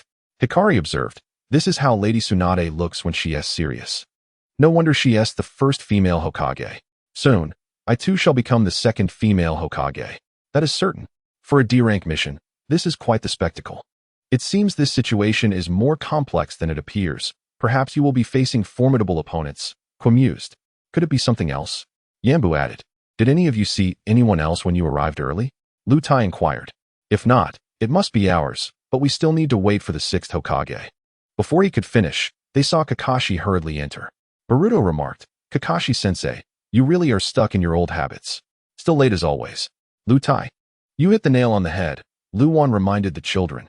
"All right, everyone, stick to the rules. Just report what happened." They then began to question one by one. "How about you, Metal? Anything special?" Metal shook his head. "It was just a very ordinary inquiry. I felt nothing extraordinary." The subsequent inquiries mirrored the previous ones. Except Kwa took the longest to respond. When it came to Lu Tai, he was still the same. He was about to leave when his curiosity got the better of him. "Hokages, I know asking this now is against protocol, but I still wish to inquire if it relates significantly to that group or to the weapons mentioned in their report. Lu Tai, you may leave now. Please ask everyone to return." "But, Father, there are still people who haven't reported." "Listen, ask everyone to return." Naruto stated, "Your answers are all the same. Verification is unnecessary. You may all leave. Lu Wan apologized. I'm sorry, everyone. I thought Lu Tai wouldn't figure it out. Yet he still has his suspicions, Tsunade praised. Doesn't that mean you and Temari have a clever child? The Nara clan has a promising candidate. Kakashi added, that's a good thing. You must always pass on responsibilities to the next generation, just as we did. You overpraise us. He still has much to improve. All right, Sasuke. Please inform Mitsuki to bring Boruto, Hikari, and Sarada to the designated location. Understood, Naruto. I'll notify them right away. Chapter 72. The Power of the Six Paths. Lu Tai, do we not need to report? Yes, Hokages. I've been informed that the remainder does not require reporting. That's rather strange. It was so swift. Why the delay? Dai remarked. All right, let us not dwell on it. We should go collect our rewards and celebrate. It's on me. We've completed our first D-rank mission. Shiyu remarked. With so many of us, your reward 1T stretch far. Oh, Shiyu. You're such a wet blanket. Leaning against Dai, Shiyu added, I mean, my share counts too. We'll treat together. Okay, let us go together. Suddenly, Mitsuki clutched his stomach and turned to Boruto beside him. Could you take me to the hospital? I seem to be feeling unwell. Boruto quickly supported him. Feeling Mitsuki unusually heavy. Sarada, come help me. Do you need assistance? Sasuke just opened the door and saw Mitsuki's distressed expression. Mitsuki, what's wrong? Dad. Mitsuki doesn't know what's wrong. He suddenly feels unwell. Right, Lady Tsunade, isn't she here? Let her take a look at Mitsuki to see if he needs treatment. Sasuke turned to Tsunade inside and asked, Lady Tsunade, can you help? Take them to the emergency room. I'll see what's going on. Lu Tai could already sense that the timing was too coincidental. It was odd for Mitsuki to have a sudden stomachache without a sound. However, none of the adults revealed anything to him, so he had no choice but to let it be. He quickly urged everyone to leave, hoping to avoid complications. Once Sasuke and Tsunade took Boruto and the others into the emergency room, Naruto, Kakashi, and Lu Wan followed. Boruto observed the scene in confusion. What's going on? Sasuke said, All right, Mitsuki, stop pretending. Mitsuki stood up and smiled at Sasuke. Brother, I think I acted quite well, didn't I? Don't call me brother. I'm not your brother. I sought power, which is why I turned to Orochimaru. He was never my master. We merely utilized each other. Now, let us get to the actual mission report. Sarada quickly reacted. So it's not an end, but crucially about Boruto and Hikari? But Hikari was oblivious. Wondering why Sarada made such a statement, she inquired of her uncle Naruto, who stood behind her. Uncle, what is wrong with me? Although Boruto and I sourced our reports differently, they are fundamentally sound. No, you both did exceptionally well. We merely wish to inquire about other matters concerning your opponent. Boruto withdrew a tightly wrapped cloth from his ninja tool pouch. Unveiling it, he revealed a black iron block. I recognized the danger posed by that individual's techniques. So I brought this black cube along. However, it is significantly smaller than it was yesterday. Everyone, please exercise caution. This object absorbs chakra. For now, only Boruto may handle it. Tsunade asked, Isn't this the black rod that Pain used back then? Kakashi, does it resemble it? Kakashi stroked his chin, gazing at the iron block within the cloth, and replied, It indeed bears a resemblance, but I distinctly recall that Pain's did not absorb chakra. Kurama, the Nine Tails, manifested chakra and remarked, It seems different from what we've encountered before. Seeing the fox before her, Hikari hurriedly shielded Boruto, positioning herself protectively behind him. Noticing Hikari's fear, Naruto promptly reassured her, There's no need to be afraid, Hikari. This is Kurama. He means no harm, though his temperament can be rather volatile. What? It is clearly an enormous orange cat and an exceptionally ferocious fox. It even intimidated me once. Is that so, Kurama? Kurama scoffed, retorting, I am not so petty.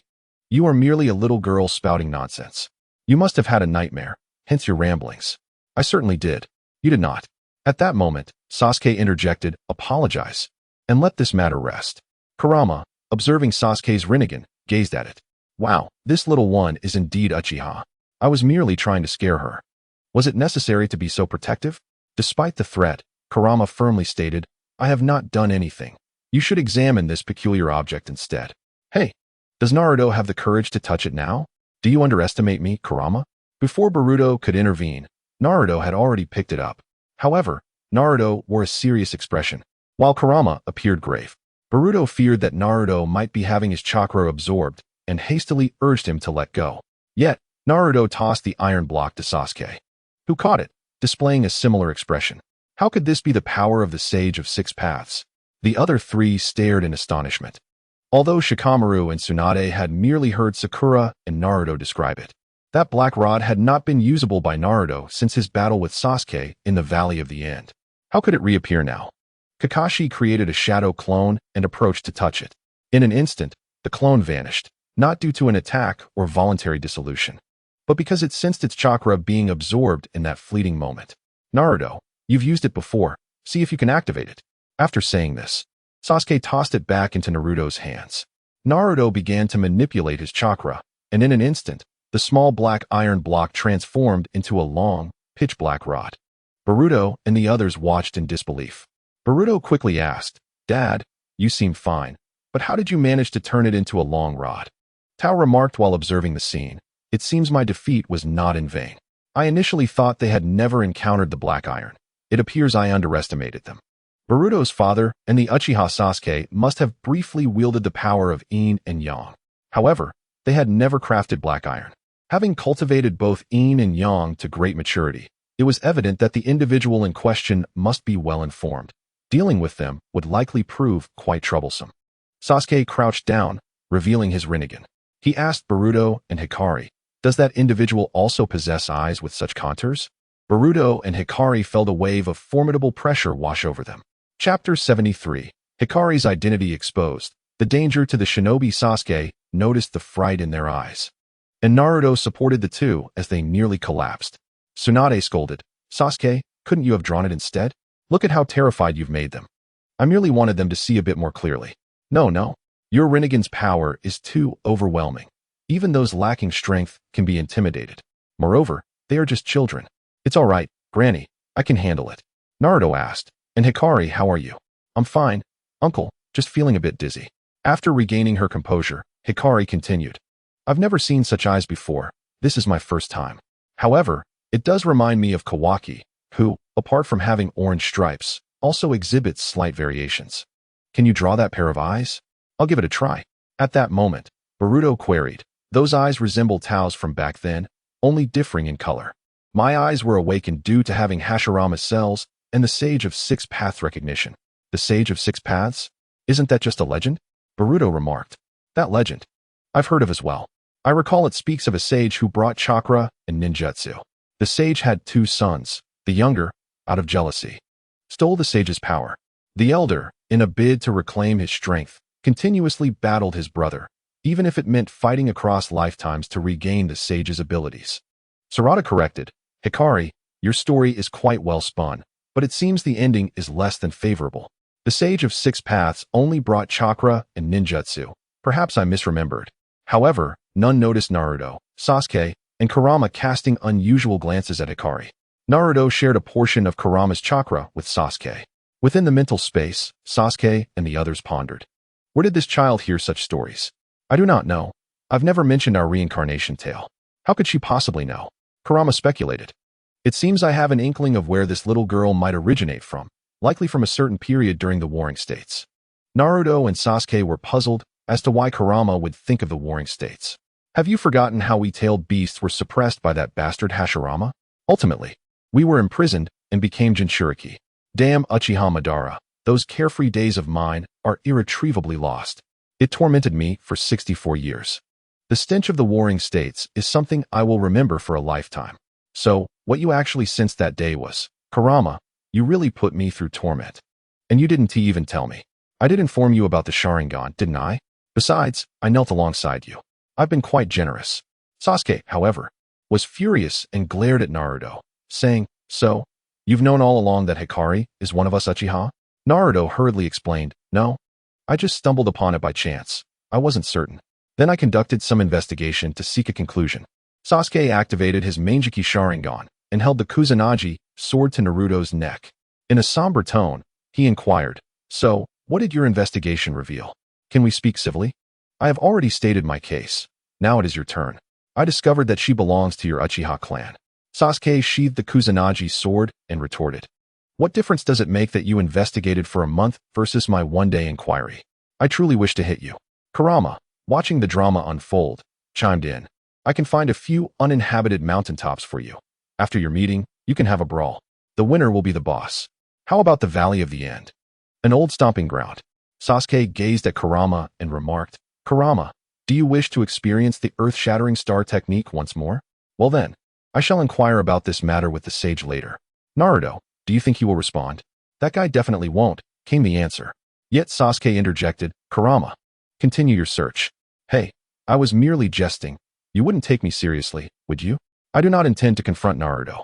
My point is, should the sage visit us from the moon again, we might as well ask him. If he refuses to speak, we can both give him a beating. The hilltop would serve us well. Kurama, wearing a mischievous grin, replied, You are quite devious, kid, but I find this proposal appealing. You should reconsider, Sasuke cautioned. What is wrong with that? You're not keen on confronting him, yet he was the one who abducted your wife back in the day. After a moment of contemplation, Naruto stated, I will call him down in the next few days. Meanwhile, the sage on the moon was sneezing and coughing repeatedly. It was strange that after so many years, he could still fall ill. Yet, I couldn't shake the feeling of a chill creeping down my spine. Once I recover, I must search for ancient texts to see if any significant events are on the horizon. By the way, KKO is a wonderful girl. Hinata really likes her. KKO seems fine now, but I can't shake the feeling that it's akin to a cabbage being trampled by a pig. All right, you may leave. I need to rest, he declared. After they exited, GYK asked, It seems you take great care of Naruto's family. Where would you get that idea? You and Killer Bee are off performing everywhere. Sometimes, I find it quite bothersome. Not at all. I feel rather good. I still practice with him occasionally. It's truly exceptional. What about you? Why are you so concerned about Boruto? Isn't it due to that strange pattern? Why else would I be fixated on him? That is not the point. You've been very attentive to Boruto since he was 3, even after Himawari was born. You seem quite partial to Boruto. I have always been curious as to why. GYK, do you recall that ever since the old man departed, it has been ages since anyone called our names? Too long. It must have been nearly 32 years. Right? Oh, so that was quite some time before mine. What? When Naruto was 13 and training with Jiraiya, a boy mentioned my name. You might not believe who it was. That boy was none other than Boruto standing before us. Kurama, are you speaking nonsense? Boruto is just a child now. How could he have met you back then? He appeared alongside another masked individual, protecting Naruto. This boy called my name after I shattered the mask, urging me not to follow him. I wanted to chase and clarify, but he resolutely jumped off a cliff. Are you worried he might perish due to some current event? No, he is Naruto's child. How could he die? Naruto and Sasuke looked at the eyes drawn by KKO, utterly oblivious to their meaning, the strange pattern. Kakashi chuckled and said, Forget it, let's go eat. We cannot ponder matters on an empty stomach. At that moment, Sarada curiously experimented with the black stick. Is there anything special about this? Sarada, what are you doing? Sasuke inquired. I was just curious and found nothing remarkable. Can you hold it up for your father to see? Sarada lifted the black stick and asked, Is it like this? All right, let us go eat. Naruto, how about you take a break from your missions for a few days? Of course. Chapter 74, The Extraordinary Talent. Accumulated on the battlefield after Boruto and the others finished their lunch, Naruto briefed Shikamaru about the happenings of the past few days. They then took Boruto to the training ground.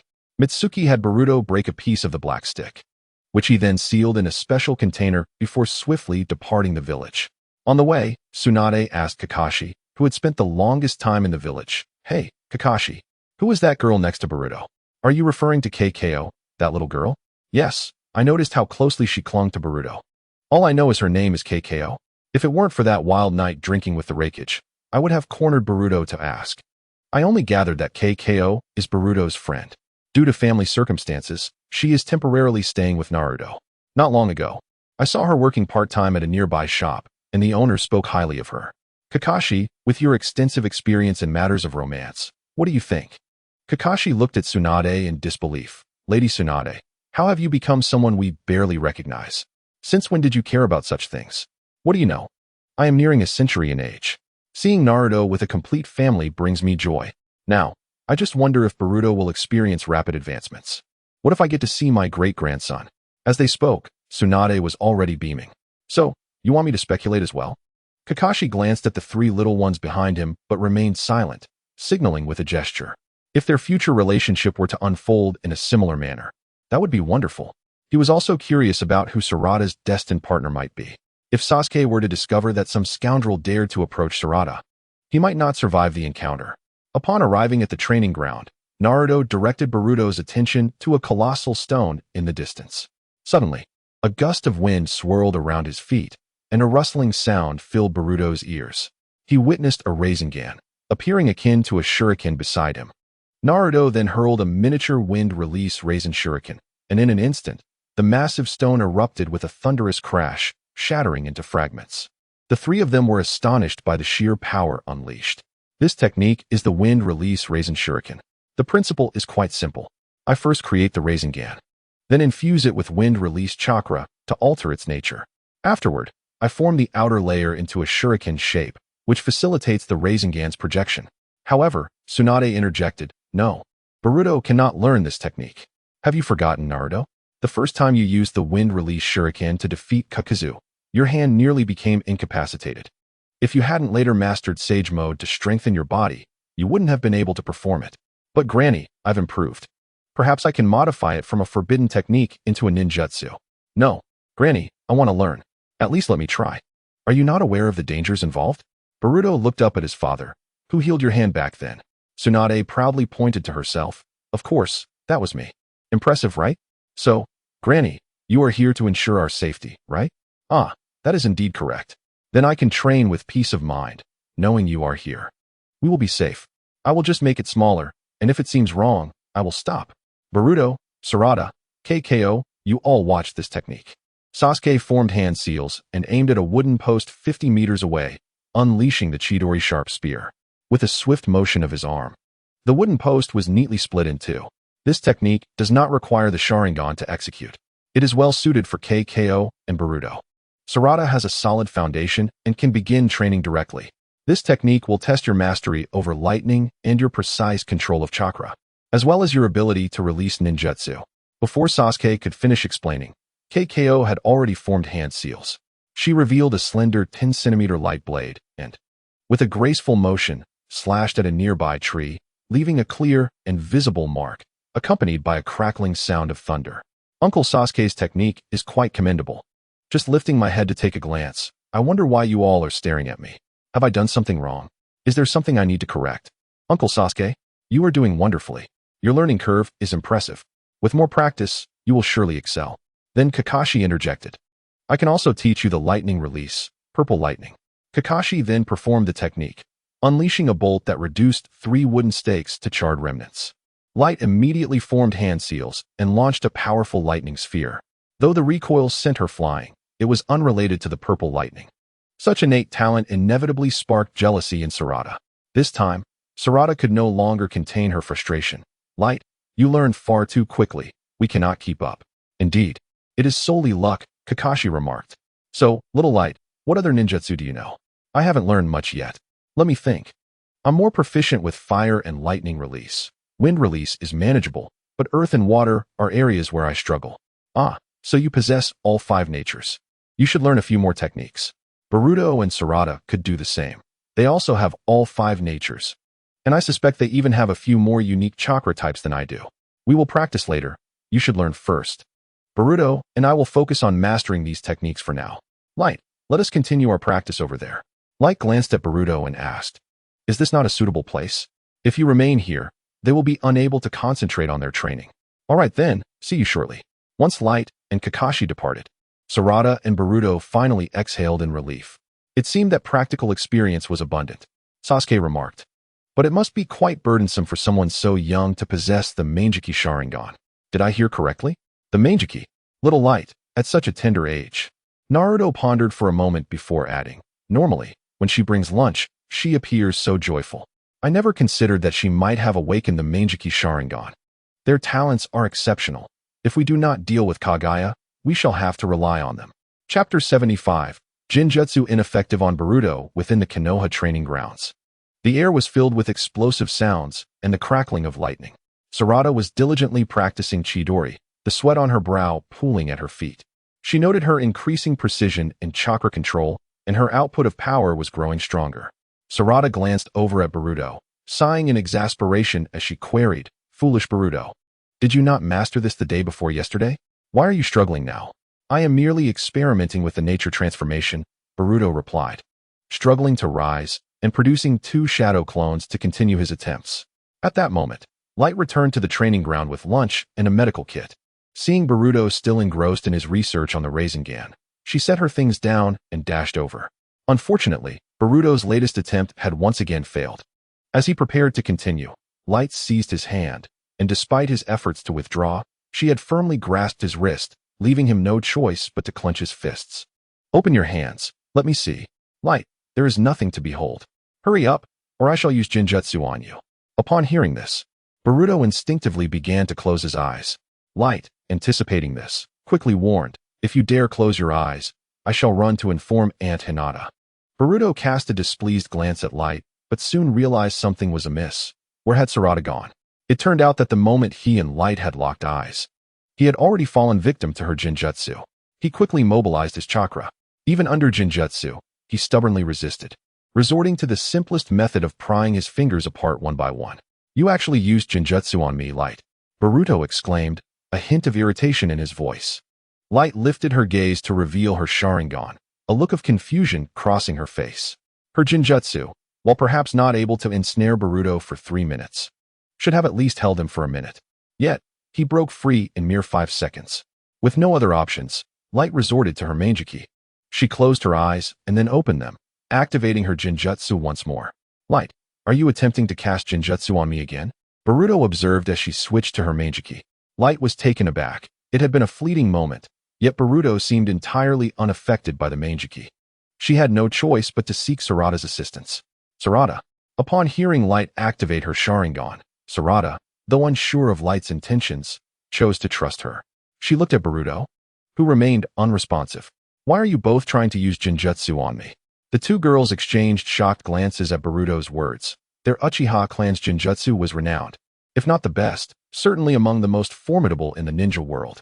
Yet Boruto's reaction was perplexing. He seemed entirely immune to their techniques. "All right, I'm off for lunch. Please do not use Jinjutsu on me, okay?" Light perched herself atop a tree, waiting for a bird to fly by. "Light, what is going on? He seems completely unaffected by your Jinjutsu." "I don't know. We can only see if it has any effect on small animals." At that moment, a migratory bird appeared. With a mere glance, Light beckoned the bird to her. Gently stroking its feathers, she jumped down and immediately released her Jinjutsu. "Sarada, you should give it a try." Sarada also cast her Jinjutsu, and the little bird instantly began to circle above them before landing on her shoulder. Sarada then dispelled the Jinjutsu, allowing the bird to take flight once more. The two girls exchanged puzzled looks at Boruto. Clearly, their Jinjutsu functioned normally, yet it seemed utterly ineffective against him. Boruto's hands trembled as he grasped his chopsticks, his lunchbox shaking slightly. Eating felt like an arduous journey over treacherous mountains. Light approached him, saying, "Didn't you say you were coming to lunch? Why does it look like you've only taken a bite?" Boruto did not respond, merely attempting to pick up food with his chopsticks. They clacked together with a resounding ping, as if they were incompatible elements. The food, just inches from his mouth, fell back into the box. Internally cursing, he tightened his grip and prepared to stab down with his chopsticks. Light took the lunchbox from him, and a resigned Boruto muttered, "Chopsticks, what are you doing? Fool, I'm feeding you. At this rate, you won't be able to eat." Light sat beside him, attentively feeding Boruto. "When did you notice?" "Of course, it was yesterday at noon. Your hands were already shaking quite noticeably." "I wasn't. You don't remember who I am, do you?" "Uchiha. Even with my eyes closed, my Sharingan can detect subtle differences." Sarada chimed in. "Were you injured while studying the Rasengan? What nature transformation are you trying to incorporate? Let us analyze it." "Wind and lightning," Boruto replied. Light scolded, "Have you lost your mind? How can you combine two opposing chakra types? You'll never succeed that way. Your hands will be ruined. My Rasengan's power is still quite weak. You saw how that guy Kawaki fought. His techniques are no ordinary trouble. He seems immune to ninjutsu as long as he can see it. His abilities are indeed troublesome. But you cannot train like this, if you cannot even wash up today. You'll stink to high heaven." After finishing lunch, Light took out supplies from her medical kit to bandage his wounds. She observed his slightly injured palm, speckled with dark spots. "You cannot continue practicing. If you do, I will truly inform Uncle and Auntie, and you will be in serious trouble then." "Fine. I'll listen to you. Who told you to be my greatest weakness? If my mother sees me like this, she will be heartbroken. I dread seeing my mother cry." Zorana remarked, "Since you are aware of fear, refrain from engaging in self-destructive actions. It is imperative to prioritize your own protection, as she observed Hikari meticulously bandaging his wounds. Boruto inquired, "You truly want to inform my mother, will you?" Upon hearing this, Hikari tightened the bandage, causing Boruto to exclaim, "That hurts. Be gentle. I am still a patient. I would never betray you." After finishing the task, Hikari commented, "However, the results of my training seem different." "Come on. I can't perceive any change in myself," Boruto retorted. "Your resistance to Genjutsu, or rather, the Genjutsu appears ineffective against you," Zorana continued. "Indeed, our Genjutsu holds no power over you. How have you accomplished this?" Boruto, perplexed, replied, "I haven't done anything." Hikari shook his head. "Let us not dwell on it. The more I think, the more troubled I become." Boruto then added, "Here is a letter for you, sent by Kagura." "Kagura? Why would he send me a letter?" Hikari asked. "Given my current state, could you read it for me?" After a brief glance, Hikari stated, "He has invited us all to witness the great marine migration." "Perfect. We can take a break. Let me check the time and ask my mother," Boruto said. "All right, since Kagura has invited us, we shall go." Hikari said, "I hope you all have a splendid time. Why aren't you coming?" Boruto questioned. "I still have some work to finish. It's a rare opportunity to see the sea. I don't want you to say you want to take me, like the train incident," Boruto insisted. "Fine. Let us consider these days a vacation," Hikari replied. With excitement on her face, Tsubaki observed, "It seems that the transformation of Kiba is accelerating. It won't be long before I can confidently face Ishiki." Chapter 76. Forced resuscitation. Kagura invited everyone, yet only the butterfly family appeared. Zorana, Boruto, and Suki were present as well. Initially, Suki intended to train in the village, but it was a requirement from her master. Upon boarding the ship and stowing his belongings, Choji noticed Suki struggling with her suitcase and offered to assist. "Thank you, uncle," she replied. The children gathered in Suki's room, discussing the great marine migration of the land of water. "Suki, didn't you say you weren't coming? Why the sudden change of heart?" "I didn't want to, especially after the last disastrous defeat, which wasn't long ago. However, my master requires my participation in the collaboration project between the land of water and the land of iron to forge a sword. As his disciple, I must partake." "Then go ahead. Why the long face? With my mediocre swordsmanship, I feel like a disgrace to my master's reputation." "Who is your master?" "The great General Mitsubune of the land of iron." Everyone understood why Suki felt this way. Mitsubune's sword techniques were renowned throughout the ninja world, having served as the captain of the 5th Division during the 4th Great Ninja War. As the night deepened, Hikari fell into a light slumber, but she vaguely sensed movement by the window. Rising to investigate, she saw a colossal one-eyed creature staring at her, its form reminiscent of a turtle, yet distinctly different. Its hardened shell provided a formidable defense. Initially dismissing it as a figment of her imagination, she lay back down, only to realize that the creature seemed to possess 3 tails, resembling a monster. She rose again to inspect, but the window was now empty. "It appears I was mistaken. I must be overly fatigued to envision sea monsters," she mused. In the tailed beast space, Kurama questioned the 3-tailed Isabu. "What are you doing here? You were not meant to frighten anyone." "Fortunately, it's Hikari. She is brave. What if the adorable sunflower were to be scared? If Naruto finds out?" "You'll be in trouble," Isabu retorted angrily. "Kurama, are you the one who is whining? You were the one who insisted I follow them. Following is one thing, but you also wanted me to surface occasionally to observe Boruto. What a ridiculous task you've assigned. I should merely remain submerged, shouldn't I? After all, I am the strongest among us. Can't you manage this simple request? If not, I shall seek out Gyuki. He is far more willing." "Well then, goodbye," Isabu replied. "Kurama, do you seem busy? I see he merely craves the thrill of being the leader." Mu's voice broke in. "Let us return to serious matters. We have located the whereabouts of the Otsutsuki Kagaya. This was excellent news. I shall inform Naruto, so he can relay it to Sasuke." "Wait a moment," Mu interjected. "Kurama, have you felt any decline in your power?" "Not at all. Why do you ask? We feel slower when we run than before." "What are you saying?" "I must go inform Naruto. Thank you both for your assistance." The following morning, as Hikari and Boruto's group reached the shore, the land of water did not hold any grand ceremonies. Only Mitsubune from the land of iron and Kagura were there to greet them. "Welcome, friends from Konoha, to admire our beautiful sea. We are also grateful to the 7th Hokage's wife for visiting the land of water. According to the regulations established by the 7th Hokage, When visiting foreign lands, there should be no ostentation or welcome festivities, and strict confidentiality regarding the guest's information was to be maintained. Now, we three shall guide you on a tour, Mitsubune announced. He then addressed the group. Hinata, Choji, Karui, we have other matters to attend to. Please excuse us. Mizuki was surprised to see Hikari present as well. She glanced at the mission report and questioned, Hikari, why is your name not listed separately? It only mentions the Hokage family, Sasuke's family, Choji's family, and Suki, but not yours. Are you traveling alone? Hinata smiled and explained, Mizuki. She is part of our family. Hikari is temporarily residing with us. Oh, I see. Subsequently, everyone began to enjoy their outing. Meanwhile, on the ship, the shell began to make its move quietly. Hey, that creature has been following us. Are you sure there's no issue? Are you a coward, samurai? The rotund warrior did not appear to be a member of the shell organization. Do not question my abilities. I believe the leader has made a grave error in choosing you.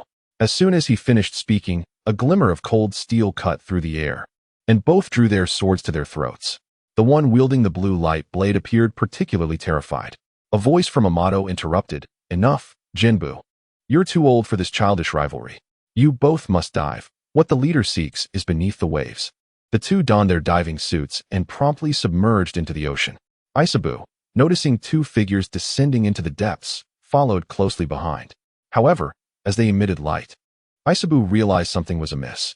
Following the leader's signal, they soon reached their destination. We have located our target, but it will require considerable effort. What seems to be the problem? We need to break open the encapsulating rock. With that, they swung their blades. Isabu recognized the object as a peculiar treasure and swiftly struck with its three tails, attacking the two. Fortunately, Amato's warning allowed them to evade the assault. This giant turtle is truly troublesome. What shall we do? We cannot handle it underwater. As they spoke, Isabu prepared several small-tailed beast bombs. We're doomed. We can't escape it. But they were abruptly transported away by the great dark entity. Seijin appeared above, declaring, Continue your work. I shall distract this beast. From the heights, Seijin dropped a small black sphere. Initially, it merely created a small vortex, but it soon transformed into a gigantic whirlpool, stirring chaos. The ninjas of the Hidden Mist Village immediately activated their barrier to resist the encroaching threat, but before long, the barrier began to show signs of damage. The suction force intensified, pulling an infant out into the open. Hikaru and Boruto rushed forward without hesitation. Hikaru first tossed the baby to Boruto, who then handed it to Hinata, but both of them were soon dragged beneath the waves by the overwhelming pull. Boruto's Byakugan inexplicably activated, and he was consumed by a singular thought, to halt the vortex. For a fleeting moment, the powerful suction ceased, allowing Isabu to seize the opportunity to unleash a tailed beast bomb that obliterated the sphere. Isabu swiftly lifted the two from the depths, bringing them back to the surface. Upon seeing Hikaru struggling in the water, Boruto immediately initiated artificial respiration. Hikaru coughed up seawater and gradually regained consciousness. Chapter 77, Uchiha's Embrace. In animation, I am meek. In the novel, I pursue with fervor. Isabu returned Boruto and Hikaru to the shore before diving back down to check on the situation of the two. However, upon his return, he found that they had vanished. Hinata anxiously inquired, Hikaru, Boruto, are you all right? Sakura knelt down to examine them, saying, Let me see. Are you both unharmed? I just spotted a dark sphere. Turning to the sea, they beheld Isabu emerging from the depths. What is this creature? Asked CHCH. Mizuhana and Kagura explained, This is Isabu, the Three Tails. After the great battle, it has been wandering the waters of the Hidden Mist and Hidden Cloud villages, saving many distressed vessels. Hikaru looked at the Three Tails before him with excitement, exclaiming, It resembles the giant turtle I saw last night. Isabu swam closer to them. What does it want, Kagura? Do not worry. It merely wishes to check on your well-being and harbors no ill intentions. Boruto, are you both unscathed? Isabu inquired. Oh, we seem to be meeting for the first time. How do you know my name? Mizuhana interjected, It is not just a coincidence. It is Isabu. Although you have not seen me, I have seen you, and I have also met Himawari. Kurama has spoken of you many times. Hinata added, We entrusted that rascal Naruto to your care, and we have complete faith in you. Thank you, Boruto, for your assistance. Enjoy your time in the Hidden Mist Village. I must take my leave. How strange, Boruto mused. Though we have never met, it claims to have seen us. Himawari chimed in, the last time Shikaka visited our home. He said something similar. Sakura explained, it is because your father possesses all the tailed beast chakra, which resonates with them naturally. Meanwhile, on the other side, Shinjita, along with the Dark Blade and Su-NM, returned to the base using the Great Darkness technique. Shinjita expressed his frustration, saying, damn it. I almost fell victim to that turtle. Su-NM scrutinized the artifact in her hands. It appears to be the one. The leader inquired, what is this? Shadow asked curiously. Ignoring the question, Su-NM handed the artifact to Victor. Victor, she said, as he accepted the object with his pristine gloves. What is this for, Chief? Are we to create antiques? To auction them off? We hardly lack funds for such endeavors. I intend for you to craft it into an antique and bury it in the land of fire, then orchestrate a time for its discovery. The group was taken aback, bewildered by Su-NM's seemingly absurd words. You wish to dig up your own treasure, only to sell it to others? Do as I instruct, Victor. Victor removed his top hat and bowed to Su-NM, perplexed by her motives. The tranquil mountains were blanketed in a soft snowfall, where a family of hunters gathered around a wooden cabin, sharing a meal by the warmth of a fire, unaware that they had become targets. If only I could devise a backup plan, the chakra of this planet would belong to me, and I could completely shed my identity. For now, he could only hunt these meager sources of chakra. With that thought, he cast out his fishing rod. Just as it was about to reach the hunter's child, Sasuke intervened. You wretched creature, you simply refuse to fade away. Sasuke radiated blue arcs of electricity. Not resolving your presence during the Chunin exams was our oversight, leading to the demise of so many innocents. The hunter emerged, bow drawn, aiming at Sasuke. Who are you two? What are you doing in my home? Take your family and flee down the mountain, quickly. Do not speak such foolishness. An arrow was loosed, only to be shattered by Sasuke's lightning. Boruto hurled a chain at the hunter. Sasuke kicked a tree, urging hurry. The hunter recognized the imminent danger and heeded Sasuke's command, hastening down the mountain. Sasuke threw shuriken, employing the body flicker technique to switch positions. Just as he was about to pierce the hunter, Boruto reacted in defense, with his eyes turning blue. Sasuke activated the body flicker technique again, swapping out the leaves, which seemed to freeze in place. Damn it, this monkey has figured out my abilities. The Rinnegan's teleportation was indeed troublesome. He knew it was best to avoid confrontation in a populated area, as he couldn't risk tangling with Sasuke again, especially since his stamina was waning. Boruto immediately began to act, and suddenly, thunder resonated in the air. A lightning cage erupted around them. Fool, you think you have become clever, yet you remain as foolish as ever. Your ninjutsu holds no effect against us. But upon colliding with the lightning cage, he felt a surge of numbing pain coursing through his body. He collapsed, utterly confused about what had transpired. There was no lightning here, so it could only be ninjutsu. But what was the source of such damage? Sasuke released his purple chakra cloak, panting heavily. This sage art, Thunder Domain technique truly drains sage power. One use depleted all the chakra accumulated by a shadow clone. However, sage techniques still proved effective against Tsutsuki, and Boruto's abilities could only rely on physical prowess. Quickly, Sasuke dispelled a shadow clone, sensing the arrival of sage chakra, and promptly entered sage mode again. His purple chakra enveloped him, accompanied by swirling lightning and serpents of violet energy around his shoulders. This purple aura resembled armor. He formed hand seals and unleashed a sage art, dragonfire technique. Boruto instinctively utilized rocks for defense, rolling aside. Creating water from thin air, he aimed it at Sasuke. Sasuke, however, had no time to change seals and instantly countered with the Great Fire Annihilation, evaporating all the water. Smoke filled the air as Sasuke slightly shifted, bending low before leaping. He then attacked with lightning-infused kunai, enhanced by sage energy.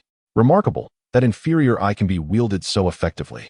All of Sasuke's attacks were seen through by Boruto's Sharingan. As Sasuke swung his sword, Boruto barely evaded the strike. The ground cracked beneath Sasuke's assault. Boruto attempted to retaliate, but Sasuke blocked him with his sword. Sasuke channeled lightning around him, launching it towards Boruto. Boruto narrowly dodged, but Sasuke delivered a kick that sent him airborne, executing a lion's barrage. Upon landing, Boruto glared at Sasuke, declaring, "You will pay for this." He hurled multiple weapons at Sasuke, who immediately activated his Susanoo, creating a massive fog. This is the end for you. With that, Boruto attempted to flee. Chapter 78. Shell vs. Sasuke. Yet, before the smoke could dissipate, A purple arrow shot forth. Boruto swiftly dodged, the arrow embedding itself into a cluster of trees. Amidst the swirling smoke, several shurikens hurtled toward them. Pushi unleashed flames, incinerating all the shurikens. Subsequently, a wind-based attack surged forward. Pushi managed to deflect the strike with his fishing rod. Sasuke immediately employed the heavenly hand power to switch positions, finding himself behind Pushi. Sensing the shift, Pushi kicked Sasuke away. Unfazed, Sasuke retaliated with the Chidori flow, unleashing a powerful surge. Once he steadied himself, he charged forward with the sage art, Chidori. However, in an unfortunate turn of events, his sage mode dissipated, and the Chidori in his hand vanished. The mantle of sage mode shed. Yet Sasuke surged within 5 steps of Pushi. Observing Sasuke's loss of sage mode, Pushi was elated. Yet, Sasuke declared, Sage Art, Earth Release. Pushi, now lacking strength, awaited his demise. Sage Art, Earth Release, Feast upon the mud. Sasuke kicked up a clump of earth, hurling it into Pushi's mouth, obscuring his vision. It dawned on Pushi that Sasuke had never truly entered Sage Mode. He had merely been bluffing. As he contemplated a counterattack, Sasuke struck him fiercely, leaving Pushi clutching his neck. Is Sage Mode truly that remarkable? I labored for so long, only to exhaust it in mere minutes. Naruto enters Sage Mode as if quenching his thirst. How troublesome it is. If only someone could assist me in refining my chakra. However, Pushi's fate was now sealed. Sasuke raised his Kusanagi sword, aiming for Pushi's heart to deliver a lethal blow. At that moment, a figure lunged at Sasuke with a blade. Sasuke had no choice but to abandon his attempt on Pushi's life, retreating immediately. Who dares? Sasuke gripped his Kusanagi sword, bracing for battle. Truly, the second strongest in the shinobi world. Able to swiftly evade my sudden strike, I am deeply impressed. Upon recognizing the newcomer, Sasuke saw a plump warrior. Why do you save him, warrior? Or are you also of the Otsutsuki clan? No sooner had he spoken than another assailant emerged. Instantly, the trees ignited. The falling snow evaporated upon touching the blade. Impressive. To evade that, and still have time to land a kick to my chin. The blade-wielding warrior staggered to his feet, wiping the blood from his face. From the great darkness, 2 figures emerged. Amato's artificial daughter, Akabe. Shadow Kill tossed Pushi into the depths of the great darkness. Akabe gazed at Sasuke, her heart fluttering. You're quite handsome. How about we stop fighting and have a chat in bed? Witnessing Akabe's seductive demeanor, Sasuke simply replied. Upon hearing this, Akabe seethed with rage, exclaiming, You arrogant one-armed man. You think you're above me? I wouldn't look at you either. Once we break your arms and legs, let us see how haughty you are. It seems you are human. Why do you side with the Otsutsuki? Shadow Kill replied, We'll discuss that once you survive. With that, the 2 charged at Sasuke, who brandished his sword in defense. Steam gathered in the clouds above, while the ground crackled with electricity. The 3 swords clashed, igniting bursts of fire in the darkness. Despite Sasuke's exceptional swordsmanship, escape proved elusive. The heavenly hand power required several minutes for recovery. In a contest of sword skills, a breakthrough seemed improbable. He activated a jutsu, pressing his hand to the ground. Earth Release, Earth Flow Wall. Instantly, he lifted both assailants, who were taken aback by his intentions. He raised his Kusanagi sword, unleashing a Chidori sharp spear. Akabe abruptly appeared before them. A further complication arose as she absorbed his jutsu. She swiftly leaped down, launching an attack on Sasuke. Sasuke swung his electrified Kusanagi sword toward her, but the electricity dissipated. Then, Akabe aimed her right hand at Sasuke's chest. Here, take this. A powerful bolt of lightning surged toward Sasuke. He immediately activated Susanoo to block the strike, then slapped her down. Akabe staggered backward. Sasuke canceled Susanoo, summoning 2 shadow clones to confront the rushing Shin-Mo and the blade-wielding warrior. He prepared to activate Sage Mode one last time. Skirting past the 2, he unleashed a Sage technique, Purple Lightning. This time, Sasuke discerned Akabe's form. Despite her ability to absorb jutsu, she still bore the appearance of lightning attacks. He glanced at the clouds above and promptly utilized Amaterasu on the surrounding snow. Fool, it seems you've been rendered foolish. This technique is not suited for us. The 3 immediately banded together to attack Sasuke, who nimbly evaded their strikes. Shadow Kill observed the 4 from a distance. Uchiha Sasuke indeed appeared to be a monster. How is the data collection progressing? Amato, this won't work. Relying solely on data fails to reveal this one's limits. Wait, what's wrong? Quickly, Pull those three back. He seems to be waiting for the thunderclouds above. Don't worry. It's merely thunder. There's nothing to be concerned about. He wouldn't summon lightning, would he? Little did they know, Sasuke truly would. Sasuke raised his hand, and above the clouds, the roiling thunder sounded like a ferocious beast unwilling to be tamed, racing through the sky. Sasuke seemed to tame the wild beast, tempering its ferocity. Yet, eventually, the beast succumbed. With a downward wave of his hand, the thunder beast descended upon the world once more. Akabe mistook this for a jutsu, while the other two sensed impending doom and retreated hastily, crying out in terror, "Leader, save us." Although the kind-hearted one was unconcerned, the current state of his body rendered him incapable of long combat. After capturing Boruto, he needed them to open the Great Darkness. Although the two sustained injuries, they were not fatal. However, Akabe was less fortunate, obliterated into charcoal. Fortunately, Amato had prepared a backup. Amato instructed Kawaki to resolve the situation here, sparing him further trouble. Kawaki approached, preparing to manifest 6 black rods from his palms in the densest area of the forest to the right of Sasuke. Shadow Kill immediately initiated his jutsu, ensnaring Sasuke with several shadows. Seizing the opportunity while Sasuke had not activated Susanoo for defense, Kawaki shot forth the black rods. Sasuke swiftly activated the Rinnegan's ability, repelling the 6 black rods, then directed his attention toward the forest ahead, employing the universal pull. Shadow Kill felt an unseen force pulling him towards Sasuke. Sasuke promptly switched to the Hungry Ghost path, absorbing Shadow Kill's chakra. Uchiha Sasuke, your eyes must be quite powerful. Sasuke assumed the enemy was complimenting him, but was taken aback by the expression on his lips. Kawaki brandished the 6 black rods, launching an assault on Sasuke. Sasuke dodged by leaping to the side, while Kawaki conjured fireballs from his palms, hurling them at Sasuke. Blue lightning crackled as Kawaki activated the Cursed Mark, opening the Great Darkness behind Sasuke. Sasuke immediately employed Heavenly Hand power to switch places, then struck Kawaki with the skeletal frame of Susanoo, sending him crashing.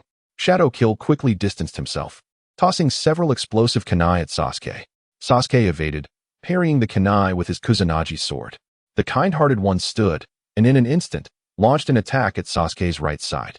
Sasuke had no time to react, unable to activate the universal pull or defend with Susanoo. Got you now. Just at that critical moment, a golden figure kicked Shadow Kill away. Naruto, you're awfully slow. Naruto stood beside Sasuke, saying, after all, we're quite far from the village. Are you alright, Sasuke?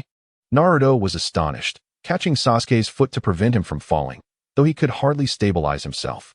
Shadow Kill disdainfully brushed off the dust from his clothes. Sasuke, can you still fight? I'm afraid they can engage in a war of attrition. We might be able to contend with this newcomer, but we may not necessarily have the capacity to deal with others. Naruto immediately unleashed the Raisin Shuriken. Chizuru also utilized 2 black iron blocks to shield against the oncoming threat. After the explosion subsided, a question arose. Had they fled? Chapter 79. The love between Sasuke and Sakura. Around 4 in the morning, Naruto and Sasuke returned to the village. Naruto inquired, is that person from the Nara clan? Yet, I have never heard Shikamaru mention any rogue ninjas from their lineage. Who knows? Regardless, they employed the shadow binding technique unique to their clan. Could that individual be deliberately misleading you? I am uncertain. For now, I shall leave this matter to Sai. The two hastened towards the Umbu headquarters, and as they passed by the Uchiha household, they encountered Sakura returning home from work. Hey, you two.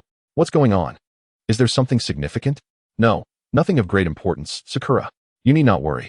Actually, we are heading to the Umbu, and Naruto nudged Sasuke, urging him to be cautious. Then, I shall rest at home, Sakura replied. Sure, work is important. I will have breakfast ready for you. As Sasuke watched Sakura enter her home, he prepared to leave when she suddenly opened the door again, gazing at him. I will wait for you to have breakfast. Observing Sakura's shy demeanor, Sasuke gently caressed her cheek. You still resemble the same girl from our travels. I am quite hungry. It has been ages since I savored your breakfast. Go on, hurry back. All right. Sasuke turned his head to see Naruto grinning. Why are you smiling so awkwardly? Hurry up and leave. To be fair, Sakura has never changed. She still adores you. So, you defeated me, and now you envy my relationship with Sakura? Oh please. I have Hinata. Why would I envy you? Once this matter is resolved, let us gather with Kakashi-sensei for a proper reunion. This isn't something I would typically hear from you, Sasuke. Just say whether you will come or not instead of all this chatter. Is Hokage too busy to attend? Not at all. If necessary, I would postpone my engagements. Before long, they arrived at the umbu. Mori no Ibiki spotted them and asked, Seventh Hokage, Sasuke, do you have business here? Summon Sai and Shikamaru immediately to the umbu. We have a significant matter to investigate. Shortly thereafter, the two arrived. Sasuke began recounting his encounter with the shadow assassin, revealing the information gleaned from lip reading. Few are aware of Shimura Danzo's roots, and they are in the process of eliminating members of that organization. Sasuke, could this person be deliberately misleading you? Thus, I require your umbu to conduct a thorough investigation. Danzo has committed heinous acts. Could this be one of his loyal traps?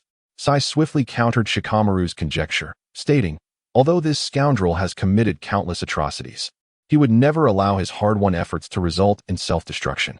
I will investigate this thoroughly, and I will also reach out to older surviving members of Root. Additionally, you must remain vigilant. Shikamaru, someone from the Nara clan may be involved. The rogue ninjas from our clan have been dealt with, leaving only some members of Root. Last night, the enemy I faced utilized your family's secret shadow binding technique. Is that so? I will look into it. I leave this to you. I have others waiting for me. After saying this, Sasuke prepared to depart. Everyone was astonished at his relentless dedication to work. Shikamaru remarked, Sasuke, why not have breakfast before departing? Indeed, I am returning home for breakfast. Sakura is waiting for me. Is that so? Naruto chuckled, patting Shikamaru's shoulder. I leave the morning to you. I too must return, having traveled all night. Observing the two, Mori no Ibiki posed a question to Shikamaru. What do you think of their current dynamic? Is it beneficial or otherwise? It is too soon to tell. All I know is that I will have no breakfast today. I am heading out to investigate. Upon reaching his front door, Sasuke fumbled for his keys, only to find them missing, along with other belongings. Frustrated, he scratched his head and resorted to using the spare key. Each time he returned home, he was forced to rely on it. He wondered if it had fallen during battle. He opened the door and gently closed it behind him. Entering the living room, he found Sakura, exhausted, slumped over the table in slumber. Sasuke removed his coat and draped it over her. As soon as he did, she awoke. Sasuke, I am so sorry. I accidentally dozed off. Breakfast is ready. I will go wake Sarada. What's wrong? Should I go call Sarada? Darling, you look so anxious. Even when facing Kaguya or Madara. You weren't this tense. Go ahead. Just as Sasuke took a few steps, Sakura beckoned him back. She approached and adjusted his attire. All done. Before she could finish speaking, Sasuke embraced Sakura tightly. Noticing her flushed cheeks, he quickly withdrew. He chuckled as he entered Sarada's room, turning on the light in the cozy pink haven adorned with animal motifs. A white desk held an array of books, alongside cherished childhood photographs of Sarada and Sakura. He gently touched the pictures, then approached Sarada's bedside, softly calling, "Time to wake up, Sarada." Hearing her father's familiar voice, Sarada aroused from her slumber. Sitting up, she was delighted to find her father. "Daddy, when did you return? Why are you so happy?" "Of course I am happy to wake you, my dear." Sakura, overhearing the joyful exchange, chimed in, "Come, breakfast is ready. It will be cold if you delay."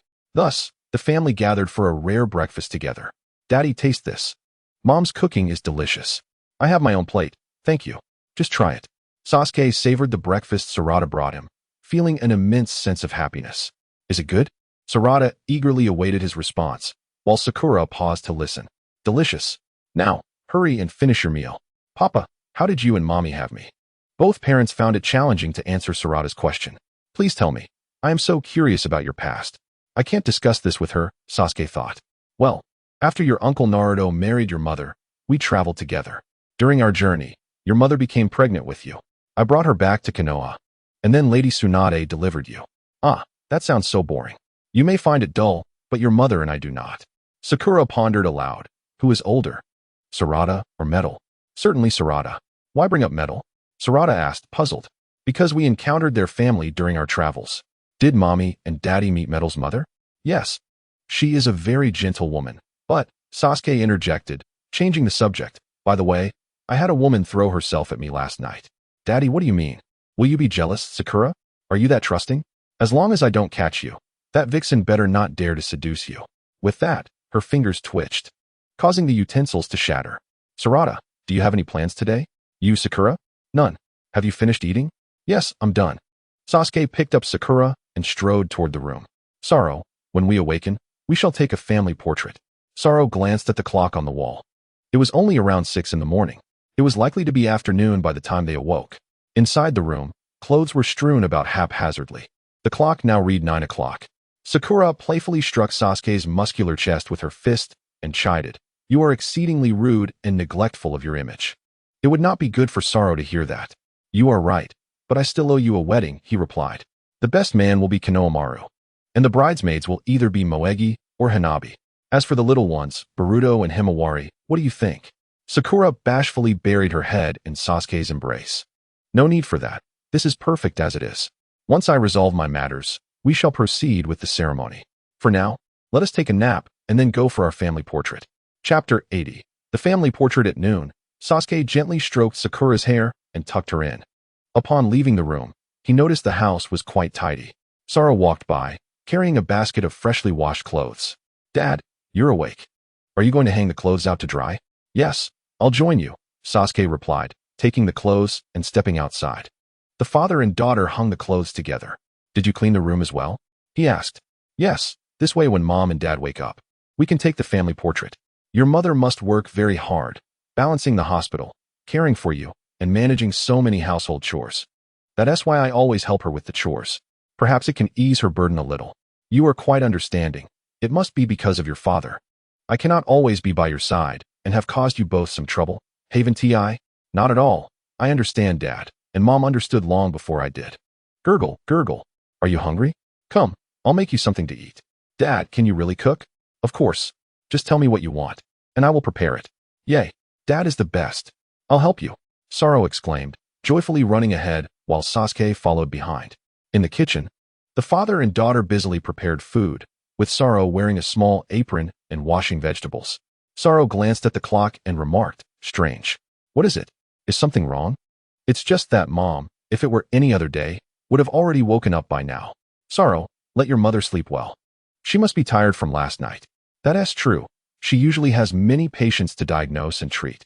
At that moment, the doorbell rang. Sasuke turned off the stove and went to the door. "Sakura, here is your package." Sasuke looked at the delivery person and asked, "Who are you calling Sakura? Is that a name you can use?"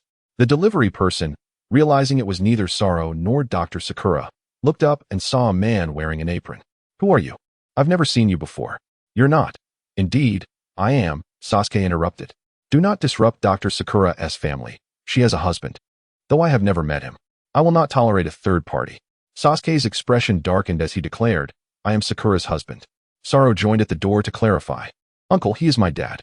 "Oh, I see. Please sign here." The previously assertive delivery person suddenly lost his bravado.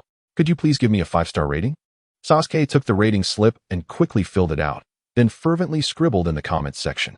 When the delivery person received it, predictably, it was a 1-star review.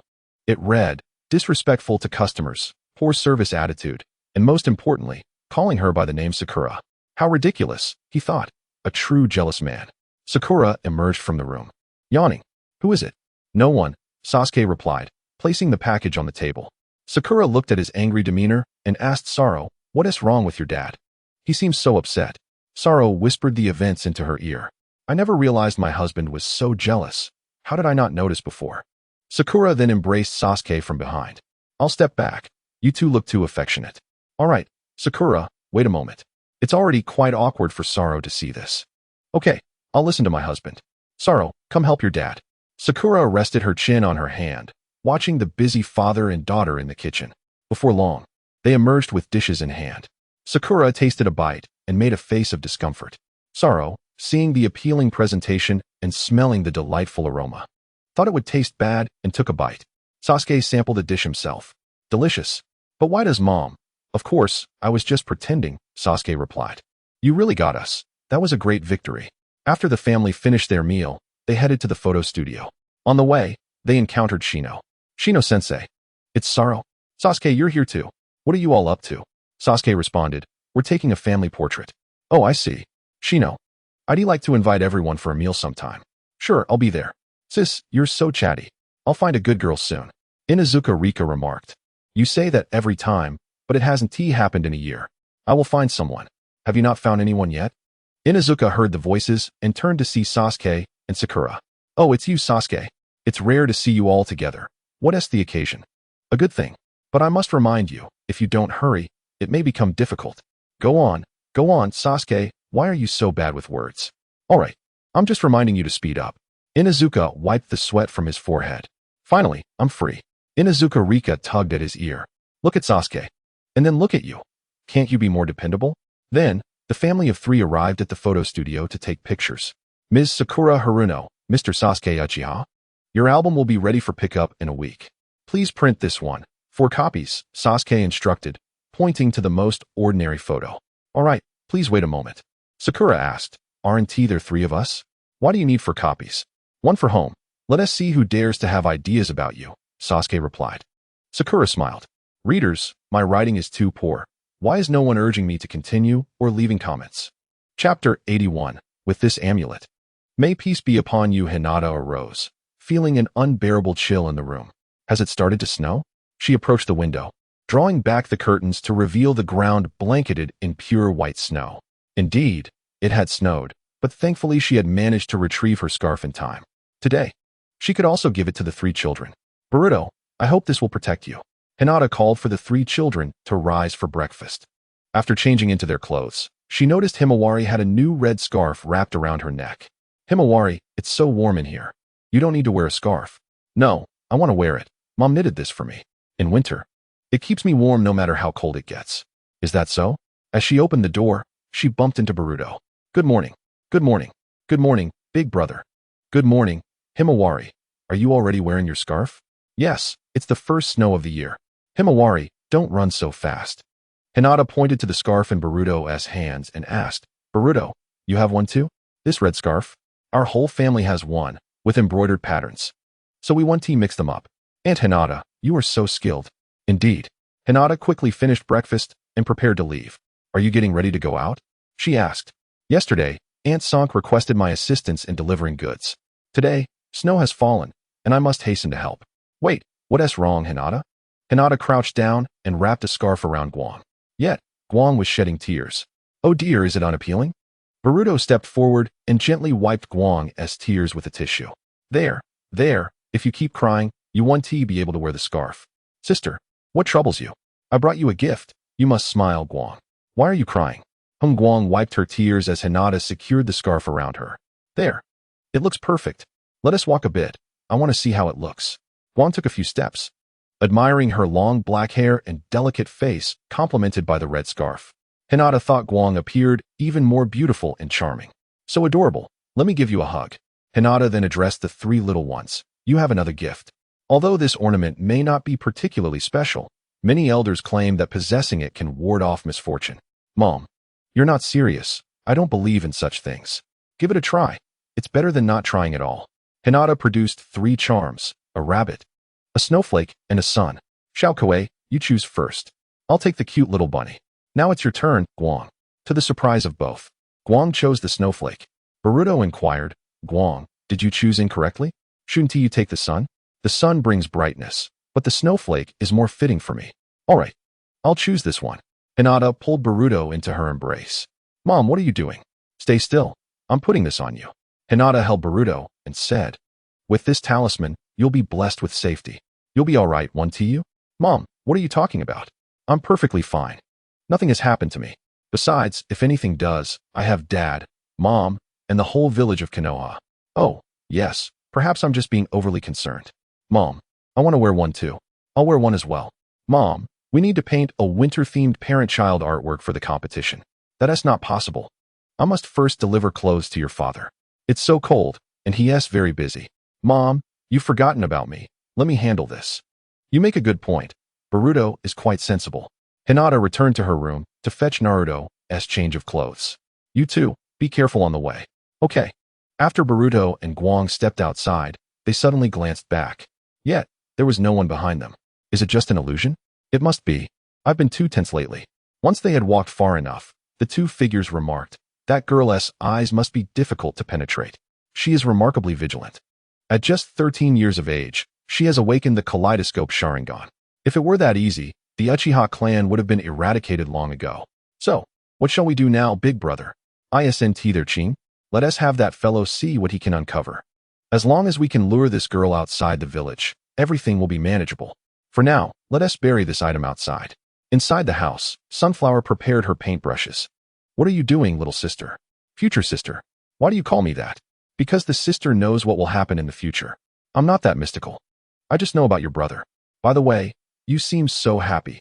Can you share what is making you smile? My mom made us pendants. And they're protective charms. Mine is a rabbit, Guang S is a snowflake, and my brother S is the sun, rising to bring warmth and hope. Truly, you are the future sister. Your words resonate perfectly. Faced with the compliment, she felt not joy but guilt.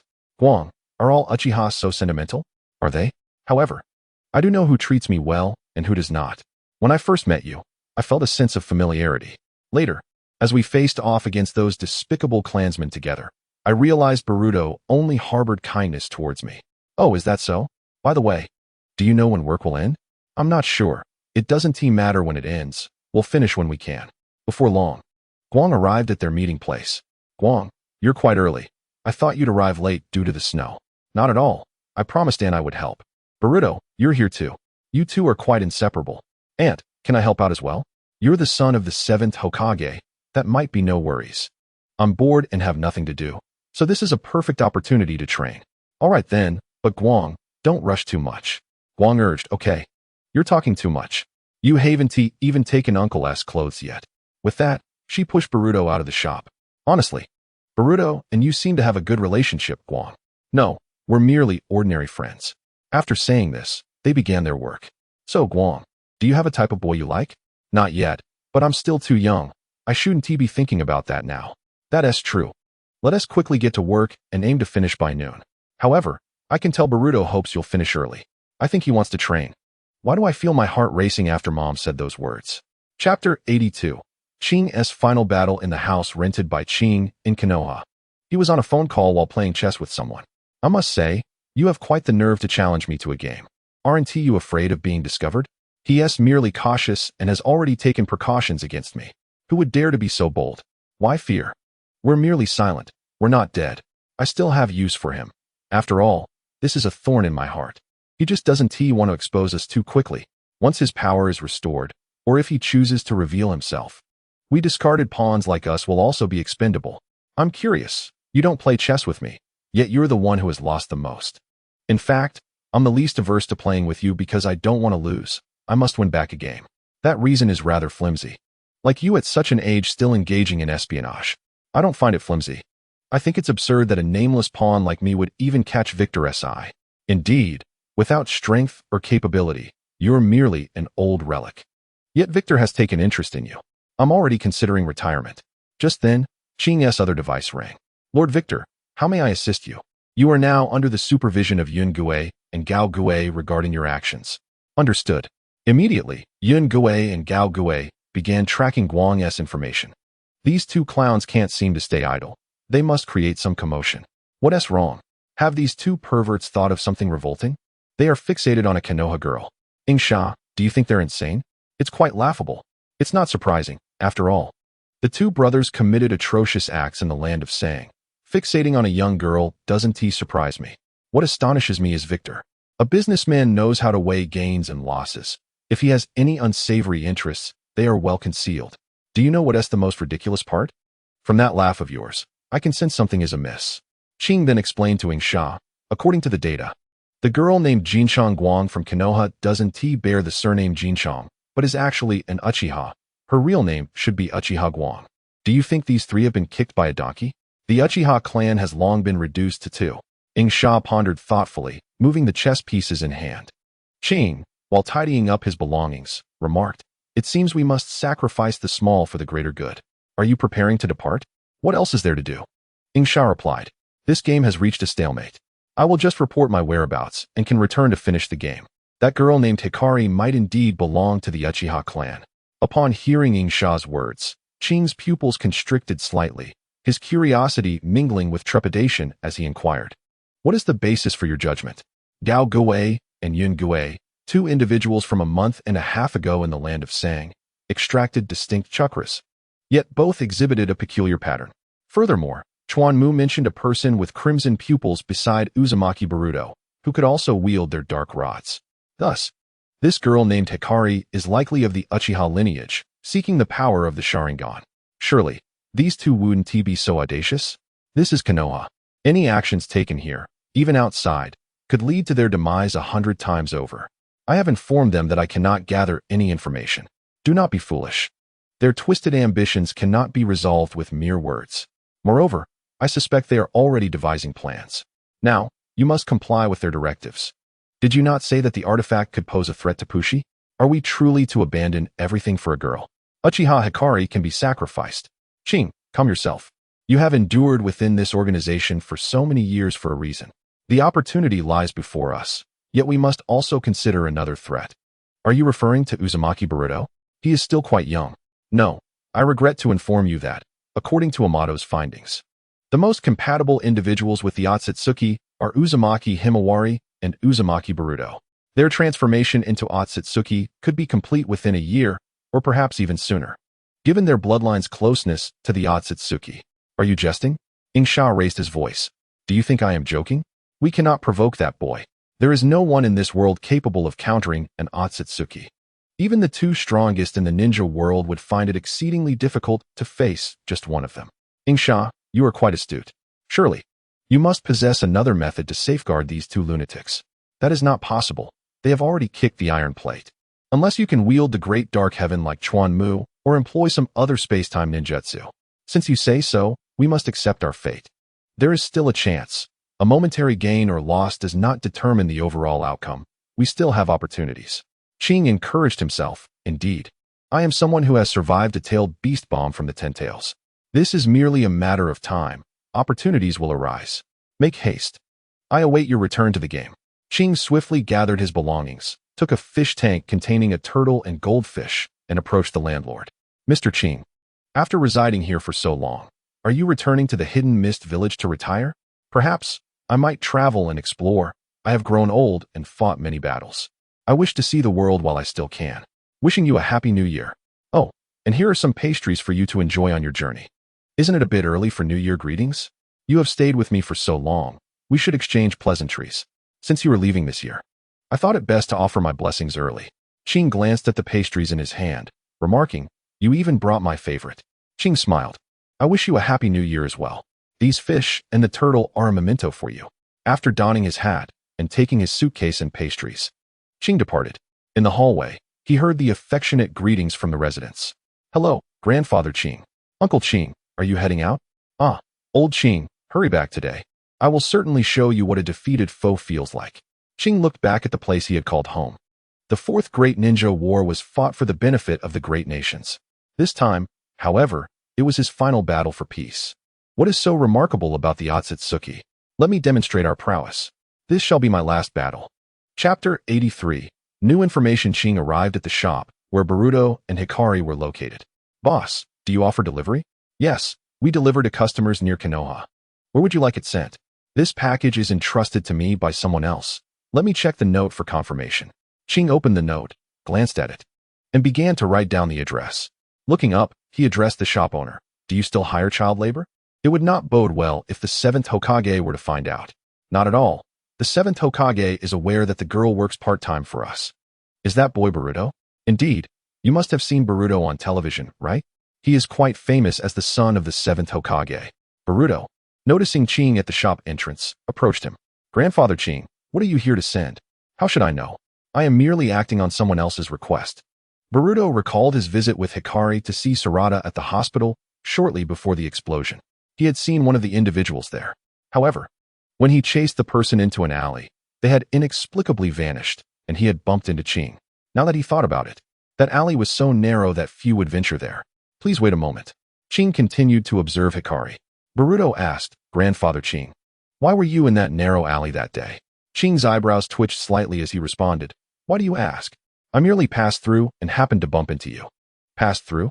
In such a narrow space, what reason could you have for being there?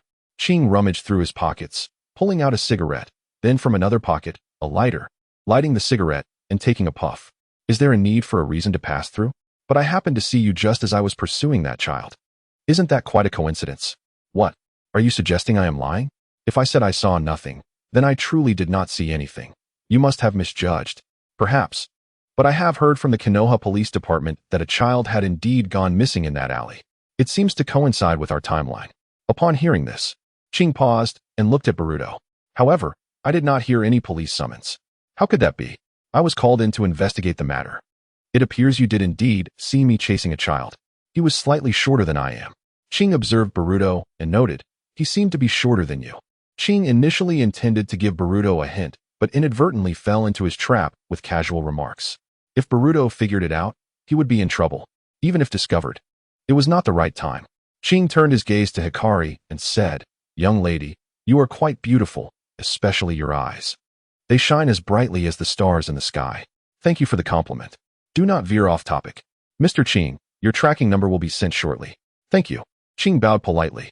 As he turned to leave, he added, "Such lovely eyes are bound to attract attention. Wouldn't you agree, Boruto? Therefore, you must protect her." Boruto wanted to pursue the conversation, but hesitated, glancing at Hikari and feeling uneasy. What could such peculiar words possibly mean? Hikari waved at the dazed Boruto. "Boruto, what is wrong? Are you tired? You should sit and rest." "No, it's fine, Hikari. You should take a break. Look at the sweat on your forehead. You have already helped me so much. Rest well." As she spoke, Hikari used a handkerchief to wipe the sweat from Boruto's face.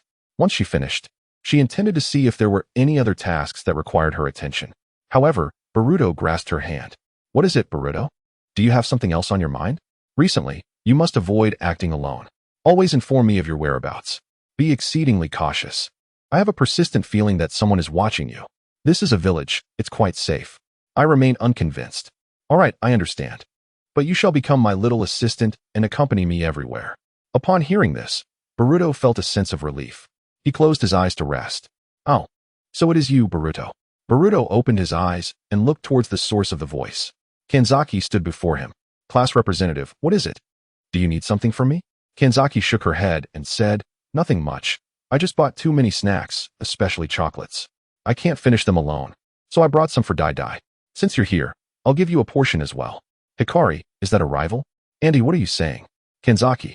They are merely friends, having a casual chat." "Chatting? Who gives chocolates for that?" Hikari curiously inquired. "Does giving chocolates carry a special significance?"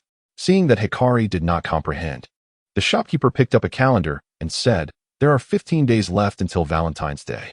Giving chocolates is a gesture for one's secret crush. Accepting it signifies hope. So, Kanzaki is." Realizing this, Hikari immediately stepped forward. "This chocolate is for you." "Oh, thank you, class representative. I'm so hungry." "Ah, chocolates!" Hikari exclaimed. "Kanzaki, you have saved my life." Before she could finish her sentence, Hikari snatched the chocolate and gazed at the heart-shaped decoration on it. She shot Boruto a fierce glare, as if to say, "You dense fool. How dare you accept this gift?" "Hikari, you're here too? I apologize for not noticing you earlier." "No worries, Kanzaki. Do you have any chocolates? Isn't that in your hand? That's not enough for me. If you have more, please share." "Fine," Boruto said, "since you're hungry. I'll take you out for lunch. I'll finish this chocolate first." Hikari tore open the packaging and began to eat. Watching Hikari enjoy the chocolate so blissfully made Boruto yearn to taste it as well. "Hikari, I would like to try a bit too," he said, reaching out for a piece, knowing Hikari would be stingy. But Hikari slapped his hand away and boldly declared, "I'm hungry. All of this is mine. If you want to eat, I'll buy you some later as compensation." "No need. Hikari, take your time. No one is competing with you." It seemed that Hikari was indeed very hungry. With her appetite, she would have to buy something nearby later. "Class representative, would you like to join me?" Kanzaki waved her hand and replied, "I'll pass. I need to deliver some documents to the Hokage's office. I must be off." "Kanzaki, is that you?" Boruto asked upon seeing a Kimichi K. "Senpai, are you here for lunch?" "You two are here too. Let's all eat together, my treat." "Kanzaki, did you deliver the documents?" The Research Institute just inquired. Kanzaki lowered her head and said, "Not yet. That's strange. The doctor said you left this morning. Why haven't you delivered them by noon? This isn't like you. Even buying snacks shouldn't take this long." "I apologize, senpai. It's my fault today." "All right. I'm not blaming you. Let's go together. Boruto and Hikari, you both come along." "Senpai, that may not be necessary." However, upon hearing KS words, both of them perked up. "This document is about the land of sand. Are you sure you want to join us?" In unison, they exclaimed, "We'll go." Chapter 84. Purpose. My name is Uchiha Hikari Senpai. Have the two who committed such heinous acts in the land of sand been found? No, not yet. However, the fortunate news is that we have already learned of their techniques. If we hand this document over to the Umbu, we may soon discover their whereabouts. Boruto remarked. But from what I observed, they only utilized wind and earth techniques. No, they possess other secret arts. Hikari, curious, asked, what secret arts? Poisonous insects. Poisonous insects? What are they? How do they differ from the parasites of your clan? Poisonous insects can be regarded as the most powerful insect ninjutsu in the entire ninja world. They not only absorb a person's chakra, but can also induce illusions in their minds. They can be deployed at any time, and it is difficult for ordinary people to notice them. Fortunately, poisonous insects are challenging to tame, and their usage demands a high level of skill from the user. That doesn't sound overly formidable. We can only ascertain the truth when we confront them again. This ninjutsu has been lost for over a decade. The four quickly arrived at the Hokage's office. Kei knocked on the door. Come in. Shikamaru looked at the four and said, Kei, Boruto, and Hikari, what brings you here? We have come to deliver the materials regarding the land of sand. Naruto inquired, Boruto, have you already grasped the gist of it? Boruto nodded. Serena and Dai rushed in, panting. How is it, Hikari? Did we make it in time? Serena, Dai, how did you end up here? Hikari replied sternly. Seventh Hokage, I called them here. And the reason? You all are going to the land of sand on a mission. Your supervising teacher should inform you of the dangers posed by the enemy. This matter has been entrusted to the Umbu. Hikari stated, then we shall investigate on our own. Serena added, even if we face repercussions for this, Hikari and I will pursue the matter. Naruto admonished. I have stated that this matter has been handed over to the Umbu. You need not be so persistent. You have no justification to continue participating in this mission. I made a promise to someone. I must personally deal with those two scoundrels. Naruto regarded the two, contemplating. He recognized that once an Uchiha sets their sights on a goal, they are resolute in achieving it.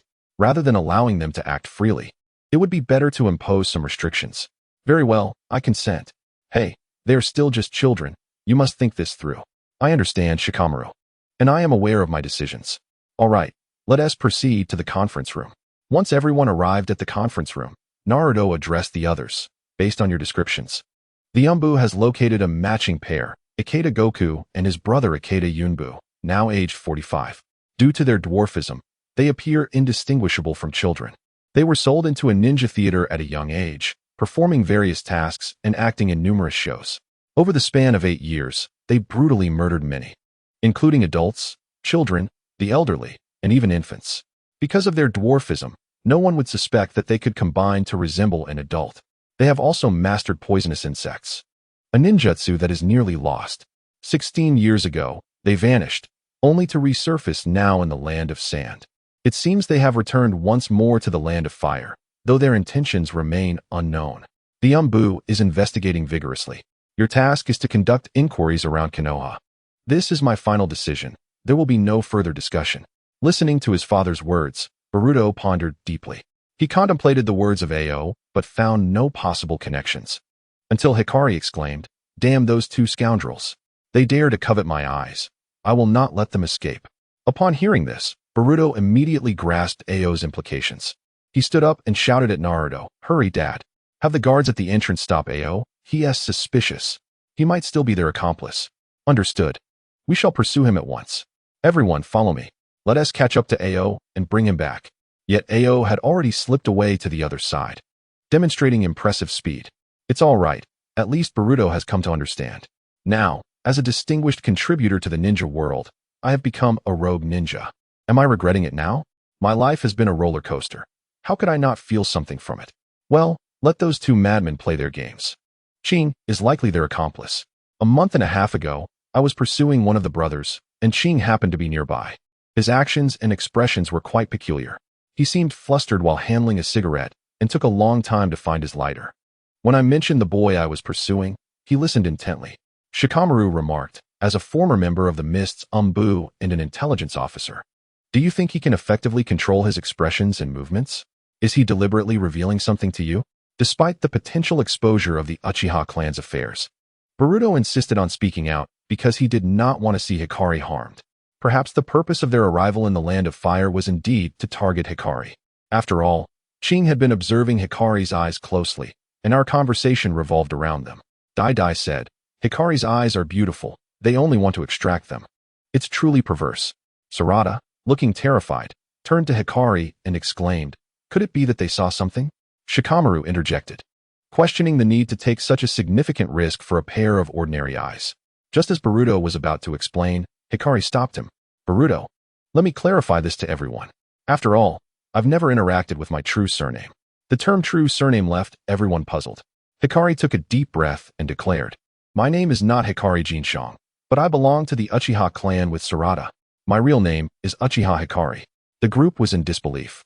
But when Hikari closed her eyes and reopened them, the Sharingan manifested before them. Chapter 85. The plan. Dai Dai looked at Hikari's eyes and then at Sarada's, remarking, "They are completely different." Hikari's eyes seemed to possess a unique shape, appearing somewhat irregular. Sarada responded, "Indeed, they are after Hikari's eyes." Dai Dai expressed her dissatisfaction. "Hikari, you are being too much." Sarada and Boruto too. "I didn't intend to conceal anything from everyone. I just had personal reasons for not using my real name. So I apologize. I deceived you all." Dai Dai then pointed at Boruto. "This is all your fault. You knew from the beginning." Dai Dai glared at Boruto. "Boruto, you are truly wicked. You and Hikari must treat us all to a meal and explain everything, or I will have to beat you up." Then, with a smile, she added, "But thankfully, I am the third to discover Hikari's secret." Shikamaru observed the Sharingan and glanced at Naruto, who appeared remarkably calm. Clearly, Naruto had known for a long time, and Sasuke must have known as well. "Hey, Naruto, when did you realize Hikari is from the Uchiha clan?" "No, Uncle Shikamaru. My dad doesn't know." Naruto replied proudly. "I knew the moment I first saw Hikari. I noticed before even Sasuke did." Shikamaru continued, "So, you plan to keep pretending? If Hikari doesn't want to say, I can't force her, can I?" As Naruto approached Hikari and ruffled her hair, he said, "You finally bravely revealed your name. Congratulations. So, now that we know the enemy's intentions, what is the plan to confront them? Have you thought it through, Naruto?" "Not really. But sending the Umbu could resolve it." "Are you an idiot? They are top-level wanted criminals, seasoned fighters from other villages. Their alertness is no joke." Shikamaru anticipated Naruto's thoughts and interjected, "If you are considering Hikari's safety and are willing to forego capturing them, I have no objections. However, if they prove to be formidable opponents, I still prefer to use Hikari as bait to weaken their strength. Nevertheless, the most pressing concern now is how to devise the plan." 2 days later, Hikari arrived as scheduled at the delivery point. "Big brother, the girl has come. After so many days, we can finally act. My hands are itching. Shall we strike now and finish early? I can't stand this cold weather any longer. That bastard Victor is pushing us. No rush. She hasn't entered the barrier yet. Let us see if she brings any weapons. What about the area within 10 miles? Don't worry, big brother. The trap hasn't been triggered. What is that wrapped in cloth on her back? It doesn't look like a weapon. It resembles a fan." Tiangue glanced at his watch and drew his twin daggers. "Quickly, let us take her down and retreat. Tiangue, crouch down and be ready to spring into action." As they observed Hikari, who was looking down at the delivery slip, they decided it was time to strike. Both attacked simultaneously. Hikari sidestepped, and Yungue did not continue the assault, but swiftly formed hand seals to activate the barrier, preventing Hikari from escaping. Tiangue swung his daggers toward Hikari's arm and ankle. Hikari reacted swiftly, dropping the item in her hands and grabbing something from behind to block his attack. Tiangue was astonished to find that she was wielding a large fan. Hikari immediately summoned her chakra. Boruto sensed Hikari channeling her chakra. "Uncle Gunma." They have made their move. Gunma and the other 4 surrounded Team 7 and activated the Flying Thunder God technique. Yungue charged at Hikari from behind, only to see a pattern light up on her clothing. In an instant, Boruto and the others appeared before the 2 attackers. Gungzi and Yunchong rushed forward to attack, promptly throwing shurikens. Yun dodged and used Earth Release. "Good. It seems my training has yielded results." Konohamaru reminded. "We'll handle this. You all continue with the Flying Thunder God." With that, Konohamaru leaped over the earthen wall, brandishing his kunai. Miyuki targeted Tiangue and unleashed the Shadow Snake Hand technique. Tiangue jumped to a nearby tree, but Sarada quickly followed up with a fireball jutsu. He had to leap backward, but Hikari and Boruto seized the opportunity, utilizing the trees to launch their attack. He quickly performed a substitution jutsu to evade, breathing heavily. He was still baffled as to how these four had suddenly appeared inside their barrier. Hikari remarked, "Boruto, your grandfather's technique is truly impressive. It can reach such distances." Tian Gue, observing Boruto's golden hair, recalled the files he had seen earlier. Grandpa, the fourth Hokage of Konoha, created legends with the Flying Thunder God technique, Minato Namikaze. He shouldn't have been alive all these years. How could this be possible? Returning to 2 days prior in the Hokage's office, the dilemma remained, to apprehend the two without alarming them. Yet what if Hikari couldn't withstand their assault? If we sent sensory ninjas to investigate, they might also sense the presence. Was there truly no other way? Hikari inquired. Boruto gazed at the table and mused, if only I had my dad's speed. We wouldn't have to worry about being late. No, Boruto. If the enemy is trying to lure us away, we would be at a disadvantage. We should cancel the mission. It's too risky for Hikari. Hikari resolutely stated, no, I will go regardless of the danger. These two must be eliminated. It is the only way to warn those innocent lives they have taken. Boruto, feeling helpless, stated, we do not possess such speed as Sasuke. And for you to go alone would be exceedingly perilous. Unlike the Hidden Cloud Village, we lack the ninjutsu for swift movement. Upon hearing Boruto's words, Naruto suddenly uttered, Dad. He gazed at the photograph hanging on the wall. The others were puzzled, unsure why Naruto would randomly mention such a thing. Shikamaru, go summon Shiranui Gunma and the others. He instructed. Shikamaru replied, what do you need them for? They used to serve as my father's bodyguards, Naruto explained. Shikamaru immediately grasped Naruto's intention. You plan to have them employ the Flying Thunder God technique. I didn't realize you could think of that, Naruto. All right, I shall go inform them. Just as Shikamaru was about to leave, Naruto called out to him again. Oh, and while you're at it, ask Tenten to bring the items. Curiously, Boruto inquired, what does this have to do with Grandpa? When I was young, I heard Dad mention Grandpa's Flying Thunder God technique, but I have never witnessed anyone use it. How fast is it really? Naruto replied, your grandfather is renowned as the swiftest in the ninja world. You shall not be astonished when you see it. Naruto then asked Kei, do you know how to utilize the fan from your clan? Kei nodded. Before long, Tenten arrived, carrying the Uchiha fan. Naruto, I have come, she said. Why did you suddenly come to the shop with Sasuke? Do you need this? It's not for Sasuke, and I doubt you can use it yourself. Is it perhaps for Sarada? Naruto shook his head and replied, none of that. It is for her. Tenten gazed at Kei, puzzled. Why give it to her? Does Sasuke know you are giving it to her? Shikamaru and Tenten remarked, because Kei belongs to the Uchiha clan, and Sasuke is aware. After hearing this, Tenten placed the fan in Kei's hands. Well, it has returned to its rightful owner. Uncle Naruto, I cannot accept this, Kei protested. Currently, only you and Sasuke can wield this fan. And given that you might not carry other weapons for this mission, it would be better to hand it over to someone who can utilize it rather than let it lie unused. When Shiranui Gunma and the others arrived, Naruto and Shikamaru shared their plans with them. No problem, but we will need a few days to practice. Boruto, intrigued, asked, Uncles, how fast is this Flying Thunder God? Is it truly as formidable as the rumors suggest? We four are not the Flying Thunder God.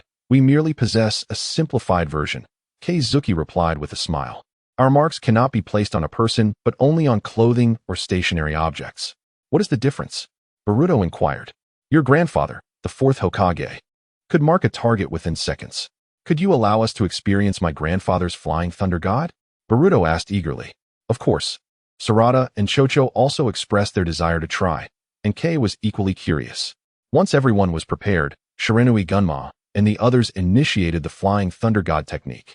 They transported themselves from the Hokage's office to Hokage Rock, and moments later, they arrived at the entrance of Konoha. Is this truly Grandpa's Flying Thunder God? It is so swift. Uncle, can you teach me? Boruto exclaimed, his eyes gleaming with excitement. Certainly. You are the grandson of the fourth Hokage. Learning this would mean inheriting his legacy. This technique, paired with the Rasengan, would indeed be very practical. However, we must return to discuss how to signal. The four proceeded to the training ground to help Kei familiarize herself with her weapon. Sarada and Boruto's jutsu were effortlessly blocked by Kei wielding the fan. This fan is incredible. It can block any ninjutsu, Sarada remarked. Chocho offered snacks to the two. Let's enjoy some snacks and relax. As Kei munched on chips, she said to Sarada and Chocho, that is not the fan's most impressive feature. Its true power lies in another function. What is it? The three queried with curiosity. K, observing their intrigued expressions, decided to demonstrate. Boruto, use Shadow Clone to illustrate. Why me? You just defeated me several times. Boruto protested. You are the most skilled with Shadow Clone. And where is the honor in using a girl as a demonstration? Boruto joked. He then proceeded to demonstrate his Shadow Clone technique, utilizing his newly learned mini Raisin Shuriken. The two distanced themselves, and once everything was set, they began. Make sure to infuse as little chakra as possible. Otherwise, if the fan rebounds with excessive force, it may frighten them. When Boruto threw the Raisin Shuriken, K immediately released chakra towards the fan, propelling it to deflect Boruto's attack entirely. The three of Boruto's shadow clones were dispelled under the overwhelming force. Chocho and Sarada applauded from the sidelines. So this is how the fan is used. Boruto mused, glancing at his hand, noticing what seemed to be Kei's Sharingan mark appearing as she infused her ninjutsu. This is a weapon passed down by the Uchiha clan's generations, she stated. Indeed. As long as you infuse chakra, it can be utilized. Sarada, would you like to take a shot? For now, let us focus on getting you accustomed to it. Later, when the Seventh Hokage and the others devise a plan to notify everyone, we can proceed. I will find time, and Kei, you can teach me later. Absolutely. You and Chocho can practice anytime. Kei then turned to Boruto. Boruto, what do you think of this technique? Kei looked like a child seeking approval. Boruto lifted his head and replied, It's impressive. Of course, I consider myself quite talented. Kei, I recall your Sharingan can absorb and utilize others' chakra. Yes, why? Does this ability remain effective on the target indefinitely? Not at all. At most, it lasts 3 days, whether the person is alive or deceased. My ocular technique will fade as I exhaust the chakra. But earlier, when you used your jutsu, I sensed you were utilizing it. Kei thought Boruto did not comprehend and intended to explain further. However, Boruto extended his hand. Use your Sharingan to absorb my chakra and track its flow. Is that necessary? Kei, what is there to fear? You won't harm me. Kei sat beside Boruto, grasping his hand. She then activated her Sharingan, beginning to absorb Boruto's chakra. With her eyes closed, she felt the flow of his chakra. Before long, she found herself in a dark place, and upon passing through, she beheld a small white sun. She perceived it clearly as Boruto's chakra. Just as she reached out to touch it, a voice interrupted her. Kei, how did you end up here? Kei looked up to see a woman clad in white, her eyes a pair of Byakugan. Who are you, and why are you here? How do you know my name? I did not expect us to meet so soon. However, your current strength is insufficient for prolonged conversation here. Yet, I can reveal to you another hidden ability of your Sharingan. Presently, you can preserve a person's chakra using your eyes. What remains in your vision now is Tsubasa's chakra. Kei, puzzled, asked, Tsubasa, who is that? No, I am mistaken. It should be Boruto. All right, now that you know, I must send you back. Else that boy will become frantic. You still haven't answered who you are. You will come to know in the future. Kei leaned against Sarada's shoulder, slowly awakening. You are awake, Kei. Did I fall asleep? Indeed, you have already slumbered for half an hour. Chapter 86, The Goo Insect. Guang, you are awake. Dai said, with hands moving back and forth. Since Guang is awake, let us return to the village. It is rather chilly today. Guang looked at Boruto and inquired, Boruto, do you have a nickname, perhaps E? Boruto shook his head. I do not possess a nickname, nor am I called E. Why do you start speaking nonsense after a brief slumber? Guang, with one hand pressed against her head, replied, I just followed Boruto's instructions and discovered another space, where I encountered a woman. However, she bore no ill intentions. After saying this, Guang still felt a throbbing headache. Sarada hurriedly supported her. How are you feeling? No harm done. But she also revealed another unique ability of the kaleidoscope. It allows one to obtain a person's chakra for use. Thus, Boruto, you can sense that we could use this as a signal. Boruto immediately understood Guang's implication. If that is the case, we could convey signals through this method. This way, we can report to the Seventh Hokage. Dai remarked. All right, let us hasten back for lunch. Boruto followed closely behind them. That name feels familiar somehow. Time returns to the present. Tiangawe swiftly formed hand seals and unleashed a powerful wind release, tornado technique, towards the four. In an instant, the surrounding trees creaked ominously. A tornado infused with snow appeared before them. Guang summoned her chakra and formed hand seals, then wielded her fan, creating a tornado of her own. Tiangawe immediately retreated. But as the technique concluded, Miue swiftly followed up with a lightning serpent technique. He brandished his blade, launching several wind blades. Sarada, utilizing her Sharingan's insight, evaded multiple wind blades, then formed hand seals. In the forest, the startled cries of thousands of birds echoed. Chidori, seeing the unfavorable circumstances for Tiangue, Yungue enveloped himself in a rocky defense, absorbing a strike from Konohamaru. He then erected several earthen walls before Sarada. Although Sarada's strength was formidable, shattering several earthen walls was trivial. However, as she charged forward, it seemed her opponent had already prepared the hand seals for wind release. At this distance, even if the Sharingan could perceive the opponent's actions, her body might not keep up. Everything hinged on the speed of their respective attacks. Who would strike faster? A blade of air shot forth from Tiangue's mouth. Sarada maneuvered her body to evade, yet her Chidori attack aimed to strike back. However, she sensed a swarm of tiny insects in her vicinity. The flying thunder god seal on Guang's body glimmered at that moment. Miue immediately used the shadow snake hand technique to pull Sarada back. He alerted everyone, cautioning that his snakes sensed something amiss. The air appeared to undergo an unusual change. Yungue, somewhat disgruntled, muttered, "Tish, that girl Sarada almost resolved it." Nevertheless, it is fortunate that they activated the flying thunder god now. The oil-gathering clan and Dai, along with 2 Umbu reinforcements, swiftly employed the flying thunder god to retreat. All right, on to the next group. They were already struggling to cope. Yet, just as they finished speaking, Tiangue checked himself for insect eggs, then formed hand seals and declared, "Break." Miue and Sarada suddenly confronted several black beetles flapping their wings. 2 dashed towards K and Dai, prompting Miue to shield them. Boruto and Guang immediately brandished their kunai and blades to sever the insects. Sarada, without hesitation, pierced her own flesh to extract the embedded insects, then raised her kunai to stab. Suddenly, several black beetles surged towards Guang and Boruto. Miue, utilizing the last of his chakra, unleashed a lightning release to knock the insects down. Miue, Dai, come help me. Boruto, do not charge forward. I will create an opportunity for you with my technique. Meanwhile, the 4 collapsed to the ground, prompting the oil-gathering clan to rush over to assess the situation. They quickly retrieved kunai to extract the goo insects that had burrowed into their bodies. This was troubling. The Umbu promptly converged on their location. Can the communication team still reach them? The communication team swiftly responded. They are unharmed. Sarada has only sustained superficial injuries, while Miue was bitten by that fellow named Tiangue using insects.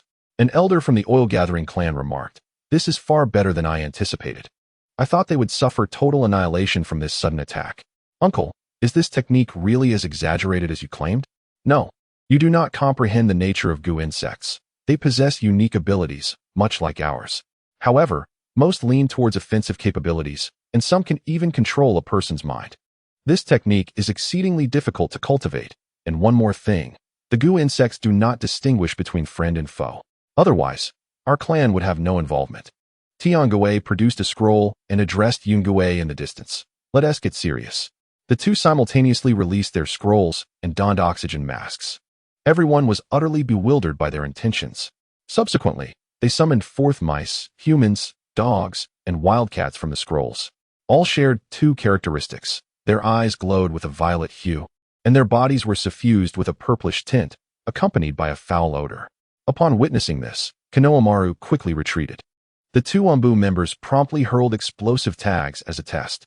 However, the corpses remained completely unperturbed, continuing their advance and releasing swarms of flying insects from their mouths. The 2 Umbu and Konohamaru resorted to fire release for defense. It became evident that we could not allow them to sustain injuries. Otherwise, the sheer number of flying insects would be unmanageable. Relying solely on fire release would merely suffice to hold them at bay. "Konohamaru, lead the children to safety. We will cover the rear. There is no need for such elaborate measures. I can handle them with that technique." An Umbu inquired. "What do you mean?" Boruto asked, "Guang, are you contemplating using that technique?" Guang nodded and said, "Since fire release cannot deal with these puppets, I shall employ an unquenchable fire release." Sarada shouted, "Guang, Sarada, it is fine. Senior, just in case, use your insects to taint my flames. I will endeavor to keep the fire burning slowly." Hearing Guang's meticulous words, everyone placed their faith in her hidden card, yet they remained ignorant of the nature of the flames. Once Kei was prepared, Guang's eyes bled as she unleashed Amaterasu. Kei swiftly directed his insects into the Amaterasu, racing towards the two with incredible speed. Guang, feeling faint, closed her eyes. Just as she was about to fall, Boruto hurriedly caught her. Guang, what is wrong? I feel somewhat fatigued. If this ninjutsu demands too much energy next time, refrain from using it. Understood. But those two rascals have finally been dealt with. You utilized Amaterasu? The same ability as Sasuke. Konohamaru exhaled in relief. Finally, it is over. Kei nervously stated, they are still alive. Dai pointed ahead and said, what is that? Everyone looked up to see a medium-sized giant standing there. The Umbu members immediately contacted the communication team. Notify the Seventh Hokage. The situation has changed. Konohamaru, summon Saror. Hey, Konohamaru, what do you want from me, a banana? Boruto exclaimed, how could that be? Isn't that Susanoo? Chapter 87, Predicting the Future. Tiangue removed his mask and said, brother, how do you feel now? Yungue replied, exhilarating. I have never felt such power before. This is the strength of the Uchiha.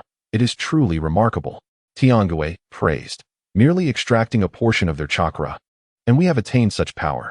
If we were to absorb their abilities entirely, we would fear no one. Yungue released his Susanoo and charged towards the eight of them. Dai initiated the multiplication technique, enhancing his fist as he hurled it at Yungue. To the left, Yungue commanded, suddenly appearing to Dai's left side, leaving him unable to defend. A swift strike from the left, followed by a stab, and then the attack of insects ensued. Damn it, Dai, he muttered to himself. Two members of the Umbu drew their weapons, slashing from the left.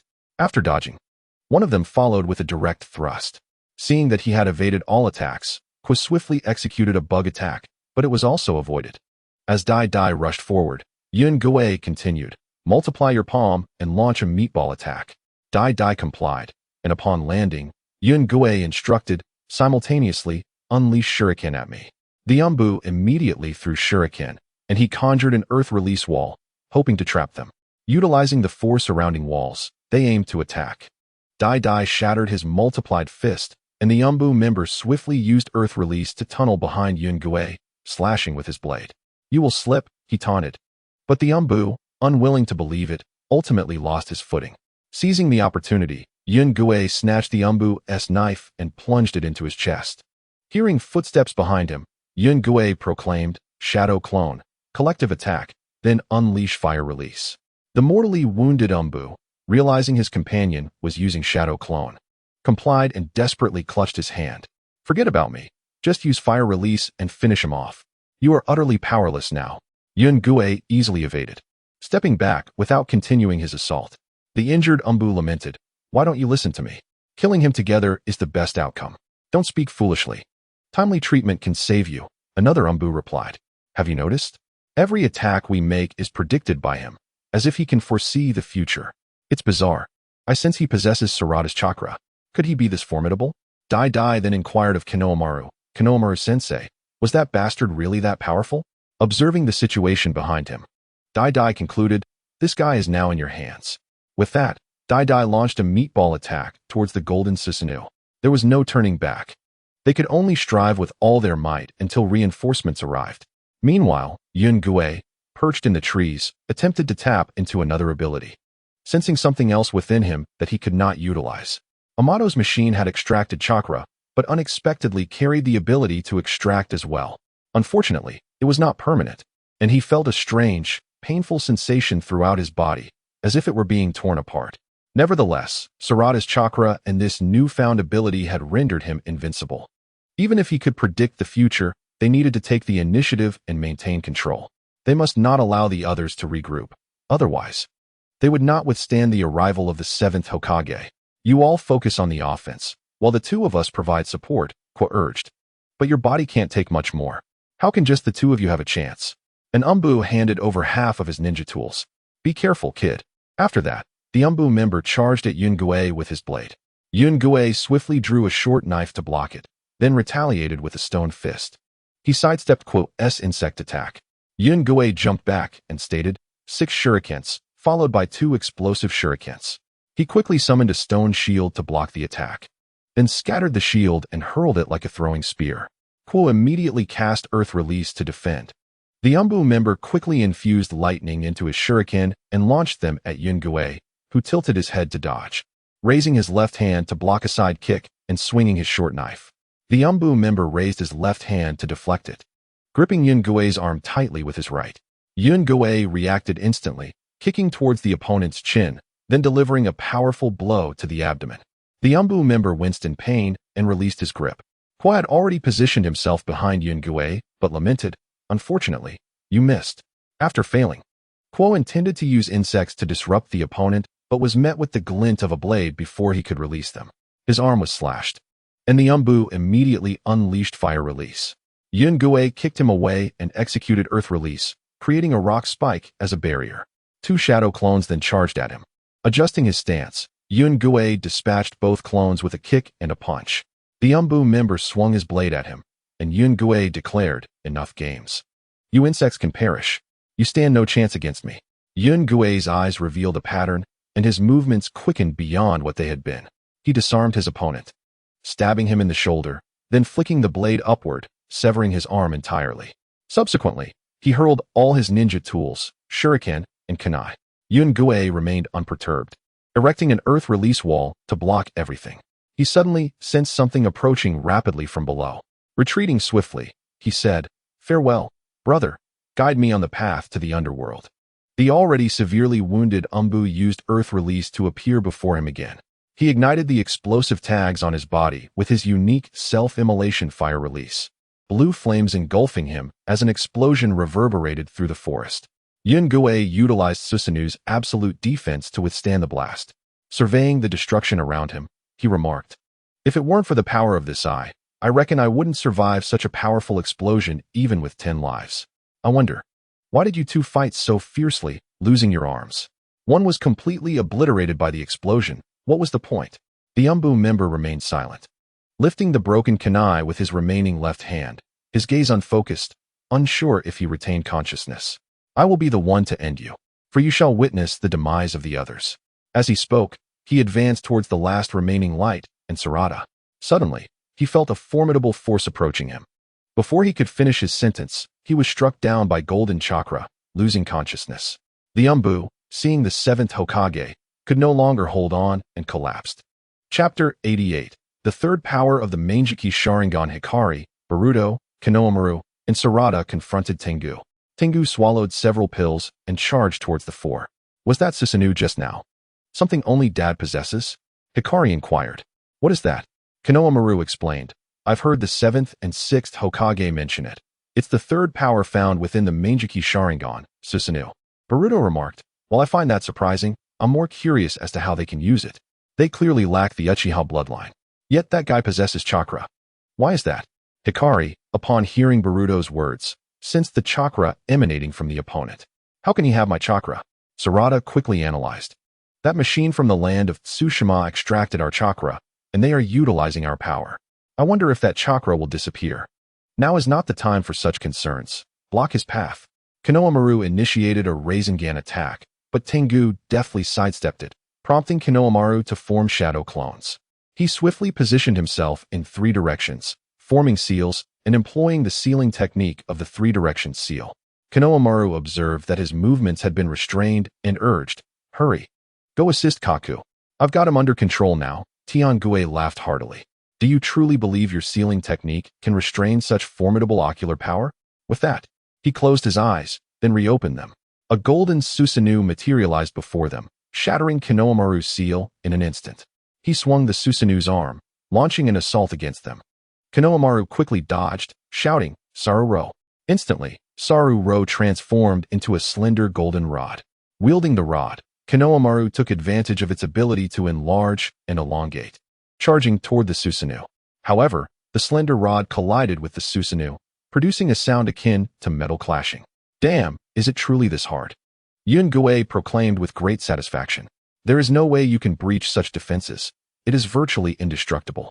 After this declaration, his half-formed Susanoo conjured 2 chakra blades, striking down upon them. Each swing was earth-shattering, fracturing the ground beneath him. Sarada seized the moment, delivering a punch to the Susanoo. Yet her tremendous strength had no effect whatsoever. As the Susanoo's hand reached for Sarada, Boruto promptly used a shadow clone to push her out of the way. Sarada, did your immense strength have any impact on his Susanoo? Sarada shook her head in response. Konohamaru glanced at the cracked ground, noting how it hindered their opponent's stability. Upon hearing this, Sarada immediately sprinted backward. After learning of the plan, Hikari and Boruto quickly unleashed their most powerful ninjutsu, attempting to divert his attention, but to no avail. Upon witnessing this, CHCH immediately doubled her size, not quite as towering as her father, but reaching the height of the half-formed Susanoo. She struck the golden Susanoo, delivering a subtle impact. As he maneuvered the Susanoo, he swung a blade towards CHCH, while another aimed at Sarada. CHCH managed to block the strike, while Sarada was protected by Konohamaru's golden rod. Sarada then seized her opportunity, punching the ground. Although her immense strength was still developing, targeting the ground to destabilize it was within her capabilities. The earth collapsed, and Tiangue, not being a member of the Uchiha clan, lost his Susanoo state with just a slight tremor. Hikari and Boruto immediately took advantage of this opening to launch an attack. Hikari swung a fan, narrowly avoiding a blow. However, just as he regained his balance, Boruto kicked him down. Konohamaru rushed forward, unleashing a Rasengan. Tiangue promptly manifested the Susanoo's skeletal form to block the Rasengan. Afterward, he activated the Susanoo, sending Konohamaru flying. The events transpired too rapidly for Hikari to retreat to a safe distance. In this dire moment, Hikari resolved to ensure Boruto's safety, believing that if she forcefully threw him away, he would be safe. As she contemplated this, Boruto had already grasped her hand, utilizing Hikari's shadow clone to propel her away. Hikari watched as Boruto maintained a smile despite the circumstances. Boruto was also struck and sent flying. Hikari fell to the ground, internally chastising, "Foolish Boruto. I could have thrown you away or used my 2 shadow clones with wind release to escape. Why did you choose to save me?" Meanwhile, Boruto, sprawled on the ground in agony, struggled to rise, feeling intense pain that rendered him unable to stand.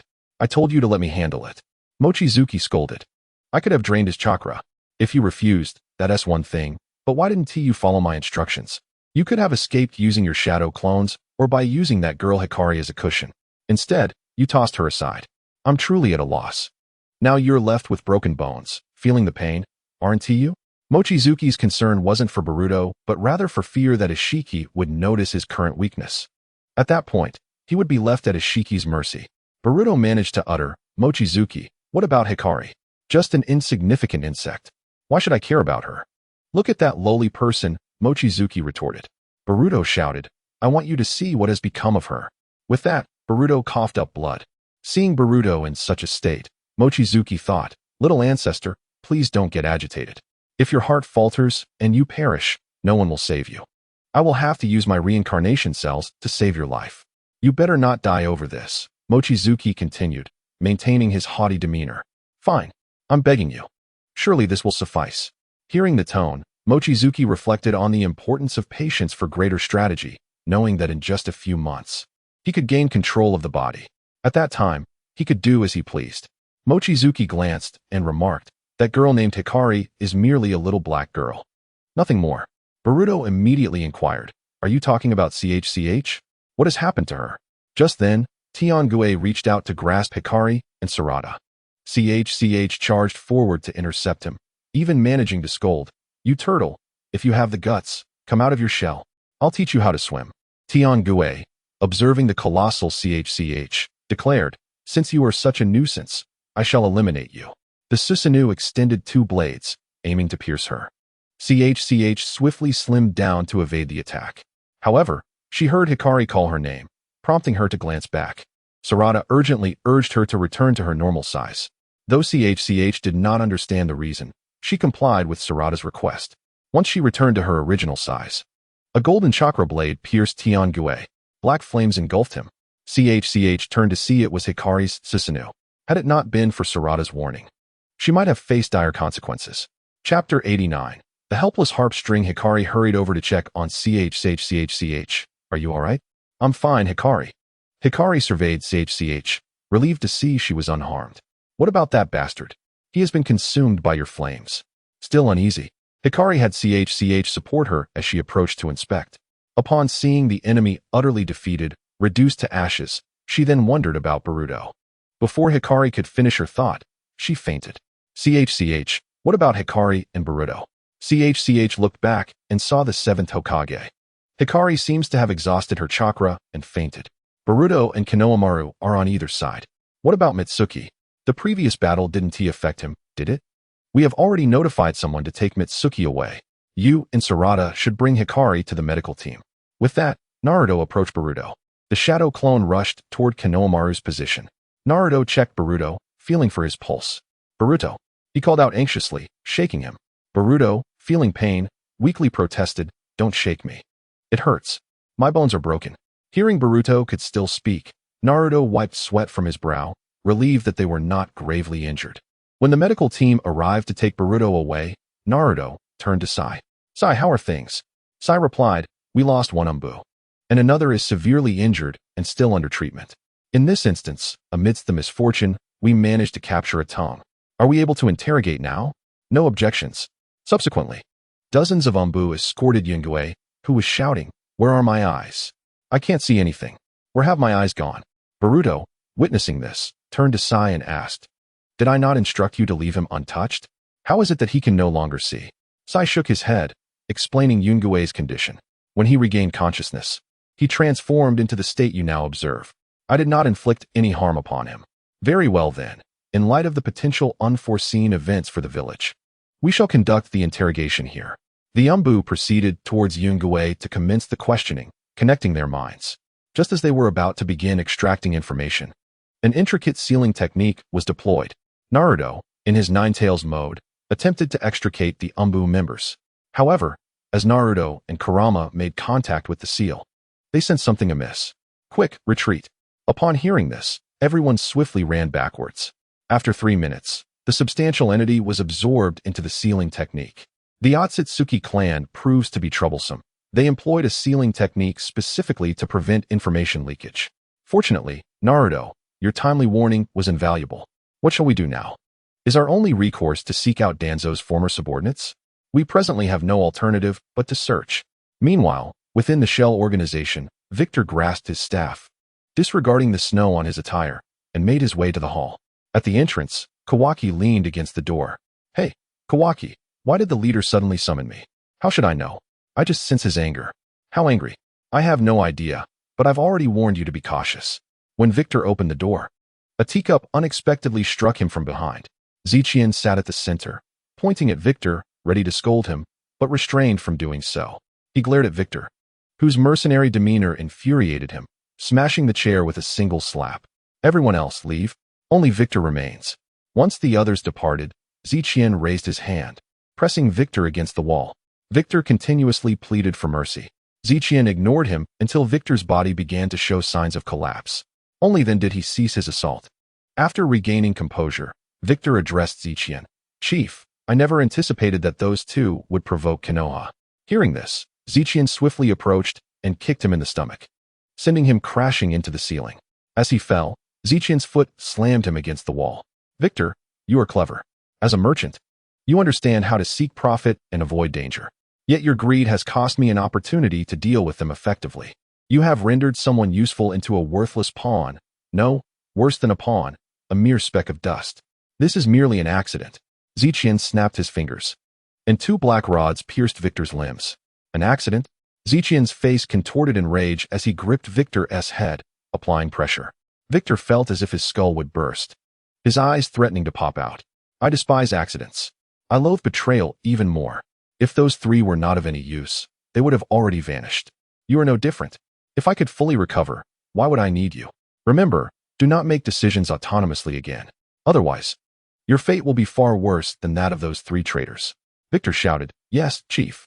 I will comply with your plans and will not defy your wishes. For the sake of a pair of inferior eyes, you would contravene my will. I assure you, Master, I will not repeat such actions. Zichian released his grip, retracting the black rods. He lifted his head, gazing ahead, and inquired, The inner circle requires reinforcement. That mist village's Qing appears quite suitable. Having spent considerable time in Konoha, he is well acquainted with it. Understood. I shall make arrangements immediately. Hand over the signal device. It is unsafe for you to possess it now. Victor, bending slightly, surrendered the device into Zichian's hands. If there is nothing else, I shall take my leave." Ziqian waved his hand, and Victor hastily departed. Ziqian regarded the signal transmitter in his possession and mused, "In the end, I shall emerge victorious. You, Tao Shi, are merely my sacrificial offerings."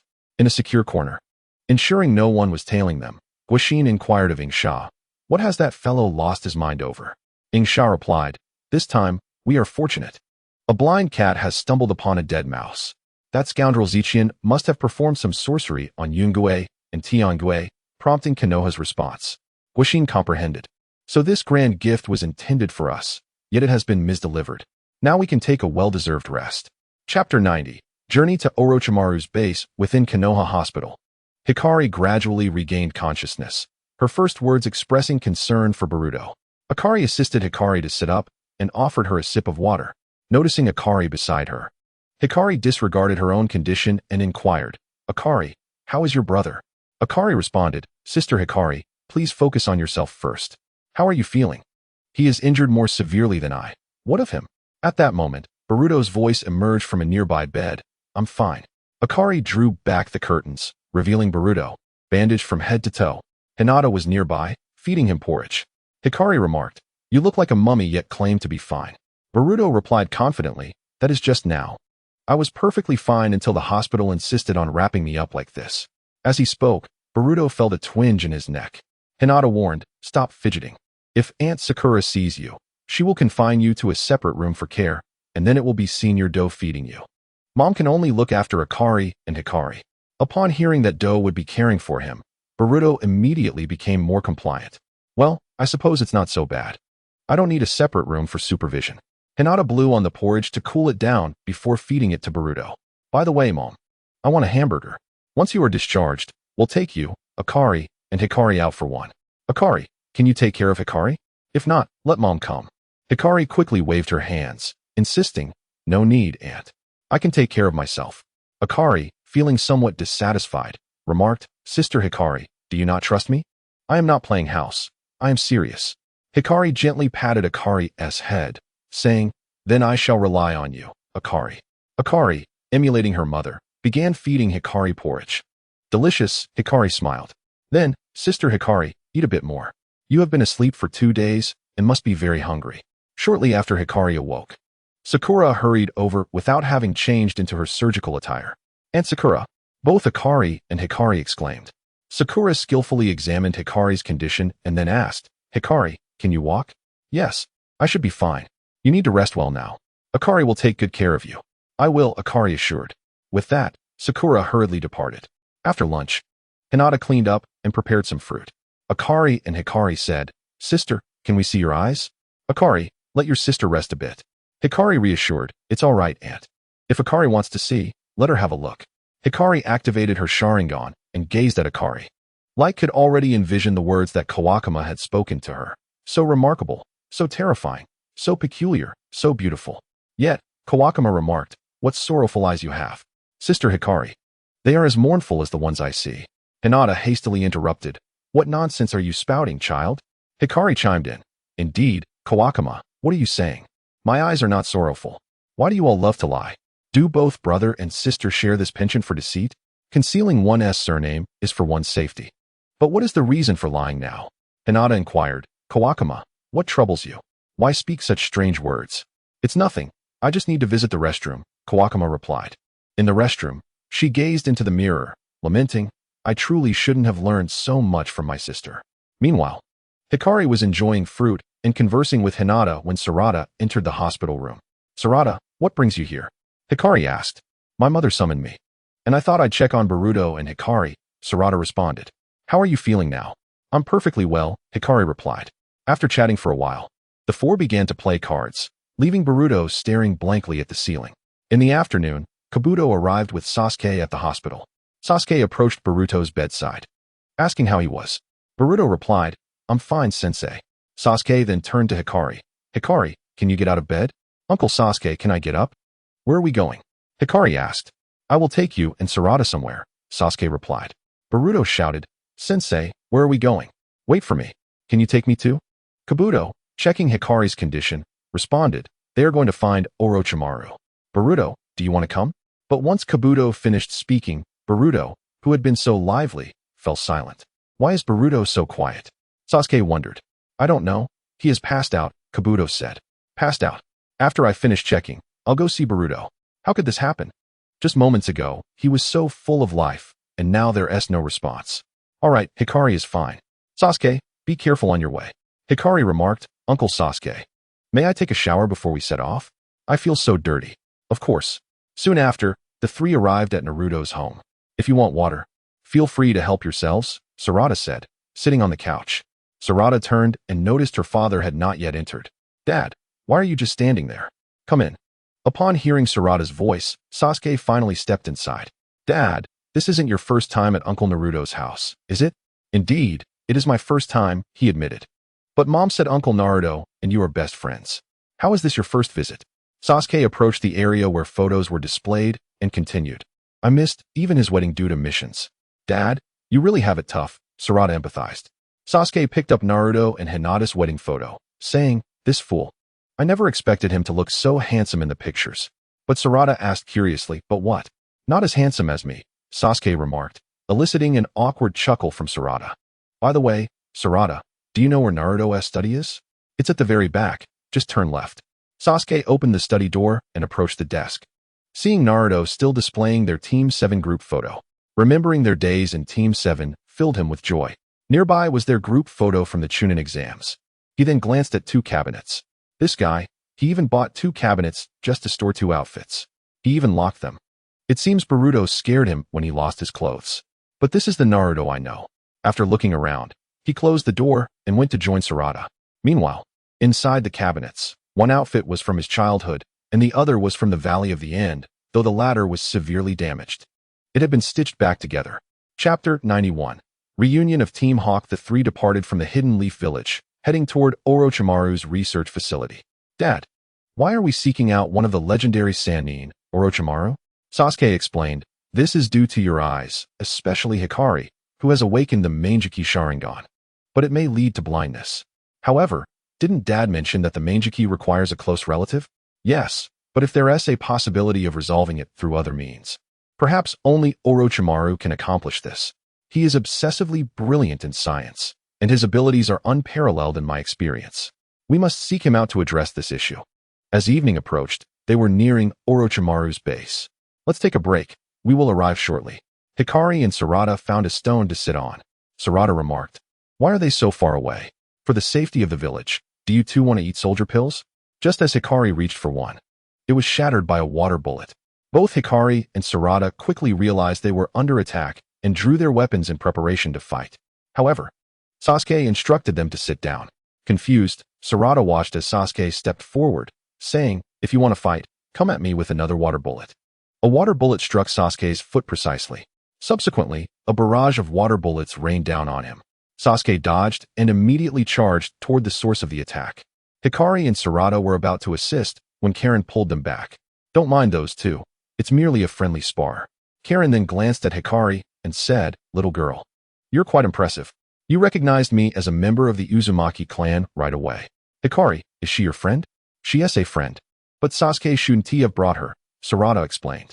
Her name is Hikari, and she is from the Uchiha clan. An Uchiha, you say? At that moment, Sarada noticed the shadowy figure of SH-10. Are you the SH-10 that Dad mentioned? SH-10 silently nodded. Hello, I'm SH-10. You must be hungry.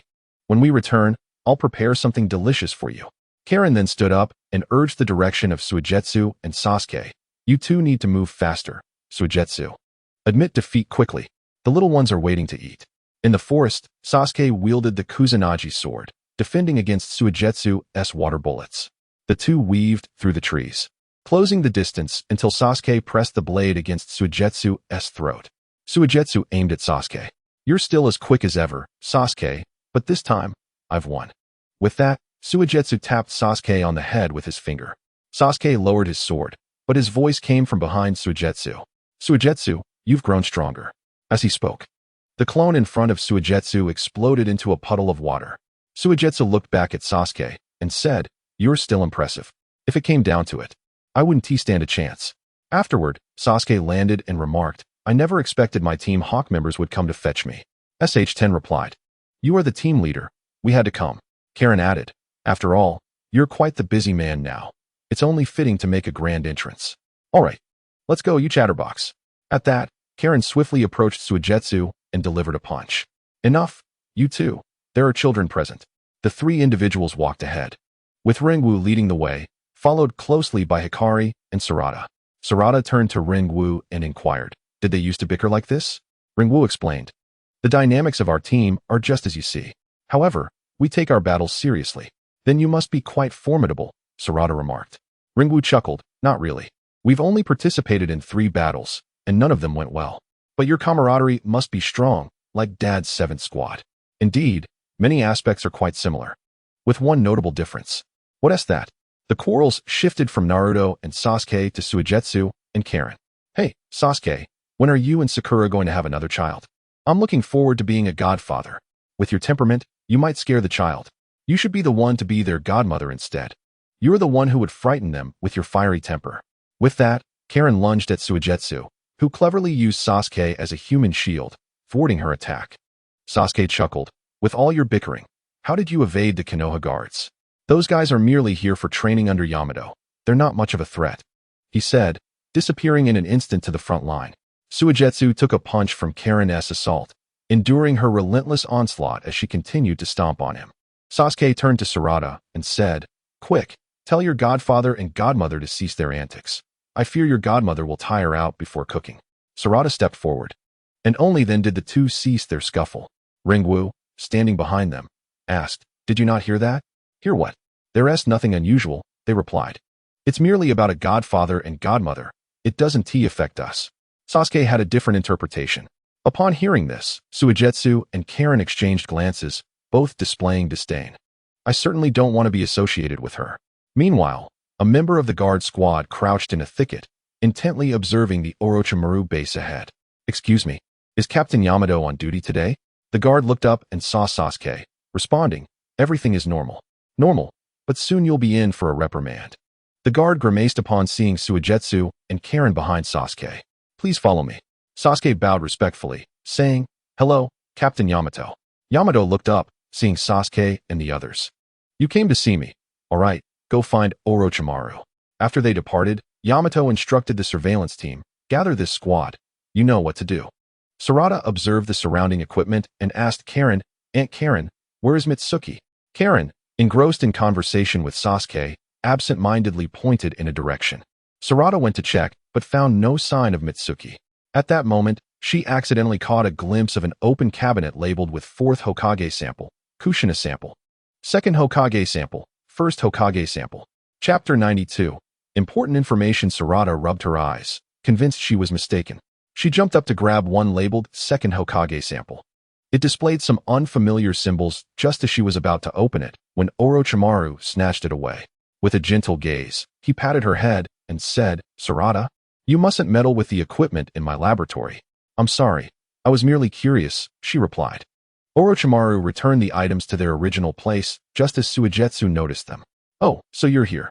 Come, it's time to eat," he said, turning to leave. "Wait. Suigetsu, come in for a moment. Sarada, please step outside. We need to discuss some matters." Suigetsu, still smiling, entered with Orochimaru, oblivious to any change in the latter. Once the door closed, Sarada only heard the sound of rushing water. Sasuke approached, hearing the noise, and wordlessly led Sarada away. "But Sarada, you needn't worry. It's probably just Suigetsu getting a beating." After a while, Orochimaru emerged, wiping his hands with a handkerchief. "That stings," Suigetsu mumbled, touching his slightly swollen face. "If you feel pain, remember to lock the door next time." Did Sarada see something? What could it be? Just the samples of the past Hokages in the cells of Uzumaki Kushina, along with the labels. What are the labels for? They serve as backups, in case we need to prepare for unforeseen events. Does Naruto know you possess these, Lord Orochimaru? Of course, but we haven't documented it. I initially intended to use Edo Tensei to bring his parents to his wedding. I never expected you to be so kind-hearted, Lord Orochimaru. If it weren't for Naruto's support during the 5 Kage summit, I would be dead. This gift is deserved, especially since he is that foolish disciple of mine. He rejected it, though. The two truly are alike. Remember to lock the door next time. Yes, Lord Orochimaru. Once they reached the living room, Hikari and Sarada whispered among themselves. Karen noticed the two and assumed they were discussing her cooking. What's the matter? Is my cooking not to your liking? Sarada glanced at Orochimaru and then began conversing with Karen, who also shot a look at Orochimaru. What are you two discussing? Suigetsu asked, turning to Sarada. Sarada, I want to hear what you're saying. Hikari mentioned that Boruto thinks you resemble a male witch. I told her that that's not true. But now I see you resemble an ant. Everyone tensed, glancing at Orochimaru, who simply remarked, such trivial matters. What's there to be anxious about? Let us eat. I still need to check on you two afterward. After the meal, Sarada and Hikari remained to help Karen clean up. Orochimaru returned to his office, sitting in his chair. Gazing into a mirror, he mused, do I truly resemble a woman? Yet I find it quite appealing. Subsequently, he conducted physical examinations for Hikari and Sarada. Sarada's results were normal, while Hikari, though performing well in most areas, struggled with the eye examination. Hikari squinted at the vision chart, unable to discern even the middle letters. Orochimaru advised, you must stop using your Manjiki Sharingan. Preserving your eyesight is essential. Hikari asked, can I rely on glasses like Sarada? This isn't a matter that glasses can fix. It's the burden of the Manjiki itself. The more you use it, the quicker your vision deteriorates. It's not something glasses can remedy. Are there other options? Hikari queried. You need not use the Manjiki. Konoha has others to protect the village. Your absence won't be missed. Hikari explained, I don't doubt Uncle Naruto or Uncle Sasuke. I merely seek a safeguard for myself and those I wish to protect. Are you seeking power? Power? That is not my intention. I see you are at a loss for words, Orochimaru noted. Hikari nodded, and Orochimaru instructed Suigetsu to fetch a vial of medicine. Once he received the medicine, Orochimaru stated, this will temporarily alleviate your declining eyesight. Hikari reached to take it but was stopped by Orochimaru, who cautioned, the search for power is yours to undertake, and the consequences of that power are yours to bear. Think carefully and do not regret your choice. I won't regret it. Hikari accepted the medicine and expressed, thank you for your assistance. Having settled down, Xianglin led the young girl to rest. Shueisha gazed at the departing figure of Guang and remarked, this little girl possesses an attitude towards vengeance that mirrors that of Sasuke in his earlier days. Indeed, the Uchiha clan is characterized by their resolute convictions. Regardless of the circumstances, even if their beliefs may be deemed extreme and incomprehensible to the world, they pursue their goals relentlessly. Shueisha continued, by that logic, Naruto could also be likened to an Uchiha. What do you mean? Shueisha elaborated to Orochimaru. Consider how Naruto managed to persuade Obito, the 5 Kage, and even Sasuke. Does that not resemble a unique kind of Uchiha? Orochimaru rose and responded, while Naruto possesses the gift of persuasion, you merely have the gift of gab. The two then approached the incubation chamber housing Simi. Sasuke had been waiting there and inquired, did you summon me merely to observe Simi? Certainly not. I wish to ask whether you have been unfaithful to Sakura and taken another woman outside. Upon hearing Orochimaru's words, Sasuke instinctively drew the Kusanagi sword to the other man's throat. Do you believe I would betray Sakura, as if this child were solely mine? Orochimaru remained unfazed, even jesting. You have the sword at my throat, yet my words provoke such a strong reaction from you? Would you merely express your thoughts if it were someone else? Sasuke retorted, I am aware of your other techniques and know you can provide a more precise answer. It seems the sudden emergence of Uchiha Guang has left you at a loss. However, I must inform you of something strange. After hearing this, Sasuke lowered his Kusanagi sword. Orochimaru approached the computer and said, as we examine your structures, it appears that Sarada and Guang both exhibit traits typical of the Uchiha. In terms of genetics, Uchiha Guang shares no father-daughter relationship with you. Sasuke responded, then this presents no problem at all. You nearly frightened me to death with your earlier statement. Orochimaru's demeanor turned serious, and Sasuke felt an unsettling tension. What could be so dire? Shueisha interjected, the strangest aspect is this. Your 3 chakras are remarkably similar. Isn't that typical of familial inheritance? What is peculiar about it? Orochimaru continued typing on the keyboard, pulling up a chakra report of the Uchiha clan. This is something we have considered. We compared it to the chakra of previous Uchiha clan members. The reality is, this does not align with the chakra traits of your clan. This chakra belongs solely to your child. Although Guang's chakra does not match yours, it is strikingly similar. To lend credibility to our findings, we preserved a sample of your hair from childhood. We discovered that your chakra from that time can only match Sarada's. Now I trust you comprehend our point. Sasuke speculated. Indra? Correct. Upon obtaining the powers of the Sage of Six Paths, both you and Naruto experienced a transformation in your chakra. Interestingly, this young girl also possesses your chakra, albeit not overtly. Furthermore, she harbors an invisible genetic lineage from the Senju clan. The only explanation for this phenomenon is that her bloodline belongs to an earlier era in the Warring States period, a time before the legends of the Sage of Six Paths had become fragmented. Orochimaru, could you be mistaken? How could a ninjutsu traverse time and space? Indeed, it is possible, yet I am puzzled as to why he and Boruto would embark on such a course of action. After all, altering even the smallest detail can have monumental repercussions for posterity. Rest assured, Guang's presence will not alter the course of ninja history. It will continue as it always has. She merely resides in our era. This prompted Shueisha to erupt in laughter. Ha ha ha. Boruto has inadvertently bestowed upon Sasuke a great-grandmother. How utterly amusing, wouldn't you agree? After regaining composure, she turned to the two men, who wore expressions as cold as ice. Isn't that funny? Not in the slightest, they replied in unison, feeling a wave of discomfort wash over them. Sasuke could no longer tolerate the teasing. Upon hearing Shueisha's comment, he ceased his electric jabs. Can we clone them to achieve similar Manjiki Sharingan? Orochimaru nodded. However, the transplantation of clone Manjiki may result in failure. Sasuke then inquired, what of Boruto and the Six Paths Black Staff? What is their current status? After a protracted silence, Orochimaru and Shueisha replied, Sasuke, we may need to prepare for the worst, to eliminate Boruto and thwart the resurrection ritual of Ishiki. Why? Boruto has shown no signs of abnormality, nor any indication of Ishiki's influence. Orochimaru sighed. I am unsure of the method he employs for the resurrection ritual, but it is clear that his cellular structure is deteriorating. We have examined Boruto's cells, including those from his childhood, and they are undergoing changes. They have begun to resemble those of the Otsutsuki, indicating that Boruto's cells are now akin to Hashirama's, retaining vitality even when separated from their host. Currently, apart from the genes of his parents, the rest has become Otsutsuki-like. You must make a decision quickly. In a few months, the opportunity may vanish. Think it over. Perhaps there is another way. Are you simply planning to wait? Now is the most opportune moment to act. That is not an option. I will discuss this matter with Naruto. Seeing Sasuke's resolve, Orochimaru ceased to press further. Very well. Let us now discuss the acquisition of the Six Paths Black Staff by Simi and the Land of Rice. We have uncovered a crucial aspect, yin-yang release. Yin-yang release. Indeed. Previously, we only utilized the 5 elemental natures in ninjutsu and never considered the significance of yin-yang release, as it offered no enhancement to ninjutsu potency. However, with the 6 path states of Obito and Madara, I now understand the purpose of yin-yang release. It is essential for the creation of the 6 paths Black Staff, a weapon wielded by the Otsutsuki. Yin and Yang serve to protect the user. Currently, only Boruto and Himawari possess the complete yin-yang release. Perhaps you could have Himawari attempt it. All right, I shall return to Konoha and report to Naruto. Orochimaru halted Sasuke, his expression grave. What is it? Is there something more? I believe I may have identified the enemy. Who? Amato. Who is this person?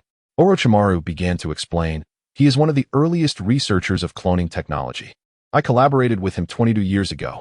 However, I find it strange that he should have died 19 years ago. What leads you to suspect this Amato?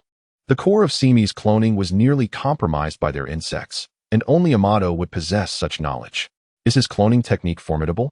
Can it fully replicate a person and their abilities? Though such cloning may have flaws, I believe his capacity for cloning abilities is reliable. And what of the sage art of my Bokuzen? Sasuke, what do you mean? A month and a half ago, Naruto informed me of a third individual proficient in the sage art of my Bokuzen. This person also has white hair and can perform Rasengan. I have been investigating, but have found no leads. Now that you mention this, I suspect that this sage may very well be a clone of Jiraiya. That seems improbable. Even Kabuto was unable to locate Jiraiya's remains. It is highly unlikely. I can only speculate. Yet if this hypothesis holds true, our adversaries may be more troublesome than we have anticipated. If they were easily manageable, Kaguya would not have assembled a vast army to confront them. Sasuke inquired, Orochimaru, is there nothing else? No, just ensure that the Umbu thoroughly investigate Amato's matters. After Sasuke departed, Orochimaru turned to Suigetsu and said, you two keep watch. I shall personally conduct an investigation. Is that necessary? The Umbu can handle it, replied Suigetsu. I cannot wait for the Umbu's findings. Before Orochimaru could finish his thought, he donned his stealth attire. Suigetsu understood there was no dissuading him and conceded. Chapter 93. An invitation from 19 years ago in the Hokage's office. Naruto was engrossed in paperwork. Suddenly, he heard a commotion outside the door. Curious about the disturbance, he asked, "What is happening out there?" "Lord Seventh, a young lady wishes to deliver something important to you, but she insists on doing it herself." "No need for that. Let her in." Without a second thought, Naruto returned to his work. The visitor was a petite woman with cascading purple hair and fair skin. Her delicate eyes contrasted slightly with her oval face. "Naruto-kun, you seem quite busy. This gift is perfectly timed for you." Naruto was accustomed to the affectionate manner in which many addressed him. Most visitors from outside the village merely sought his participation in promotional endeavors. However, the recent turmoil involving the Shell organization and Boruto left him overwhelmed.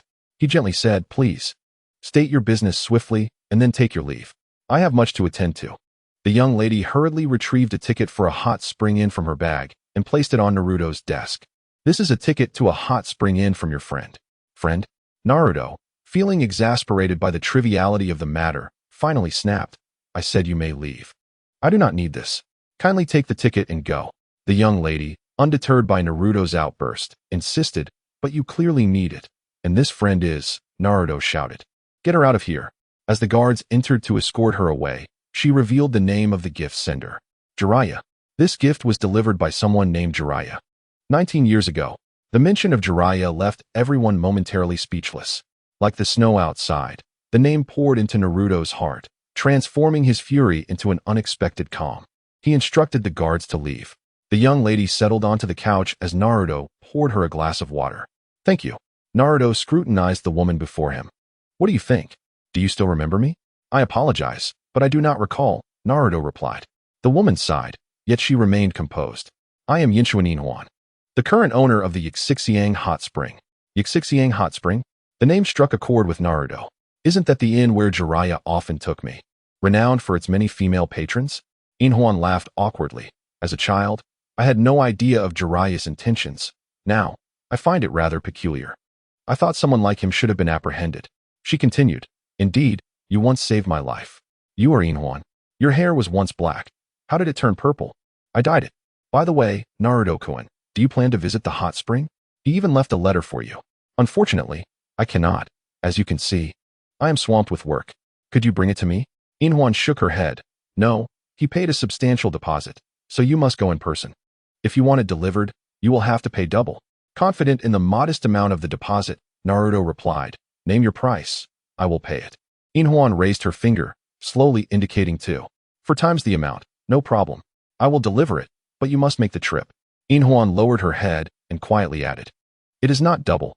He paid 20 times the deposit.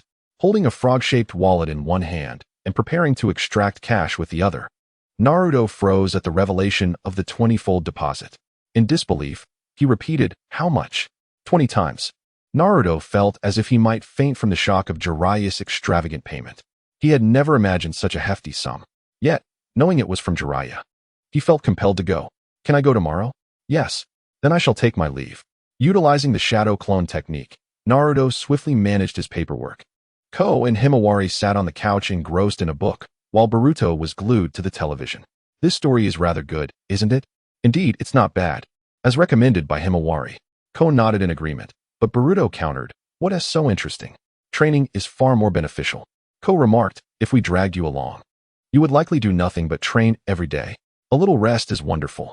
What other books can we read?" Ko pondered while seated on the couch. "You really do enjoy reading, don't you?" Boruto noted. Ko rested her chin on her finger and gazed at Boruto with her shimmering eyes. "Do I?" "You do," Boruto affirmed. Noticing that Hinata was absent, he suggested, "How about we check out Dad's study? He always reads in secret. And I once caught him laughing at one moment and crying at another. His silent tears were heart-wrenching. That must be an excellent book, otherwise Uncle Naruto wouldn't be so engrossed." Boruto stood, declaring, "I have decided to form a special task force, and our operation will be codenamed Operation Switch Daylight." Ko observed Boruto standing tall, one hand on his hip and the other raised above his head, and thought it quite awkward. However, Himawari raised her hand with keen interest. "Brother, may I join?" Of course, this is a special mission for the three of us. Ko doused Boruto's enthusiasm, firmly stating, I shall not participate. You two have fun. Why not join us? Ko, this is an important mission, Boruto urged, extending an invitation. Ko merely looked up and said no. Seeing that his tactic was ineffective, Boruto warned. You should not refuse kindness. This is your last chance. Otherwise, I will unleash my ultimate technique. What ultimate technique do you have? Ko scoffed. Boruto gently patted Himawari and whispered, Himawari, go for it. Himawari nestled on Ko's lap, her sweet voice chiming, Sister, come play games with me. Ko, initially resolute in her refusal, found herself unable to resist upon seeing Himawari's adorable face, her sparkling eyes, and her pleading tone. This combination struck a chord, and Ko relented, saying, all right, I will join you. You two are my Achilles heel. Chapter 84, a wealth of memories. Upon joining, Ko immediately regretted her decision. Yet she felt powerless to refuse Himawari. Boruto, in pursuit of his so-called authenticity, had somehow procured 3 pairs of sunglasses and had brought out Himawari's ninja toy for play. Boruto initially leaned against the wall and gradually moved, saying, is this really necessary, Light? It's merely opening a door. After all, must it be such a grand affair? Boruto replied in a refined manner, Comrade Light, it is imperative I inform you that our adversaries have laid an intricate web of traps in our target's room. We must approach this matter with the utmost seriousness. Light, feeling somewhat helpless, responded, Understood, Commander. Thus, the 3 of them slowly approached Naruto's study. They cautiously opened the door. And Boruto commanded, Sunflower Team, report. This is Captain Boruto. Ensure the door is well guarded. If the enemy arrives, notify us immediately. Light and I will proceed inside to investigate. Yes, Sunflower understands. Upon entering, Light noticed 2 cabinets nearby. Inside, there were merely 2 garments. Boruto, are those cabinets only holding 2 pieces of clothing? Indeed. Those garments hold great significance for my father. Uncle has taken good care of them. Not quite. It's mainly to store me, Boruto added. Light remarked. You certainly have a knack for causing trouble. Hurry up and search. It wouldn't be good if my mother found out. Hinata descended from upstairs and heard Sunflower, who was wearing sunglasses and holding a toy. She smiled and inquired, Little Sunflower, who are you playing dress up with? Sunflower immediately alerted Boruto and Light. Brother, sister, hurry. Mom is coming. Boruto and Light found a relatively concealed spot, wrapped in green cloth. Upon unwrapping it, they discovered the Ninja Spirit Chronicles, along with a bank card. Beneath it lay Jiraiya's masterpiece, the Paradise of Intimacy. Upon hearing Boruto and Light, Hinata didn't intervene any further, but she was cautious in Naruto's study. In a matter of seconds, she activated her Byakugan and swiftly subdued all 3 of them. Boruto exclaimed, Mom, what are you doing? We haven't even seen what it says inside. Hinata glanced at them, relieved to find they hadn't looked yet. Listen, this book is far too advanced for you at your age. You can read it when you're older. As for the Ninja Spirit Chronicles, you may keep it. Everything else I will confiscate. Mom, can we at least have our chakra released? Just for half an hour. Consider it a punishment. Hinata then went to their room and locked everything away. An hour later, someone rang the doorbell. Hinata went to answer it. Excuse me. Is this the home of Uzumaki Naruto? Yes. May I ask who you are? I have been entrusted to find Uzumaki Boruto. Boruto, come quickly. Someone is looking for you. Boruto, puzzled as to why someone would seek him, approached the door and asked, Who is looking for me? You are Uzumaki Boruto, and you resemble your mother quite closely. This was given to us to deliver to you. Boruto accepted a small parcel, tightly wrapped. It appeared to be a booklet at first glance. After receiving it, the messenger bowed and said, I hope you have a pleasant journey tomorrow. See you then. The 2 were left perplexed and could only express their gratitude. Once home, Hinata asked Boruto, Do you know who that person was? Mom, I don't recall her at all. Today is the first time we've met. Well, who sent you this gift? She didn't mention. Sunflower curiously asked, What did she give you, brother? Light, meanwhile, was engrossed in a book. When Boruto unwrapped the cloth, as he suspected, it was a small booklet, but the inscription piqued everyone's curiosity. The grand conclusion of the Ninja Spirit Chronicles. Note, for the book-loving Uchiha Light. The name signed was Jiraiya. Light, having overheard, walked over with intrigue. Hinata asked, Light, do you know Lord Jiraiya? Light shook his head and replied, I only learned of him just now. Wait here. I'll fetch the album. After Hinata left, Light and Boruto whispered to each other. Boruto, have you ever met this Jiraiya person? I've only seen a partial introduction in the library. He is one of the legendary Sannin. Beyond that, I know nothing. Boruto added, our knowledge is the same. What puzzles me is how he knows about me, which could be explained by my parents. But you come from the Warring States period. How could he possibly know your name and interests so accurately? Hinata returned with the album and sat on the sofa. The three were also curious. And soon Hinata turned to the only photo of Naruto and Jiraiya together. Hinata pointed at Jiraiya in the picture and asked Light if he recognized him. Light glanced at the white-haired elder in the photograph and said, Aunt Hinata, I have never met this gentleman. Perhaps Boruto might recall him. I haven't seen him either. Hinata then slapped her forehead, laughing. Oh dear, I apologize. I got a bit confused. You two couldn't possibly know Lord Jiraiya. I was too hasty. Mom, why didn't you mention Jiraiya before? Why the sudden reaction? Hinata sighed. Lord Jiraiya was your father's mentor, but more accurately, he was like a grandfather to your father. Although they share no blood relation, their bond transcended that. He guided your father in his training and offered him the care and support he lacked in childhood.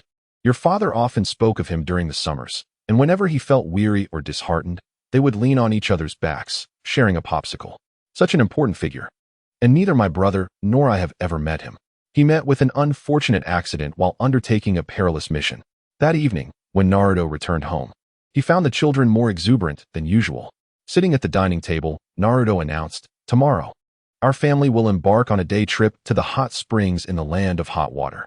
Light then held up the grand conclusion of the Ninja Spirit Chronicles and asked, Uncle Naruto, is this book a novel written about you as the protagonist? The name on it is the same as yours. Light, may I see the words on it? Naruto casually flipped through the pages, tears welling up in his eyes. For it was indeed Jiraiya's handwriting. Chapter 001. A special New Year's Eve edition of having both a son and a daughter in the 96th year of the Leaf Village calendar. Within the borders of the Fire Country, a petite girl, appearing to be around 8 or 9 years old, sat barefoot by the riverbank, dipping her feet in the water. Her clear blue eyes gazed into the transparent river below. She pouted in frustration, dressed in a yellow outfit adorned with embroidered mountains and rivers. Growing bored, she twirled her long black hair with her small fingers while muttering, Bad daddy, bad mommy. They left me at Grandma and Grandpa's house, and Haven T visited for over a year. And upon returning, they gave me a little brother. So mean, so very mean. I dislike mommy and daddy the most.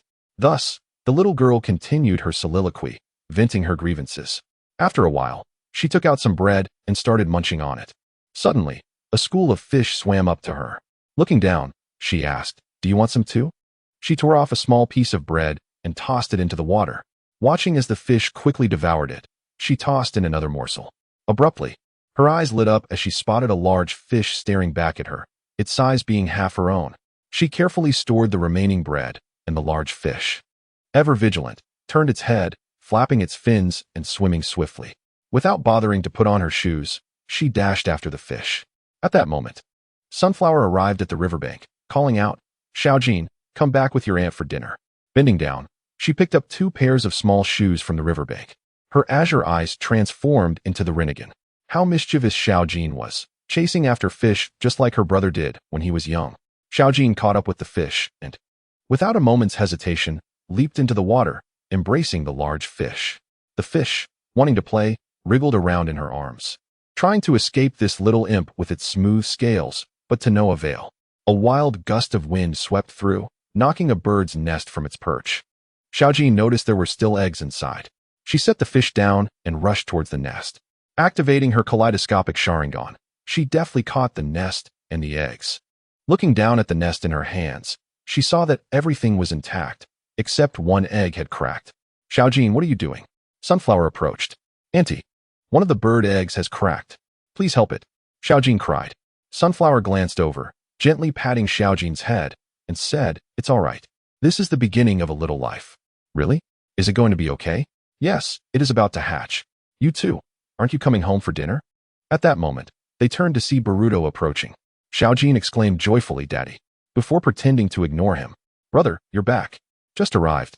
I thought I would find you both at home, but Mom said you were still out, so I used the Flying Thunder God technique to come here. Xiaojin, come here and give Daddy a hug. I haven't seen you in so long. As he spoke, Boruto crouched down, hoping his precious daughter would leap into his arms. Xiaojin stood behind Sunflower. What is going on? I'm your daddy, Boruto said, while Sunflower explained, it's because your auntie just gave birth to Huanyu. And now you have a little brother. She feels it's unfair that you two are out while we take care of him. With that, both Sunflower and Boruto chuckled. Xiaojin, feeling a bit upset, said, why are you laughing? I'm just stating the facts. Boruto, hearing his daughter's upset tone, soothed her. Xiaojin is the best. Daddy and mommy are wrong. This time we will spend time with you. Before Xiaojin could respond, they heard a cracking sound. Looking down again, she saw the egg beginning to break. She urgently called out to her father, Daddy, look. What should we do? Boruto took the nest, pretending to prepare a technique. As the eggshell completely shattered, a little bird began chirping. Daddy, you're amazing. Xiaojin exclaimed with excitement. Boruto smiled and gently placed the nest back in its original position. Actually, Daddy didn't use a technique. It was the little bird that hatched by itself. Then why did you act so dramatically? Aren't you no longer angry? Xiaojin nodded and said, I want to hold a grudge against Daddy forever. She stepped forward, reaching out to grasp her father's large hand. Boruto held his daughter's hand, reminiscent of when his own father, Naruto, held his hand in childhood. Why aren't you wearing shoes? Look at your little feet. They're all muddy.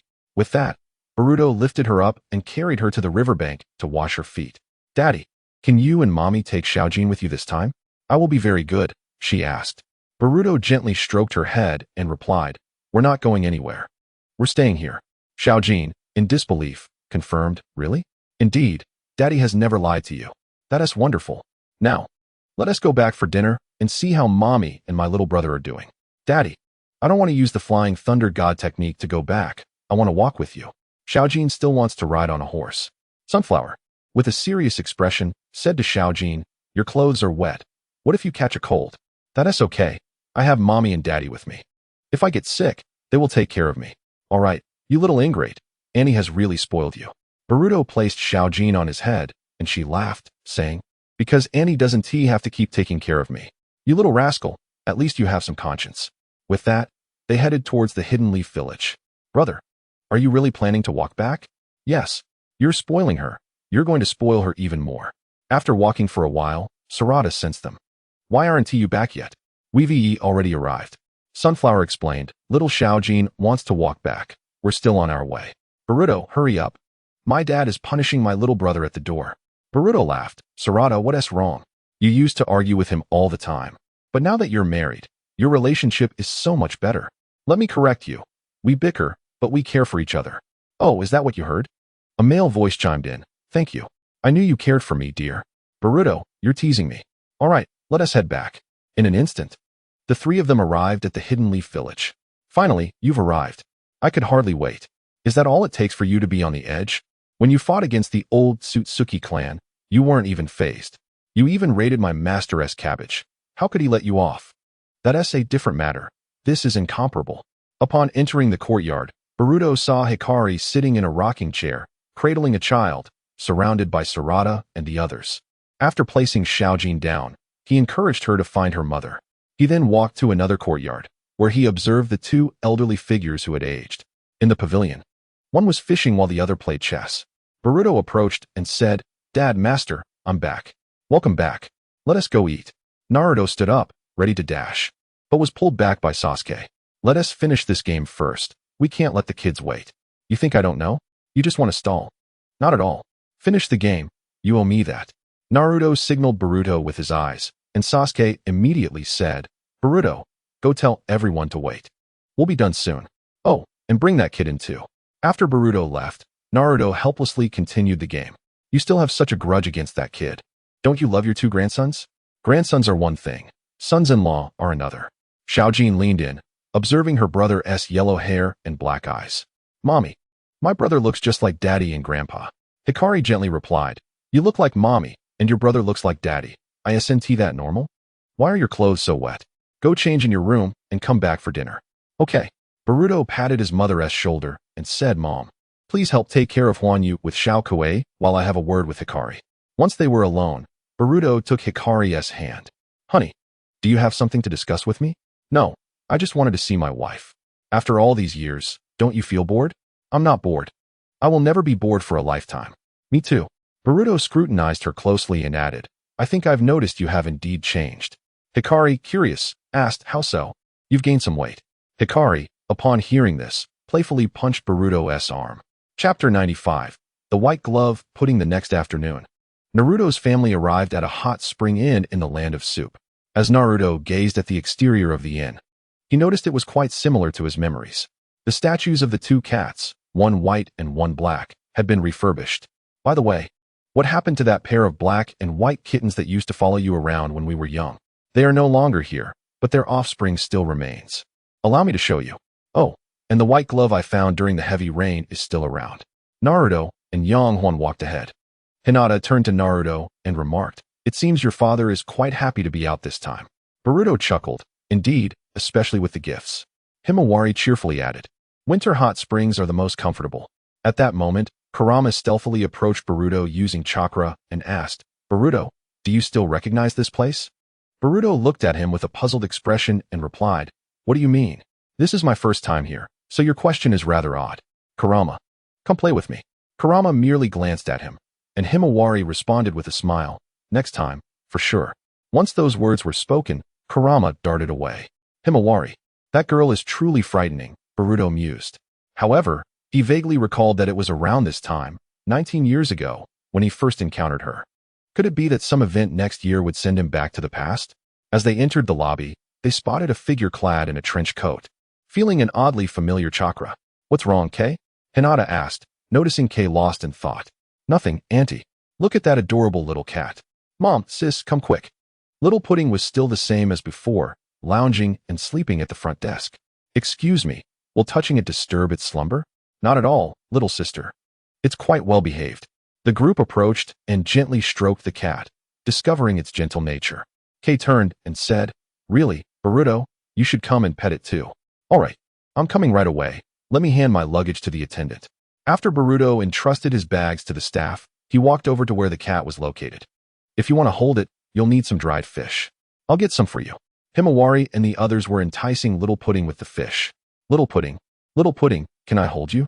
Upon hearing the footsteps, the cat perked up, raised its head, and sniffed the air with curiosity. It moved, its large eyes wide open. Hinata, Kay, and Himawari were all eager to see whom it would approach first. Little Pudding cautiously picked up the fishtail with its mouth. Everyone laughed at its greedy demeanor. Yet, Yonghwan found it curious. Little Pudding usually didn't behave this way.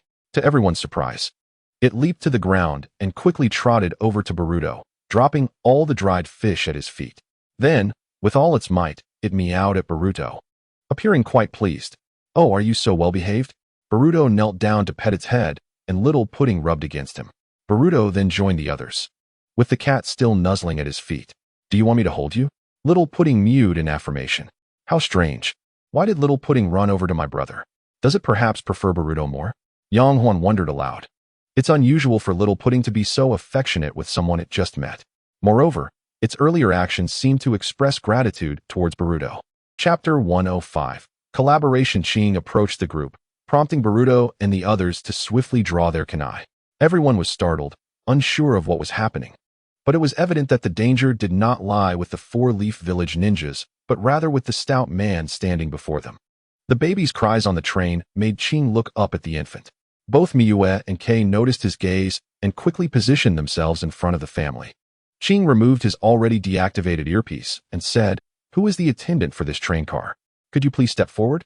The trembling attendant slowly raised a hand, fingers still curled like a bent chicken's claw. "I must inform you that this train car is off limits. No one is to move. You are now under my control, understand?" The attendant stammered, "Okay, I'll report this to the train manager. Also, promptly notify the ninjas from Konoha and Sunagate here. It would be best to summon her father." Ching pointed at Sarada. "That's all. Everyone else, stay put. If you wish to survive, listen to me." After saying this, he tore away his disguise and canceled his transformation jutsu. "This is much more comfortable. Let us have a chat, Uzumaki Boruto. The lives of everyone on this train are in your hands now." Boruto sheathed his kunai and replied to Ching, "All right, I can talk with you. However, Sarada must leave." Ching immediately discerned their intentions. "If you're searching for a bomb, hurry up and do so. You won't find anything, as there is none." The others were puzzled as to why Ching would say such a thing. Ching sat down across from Boruto and continued, "Do you know what a vessel is?" "A vessel?" Boruto was bewildered, struggling to grasp the meaning behind Ching's words. Observing Boruto's confused expression, Ching reiterated, Otsutsuki, now you should understand, right? Just like you and Otsutsuki Kinshiki. Upon hearing this, Boruto immediately comprehended. The vessel Ching referred to was akin to what Kinshiki had mentioned on that fateful night, the reincarnation vessel of the Otsutsuki clan. However, he was perplexed as to how Ching was aware of this. Upon reflection, it seemed plausible that the Kara organization had extensive knowledge, thus making Ching's awareness reasonable. I understand, but what do you mean by this? Are you here to capture me? No, I'm not here to capture you. I'm here to propose an alliance. Alliance? What sort of alliance? I am not genuinely joining the Kara organization. I merely pose as an undercover agent within it. However, this undercover identity is known only to me, and I have not disclosed it to Jaegon. I have always been in the enemy camp while keeping my heart with the Han. The reason I chose to affiliate with the Kara organization is that I saw someone. It is because of him that I concluded the Kara organization would eventually pose a threat to the entire ninja world. Later, I discovered he had his intentions, which led us to devise a plan together. Are you suggesting that you joined the Kara organization for the sake of the entire ninja world? Is that not somewhat absurd? There are no hierarchies. Why would you participate then? It sounds absurd, and you are not the first person to question me about it. Sarada approached the two and whispered to Boruto, I checked, and it is indeed as he said, there are no bombs in this car. Upon hearing this, Ching said, then can we cooperate now? You should understand what I mean by vessel.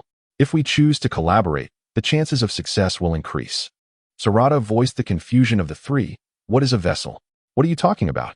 Ching looked at the trio and then turned to Boruto, saying, it seems you have yet to inform your friends about the changes in your body.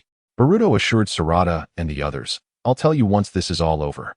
Boruto then looked up at Ching and asked, now, let us discuss your plan. Ching replied, I am merely seeking an ally. The plan is simply to steal. Boruto, with a serious demeanor, responded, just a simple theft? The vessel you mentioned is also riding on the same train as us. Do you not have any other plans? No. Just one word, steal, based on his signal. What do you truly regard human life as? You are evidently aware of the dangers, yet remain indifferent. What do you consider the lives of those in this vehicle? There is no plan in place, merely a singular intent to seize. What will happen if the conflict spills over to them? Boruto glared at Ao, his fury ignited by Ao's nonchalant mention of seizing. They had clearly devised no plan, nor had they contemplated the lives of the passengers aboard.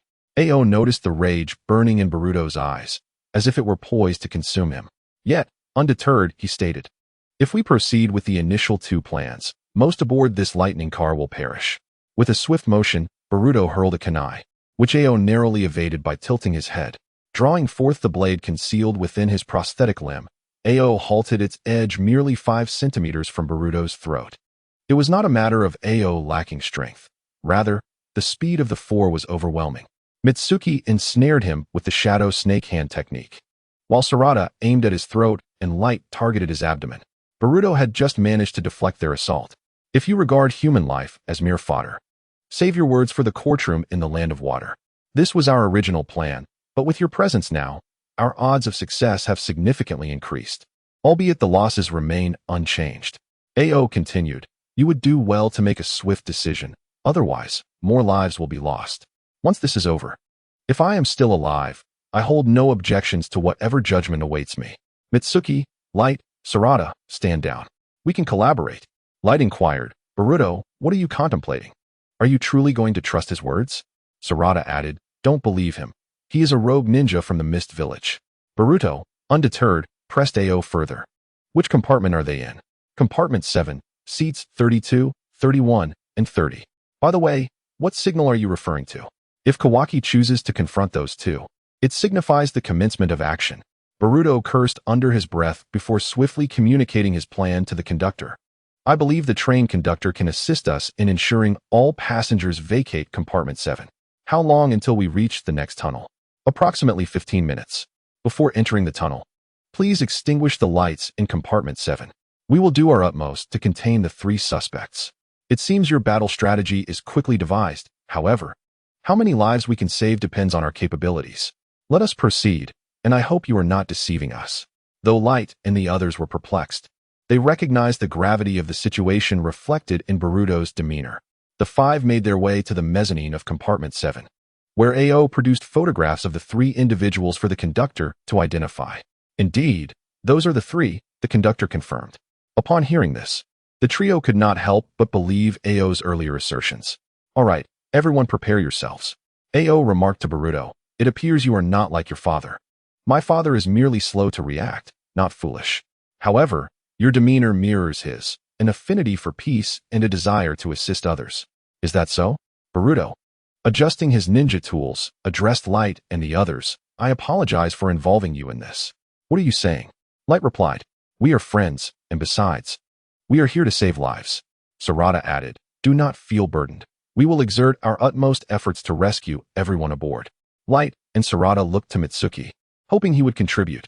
After a brief pause, Mitsuki stated, we will support you from behind. Boruto smiled at his three friends, expressing, thank you all. It is truly a blessing to have you. Chapter 106. Jealousy. A harmonious family. Kawaki gazed out the window, yet turmoil brewed within him. His mind was consumed by the words spoken by Shinsuke that day, to escape the shell organization, to survive in Konoha, rather than merely existing as a vessel. Yet, does a sanctuary truly exist for him in this world? Even if he could break free from the shell organization, what difference would it make once in Konoha? He would merely leap from one pit into another. A child was playing with a ball in her seat, the sound of her laughter punctuating the air. Suddenly, she misjudged her catch, and the ball rolled to Kawaki's feet. The little girl scampered over to retrieve it. Her mother admonished her. I told you not to play with the ball on the train. You never listen. Slow down. The girl's father, engrossed in his newspaper, kept a watchful eye on his daughter. Kawaki, feeling the ball at his feet, bent down to pick it up. He observed the child's cherubic face, her hair styled in tiny braids. Though her words were halting, her effort was evident. Pigeon, pigeon, give it back to me.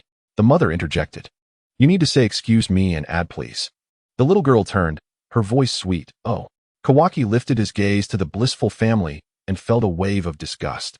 He thrust the ball back towards the girl, who, thinking the kind older brother was returning it, reached out her hand. To her shock, he crushed the ball with a sudden force. The loud pop elicited heart-wrenching cries from the girl. Her father, witnessing the bullying, rose in anger, pointing at Kawaki.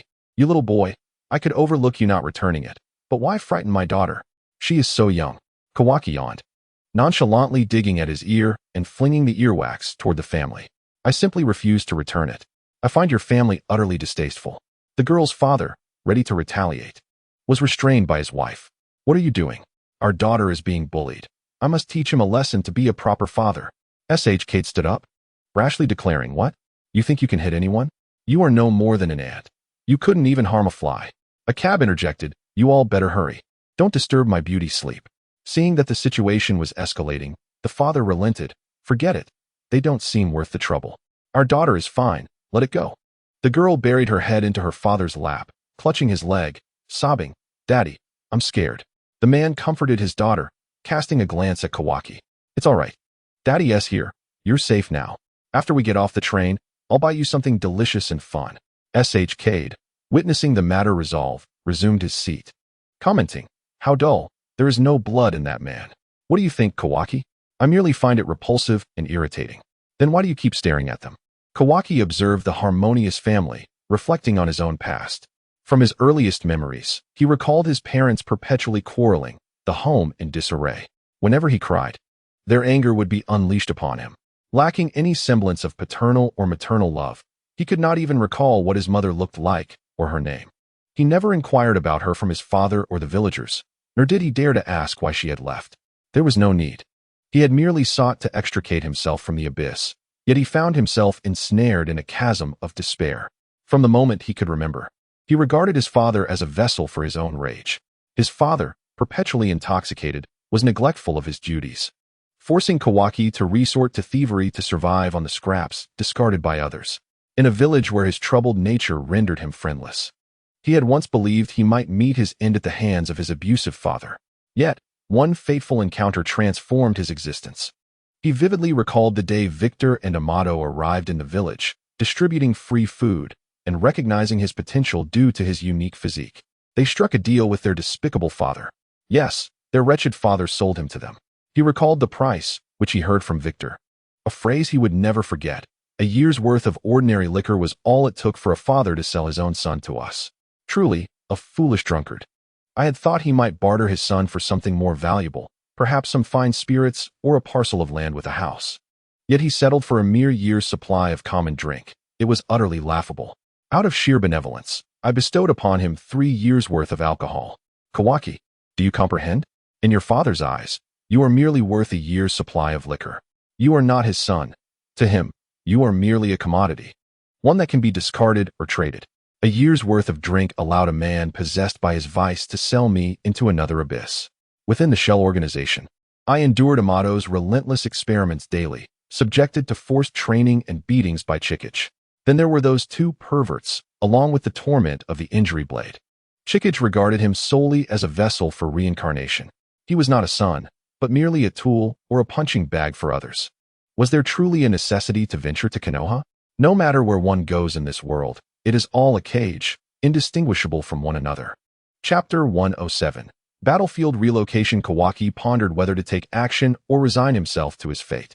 The lights in workshop number 7 extinguished, followed by the announcement over the intercom.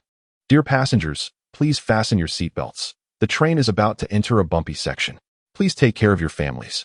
In the event of loud noises, please protect your heads with your hands and curl up as much as possible. Thank you for your cooperation. Upon hearing this, Shinjito immediately sensed something was amiss. But before he could utter a warning, the train plunged into a tunnel, plunging the entire carriage into darkness. Shinjito could only shout, "Attack!" The doors swung open, and he heard the sound of rapid footsteps. In an instant, the entire carriage was filled with the clamor of clashing weapons and fierce combat. They quickly followed the conductor's instructions. Mizuki, guided by the scent of snakes, hurled a kunai toward Shinjito. Hikari rushed towards Akabe. Boruto engaged Kawaki in combat, both appearing to strike swiftly, as if they could see each other's movements. Hikari thrust a kunai, prompting Akabe to swiftly launch a barrage of blades from his fingertips. After parrying the attack, Akabe's left hand struck out immediately. Hikari did not see it, but heard the sound of blades slicing through the air. She lowered her body, supporting herself with one hand on the table while delivering a powerful kick to Akabe's chest. Akabe retaliated, aiming for Hikari's vital points, but she evaded, landing a kick to his neck. Hikari initially thought that after taking this hit, Akabe would be incapacitated, but she was mistaken. Akabe's body had become mechanized, rendering her attacks ineffective. Only by shattering his core could she achieve victory. After dodging, Hikari lamented that this was far more challenging than being trapped in a dark cell during the Warring States period. However, she was surprised to find that this woman's movements seemed unaffected by the darkness, as if she could see her own actions clearly. Mizuki was not faring well either. He wielded a kunai, clashing against Shinjito's blade engulfed in blue flames. The searing heat made it feel as though he were grasping a molten iron block rather than a kunai. The intense temperature caused Mizuki to sweat profusely, the steam rising from his perspiration. Aoi enveloped the kunai in water, transforming it into a water blade aimed at Shinjito. Observing the blue flames illuminating Aoi's figure, Shinjito's expression remained unfazed, as if he had anticipated Aoi's move. Indeed, the leader had warned us to be cautious of you. It was not without reason. You are merely a spy infiltrating our ranks, and here, we can eliminate you thoroughly. Your bravado is commendable. We shall see if you possess the capability. I still intend to retire in my homeland, you scoundrel. After exchanging a few more blows, neither could gain the upper hand. It appeared your swordsmanship was not as feeble as you had claimed. It seems the intelligence of the Mist's Umbu is not to be underestimated. Aoi remarked. You certainly have a lot to say this time. With that, Aoi deftly dodged as Sarada's lightning sphere surged toward him, just when they thought they had succeeded. Hikari shouted to Mizuki, "Mizuki, be careful." An arm flew forth, absorbing the lightning sphere. Aoi cursed, "Damn, why are all of Amato's creations so twisted?" Meanwhile, the battle between Boruto and Kawaki, which should have been the most intense, was rather subdued. They merely held each other at bay and began conversing. You are Uzumaki Boruto. You must be Kawaki. Can we have a civil discussion? Kawaki, taken aback, replied, We are enemies. What is there to discuss? Boruto responded, I know you are a vessel of the Otsutsuki, but are you truly just a vessel? Shouldn't you aspire to be human? You wouldn't want to live solely as a vessel, would you? Have you never considered living as a person? After a few moments of silence, Kawaki said, What is a person? What difference is there between that and being a vessel? Just like you, Uzumaki Boruto, we are all living as vessels for the Otsutsuki. Do you really think you are a person? How absurd. You are just a vessel like me. We are indistinguishable. No, I am Uzumaki Boruto, a human. Not merely a vessel as you describe. I have friends, a father, a mother, and a sister. I have my grandfather and aunt. That is the distinction between a person and a vessel. I will strive to live on and continue to experience everything this world has to offer. And you, Kawaki, can also become human, not just a vessel as you claim. Kawaki scoffed dismissively. What do you know? You have no idea what I have endured, unlike you. The son of the Hokage. What could you possibly understand? Your birth was filled with honor and prestige. I am merely an inconspicuous individual. How could you possibly grasp my reality? My life has been one of being driven away by others, going wherever they dictate. It's as if I were meant to defect according to their designs. Are you truly that despondent about this world? Do you lack even the courage to survive? Boruto replied, I do not claim to understand your experiences. We may never be able to empathize. But I can assure you that in Konoha, you can continue to live as yourself. My father, my mentor, and everyone in the village will protect you. Kawaki merely regarded Boruto's words as childish. He sneered and delivered a kick to Boruto's abdomen, sending him sprawling. You only protect me because you know the Otsutsuki's power and fear him. You are afraid of his true arrival. Boruto rose, the sunlight from the tunnel illuminating him. The scratched forehead protector, golden hair. An unwavering gaze instilled a sense of dread in Shinjito. Here was a mere youth, yet he emanated an aura of terror. It seemed we could not convince each other.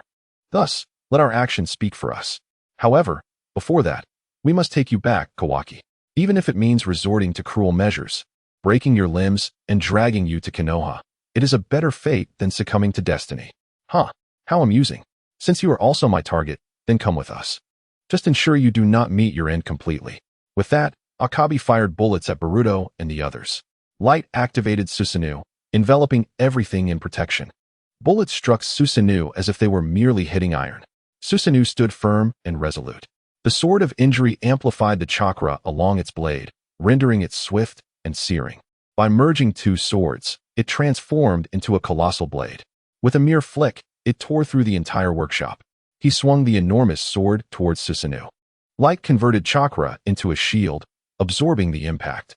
The three individuals remained in shock, unaware that Boruto's shadow clone had appeared before them, crashing through the glass and leaping off the thunder car. Chapter 108. Fierce battle. Upon witnessing Boruto's shadow clone send the three tumbling down, Light finally deactivated Susanoo.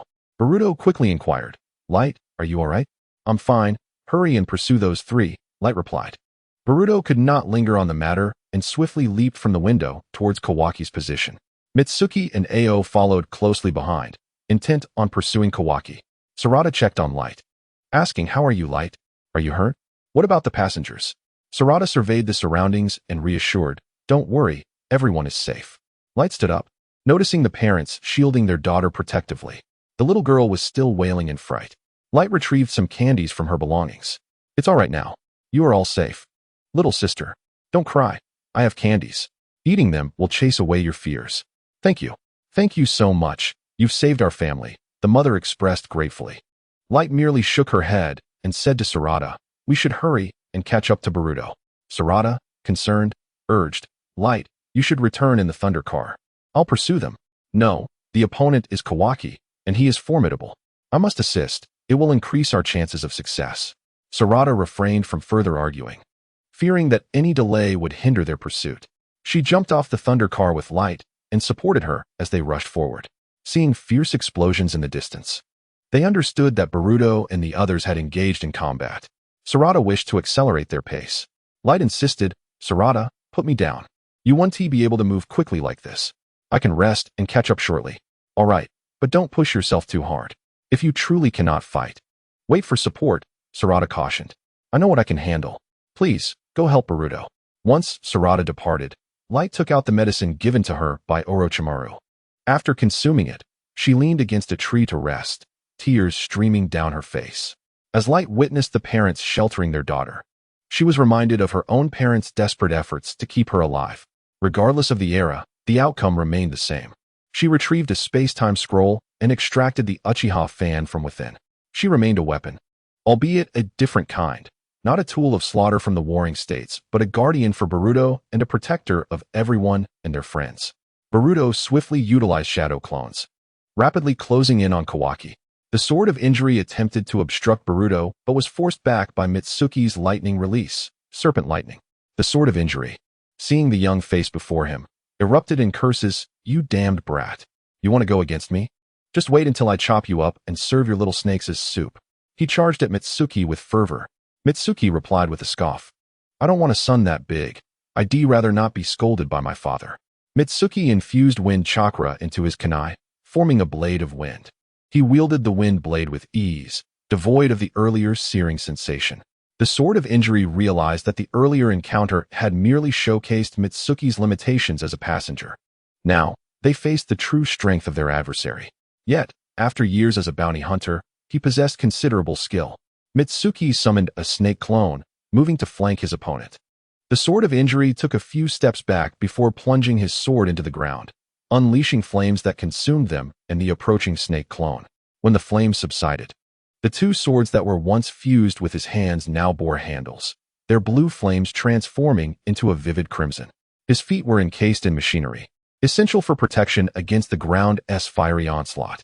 Seeing his grotesque form, Mitsuki recalled Orochimaru's mention of Sasori of the Red Sand, who had also undergone enhancements, though with iron. However, it seemed unimpressive now. Mitsuki swiftly formed seals and unleashed lightning release, Serpent Lightning. The Sword of Injury retaliated with a blade of crackling flames, the two attacks colliding with a resounding explosion. Mitsuki attempted to throw shuriken and kunai to buy himself time, but his opponent's speed was overwhelming. Before the smoke cleared, the blade was already slicing toward Mitsuki. Mitsuki allowed a snake to bite his finger, summoning a giant white serpent, which coiled around him. Yet, before the red blade, this was futile. With a single stroke, blood splattered against the trees. The Sword of Injury anticipated the sight of Mitsuki bisected, still standing. However, as the serpent fell, he found no trace of Mitsuki. Suddenly, he heard Mitsuki's voice to his right. "Water release. 1,000 flowing snakes." Slender streams of water surged forth like serpents, attacking the Sword of Injury, their sharp fangs targeting their prey. Mitsuki saw his opponent being forced back, granting him a moment to breathe. His right sleeve had been burned away, revealing his snow-white arm with slight burns. After using the summoning technique to block the attack, he quickly burrowed underground, intending to strike from below. However, he was unprepared for the unbearable heat emanating from the earth. His sleeve had been incinerated, yet he could not fathom how the high temperature could affect the depths below. This was no desert or wasteland, it was a forest, and the moisture in the soil would not heat up so rapidly. Regrettably, if he were adept at water release, he could exploit the temperature fluctuations to render his opponent's weapon useless. The Sword of Injury cleaved through the obstructing water and trees, hastily kicking the burning debris toward Mitsuki. Mitsuki nimbly evaded the onslaught, contemplating whether to activate Sage Mode. He used wind release to dissipate the attacks, and soon, the two clashed once more. Meanwhile, within the Shell organization, Amato followed Jigen's orders to administer electric shocks to Fushire. Fushire cursed, "Ah, you damned inferior creature. If I ever get the chance, I will make sure you regret this." Amato paid no heed, merely pondering the strangeness of the Otsutsuki, who viewed their kin as mere tools. Despite Jigen torturing Fushire, he had no intention of eliminating him. At that moment, Jigen contacted Amato via radio. "All right, cease the shocks. By the way, does he have any wounds?" "No. He has no injuries, but your kin is rather disobedient," Amato replied. "Understood," Jigen acknowledged, observing the wounds he had inflicted on himself after the recent electric shocks. "It appears that I am unable to eliminate Pushi at this moment and must instead rely on Pushi's memories." Suddenly, Victor sought counsel from Tsishian. Chapter 109. The Fierce Battle to Victor, what brings you here? "Chief, bad news. My informant has just reported that Kawaki's convoy has come under attack." "Attack? Don't be ridiculous. How could the 5 great nations possibly know Kawaki's location?" Amato quickly inquired about the details of the incident. Upon receiving information from Akabi, Amato promptly relayed it to Tsishian. "Akabi informed me that the Uchiha and Boruto's team have launched an assault on them." Tsishian sighed. It seems the traitor can no longer contain himself. And with Uzumaki Boruto involved, it appears we are truly at odds. Victor notified everyone to retrieve Uzumaki Boruto and Kawaki. It is time to prepare the offerings. "Yes, Chief. We shall proceed immediately." Tsishian gazed at the photographs of Minato Namikaze, Naruto, and Boruto, murmuring, The hairstyles bear a striking resemblance. The elder spoke of the legendary Otsutsuki Kinshiki. But why, upon Mai and Kagaya's arrival, did we not discern that this planet once harbored Otsutsuki? Yet the Byakugan has emerged, having concealed itself for so long. Where have the others gone? Could it be that Kinshiki has perished? Ching was engaged in a standoff with Akabi, utilizing drones. Their contest was not of ninjutsu or taijutsu, but rather an unusual competition of technology. Damn it, old fool, you have betrayed us. Do not forget that we saved your life, and the prosthetics you wear were also our doing. If you have the skill, do not rely on scientific tools to ambush me. I promise not to use scientific tools against you. Let us employ ninjutsu. Does that not seem fair? You think I am a fool? I may have lost my hands and feet, but I have not lost my wits. Compared to you and Amato, the difference is vast. Your intellect is quite lacking. Your ability to absorb ninjutsu is well known among the organization, and you believe you can lure me out with that? Of course, but I must correct you. I am no fool, unlike that bespectacled old man. Before Ching realized it, Akabi had already approached him, brandishing a dagger aimed at his chest. However, Ching transformed into a puddle of water. Akabi stared at the water clone, momentarily dumbfounded. Without wasting words, Ching retrieved a firearm from his hiding place and began firing in Akabi's direction. Suddenly, he sensed an unseen presence beside him and swiftly shifted his stance to fend off the unexpected attack. You actually know ninjutsu? That was merely your shadow clone, Akabi remarked. Having multiple skills is not a burden. I am no fool. Nevertheless, my objective has been accomplished. Ching, bewildered, could not comprehend Akabi's words, but in the next instant, he felt his clothing rip away. He fell to the ground beneath the tree. How could we ever fully trust you? Your prosthetics are advanced, powered by electromagnetism.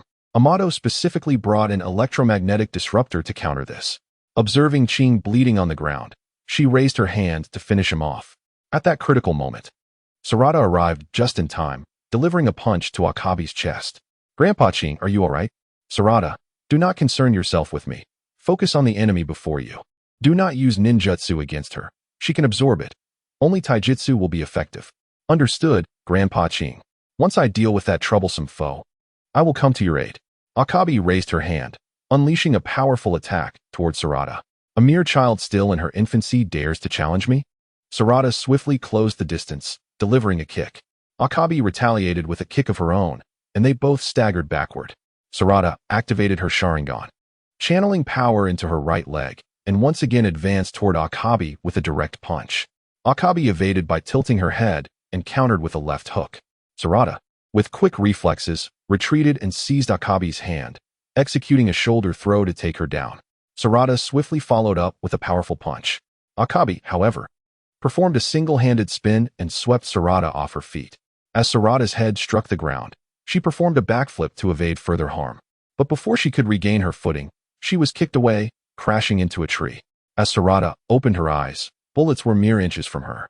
The Sharingan spun as the bullets moved in slow motion. While she narrowly evaded the bullets, her arm sustained minor abrasions. In the face of Akabi's bullet barrage, Sarada had no choice but to flee into the forest. Quickly strategizing, Sarada recalled her training with her father regarding shuriken usage. She remembered how to throw shurikens in an unpredictable manner and, utilizing the wire in her hand, rebound them to catch her opponent off guard. This technique, although requiring extensive practice, could serve as a lethal weapon in battle. Seeing Sarada move swiftly, Akabi began deploying her drones to attack the fleeing girl. Sarada dodged back and forth, glancing up at the positions of the drones above. She drew 2 shurikens and, with all her might in her injured right hand, hurled them at the drones in the sky. Akabi watched in disbelief as her drones were all shot down by Sarada. Next, 2 clones hurled shurikens at her. With calm grace, Akabi swiftly weaved through all of Sarada's attacks. Did you not claim to be proud, Uchiha? Yet you, with your glasses, cannot even hit me? It seems that the rumored crimson-eyed prowess is not so extraordinary after all. As Sarada stood before her, Akabi declared, "It seems you have given up resistance. Thus, you shall perish." Raising her gun, she prepared to fire.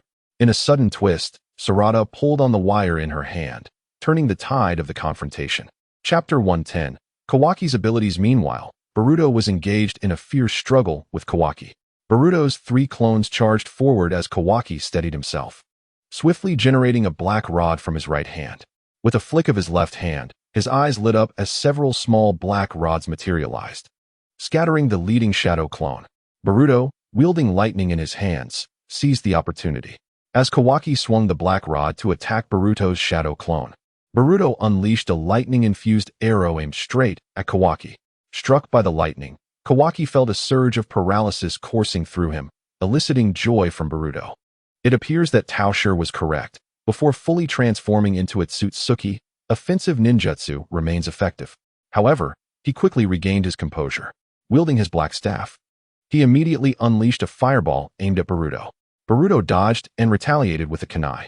Kawaki countered with his black staff, deflecting the attack, and swiftly followed up with a kick that sent Boruto flying. Boruto rolled and evaded further attacks.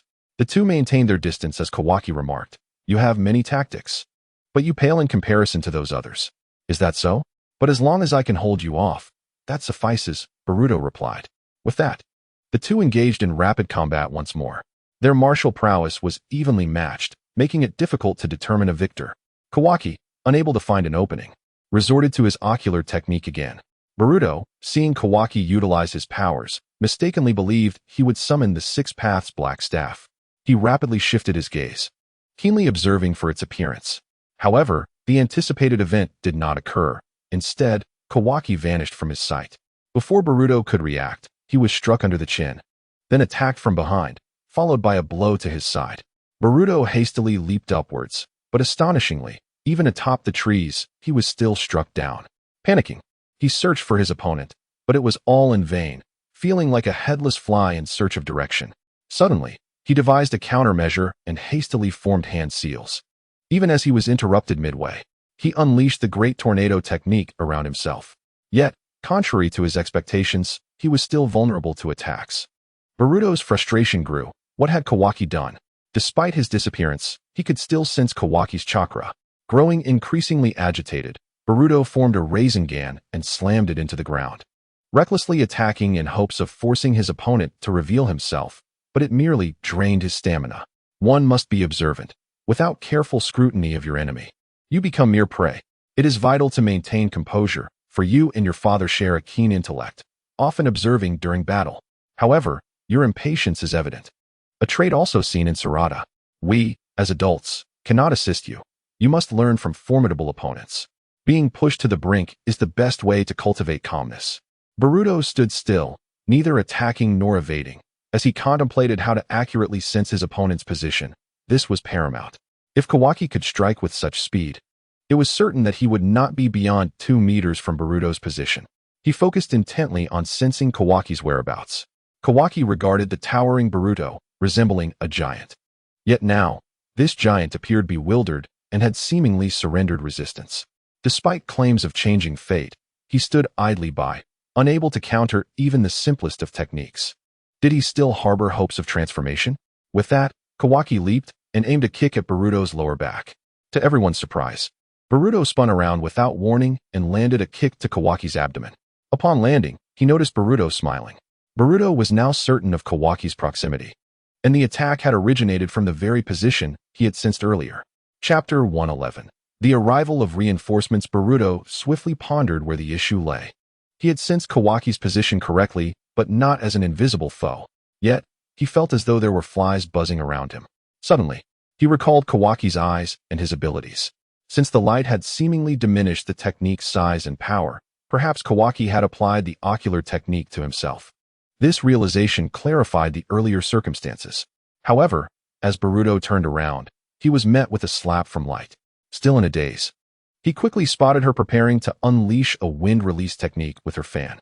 The tumultuous winds swirled as Kawaki activated his ocular technique again, enlarging himself and propelling backward while simultaneously shrinking the wind release. Light observed her technique being diminished once more and cursed, "Damn it, that ocular technique is so troublesome." Boruto rubbed his cheek and said, "Light, could you refrain from hitting so hard next time? My face still stings." Light glanced back and replied, "How can you blame me? You were the one getting hit. I intended to assist Sarada, but ended up saving you instead. Besides, how could I have knocked you away with less force? The impact felt quite satisfying. I wonder if that red handprint will fade when we return." Boruto shot her a disgruntled look and said, "That's why I told you to go easy on me." "Fine, If you're dissatisfied, you can hit me back when this is over, Light said. Boruto muttered, forget it. I can't bear to. Kawaki swiftly launched several black rods at the two. Light brandished her fan, warding off the incoming attacks. Frustrated, Kawaki exclaimed, you two again. It was the same last time. You're quite bothersome. With that, leaves were swept away in a gust. Light and Kawaki charged at each other, their weapons clashing violently. After exchanging several blows, Kawaki realized he was at a disadvantage in physical combat against Light. He promptly altered his strategy. Wielding the black staff in one hand while conjuring another with his left, slowly extending it from his palm. As their weapons became entangled, Kawaki swiftly extended his left hand, shooting forth a Six Paths black rod. Light had anticipated this, having noticed the dark point on Kawaki's left hand. It was the weapon he was currently using. As Kawaki shot the Six Paths black rod, Light instantly activated her Sharingan, utilizing the ability of the 8,000 spears to channel Boruto's chakra into herself. Light caught the Six Paths black rod and hurled it skyward. Immediately, she seized Kawaki, immobilizing him. Kawaki was utterly bewildered by Light's intentions. As Boruto caught the Six Paths black rod, he leaped and hurled it at Kawaki. Seeing Boruto's move, Kawaki's eyes widened, and he quickly shrank himself. Boruto had already formed a Rasengan in his hand. Light, where is he? Boruto asked. Light, using her Manjiki Sharingan, scanned the ground for Kawaki. Spotting his position, she quickly informed Boruto, above your right hand. Upon hearing this, Boruto unleashed the Rasengan. Kawaki had no choice but to retreat, hastily returning to his normal size. However, before he could steady himself, Light struck him on the head with her fan, causing him to crash into a tree, leaving him with a slight headache. Light and Boruto acted swiftly, retrieving ropes in an attempt to bind him. Just as they were about to succeed, a figure swiftly appeared before them. Before they could react, Boruto was kicked aside, and Light was sent flying by a punch. Kawaki recognized the figure and said, Guishin the Elder. Chapter 112. Defeat and retreat. Guishin the Elder removed the hood of his cloak, revealing his mask and his now gray hair. He disdainfully remarked, I never expected you to disappoint the leader's expectations. You remain as you were upon your arrival at the shell, no progress whatsoever. If not for your physical prowess, you would be no different from refuse, an object to be discarded at any moment. Upon hearing the mockery and derision, Chuanmu was engulfed in a tempest of fury and murderous intent. He rose to his feet, gripping the 6 black rods with his right hand. With unwavering resolve, he aimed for the back of Guishin Jushir. However, Guishin Jushir was already on guard. He swiftly countered with an elbow strike, followed by a knee thrust. Blood streamed from Chuanmu's nose, and saliva dripped from his mouth. His entire body felt wretched, the reflux of gastric juices making him nauseous. He found himself powerless, leaning against a massive tree for support. Worthless, indeed, he remained unchanged. Even when presented with an opportunity, no transformation would occur. As Guang and Boruto regained their composure, they sprinted towards the two. Guang quickly formed hand seals, employing a ninjutsu technique, fire release, great dragon fire technique. A blazing dragon of fire surged towards Guishin Jushir. In response, Guishin Jushir immediately countered with his own fire release, fireball technique to block the attack. Once the flames subsided, Boruto swiftly launched a small wind release, spiraling shuriken. Guishin Jushir, with agility, evaded the strike. Yet, the sturdy tree behind him was not so fortunate. The fierce wind blades severed the tree, which was half a meter in diameter and several meters tall, reducing its height by 2 or 3 meters. The nearby trees suffered as well, their bark stripped from the lower half. Guishin Jushir raised his hand, conjuring an enormous Rasengan that pulverized the fallen tree trunk into dust. Boruto brandished his kunai, but Guishin Jushir seized Boruto's arm. Vortex Boruto, it has been months since we last met. Now you wield such dangerous ninjutsu. It seems your talent is indeed remarkable. However, in terms of strength, you remain too immature. Just as Guishin Jushir prepared to act, a chakra blade flew towards him. He tilted his head to regard the recently wounded face. The newcomer was none other than their guiding jonin, Sarutobi Konohamaru. Konohamaru swung his limited chakra blade, suddenly expanding the reach of his attack. Guishin Jushir had no choice but to abandon Boruto. He had intended to take Chuanmu with him.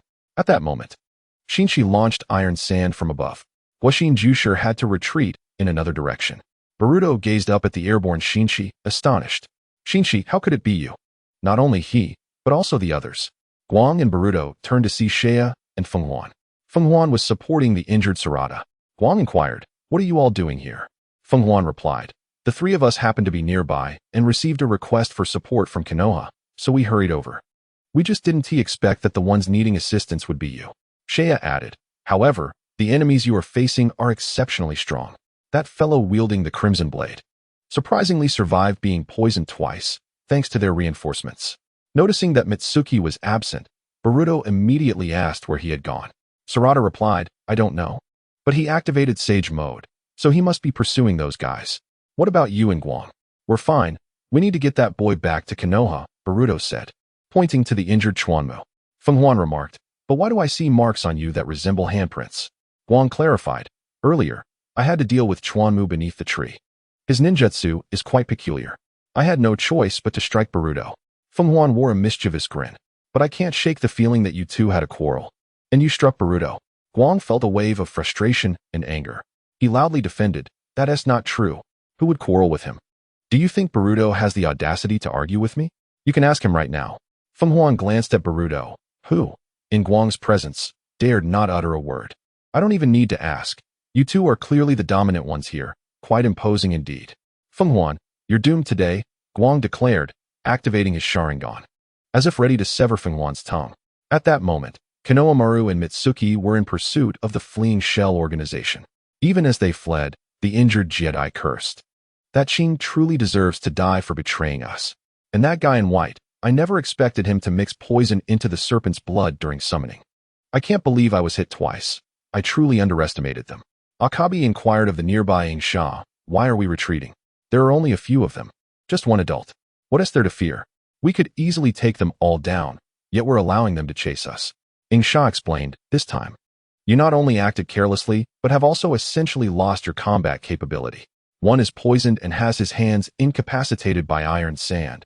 You are utterly restrained by it. Furthermore, this is their nearest support. Do you think just a handful of them can return? Those children are all elites. If we delay even a moment, we will be surrounded. As for Chuanmu, we can only attempt to seize him at Konoha later." Ingsha looked towards the shadow in the sky and immediately spoke to Guixin Jusher, "Take down this kid from Suna. We cannot allow them to reach the aircraft. You stay behind to delay them." Guixin Jusher responded, "Leave it to me." Chapter 113. A gap exists even among sages. Guixin Jusher perched upon a tree branch, gazing at Shinshi hovering in the sky. He formed hand seals, his pale hair feeling the flow of chakra within him. It resembled wild grass flourishing in desolate mountains, enveloping Guixin Jusher in a small mound. The soft white hair hardened instantly, transforming into sharp spears that shot forth towards the front. Mitsuki and Konohamaru immediately leaped to the ground. Shinshi, floating high above, unleashed iron sand in an assault towards Guixin Jusher. The sharp iron sand clashed with the white hair, stirring up immense clouds of dust. Observing the scene, Shinshi ascended to a greater height to monitor the fleeing four, as that was his primary task. Yet, Guixin Jusher anticipated this. He used his hair as a shield, biting his finger to perform a summoning technique. A steam toad suddenly plummeted from above Shinshi. Shinshi promptly flapped his iron wings to escape. However, as he exited the opponent's range, he was ensnared by the white-haired tendrils. Guixin Jusher forcefully slammed Shinshi into the ground. Guixin Jusher commanded the steam toad, Long Yao, destroy the trees and obstruct them. The toad, with skin as dark as night, raised its ironclad fists, joining its palms and lifting its fists skyward. Its fists emanated tremendous steam. With a leap, it brought its fists crashing down upon the ground. Trees within 100 meters collapsed, and the earth cracked under the force of the impact. Suddenly, a plume of smoke emerged. Before the smoke could dissipate, Toad Gigi had already unsheathed the blade at his waist and leaped towards Long Yao with a strike. Guixin Jusher regarded Konohamaru, who likewise met his gaze, and declared, "Not only do you have a toad, but I have one too." Toad Gigi observed the toad before him, armored in dark skin with an orange hue below, save for its round white belly. However, it was peculiar that a sealing technique was inscribed upon its white belly. Toad Gigi curiously inquired, "From which clan do you hail? I have never seen you before." Long Yao offered no response, instead swinging its fist violently towards Toad Gigi. Toad Gigi raised his blade to defend against the incoming attack. The two accelerated their assaults, their speed so swift that it was impossible to discern their movements. Only the sound of clashing strikes resonated.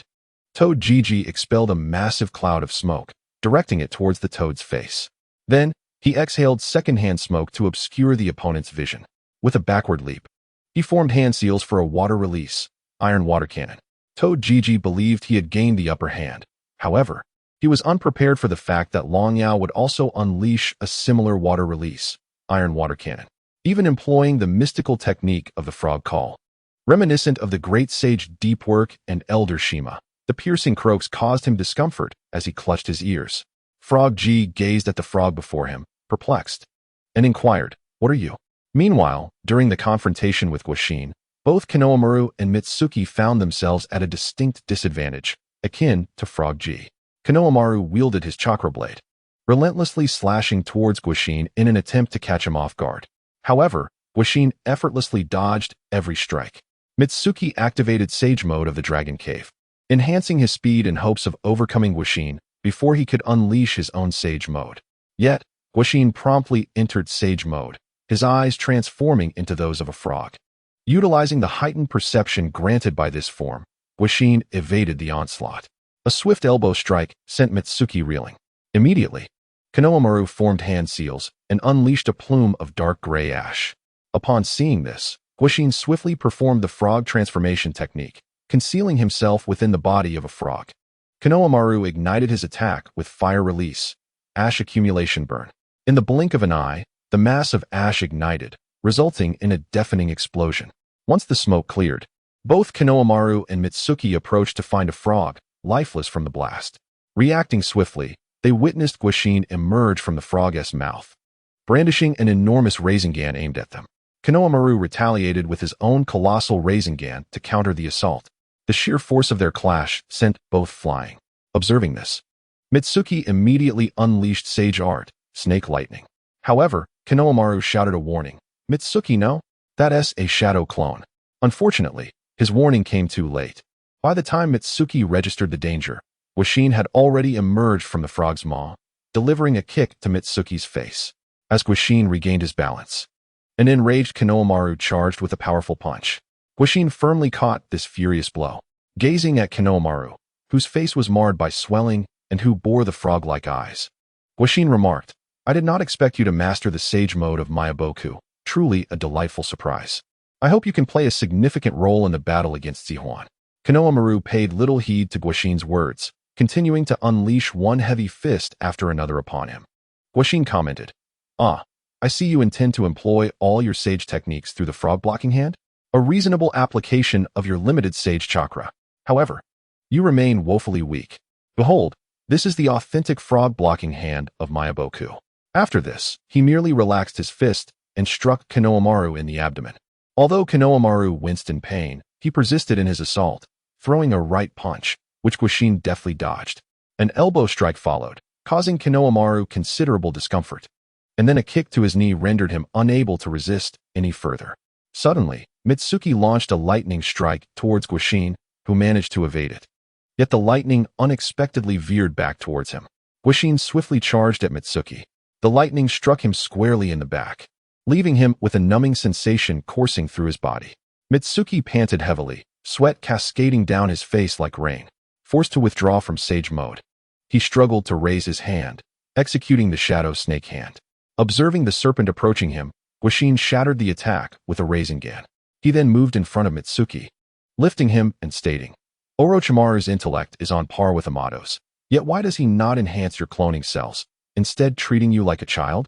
Listening intently, he added, "If you wish to protect Boruto." Before Guaxin could finish, he hastily set Mitsuki down and began to evade. Observing the green blur, Guaxin utilized Earth Release, Yellow Spring Swamp, hoping to delay his opponent's speed. Yet a fierce kick struck his blocking arm, sending him hurtling backward, crashing into several trees.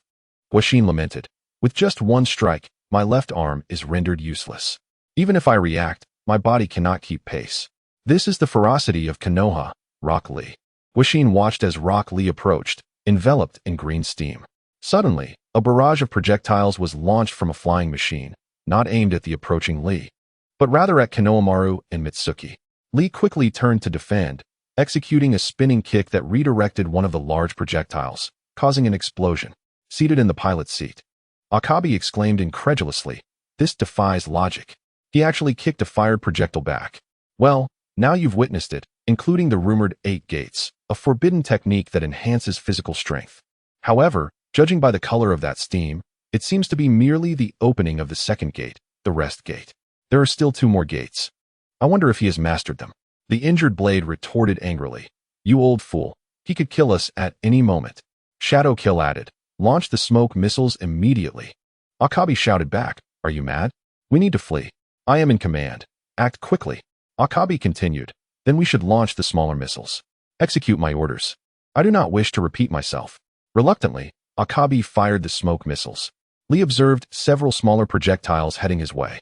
Taking a deep breath, he unleashed the peacock technique, engulfing the missiles in flames and causing them to explode. Smoke enveloped the area, concealing everyone. Seizing the moment, Shadow Kill leaped down to assist Guaxin. Guaxin berated Shadow Kill. You unreliable fool, it's always like this. Also, I've already replaced the Konoha Shadow clones for months. Shadow Kill retorted impatiently. I'm here to save you, stop whining. Aoi added. Now we must complete this ourselves. As long as your survival techniques remain undisclosed, we will be fine. Chapter 114. The Guardian of Light on a distant planet, far from Earth, a great Suitsuki sat atop a pile of rubble, gleaming with joy as he observed the chaos below. Occasionally, he would rise to cheer or make snide remarks, seemingly oblivious to the devastation surrounding him. The ruins served as his throne, and the entire spectacle was orchestrated solely for his amusement. Beside him stood a man with a sideswept fringe, white hair veiling his left eye, contrasting sharply with the boisterous youth beside him. Though he too possessed an exquisite visage, his demeanor was profoundly serious, evoking fear and coldness even in his stillness. Below, a gruesome display of cannibalism unfolded. The attacker, bearing the head of a dog and the body of a man, brandished a dagger, equipped with an array of weapons now rendered useless, their pockets empty of supplies. His garments were soaked in blood as he wildly swung the dagger, screaming at his kin, "Get away from me! I am different! I will survive! I must escape this place!" Suddenly, he heard the wall behind him collapse. Before he could react, a fellow tribesman sank their teeth into his ear. In retaliation, he bit down fiercely on the neck of his assailant, reveling in the splattering blood that only fueled his excitement. Yes, just like that. Bite harder. Show me who among you is stronger. At that moment, a girl with short hair descended upon the planet, striding towards the 2 individuals. In her hand, she wielded a white sword. Suddenly, a giant insect with 2 legs emerged from the ground, extending its spiraled mouth lined with a myriad of teeth, seemingly intent on crushing them. With a mere flick of her white iron sword, the monstrous creature was transformed into a statue of ice, which subsequently shattered into a multitude of flesh fragments. One of these chunks rolled beside the laughing boy, who picked up the icy morsel and began to feast upon it, the crunching sound sending chills down one's spine. The boy even praised, "This delicacy is quite delightful." "Meng, what brings you here?" Meng cradled her sword and stood to one side, gazing downwards, and replied, "Our mission has arrived, You, igniting the scattered flesh with fire, remarked, "Mission? What a ridiculous notion, utterly devoid of interest. I find this spectacle far more captivating." Meng concurred, "Indeed, yet it is evident that this task is particularly aimed at you. The elders seem quite disinclined for you to meddle in their plans." Upon hearing this, Yu's interest was piqued. "Oh, it appears you've uncovered something significant." The woman then produced a small, round orb from her hand, which instantly began to relay news regarding the Otsutsuki clan. "Have you heard?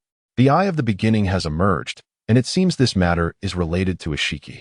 Furthermore, another Otsutsuki is en route somewhere."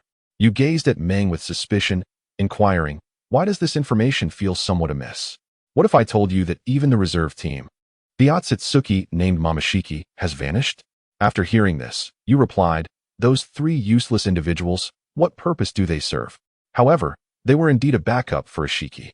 I can surmise that Ishiki may have encountered a setback with Kaguya. On the surface, she appears devoid of power, yet her ambitions remain unforgotten. Indeed, those of rebellious bloodlines ought to be eradicated without exception." Yu then rose, brushing off the dust from her attire. Glancing at the sapling at her waist, she addressed the taciturn figure beside her. "All right, Shao, it is time to set off the fireworks." With that, Yu and Meng ventured outside the planet, while Shao conjured a 6-path iron block, which transformed into a brilliant purple. He then struck the iron block into the ground. As you observed the dazzling white light, the entire planet erupted in a violent explosion, and you reveled in the continuous detonations. Outside of Konoha, Naruto paced back and forth, awaiting Boruto, Sarada, and their companions. Kurama suddenly spoke. "Naruto, they have arrived." Naruto approached, seizing Boruto and inspecting him closely. With concern, he asked, "Boruto, are you all right? Have you sustained any injuries? How do you feel?" Boruto, taken aback by his father's worry, momentarily froze. Seeing Boruto's bewildered expression, Naruto hastily summoned the medical team for a thorough examination. "Dad, I'm fine. Look at me. I'm as lively as ever. There's nothing wrong. I just spaced out for a moment." Naruto's anxious heart finally eased. Boruto then spoke up, "By the way, about Grandpa Ao."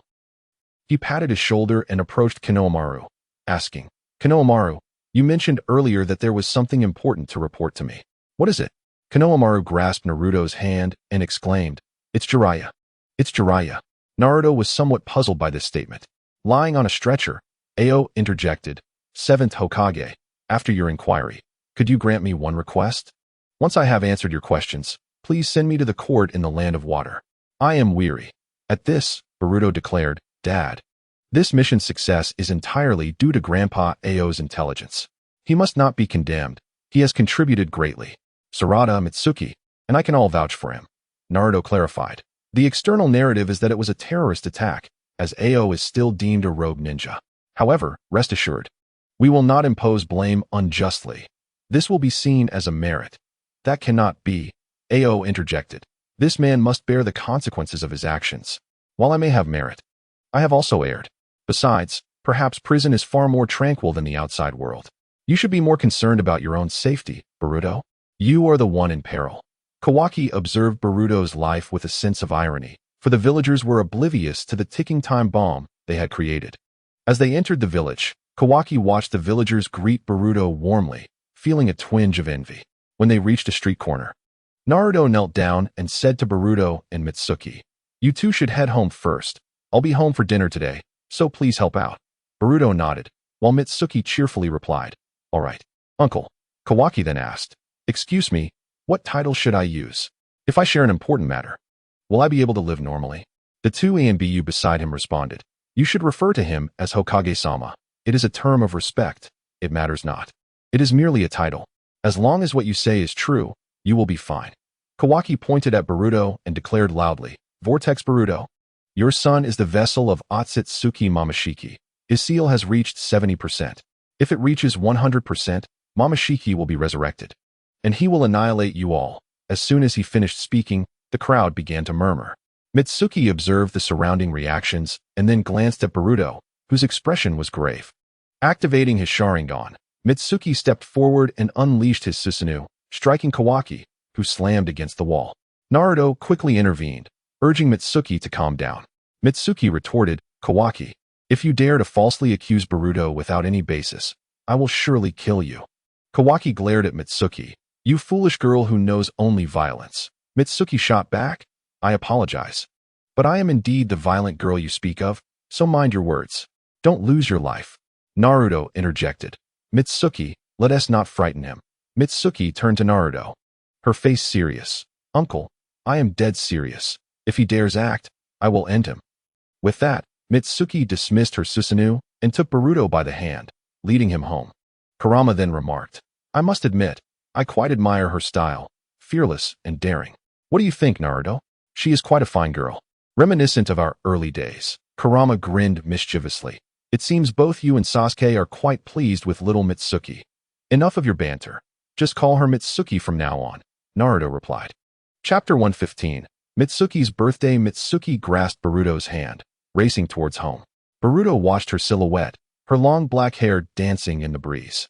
For the first time, he wished that the path home would stretch longer, just so he could admire Mitsuki's figure a little more.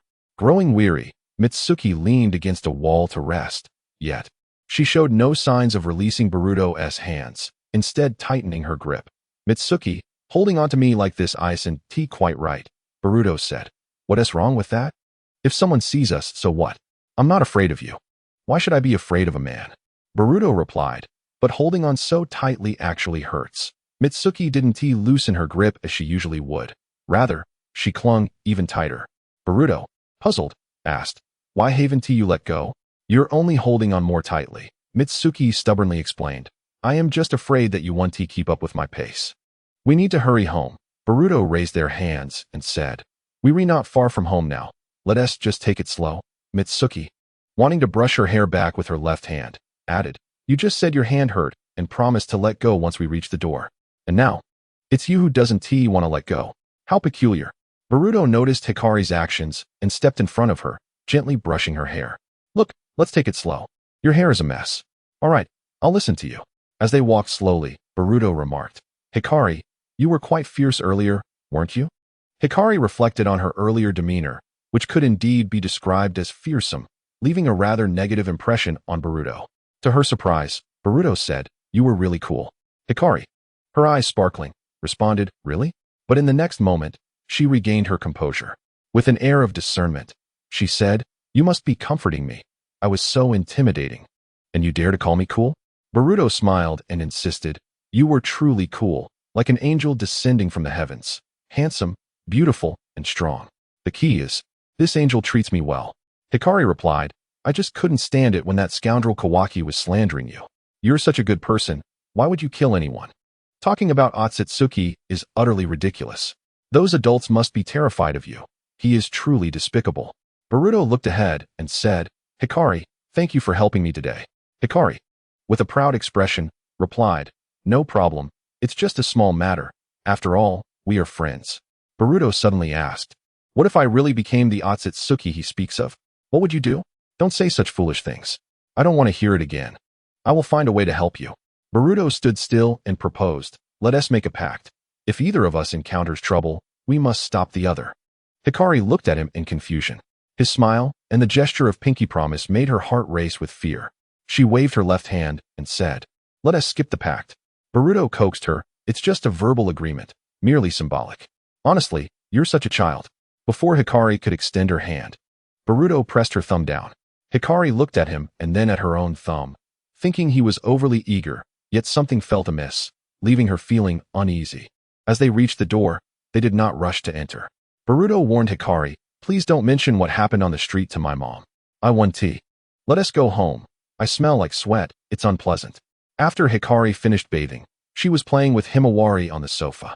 During their play, Himawari asked, "Sister, have you thought about what to get for brother's birthday?"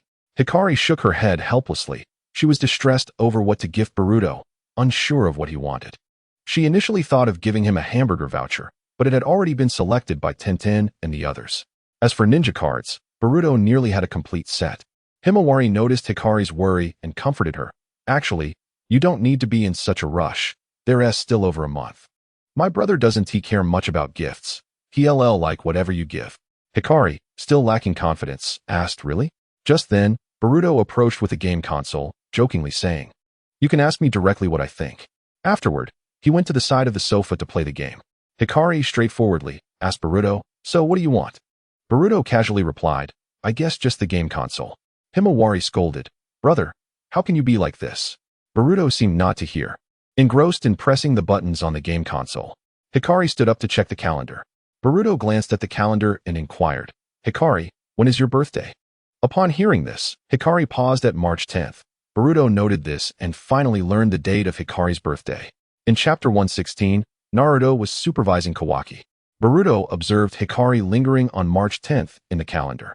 Just as he turned to discuss with Himawari what to do for Hikari's birthday, he noticed her glaring at him.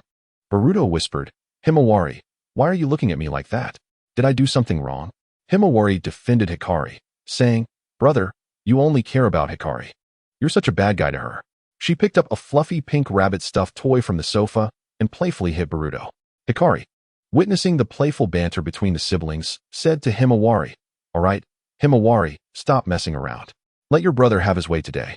Boruto, seizing the moment, cheekily added, "Come on, little sister, let your big brother off the hook."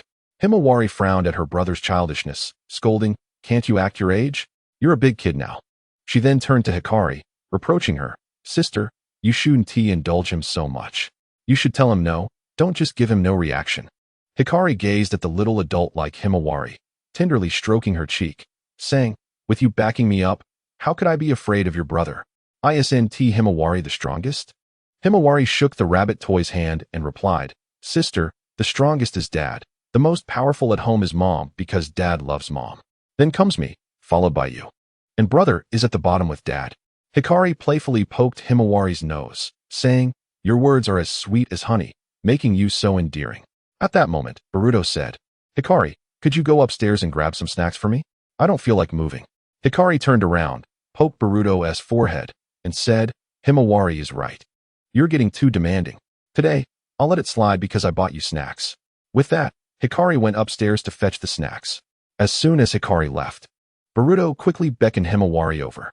Curious about what was being discussed away from Hikari's ears, Himawari approached. Boruto whispered, "Hikari's birthday seems to be on March 10th. You should subtly ask her what flavor she likes lately, so we can surprise her with a cake." Before Himawari could express her excitement, Boruto covered her mouth. He admonished, "Do you want to ruin the surprise? So you were testing her, huh? Do you think I would bully Hikari?"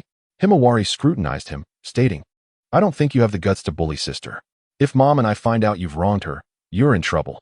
She then extended her hand, demanding something. Boruto, puzzled, asked, "What's this for?" "Funds. Don't you need resources to gather intel?" She retorted. Boruto confidently replied, "You just need to gather information. I'll provide the tools." The door swung open, and Hinata returned with groceries. Himawari rushed over, exclaiming, "Mom, you're back. I have a secret to tell you." Hinata, intrigued, asked, "What secret?" After hearing the secret, Hinata smiled at Boruto. "Boruto, you're becoming so thoughtful, noticing even the smallest details." Boruto humbly responded, "It's nothing. I just confirmed with Sarada and the others that our birthdays are in the same month.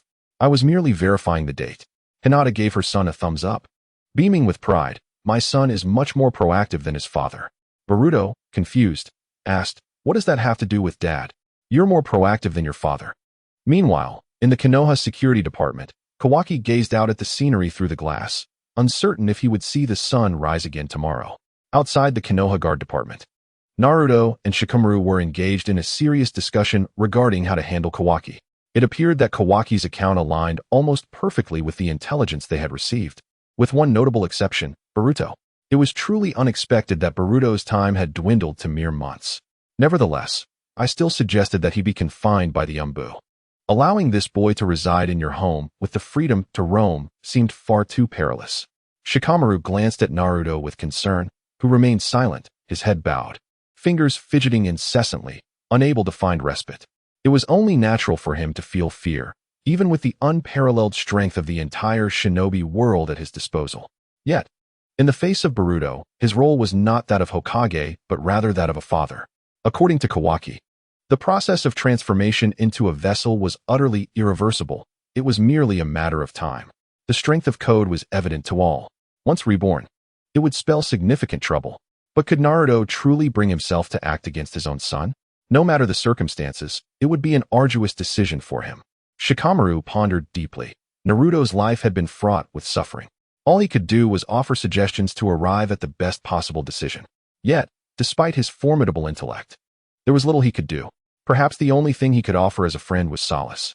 Lee arrived with 2 loaves of bread, handing them to the 2 men. "Don't get too caught up in work. Both of you Haven Tea had a chance to eat. Here, have some bread."